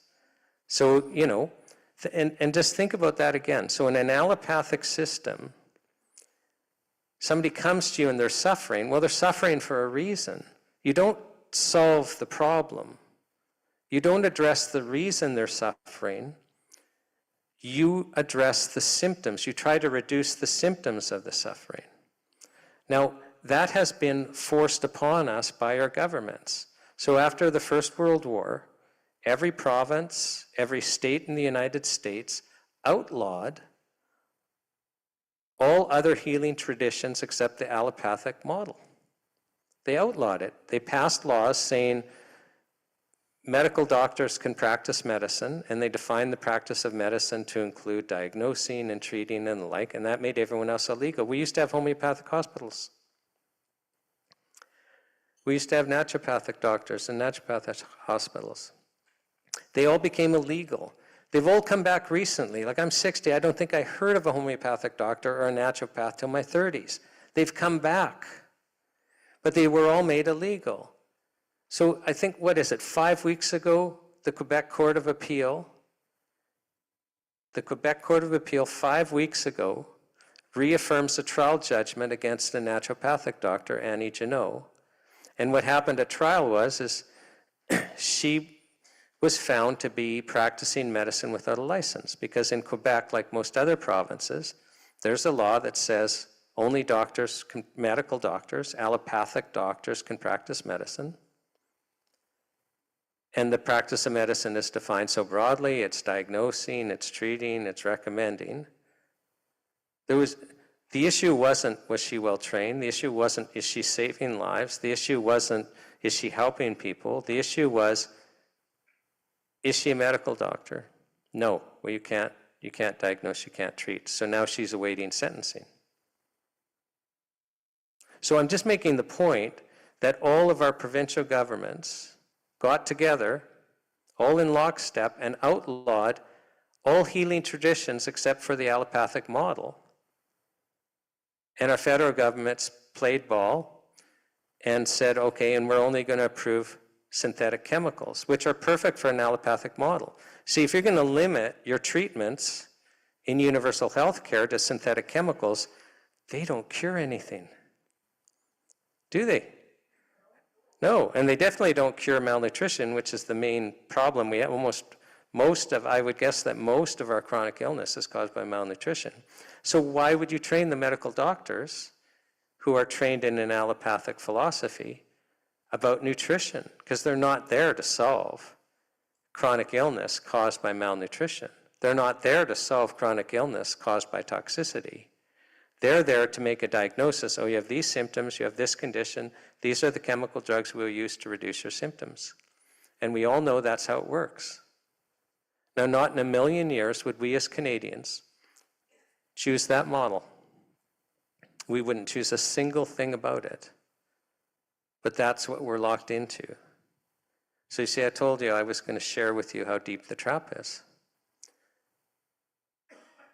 And the trap is that we've been forced into a system that has made us chronically sick with our food supply. So we have toxic overload. Our food could not be more toxic. We are malnourished. You must supplement to be healthy in Canada. You must supplement, but then Health Canada makes it illegal for our manufacturers to sell you supplements in amounts you actually need. And this is the recommended daily allowance game.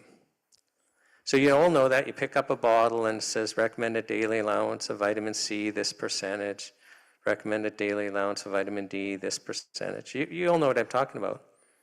Okay, if a manufacturer tries to sell you a supplement with a dosage above the recommended daily allowance, they will get punished. They'll get fined, they'll get jailed. Health Canada will go out of their way to do whatever they can to get you to stop. And if they have to destroy you to do that, then that's what they'll do. But they will get you to stop. Well, if you follow the recommended daily allowances, you will be chronically sick, full stop. It's just, they're so low that it's criminal. In my opinion, it's criminal that we've basically made it illegal for us to be sold supplements in amounts that we need to be healthy. So, and Health Canada will tell you, the RDA is the amount that every single Canadian, from the day of their birth to the day of their death, the entire population can take the entire amount all their lives every day and we'll never have a single adverse reaction in the population. Well, that has nothing to do with what we need. So my oldest child was like preemie and 4 pounds. Okay, well, we can inject him with 2,500 international units of vitamin D, 4 pounds, no problem. And he can take that every day until he dies. And we'll never have an adverse reaction. He's going to be chronically sick because you can't get enough vitamin D in Canada in the winter. And so he's going to have a compromised immune system and a whole bunch of other systems that are compromised. This is criminal. It's literally criminally. So if we consider that most of our illness is caused by malnutrition and or toxins and or a combination of both. And if we can, so most of our chronic illness, our leading causes of death are, heart disease and cancer. Well, watch this health show. Person after person after person, they were cured of heart disease and cancer. We've got Wayne Elliott, for example. He's talking about how, he's all plugged up and he gets cured with Star's heart drops. And then his dad, it was the Boston Clinic or something like that. He's got a bypass surgery booked. And Wayne says, no, take these heart drops. And then he goes for the bypass surgery, but they test you beforehand so they know exactly what arteries to replace. And none are plugged anymore, so they canceled the surgery. Okay, so why are heart disease and cancer are so-called two leading causes of death? They're really not. Our two leading causes of death are malnutrition and toxic overload, or a combination of those, and chemical drugs taken as directed. And chemical drugs taken not as directed, these highly preventable medical accidents. Well, if Health Canada is in charge of putting the toxins in our food, allowing them, and if Canada is responsible for this steady reduction of nutrients, because they could say, no, you have to sell foods with the nutrients that we need. And then we'd be broad spectrum fertilizing, and we wouldn't be using things like glyphosate, which leach the minerals out of our food. They could have created a healthy food supply. But the fact that they didn't, and the fact that they're forcing us to take chemical drugs as the only legal treatments, I wonder if the leading cause of death in Canada is Health Canada. No, but I'm not, you're laughing, but think about this for a minute. That institution is responsible for our toxic overload. That institution is responsible for our chronic malnutrition, which is the leading cause of our chronic illnesses. And that institution is responsible for ensuring that the only legal treatments and the third leading cause of death are chemical pharmaceutical drugs. So is it possible that there's any other leading cause of death other than Health Canada? Is it possible? That's interesting, isn't it? When you start looking at it that way. And yet our MPs, Health Canada says this, I was, testifying in the Red Tape Committee last year, and it might have been this year, and a Liberal MP was like, but Health Canada says there have been, 685,000 million deaths in Canada from natural health products in the last 23 minutes. And it's like, well, I don't believe them. Do you? It's just crazy how they defer to Health Canada when the leading cause, we need protection from Health Canada.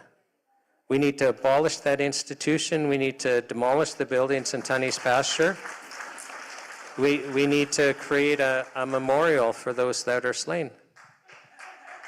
No, I'm not kidding though. If they're the leading cause of death, and if you start looking at it this way, so it's crazy. So I want to invite our first speaker up, Ronaldo, but thank you for the opportunity. I just needed you to start seeing things differently, because you can't react unless you understand what's going on. So Ronaldo, where are you? Do you want to come up?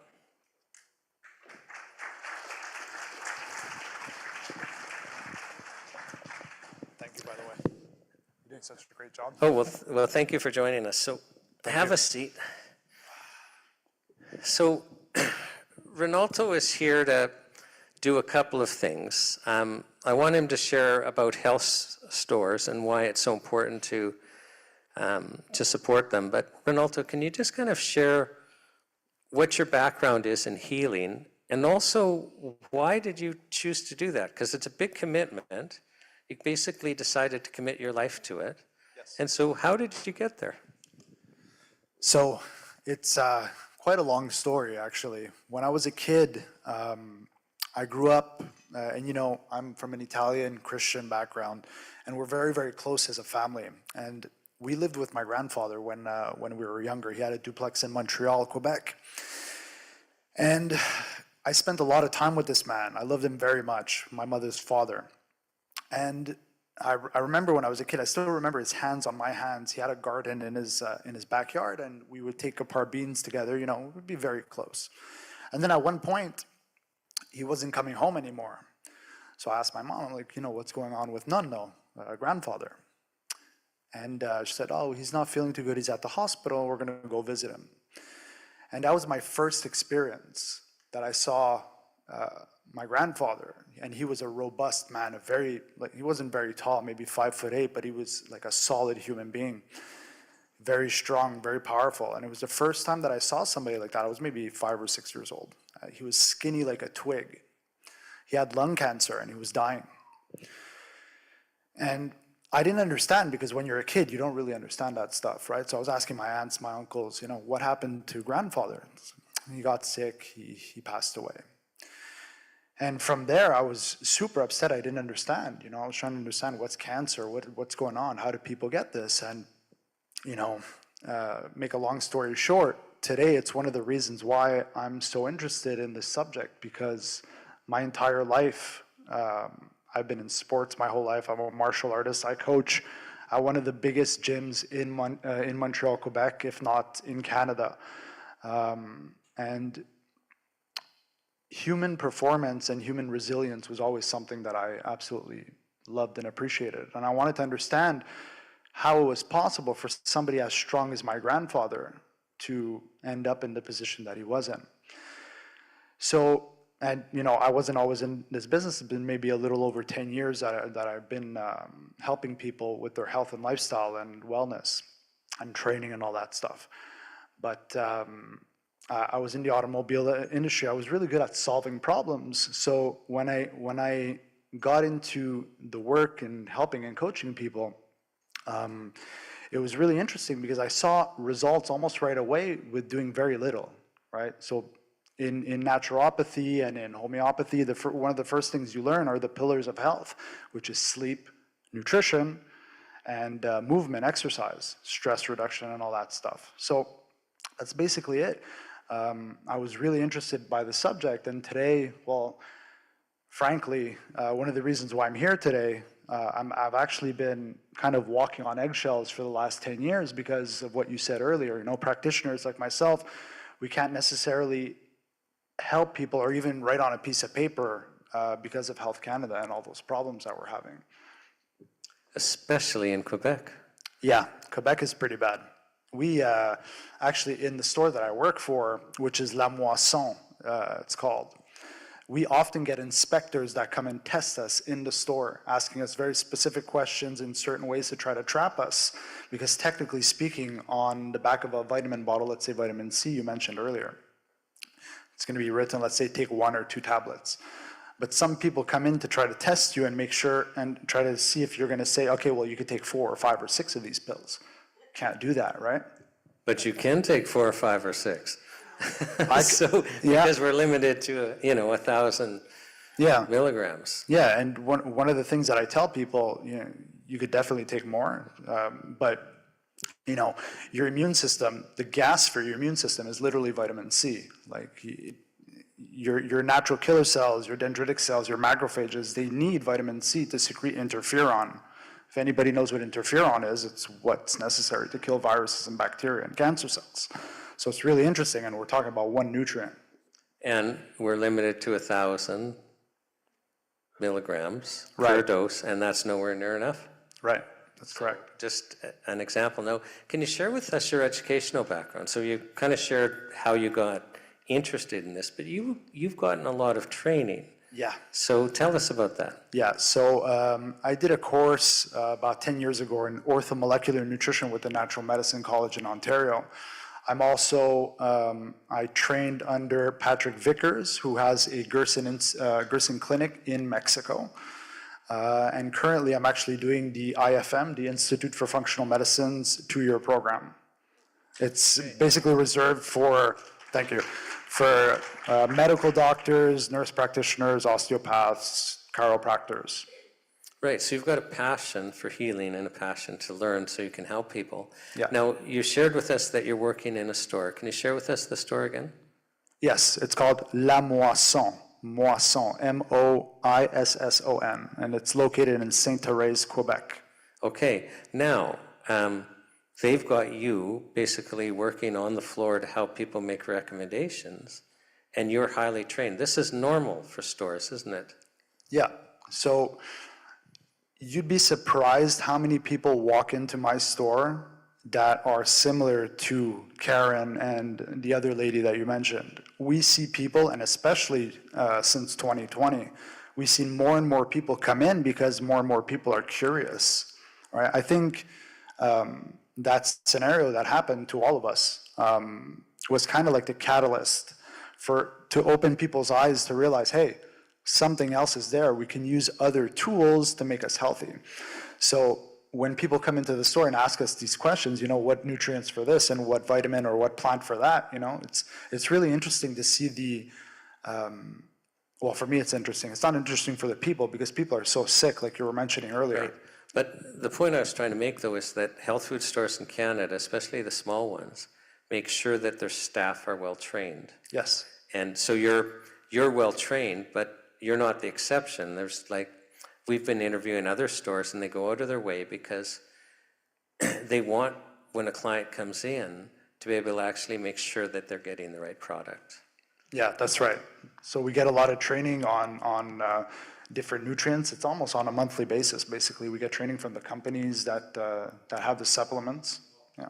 Well, this is another thing. So I'm hearing some people go, wow, so they don't understand. So in Canada, we've got a number of manufacturers, and I'd say most of the industry, we really have something to be proud of here in Canada, where the manufacturers, they've got, medical doctors and specialists, always there to improve the product, but they actually then also go around to the stores at the manufacturer's expense, and they hold training seminars and that with the stores, and this is a regular thing, isn't it? Yeah, it definitely is.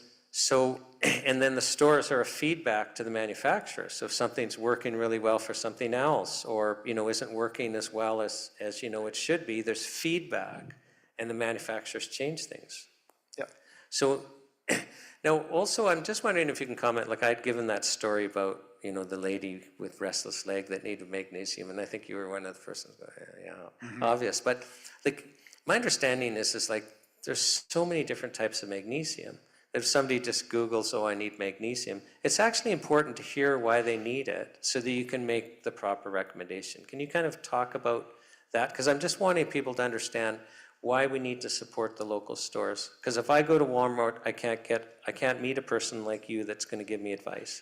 Right. If I go to most of the supermarket, basically all of the supermarkets that now sell supplements, I can't get that advice. And I want people to understand why we need to support our local health food stores. Yeah. So again, there's many types of magnesium, right? You mentioned magnesium for the restless leg, that would be magnesium glycinate, right? But there's different types, right? There's some that are good for muscles, right? Magnesium malate. Some are good for constipation, magnesium citrate. When you come into our store, you tell us what's wrong, and we have to, according to what you told us, give you the right supplement, right? So this story that you told us earlier, I literally hear it at least 3 to 4 times a week in my store. Oh, the muscle twitching thing. At least. Oh, yeah. Right? Yes. And you know how to solve it. Yeah, simple nutrient. So another thing that I've learned, and I just want you to comment on, is, the small store, if the customer isn't pleased, they're not going to come back. And so if you sell them a product line that isn't effective and they're not all equal, then it's not going to be effective, and the customer's not going to come back. So I've come to learn that actually, if I go to a small health food store, they've already pre-vetted. I know they're only selling what works because they're still in existence. Do you kind of want to comment on that? Yeah, so there's a lot of things that come into the store that are kind of like newer supplements and things like that. Often, we we're trained, right? So we know pretty much exactly what to give to the person, unless, because to be frank, when you're at the health food store, we only have maybe 10 or 15 minutes with the client to talk to them, right? Which is normal. So we try our best to give everything that the person needs, otherwise it would fall into a consultation type scenario, right? But it's really important because when the person comes into the store and has this problem, what are they really looking for? They're looking for solutions because their medical doctor didn't give them the solution, or very little, right? So that's pretty much it, right? It's really important, especially stores like the one where I come from. You know, we have competitors in Quebec as well. We're the only store that's owned by, it's not a franchise, basically. It's a private store. And we get all kinds of people that come in there. Like it's wild. Like we get all kinds of different people trying different supplements, and a lot of people are really awake too at the same time, right? They're going to come in, they kind of already know what they want a little bit, but a lot of the time we're there to put them back on track, because a lot of the time there are supplements. People are going to come in and ask for something when they don't really need it. We kind of guide them in the right way. Right. And so, and where I was wondering, hoping you could comment also is, like I say, not all brands are created equal, not all supplements, but most health food stores, so, you know, they're not the big box. They're, you know, if a brand isn't really good, they drop it. And so you already kind of know, if I went to your store, well, you're only selling brands and products that you guys are confident are going to work. And you've learned through experience and customer feedback. Yeah. Okay. So another interesting thing about health food stores, you probably have a lot of repeat clients where you kind of get to know them, know what they're on, and you basically build a relationship. It's almost like there's a community in stores. Yes. And do you want to talk about that? Because, you know, another thing, like I say, you just go to Walmart or you're ordering online, not only you're not getting the advice, and you may not be getting what you need at all, but you're missing out on this community. Yeah. So I can tell you one thing, that at my store, we do have repeat clients, people that we've been open for over 30 years. Repeat clients from 30 years ago still come to our store because of the results that our naturopaths gave the clients, right? So it's really important. And again, the naturopaths and not the medical doctor. So we have a really, really tight community. We even get people that come in talking about these things, and they get angry when they hear about, you know, Health Canada and everything that they want to do. They literally like almost slam their fist on the table, like with their reaction, right? So I think what you're doing is really important, because these people need us to do something, because otherwise our community is going to split up. We don't want that, because we want our people to keep coming and get their supplements and making sure that they can maintain their health. Because like you said earlier, you know, two things: toxicity, deficiency. Everybody's deficient, everybody. So the people that come into their store, if they can no longer get their magnesium or their vitamin C, or even a more complex supplement like maybe Lion's Mane from Mr. Jason's supplement brand over there, which is fantastic, by the way. You know, if they can't get those supplements, what are we going to do? You know, we have to fight. We have to do as much as possible so this doesn't happen. What would, you can clap. Yeah, clap. Let's go. Let's raise the roof. I wasn't trying to suppress that with my next question. What, you know, like, I know you're frustrated and I'm frustrated, but can you drive home to us, what would the consequences be if we lost access to these vital nutrients and these supplements? Frankly, mortality risk is just going to skyrocket. Ultimately, that's what it is, right? Because if we're looking at the stats, statistics don't lie, right? You go look at the amount of cancer cases, cardiovascular disease, rheumatoid arthritis, you mentioned, autoimmune disease. These things are all skyrocketing. Now, we see it, right? And we see it every day. I got new people coming into the store all the time with problems. So if we lose our access to these, whether it's the complicated supplements and the mixes or just the simple nutrients like vitamin C, we're going to be in a lot of trouble. A lot of trouble. It can't happen. We have to fight today, and we have to fight now, and we have to make sure that we make enough of a difference so they cannot do that. Yeah, I appreciate that. And it can't happen because we're already over that line. So, Bernaldo, As a final question, what would your message to Ottawa be? We're coming, baby. We're coming, and we're gonna fight very hard to make sure that you guys never lose access. Not you guys in this room, or not the people listening online. Renato, just a pleasure. Thank you for coming and sharing with us. Mr. Shawn, thank you. And so, can we have Ken Drysdale come up as our next speaker?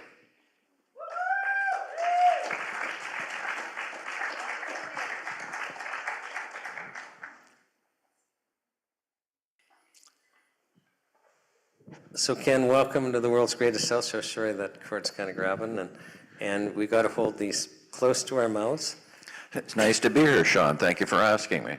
So for those of you who don't know Ken Drysdale and aren't aware of the National Citizens Inquiry, so a bunch of citizens got together, the trucking convoy bought us a breathing space. So after their convoy, for the first winter and 2 winters, we weren't locked down. And so a group of citizens banded together and organized an independent inquiry funded and run by citizens to look into how all levels of government handled COVID. And it was a completely objective thing. We wanted people to testify, regardless of where they stood. But we wanted to be free to actually listen to each other again. And to be independent, they appointed 4 commissioners, and the rules are still up on their website. So the commissioners, through lead counsel, actually were responsible for vetting and calling all of the witnesses, and the administration couldn't do anything, couldn't say anything. They just were there to help administratively and raise funds and all of that.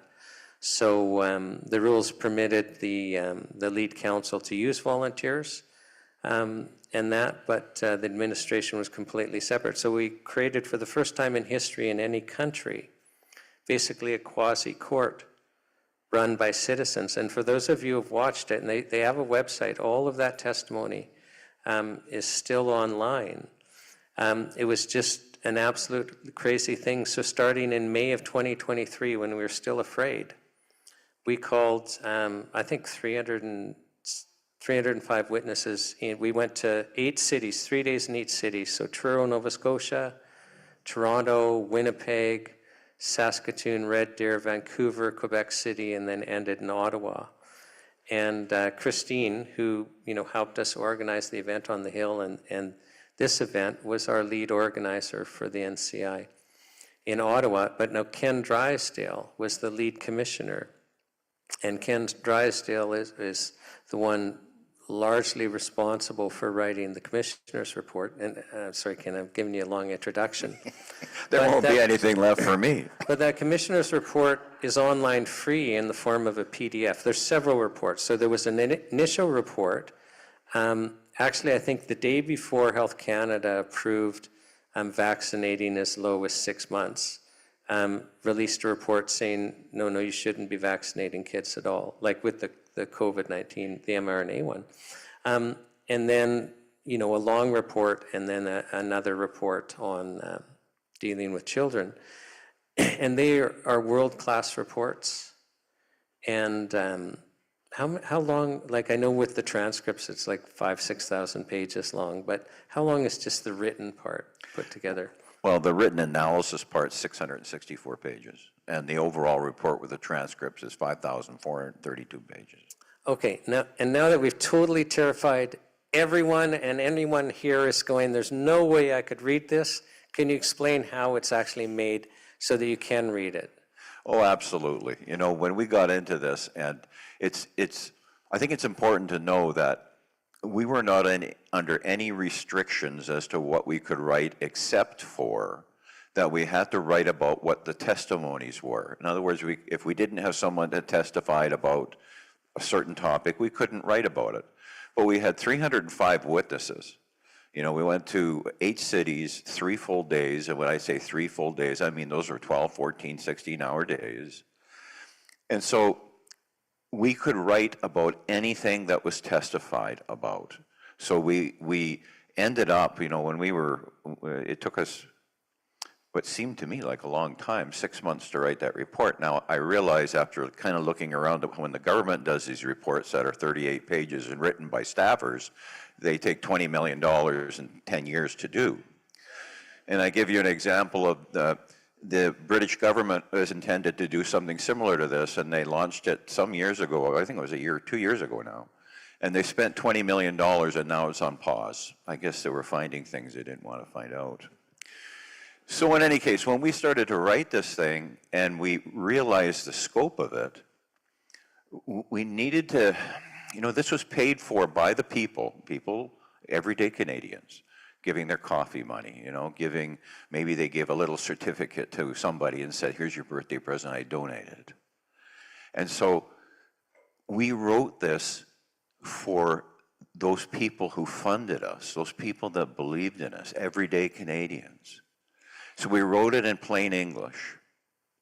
And in those instances where there was a term or terminology we had to use for some reason, we explain it to you in plain English.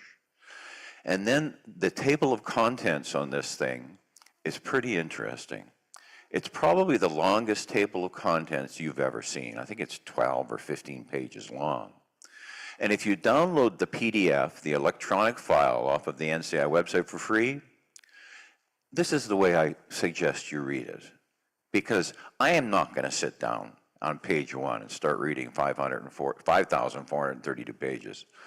But what you can do is you can take that table of contents on your computer and you can think, I wondered what happened to kids at school during these crazy times. And you could find it in the table of contents and you click it and it'll take you to that section of the report. Maybe that's only 10 or 15 or 20 pages long. That's a nice bite. You can do that.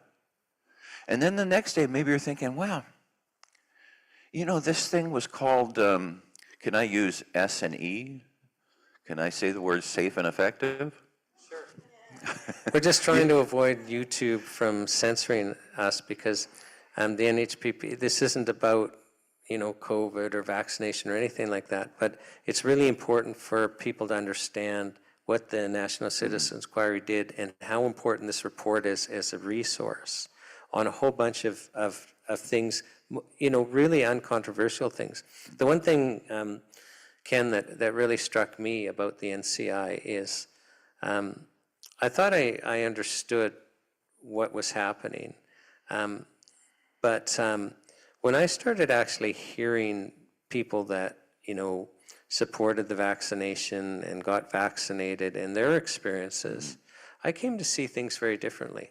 And I came to understand that we're all the same. It doesn't matter where you are in that conversation. And I found the whole process of just Canadians being free to share their stories and us being free to actually listen, that was healing. It healed. It was, for those of us that participated in that, we came together. It didn't matter anymore. There weren't sides anymore. Well, you're right, but every day is a learning experience, right? I just want to finish off that one last point, is that if today you're wondering what happened in schools, you can click on that. Tomorrow you're wondering what happened financially to Canada, you can click on that. If you want to know how they came up with safe and effective, the next day you can click on that. It's kind of like doing, a Bible study, you do a little piece a day. But with regard to what Shawn was saying and what I learned sitting here at the table, and it never even occurred to me before, the NCI was kind of like a nutritional supplement for this country. When I got involved with the National Citizens Inquiry, my first visit was in Truro, Nova Scotia, you know what I mean. That was my first experience with the NCI. And those witnesses that came up were shaking like leaves. People were afraid. They were terrified. We had witnesses testify that they thought they were crazy. And we saw that when we were in Truro. We saw it in Toronto. And then I started to see it change a little bit in Winnipeg. We had a witness in Saskatoon that stood up and said, and we had a whole bunch of witnesses drop out on us the first day of Saskatoon. And a witness came in and they were in tears and they said, I thought I was crazy until you came along. And so the NCI was kind of like, I guess, an injection of truth. And it started to build this resistance in Canada to this fear, this propaganda that we'd been stuffed down our throats. You're crazy. You didn't take the needle. You didn't do what they told you to do. You're a misogynist and a racist. I don't know how you became a misogynist and a racist. Mr. Trudeau said that was me because I wouldn't do what they asked me to do with regard to my own bodily autonomy. But those are the kind of games that were being played. The fear was interesting, and you know, we experienced that with this health show. And we'll get back to this in a second, but you twigged with me. So here we are in October of 2025 in Canada. You know, we've had stores say, well, we really support what you're doing, but we can't be associated with you because they're afraid of being targeted. We had, we had some manufacturers that really were, excited, but they made the decision, we can't be associated with you, we can't share. You know, there was this one, and I won't give any identifiers that would allow you to identify, but there was this one person that I used to see present at health shows back when we used to have health shows in Toronto. And I just thought, man, this person's changed my life, changed my behavior. I'm healthier because of it. And I was all excited about having this person come and share as an expert in the show. And the answer is, I've been targeted before from Health Canada. I can't lose my family can't afford to lose the business. There's fear, and practitioners that, like we had Ronaldo up. Well, we made a decision, we can't talk about his success stories. We can't actually talk about, because he'll be into trouble. So it's interesting. We've experienced, Ken, the same type of fear. Mm-hmm. And it's the fear of being crushed by Health Canada. Absolutely. And it's gone beyond that, hasn't it? I mean, you don't have to have experienced something yourself in order to let it seep into other parts of your life. I'm involved in a lot of other things, and even on a small issue, like I'm fighting a municipal issue back home right now. And a whistleblower came to me to tell me about this thing. And it was something that was, kind of hidden in public. And he told me all this information, he did all kinds of research on it, and I said, well, okay, there's a hearing, and let's go to it. Well, I can't do that. What do you mean you can't do that? Well, it might affect my pension.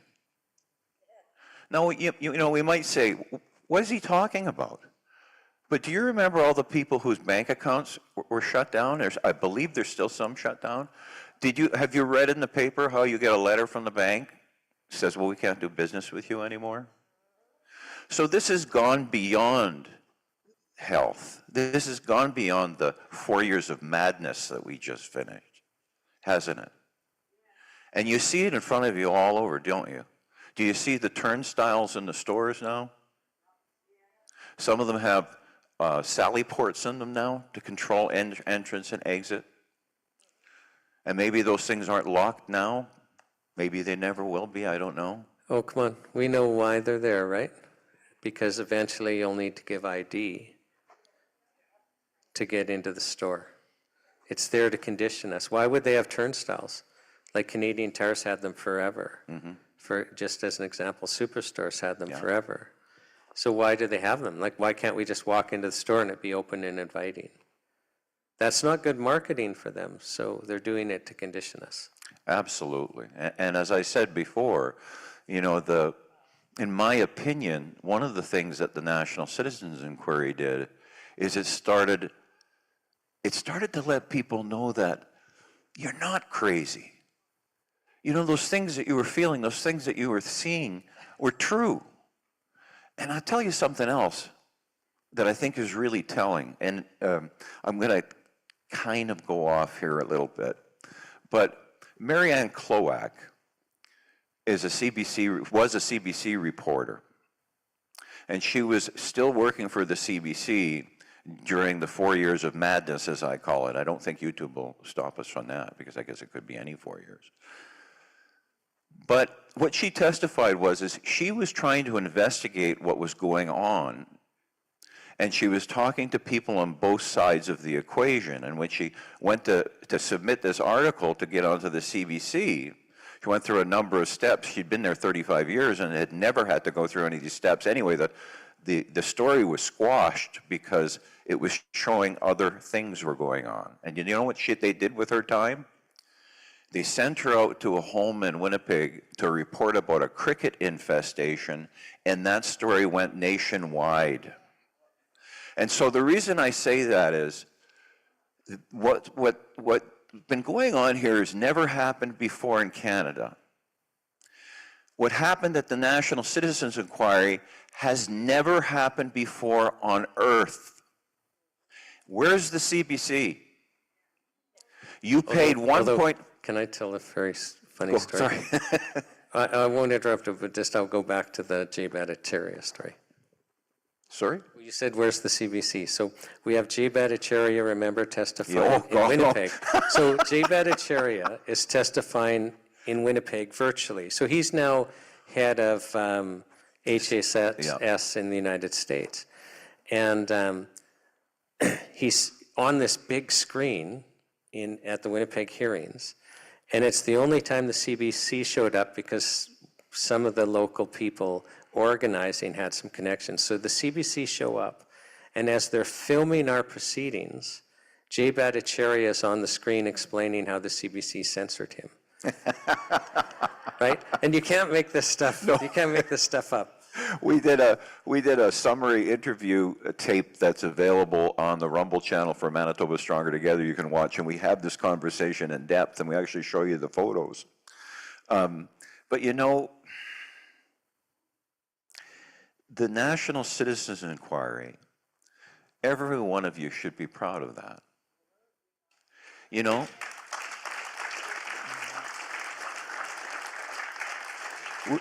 we were talking about this the other day, and you know how our previous leader stood up in a press conference not that long ago and said that didn't know what a Canadian was. Didn't know what a Canadian was, the leader of our country. I tell you what Canada is through the National Citizens Inquiry. And I'm going to do that by comparing my opinion of what the National Citizens Inquiry would have been had it been in the United States. So the very first day in the National Citizens Inquiry, we were in Truro, and none of the four commissioners had ever met, and they were coming in at different times, and they came from different parts of the world, of the country. One came from Calgary, one came from Winnipeg, one came from Montreal, and one came from in Ontario. So we never met each other. We showed up at this little hotel, and we were in Truro, Nova Scotia, because nobody would rent us a facility in Halifax. So I get there by myself, and the AV team's setting up, and I was getting in the way, thinking I was helping, right? And then at about 7 o'clock, I caught wind that the other three commissioners, whoever they are, somehow came into town, and they'd gone out for dinner.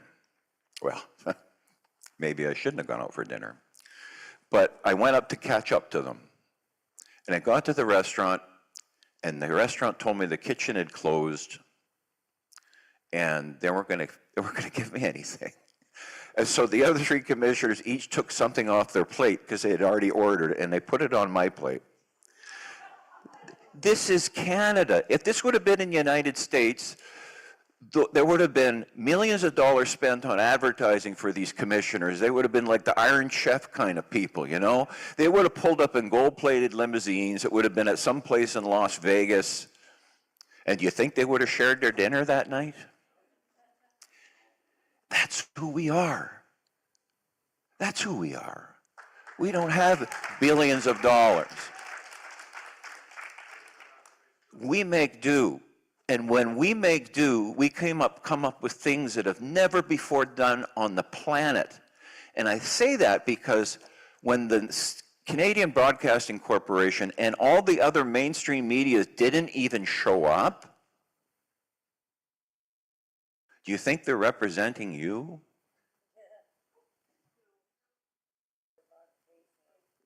But you have to reach out, and we've made it so easy for you to reach out and see what we did. You can go to their website, the www.nationalcitizeninquiry.ca. You don't have to sign up for anything. You can go and you can push the button and download the report. There's 4 reports now.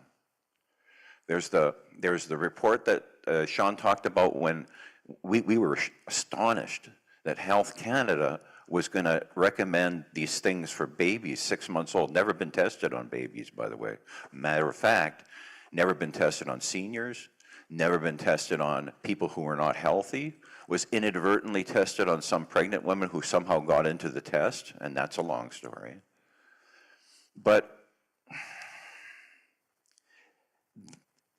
you can find out all that. You can sign up, you can download it, you can read it at home. You don't have to pay anything. That resource is there, but it's there for you to reach out and take. It's there for you to share. I'm not going to steal the what you've been saying at these meetings, but you should be sharing it. You should understand, maybe just in the area you want to understand about. Maybe you're interested in education.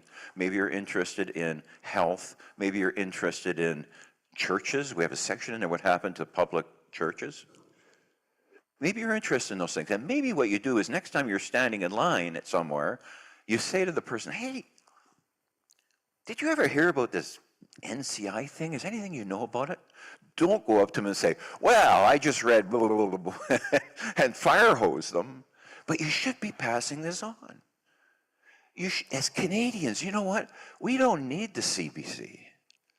As Canadians, just like when they were sharing, when they shared their food with me, you should be doing it by word of mouth, sending the bits and pieces. Don't fire hose somebody. What I mean by that is, you remember when you were a kid? Of course, I think Health Canada's probably ruled this out too, where you take the garden hose and drink out of it, but imagine that's a fire hose. That's not what you want to do with this. But like Canadians, the way we created this thing and the way we always approach our problems is not with government. It's by word of mouth, it's by picking it up and doing it, it's by sharing your dinner. You know, the media censorship is interesting because, so here you had, for the first time ever in history, citizens banding together, and they actually had created an independent inquiry. It was independent till the end of Edmonton. So, which is just an obnoxious amount of work to create this quasi-court just with citizens, volunteers. And they do the impossible. They march across the country. It is, and they call witnesses under oath, called by lawyers that were volunteering. And, you know, Miriam was volunteered as a lawyer. She's here, and she also volunteered as one of the commissioners later on. So, but people are volunteers. They're not getting paid for any of this. You'd think it would be front page news. And you think that report would be front page, and it's better than any government report, I promise you. So we have to understand that for initiatives like the NCI, it's dependent on you to get it out. So here, you know, we've got the NHPPA, and I've shared with you how this is life and death. Well, we had a professional editor who volunteered to draft us 2 press releases. So one before the tour started, and one we held a press conference in the press gallery on Parliament Hill yesterday. And we had this volunteer editor also draft a press release there, and we paid the wire service to send it out. I think it was $1,200 a pop. Like, and for us, that's a lot of money. Like, we rely just on little donations. So, but we thought if we can get, because the whole purpose of this is to get these stories shared. Well, you think about what a story this is. So first of all, citizens banded together to create this health charter, which is a fantastic piece of work. And it's a solution to the most significant, this is the biggest concerns of Canadians in the last Parliament. This is the solution. And then the 3rd largest paper petition in Canadian history, all done grassroots. I mean, the largest was the Bill of Rights, but the whole Conservative Party machine was getting signatures on that. No, we're just little citizens banding together, and we're the 3rd largest. That's not news? Like, that's not news, really? And then, you know, this whole idea of this tour across Canada, and we've got this fun little bus, and we making it, you mean you're not covering that, really? You're covering cricket infestations. And you know, in Sherlock Holmes, there's the one episode, The Dog That Didn't Bark, right? So there was a crime, and Sherlock Holmes was able to determine who it was because there was a dog during the crime that lived there, and the dog didn't bark, so the dog knew who was doing it. And the media didn't bark. The media didn't bark, right? And that tells us something. It's a piece of evidence. And you know, sometimes when we're lecturing, people, oh, well, it's pharmaceutical advertising. Well, yes, I think it is. But it's also more so government advertising, because it's not just that the government pays for the CBC and they're not independent of government. The government funds all of the other media. The government funds Rogers. The government funds the Toronto Sun, like the government funds or Star, whatever they are. The government funds all of the other media. And that should be illegal. So, well, it should be illegal. And we actually used to have laws against media consolidation. And we repealed those laws, and now we've got monolithic media. So this is deep, but it's just, you know, with the NCI, that should have been front page news. It should still be front page news. With what's happening here, it should be front page news. And so Ken, I ask everyone what their message to Ottawa is. And you have to, this is a family show.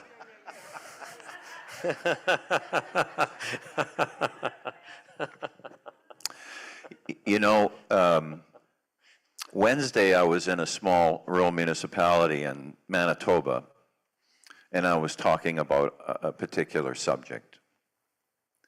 And at the end, people come up to the microphone, they ask questions. And one of the questions was, well, Ken, how do we stop this now? And I said to them, you're in a house fire right now. You could have taken the gasoline cans out of the house 2 months ago. You could have taken the matches away from the little child, but you didn't. You could have done something with the doors, or you could have maybe cleaned up the fireplace, and now the house is on fire, and you're asking me, what can we do now? We are in a house that's on fire. And the solution today is the same solution it was yesterday and 10 years ago and 15 years ago. Get involved. And when I said this in that little rural municipality, the person said to me, well, I vote every year. And I said, and I've got to be honest, my wife, she's watching right now, my wife was in the front row and she was doing this. And I said, it's not enough. You don't like the candidate, run. You don't think you can run yourself, get someone else, get together a group, learn, read things like the NCI report, read things and come to these things and listen to the stories. I mean, I guarantee you, if you get involved and you start looking at the NCI, you're going to hear things that, even though you thought you knew what was going on, you don't. I can tell you stories of people who, in my opinion, were murdered by the system, purposely, in my opinion. I can tell you stories where they knew what they were doing, and I can show you the proof. And so when you ask me, what's the message to Ottawa? It's the message to Ottawa, it's the message to Winnipeg, it's the message to Canada. Get involved. Going to vote for some silly party is not enough. You get involved with the grassroots. You stand up, find out what's going on in your municipality, you stand up and you say, no. That's my message. Thank you, Ken. It's just been an honor. You know, Ken just returned to the country and he agreed to come and share with us. And Ken, thank you so much. Let's give him a standing ovation.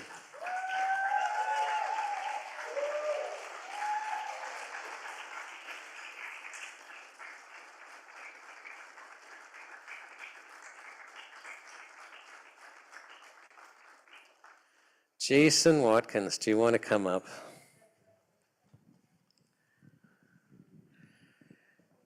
if we were on Vancouver Island, everyone would know who Jason Watkins is. I gotta go, yeah. So I don't know, I think, welcome to the World's Greatest Health Show, Jason. I think it was 2002, I have to travel to Ottawa and testify in front of the Standing Committee of Health, and there's this other person there to testify, Jason Watkins. And that's where we met, on Parliament Hill in some committee room, fighting the machine. Fighting the machine. Fighting the machine. So tell everyone who you are and how you got involved in the natural health community. I like that phrase, the world is full of stories, so I'm telling you a story. I don't know why I'm here, per se. I just know that before I start talking, you're to hear some of the stories, if some of you don't already know. When Shawn's talking about 2002, 2001, I'm from the sciences, so I was in microbiome biochem at an experimental medicine program with Western medicine and Chinese medicine together. And so I just thought the world was great. CVC is true. The government of Canada is amazing. Grew up in the 70s, it was amazing back then, I felt. But when we created a product that was so effective, this is not a sales pitch for us either, just that this is what happened, and it blew my mind. It changed my entire family's life, because we were true Canadians in that sense of listening and everything, is we created a product that for autoimmune disease, which is tracked by erythrocyte sedimentation rates, ESR, for anybody that knows autoimmune disease like lupus, rheumatoid arthritis, has rheumatoid factors, a few others, is that not only did it beat the drugs according to the objective scores, it crushed them. And when actually in this city, I think, is it CFRA? Somebody told me earlier, CFRA. So there was rheumatologists talking about what happened and comparing it, and pharmacists. And apparently it went into the US, and 2 drug companies didn't like that, started the process of we're a drug. So it was called Recovery of the Drug. Recovery of the Drug continued. CBC did a huge smear piece, 2 10-minute pieces. I didn't know what to think. What is happening? And then so it forced me, because now we have to go to trial. They came in with RCMP. But let's back up about what the product was doing before you get attacked. So Jason runs a company called Purica, and their flagship product is Recovery. Yes. So explain what that is and what the success was before Health Canada and the CBC and all of that went after you. Yes, so our family's not from business. My parents were both in government. It was never supposed to be a product or a company. I was trying to see, because I had studied the pathophysiological basis of connective tissue disease, which would entail aging, but also these connective tissue diseases. I just wanted to see, can you change the way that someone heals? And I wanted to see if that would be the same in an animal, because there's no placebo, and we don't have millions and millions of dollars through the trials. So we started working with, first, there was ballet dancers in Europe, and then it came back to horses here. And we'll just back. The ballet dancers in Europe, because they're training so hard. Yes. Their joints are getting inflamed and wrecked, and they can't dance. And the product basically kept them dancing without pain. Yeah, and then it went a step further. I couldn't figure it out at the time, but they had severe autoimmune disease above and beyond the norms of society. And then I went to see a weigh-in at one point, and they said to this woman, if you don't lose 10 pounds in 10 days, you can pack your bags and head back to Georgia. And I had one of those moments where you can't believe that they said like a movie, but then I thought, they have eating disorders. And they're ripping apart their guts and all the linings of their body, and things are getting in their bloodstream that should never be there. So then I changed things around. Again, it never was supposed to be a product. I wanted to live in Europe and work behind the scenes in the big ballets. That was my thing at the time. Even though I didn't like ballet before, but I started to really love it. So the results were so amazing that these German MDs said, whatever this guy's doing, it should be a drug, because I've never seen anything work that well. And so if you compare drugs on these chronic pain conditions, first you start, say, with non-steroidal anti-inflammatories, like aspirin, ibuprofen, naproxen, ribaxacet, and or analgesics like Tylenol, which is taking a hit, which it's deservedly so. And then you say go to corticosteroids, cortisone, prednisone, Dex. And then now there's the DMARDs, and Shawn was touching on one is a cancer drug, methotrexate or penicillamine, gold salt injections, things like that, quinolone. And then they have other drug classes like the biologics, which is a tumor necrosis factor inhibitor, which the side effects of that one in the long run is because tumor necrosis factor in your body, tumor is cancerous cells, necrosis is death factor. It's one of the cytokines that's released in your body to kill cancerous cells that start. And they're always starting and stopping and that kind of thing to your body. So if you inhibit one of your major anti-cancer mechanisms, what's the side effect? Well, it heals you with, doesn't heal you, it takes away the inflammation, but you can have cancer. So anyways, I was trying to create something that the dancers could use that would heal up their gut linings and their genitourinary tract and respiratory tract, but also work as a really powerful anti-inflammatory. Again, it wasn't supposed to be a product. It had no name, nothing. And the results were profound, and the blood scores proved that, and then came back to Canada because I ran out of money, because I was not good at money, not that I am even still. But then we started, my brother, his horse, a bunch of things happened to horses that were supposed to be put down, and the vets tried it, because they said, I said, if you have an animal you're going to euthanize, because that's generally the only way you can convince a vet or a doctor, or even ourselves, to switch, right? So they did, and the horses that were supposed to die are right back up. Like, not just right back up. And my brother put his horse on it. It was always coming up lame in 3-day eventing, which is a really, really severe sport. Cutting and reining 3-day, really intense athletic horses. And his horse was always lame, and now it couldn't go lame, and then it won the next 2 competitions. So my brother, being a horse person, anybody in the horsey world, they'll try stuff that's for horses. So he tried it, and he had eczema his whole life. All over his face, neck, staph infections, and in 2 months, gone, it never came back. So people in our community on Vancouver Island said, you know what you guys are doing, thank you, you should be developing a product. But we're not for business, and we never intend that. So it's like, whoa, this is a new idea. So mom and dad put a mortgage on their house because they didn't have money. And then in 6 months, we paid them back, and it was just results. We didn't market or anything. But then it started marketing. This is where it gets, before I met Shawn, is we started to market the product, and pharmacists and the rheumatologists were talking about the blood scores with these autoimmune conditions that you're not supposed to talk about. We're so excited about everything. We don't care about all the stuff that you're apparently not supposed to do and censor and try to learn that. Anyway, they went after us in a big way, and they sent the RCMP in, and they stormed our facility, and they seized everything we had. We only had one product. We had the animal version of recovery and the human version. They just seized everything. And people were running out of our facility.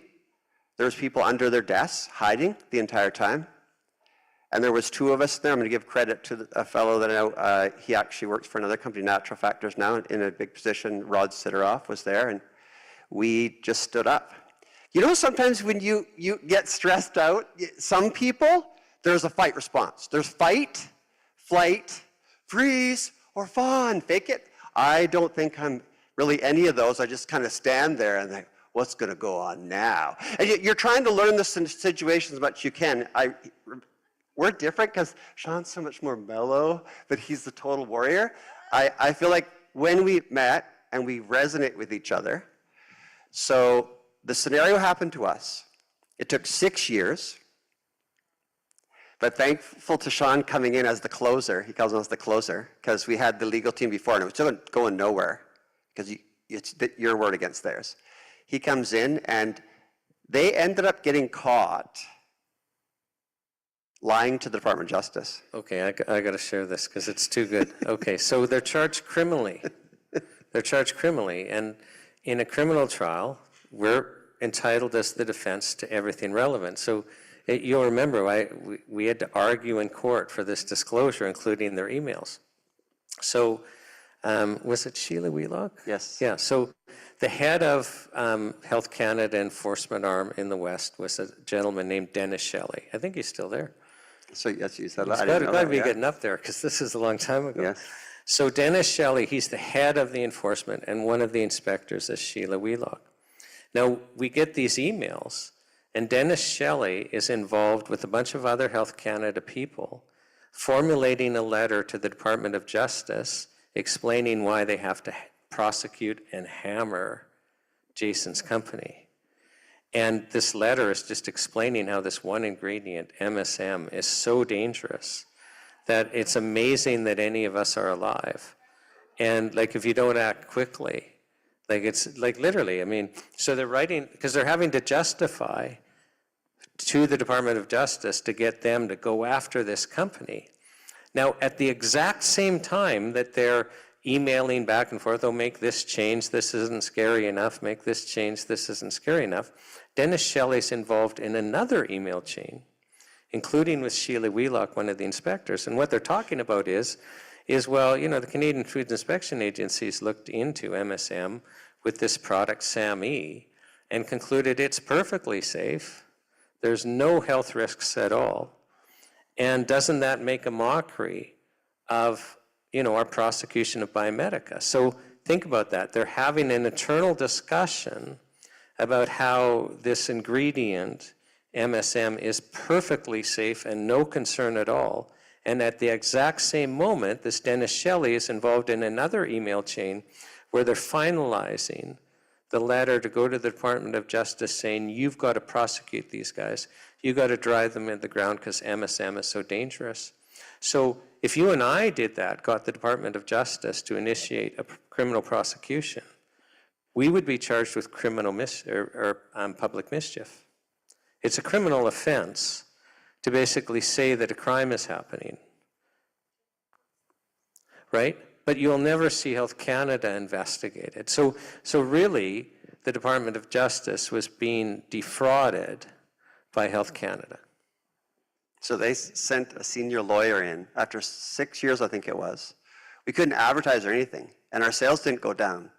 That's what I feel like. You know when something's happening good and you don't know why it's happening, but it just kept going, and we're fighting this fight. And then Shawn said they didn't have to send a lawyer to Cowichan Valley on Vancouver Island. They could just drop the case. But they decided to send a lawyer that had been looking at me like a criminal for 6 years. Like I literally was a drug dealer, criminal, or defrauding everyone. I couldn't believe it because our whole family was raised to do unto others. That whole idea, that was the whole thrust. I didn't know what's going on. He came and I brought my parents that day because I knew where they were dropping the case. So mom and dad were there and they had gone through hell too. And he said, as far as we're concerned, this never should have gone to court. And you're in complete compliance. And I want to say I'm sorry. And he shook mom and dad's hand. And my mom's all getting emotional. I'm still a bit emotional about what I think, because the guy, after all those years, he totally changed right in front of me what he thought. And I feel like I can forgive all that, but I felt like what I learned when I went down those holes, I could not talk about anything that I learned. And I don't sleep. I went for years down holes because I'm from science, so I went crazy down holes, banking and all this other stuff. I could not talk about anything with anybody 25 years ago. Why I know this is already happening is you can talk about almost anything because of the last 5 years. You can talk about Sasquatches if you want. Everybody's listening now, and don't this anticipate my question. Pardon? I was going to ask you about Sasquatches, and you anticipated.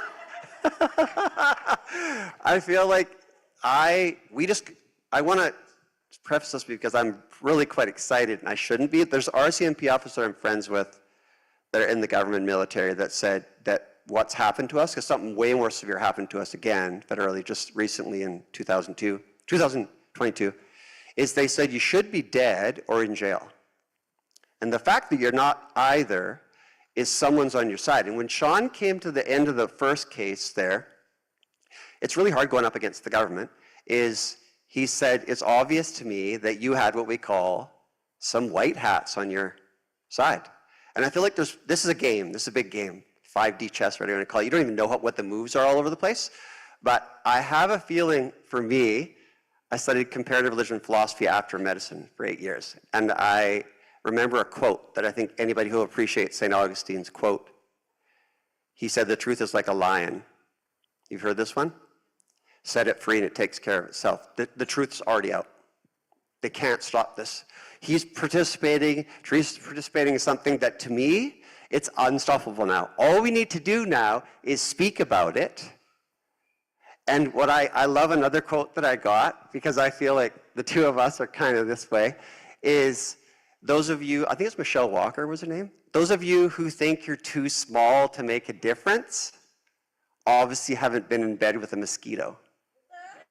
And I feel like this is what's happening now, is that we really are. And I know I'm throwing quotes pretty quick, consecutive, but there's one quote that I feel like is this is what these guys are doing. This is why I'm here today. I'm in the middle of a tour in BC, and Friday was the last day, so I flew here just for today, and then tomorrow I go back and start president again, because this is the most important thing going on. Okay, so you know, this I don't want to be controversial, but they use it in the prayer, but it's also something in society. It's more meaningful when you're in meditative or prayer state, definitely. But in the real world, if you use it, it can be dangerous when they say that you should accept the things you cannot change. Okay, then who's telling me what I can't change? Somebody else is telling me usually what I can't change. And then I've been seeing people start to say now, which is I feel what this is happening with this tour, is instead of saying that, which can have some wisdom in it, but it can also be used for control, is why don't we say it's time to change the things we can no longer accept? And that's what I feel like we're doing now, to me, is we're standing. Yeah, and I feel like we got to be like mosquitoes or, you know, weevils. I thought they were always called weeble wobbles. Go ahead, weeble wobble and they don't fall down. Okay, so weebles flip back and forth, hit back and forth. Shawn knows our story last time, 3 years ago, because I started speaking up during the last 5 years. Because I was 100 years in clinic and I knew what the pandemic protocols are normally and what the PCR test is for and IFR versus CFR, all those different things, right? And I knew how you can misuse it. And we were in Mexico in March 2020. And they all started talking about this huge thing going on, and we have to come home. And Anna, who again I wanted to touch on this, Teresa, and my wife Anna, and my family, Sarah, Lucas, Olivia, all of the family. Without them, there's no way we could do this because it takes a lot of energy to do this and a lot of faith in something deeper. So I feel like, or was I got lost there, because I was thinking about family. You did, but let's we can just bring it in. I actually want, because one of the things we're trying to emphasize on the health show is, you know, people are finding real relief here. Yes. And I don't want to get you into trouble saying, you know, this or that. You can get me in trouble. Although, no, but I'll get myself in trouble.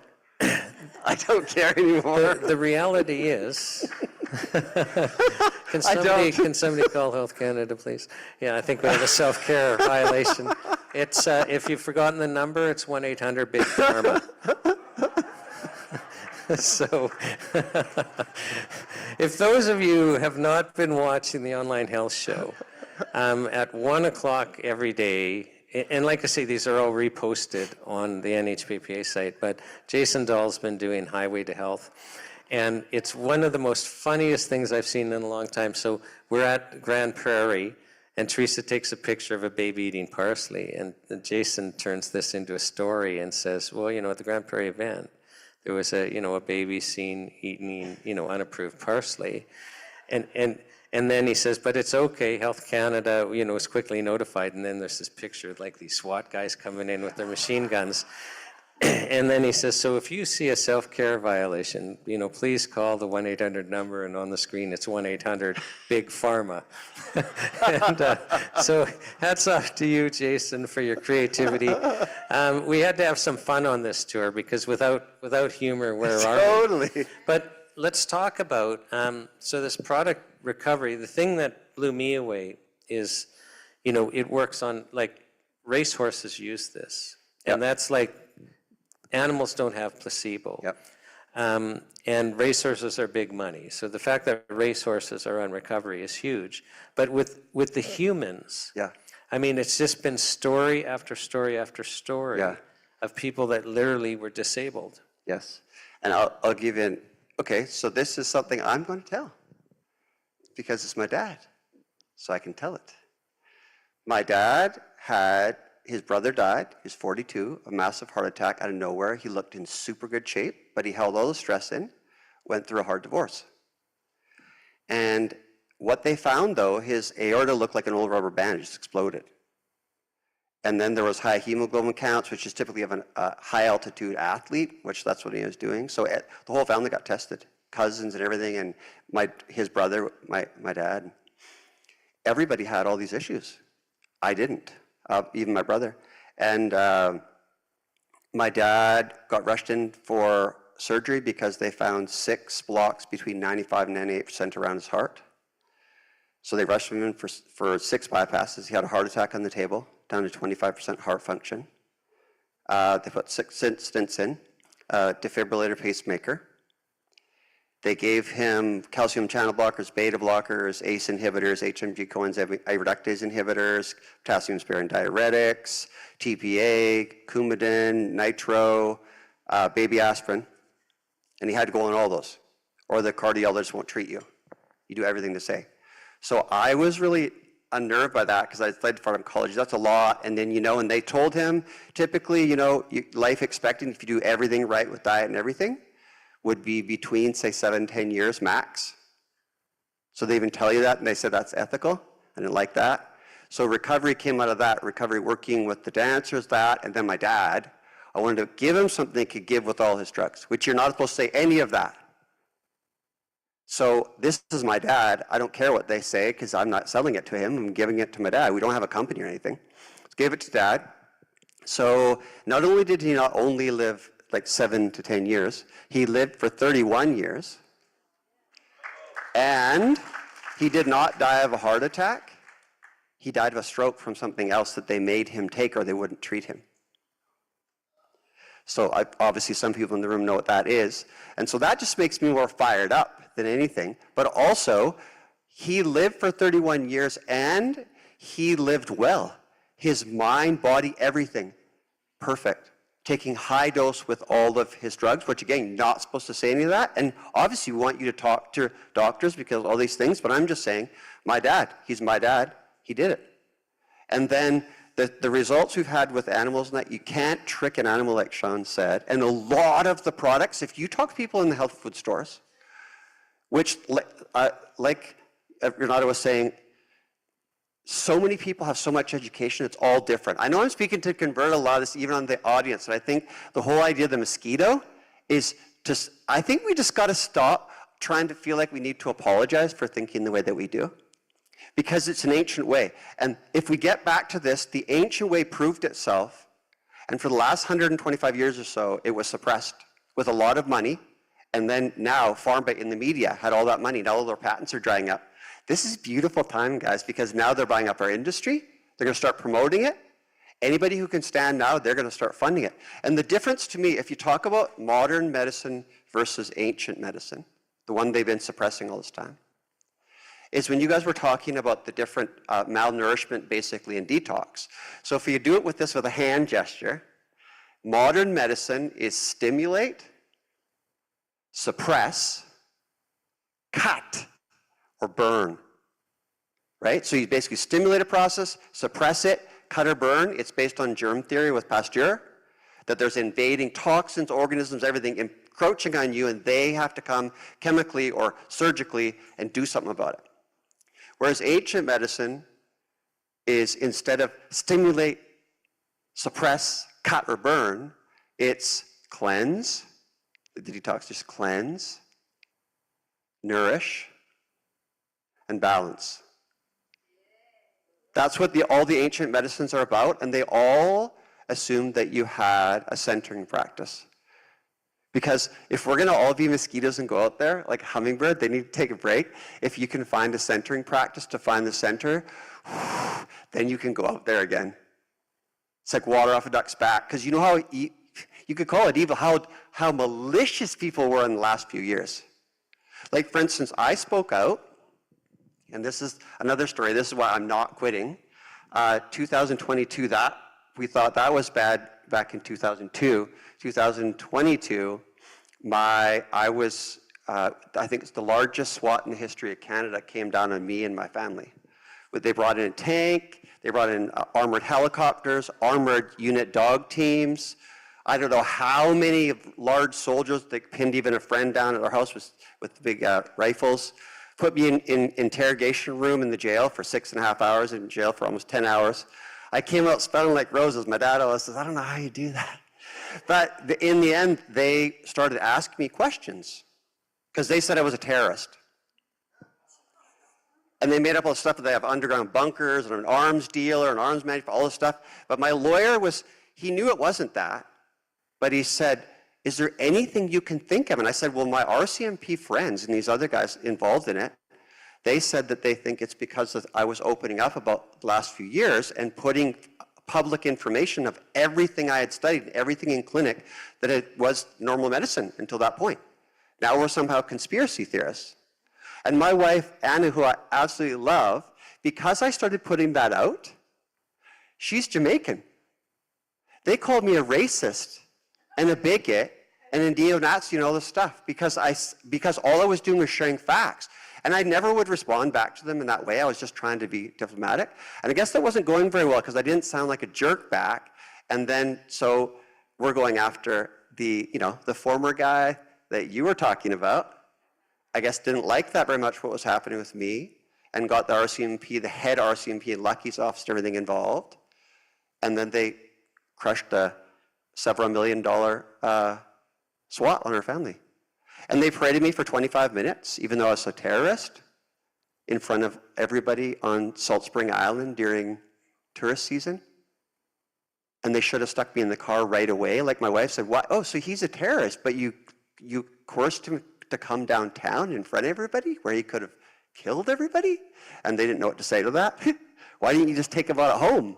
And so I thought my wife was pretty brave when she started standing up. But it was an experience for me, and in the end, this is pretty cool, I thought, is the whole thing, they called me an anti-vaxxer. I said, I don't have this, I'm open-minded. You said this well, I feel like being open-minded. That's all. Plus, you have to have all the information, then you can think for yourself. And this is another thing I feel like, if I get back to modern medicine, and the modern way of thinking even, is everything is about experts. You have to appeal to experts. You give up your power. The entire idea is, it's too much information, I understand it. You give up to experts. I'm just going to rein you in a bit, Jason. So, but it's just because you're making an important point. So we've actually, and I shared in one of the openings how science has become a weapon against us. And I had shared in one of the openings, Angie Marcel, she wrote a book about doctors and corruption and basically how the pharmaceutical companies create bias in the doctors, how the whole system is rigged. Now, she's a medical doctor, and at the time of the book had been an editor and was the lead editor of the New England Journal of Medicine, which is like a blue chip medical journal for this published research. And I read a quote, and the first part I can quote verbatim, and that is, she tells us, it is simply no longer possible. So I'll stop there. That's what I say next will be close to a quote, but the first part, she says it is simply no longer possible, meaning you can't not have this conclusion if there's two neurons in your brain still firing together. So it's simply not possible. It's simply no longer possible to believe much of the published medical research. So this is a journal editor. And at the end of this paragraph, she says, I've come to this conclusion slowly and reluctantly over my 20 years as an editor. So just think about this again. It's simply no longer possible. It's not. To believe most of the published medical research or trusted doctors or the established medical guidelines that our physicians follow. The whole thing's a fraud. It's become a weapon against us. It's become a weapon against us. And you know what you just said that's really interesting? Back in 2009 on the BBC, what you just said is, it's why don't we do anything? It just takes time for all of a sudden something to happen, enough mosquitoes to come. Is they said in 2009 on BBC that, I think it was the Lancet, the editor, said that over 70% of published trials could not be duplicated. That means it's a fraud. And when you said that it takes eight different trials. Just say that again more slowly.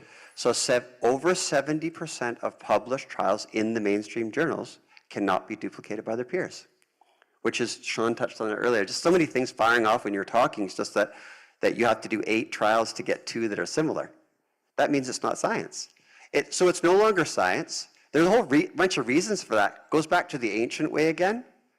It's the way that we have been currently thinking over the last 125 years. In ancient times, the reductionist materialism was considered the lowest level of life and thinking. Everything for them was consciousness down, and everything for us is supposed to be material down. Everything comes from matter, but they can't explain subjectivity or your awareness or consciousness or anything. That's the hard question of science still. And the ancients fully embraced that.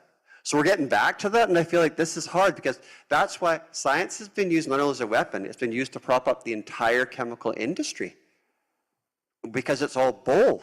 Sorry, science is great though in analytic skills, teaches you all those different things that are great, but when it comes down to industry capture and government related to industry, it doesn't hold water. Well, it's become a religion, and Yep. I don't mean that like Yep. religion in a negative way. I mean, Yep. I Cult, you're believe thinking more. in Jesus, and I believe in us following God and loving each other like ourselves. But we talk about religions being manipulated as then they become a control mechanism. And, so it's just irony, because nobody hated religion more than Christ, right? But think about then science as a religion for control mechanism. So religion as a control mechanism defines why we're here and how we're here. And we now use science for that. Religion as a control mechanism, well, it defines the truth. Now, instead of priests telling us the truth, scientists tell us the truth. Now, think about this. Is it possible in today's society to go against scientific truth? Is it? Isn't that interesting? You can't go against scientific truth because that's the truth. But because science is taken over by government funding and big interests, basically you pay for the truth now. But we've all been taught, well, science gives us objective truth and you can't go against the truth. And yet here we are in this drug world where basically, we've got legalized torture in our medical system. I mean, we would never choose this.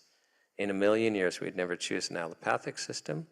We'd never choose using strictly chemical drugs to address symptoms. We would never choose to have medical practitioners that are not trained in toxicity and nutrition. We'd never choose that. But it's all done in the name of science. This is objective truth. These are the white coats, right? So it's funny, I find myself, when I'm sharing my stories, it's like, well, this person's a medical doctor. Well, that gives them more credibility, right?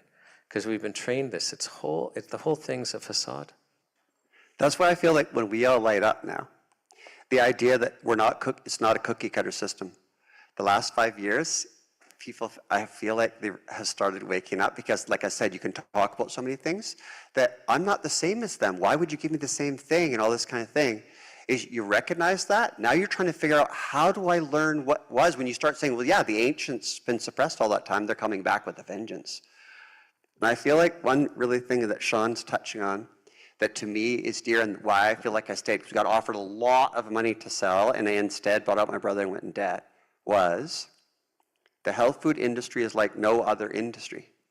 In the brick and mortar side, like actually going into a store talking, you have tons of different people with totally different backgrounds that you can resonate with. And they're literally a gateway to ancient ways without even knowing it. And they all are kind of resonating with something maybe different, but it's all about the same thing, that everybody wants to be well and everybody wants to avoid pain. And you're restricting what people can do to actually help themselves. In the health food stores, they've wanted to talk for so long, and you're called, oh, that person that thinks that, at different family function stores, and they kept standing. After all the ridicule and being made fun of, people in the health industry and all the natural doctors and everything kept standing. Now, the doors are open because everybody lost faith, and they need somewhere to go. Who can you go to? You can go to the health food stores and resonate with the person that you find that you're drawn to in a store. you can't get that online, so it's never going to die because this is about connection, and we're connecting. You're connecting by going across what you did. To me, I have to be part of what you're doing, and I don't care what happens now. Like I said, I just feel like we just have to be mosquitoes. And there's, everybody who knows me knows that I will usually throw in a Peter Gabriel quote, which is weird. But he said, I said it last time, there's a song, Biko, for anybody who knows the story, Stephen Biko, who was like a true hero in the days of South Africa before Nelson Mandela, and they killed him in the jail cell. And so Peter Gabriel wrote a song about it and sang it in front of the world, Amnesty International, about Biko. And he said, what I think is super relevant right now, and the fact that you're doing this across the country, for me, this quote, I have to say it again, I said it in Victoria, was, you can blow out a candle, but you can't blow out a fire. Once the flame begins to catch, the winds will blow it higher. That's where we are already. We seriously are already there, or we wouldn't even be doing this right now. The winds of change are already there. It's already happening. Now it's about, I think we can't stay silent anymore, and we can't feel like what we're thinking is lesser. You know, some things just come to your mind, so a story came to my mind that I need to share with you. And I had shared it at the NCI. And it's just when I was a little, I don't know, I'm like 10 or 11. My mother takes my brother and I to the public library in Saskatoon, and they're showing old films. And so I'm watching this black and white film from the Second World War, and it was in Eastern Europe, and it was a film taken by the German army. And what you see is there's no sound, and you know, it's all the scratchy and stuff like that. It's an old movie. And you see the German army lining up a whole bunch of peasants against a wall. And then you see the soldiers line up in a firing squad. And you can't hear anything, but there had to be an order to raise the rifles. And all these rifles go up except for one. And then there had to be an order to lower the rifles because they all go down, and you see the officer go and have a conversation with the soldier that didn't raise his rifle. And then that soldier lays his rifle down, and he walks to the wall with the peasants. And then there's an order up, raise rifles, and they're all shot. And that struck me because what happened is that soldier wasn't willing to commit murder. Okay, that soldier wasn't willing to commit murder, and so would rather die than live with that. Now, that's not the significant part of the story. Because the significant part of the story is all the other soldiers were willing to commit murder. Yeah. Okay, so you see the real part of the story isn't that the one that wasn't. The real story is that everyone else was willing to commit murder. And the reality is we're in a world where people will hurt others, where they will raise the rifles, where they will pull the trigger. And we have to stop it. We have to stop it. So we're in a war. We're in a war for the truth. We're in a war to prevent our children from being literally killed by their food supply and killed by the medical system. You know, I interviewed Michelle Perro at the National Citizens Inquiry. She's a big-name pediatrician. And she was sharing in the United States, and she said the figures will be the same for Canada. Roughly 20% of children are now chronically ill. Well, how can that be happening on our watch? And so we have to stop. We have to stop it. And we all bear personal responsibility for this. And that's why I love Jason. Because he's not willing to sit down and allow those rifles to be raised. So I really respect you, Jason. I feel the same.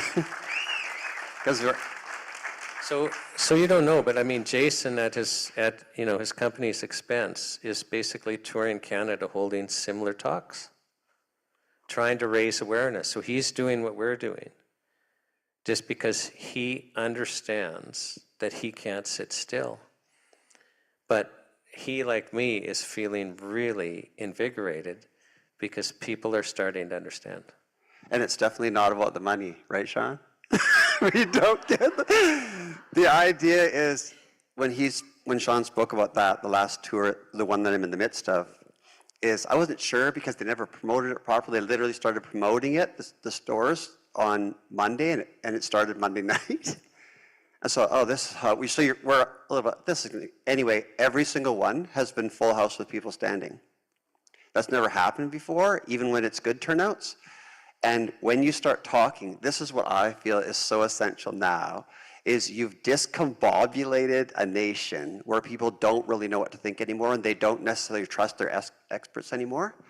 If you were to say, if you stop listening to social media and you stop listening to your government, could you do that? And say, if you could get somebody, here's the thing, just to be, I think for us to know when you're talking, is that if a person was open-minded, if you could get them in that state somehow, out of the conditioning, everything, and then you put somebody from the Government and Health Canada position on what they thought about health versus someone from the health industry with a lot of expertise on health, and you talk to that person, which one would make sense?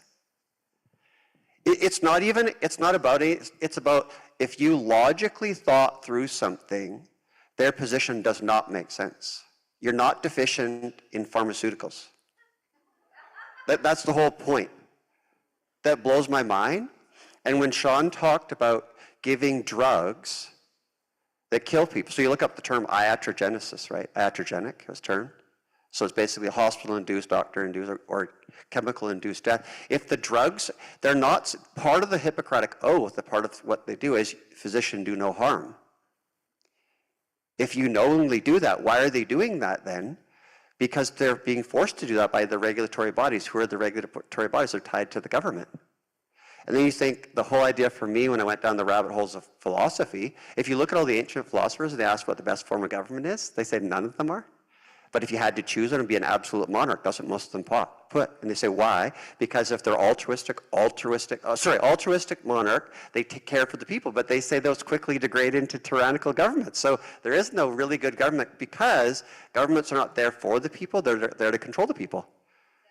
That's what you learn, like, you know what I mean? So I think all of us know that. But I think people are waking up to that and it feels scary. And that's what I feel like when I'm starting to talk to people, like, yes, I get it, they're scared, but the whole idea is the ancient ways and these local forms of government, things like that, they're already there, so we don't have to reinvent the wheel. We just have to return to innocence, return to that ancient way, and they're already coming back. That's why I can smile, because I can see what they're doing even. This is happening for a reason, whatever that is, it's already happening. Now they're just assisting the whole process in a really powerful way. Yeah, I think it's clear we're all part of something bigger that's happening. And, like it or not, we're in this situation. And it's really a beautiful thing because if we weren't in this situation, we wouldn't get to choose to participate to fix it. And there's actually, you will never feel better than when you're doing what you were destined to do. And the reality is every single one of us is here at this moment in time deliberately because we are necessary to right this ship. Historians are going to write about what we did here and how we basically became responsible again for ourselves and our families and peacefully created a society where we love each other like we love ourselves. We're going to do a beautiful thing. And we're going to get out of fear. We've been taught to fear, actually. We've been taught to feel like we don't have control over our lives so that we would willingly give control to the government. You have to understand, you inherited this whole belief paradigm from your parents who received it from their parents, who received it from their parents, but all of them received it from the media and the government deliberately so that we would be afraid. And I can tell you, honestly, we no longer need to be afraid. It's a different thing. It's a different thing. But if you come down, if you just understand it will be okay. It will work out, that we're actually part of something bigger together. You're not alone. We're all part of something bigger together. And I just feel honored to be a part of it with you. Oh, absolutely, Shawn. And I feel like, back, because I think you have to get, you know what I mean, in life, you get squeezed really hard. Last few years, we were squeezed really hard, and it almost feels like, how are we ever going to get out of this? There's so much power and everything. But they obviously showed that they don't have that much power, or they wouldn't be lashing out like a wounded tiger, trying everything. There's no way that is a sign of control. It's the sign of decline of empire. And so now this part of it, I feel like what you said, we're part of something, we're all lighting each other up. And a lot of us had to stay silent for so long, and if you can light up. But to me, my thing, why I'm still here again, is it's already happening. It is already happening. There's no doubt in my mind whatsoever that it can't be stopped now. So it's kind of like if we participate to make it go faster and more maybe in a good way when there's a gap and we don't know what's going to come from it, that we're part of that. And I think it takes people like you started talking about you have to get different medical doctors or this or that, right? Because people still relate to that in transition. But it's when the old ways of thinking that are embraced by some people in here, other places, when they start feeling free to talk, look out, because that's when the whole thing starts to shift in a big, fast way. Spoiler alert, we're free to talk now. Yes. Do you not feel it?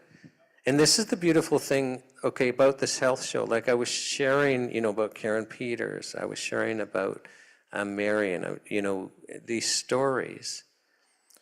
There's nothing objectionable about this health show. In fact, this has been the most risky night where we've gone into topics. It doesn't matter right, left, up, down, pro, anti, it doesn't matter. There's nothing objectionable about Udo Erasmus talking about essential oils. Yeah. There's nothing objectionable about Karen saying, this is how I was suffering, and here's how I found hope. Like, there's nothing objectionable about story after story after story. And if you understand, actually, that so first of all, watch the health show yourself, you know exactly what I'm talking about. And we're posted, even though it ends tonight, all of them will be posted online. Most of them are already there. It's more content that you can handle. But it's a beautiful thing, and if you can get anyone watching, and we're going to be, breaking up different witnesses. So Jason gave a presentation, so he'll be listed there, and you can just watch his. Well, share some with people. So if you find somebody, suffering with rheumatoid arthritis, send them Karen's video, rheumatoid, and just put in the subject line, rheumatoid arthritis person finds hope. Well, they'll watch it. But we no longer have to be afraid. We're already there. That's the beautiful thing. We just were allowed with our bus on the hill. That doesn't happen. And we just delivered the third largest paper petition in Canadian history. And subscribe to NHPPA.org. Get our newsletter. We're going to be having campaigns to get, there's already an e-letter you can send your MP to get the charter passed. We're going to be, we had Blaine Calkins talk about this new bill 224. We're going to be having to put together a campaign really quickly because second reading may be as quick as November 17th. But we'll plug you in. We'll give you a voice. But you're free to talk now. You're free to talk. Mm-hmm. That's what I feel is the most massive change, because I definitely did not feel that 20 years ago. They even got me coached on how to interact with public relations. We paid a whole bunch of money, and I would never, ever do that again, because they were trying to teach me how to be. I like that phrase, I don't know if you've heard that. It says, you're here to, or how does it go? Learn who you truly are and unlearn who they or you told you to be. I feel like that's happening right now. And for some of us, it feels natural and you just want to talk about it. But I always remember some people are like, what the heck does that even mean? And then they want to latch onto something that they know, which then creates, another problem. So I feel like everybody in here that wants to freely speak now, it's really the time to speak. Because people need it. And in the health food stores, for instance, people have been coming in This is attested by the big chains, the health food stores too, that there's tons of people coming in that know nothing about health, that are really struggling with turbo cancers, neurodegenerative diseases, all these autoimmune diseases out of whack, people that have died with heart attacks, all this stuff. They think, what can I do, what can I do, what can I do? They're starting to freak out. And they're under major duress, and they have no idea about any of this. So that's what's a big thing about the health industry again. But don't share to be right, because that doesn't matter anymore. Yeah. There's only one thing that matters, and that's helping people find hope and solutions. That's all that matters. Yeah. Like, all that matters is helping people right now. So we don't share to be right. None of that matters. Like, so we have to put everything behind us, all that hurt, all that fear, all that experience, and just understand that there are people around us that have actually lost hope, and there's people around us really suffering, and we can help. And that's your destiny, is to help people. You're actually here to help people. If you didn't know that, and you tell me that's not resonating inside, you're here to help people. That's why you're here tonight, is just to remember that you're here to help people without any other motive other than loving them. Which, yes. That's why I feel it's really relevant, like you said, that it's being held in this assembly hall for what they did. Yeah, no, it's fitting that we're in Bikers Church, which was a haven. This was a safe port in the storm. And this church is known around Canada as, standing firm and loving. This church is known as a loving church. And so we're honored to be here. Jason, I've got to call Teresa up on the stand. I could, couldn't we listen to this guy for hours? And Jason, it's just been an honor. Thank you. So now he lectures. So you've got your own podcast going. Yeah, we started the podcast. Actually, Shawn and Teresa are on it. We haven't actually started promoting it yet, but it's out there. We have 8 episodes so far. It's Swallow the Truth. Swallow the Truth. And we're going to go really deep dive into a lot of stuff, but the whole theme of it is not about bypassing it.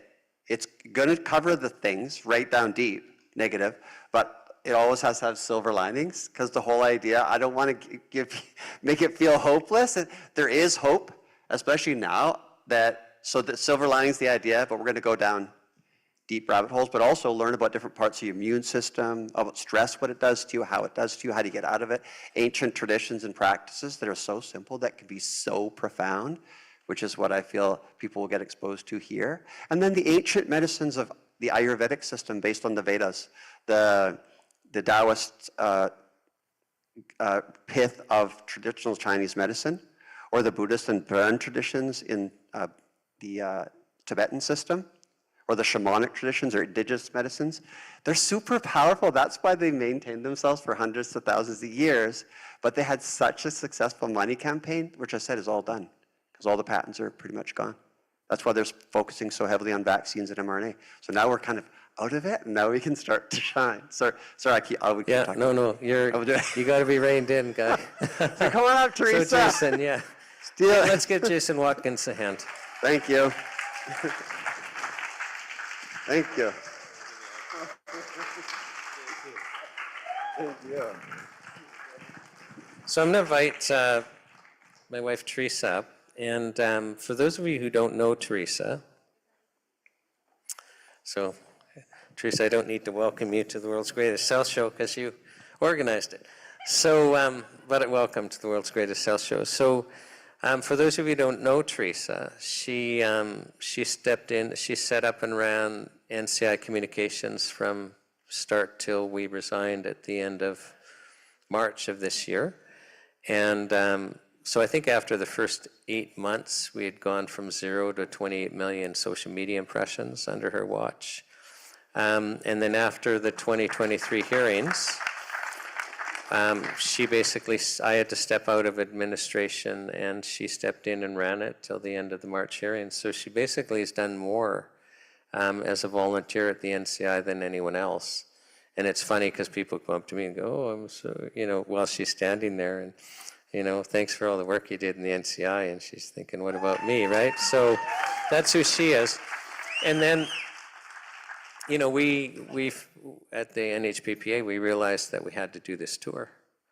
I mean, we just had to do this tour, but we were floundering because I was trying to hire some professional event organizers to do this, but because we were going to be relying on volunteers, we don't have the budget.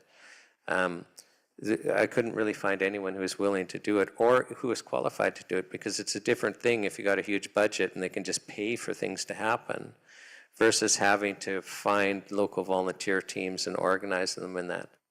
So the only person I knew who could do it was Teresa, having done it with the NCI. So I asked her to come on board, and she made, God blessed her to have this come together. So, but Teresa, you've got something to share with us. Thank you, Shawn.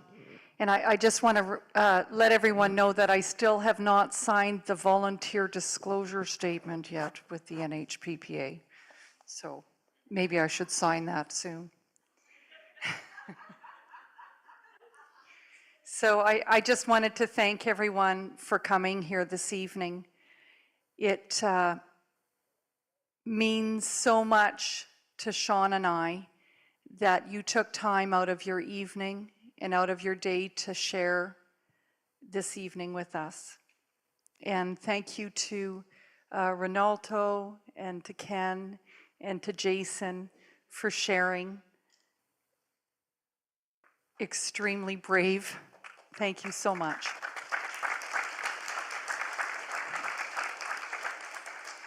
When Shawn asked me to come in and to assist the NHPPA, I was really struggling as to whether or not I wanted to take it on. When we had volunteered with the previous organization, many people came up to us afterwards and they would say, "That's great that you did all of this, but what good did it do?"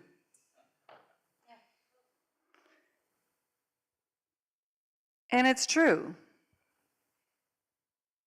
They asked us that, and it really made me think, well, what good did it do? So I was really struggling with how to help Shawn and how to help the NHPPA, and twisting inside about how to make it work. And I was woken up one evening at about 3:30 in the morning by a really good friend of mine upstairs. And he reminded me that I complicate everything. And he told me to stop. He said, "It's very simple. You just have to tell people to tell people." It's no longer sufficient for us to sit in a venue like this on a lovely evening, ingest information, share it with quasi-safe people that will not criticize us, and then maybe crumple up the paper and throw it in the recycle bin. He told me those days are done.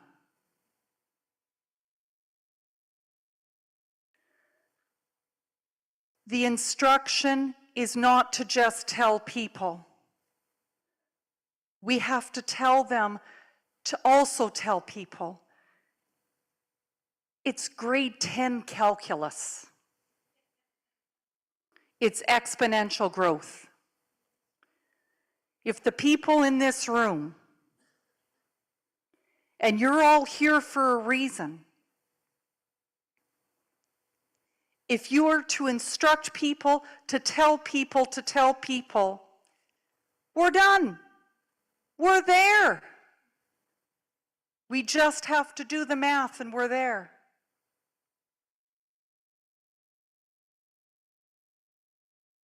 So I'm here to share this message with you. I normally never, ever go in front of the camera. I'm buzzing in the background like a mosquito.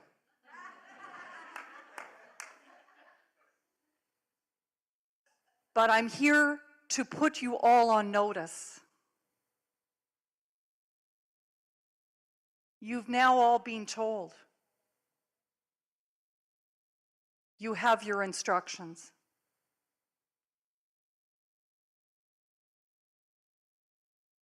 And I thank you.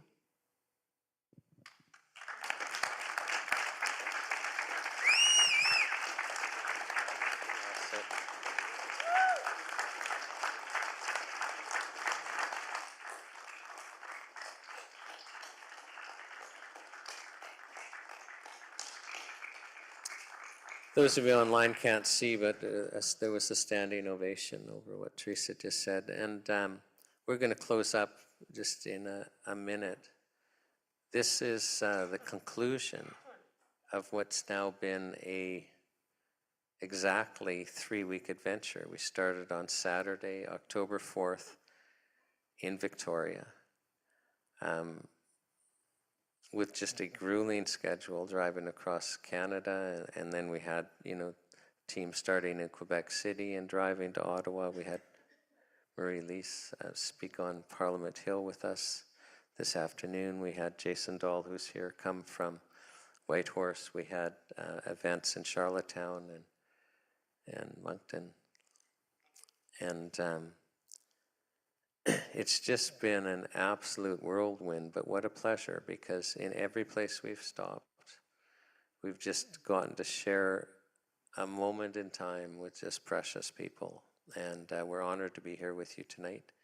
And I just feel like we've shared an experience, and we're all going to be different. So thank you for participating. This is just the beginning. This is just the beginning. We're now free to talk. We're now free to be ourselves. And we're free to pursue our destiny, to love other people. And so I'm just honored to be with you tonight. I'm honored to be with those online. And I look forward for the adventure we have ahead of us.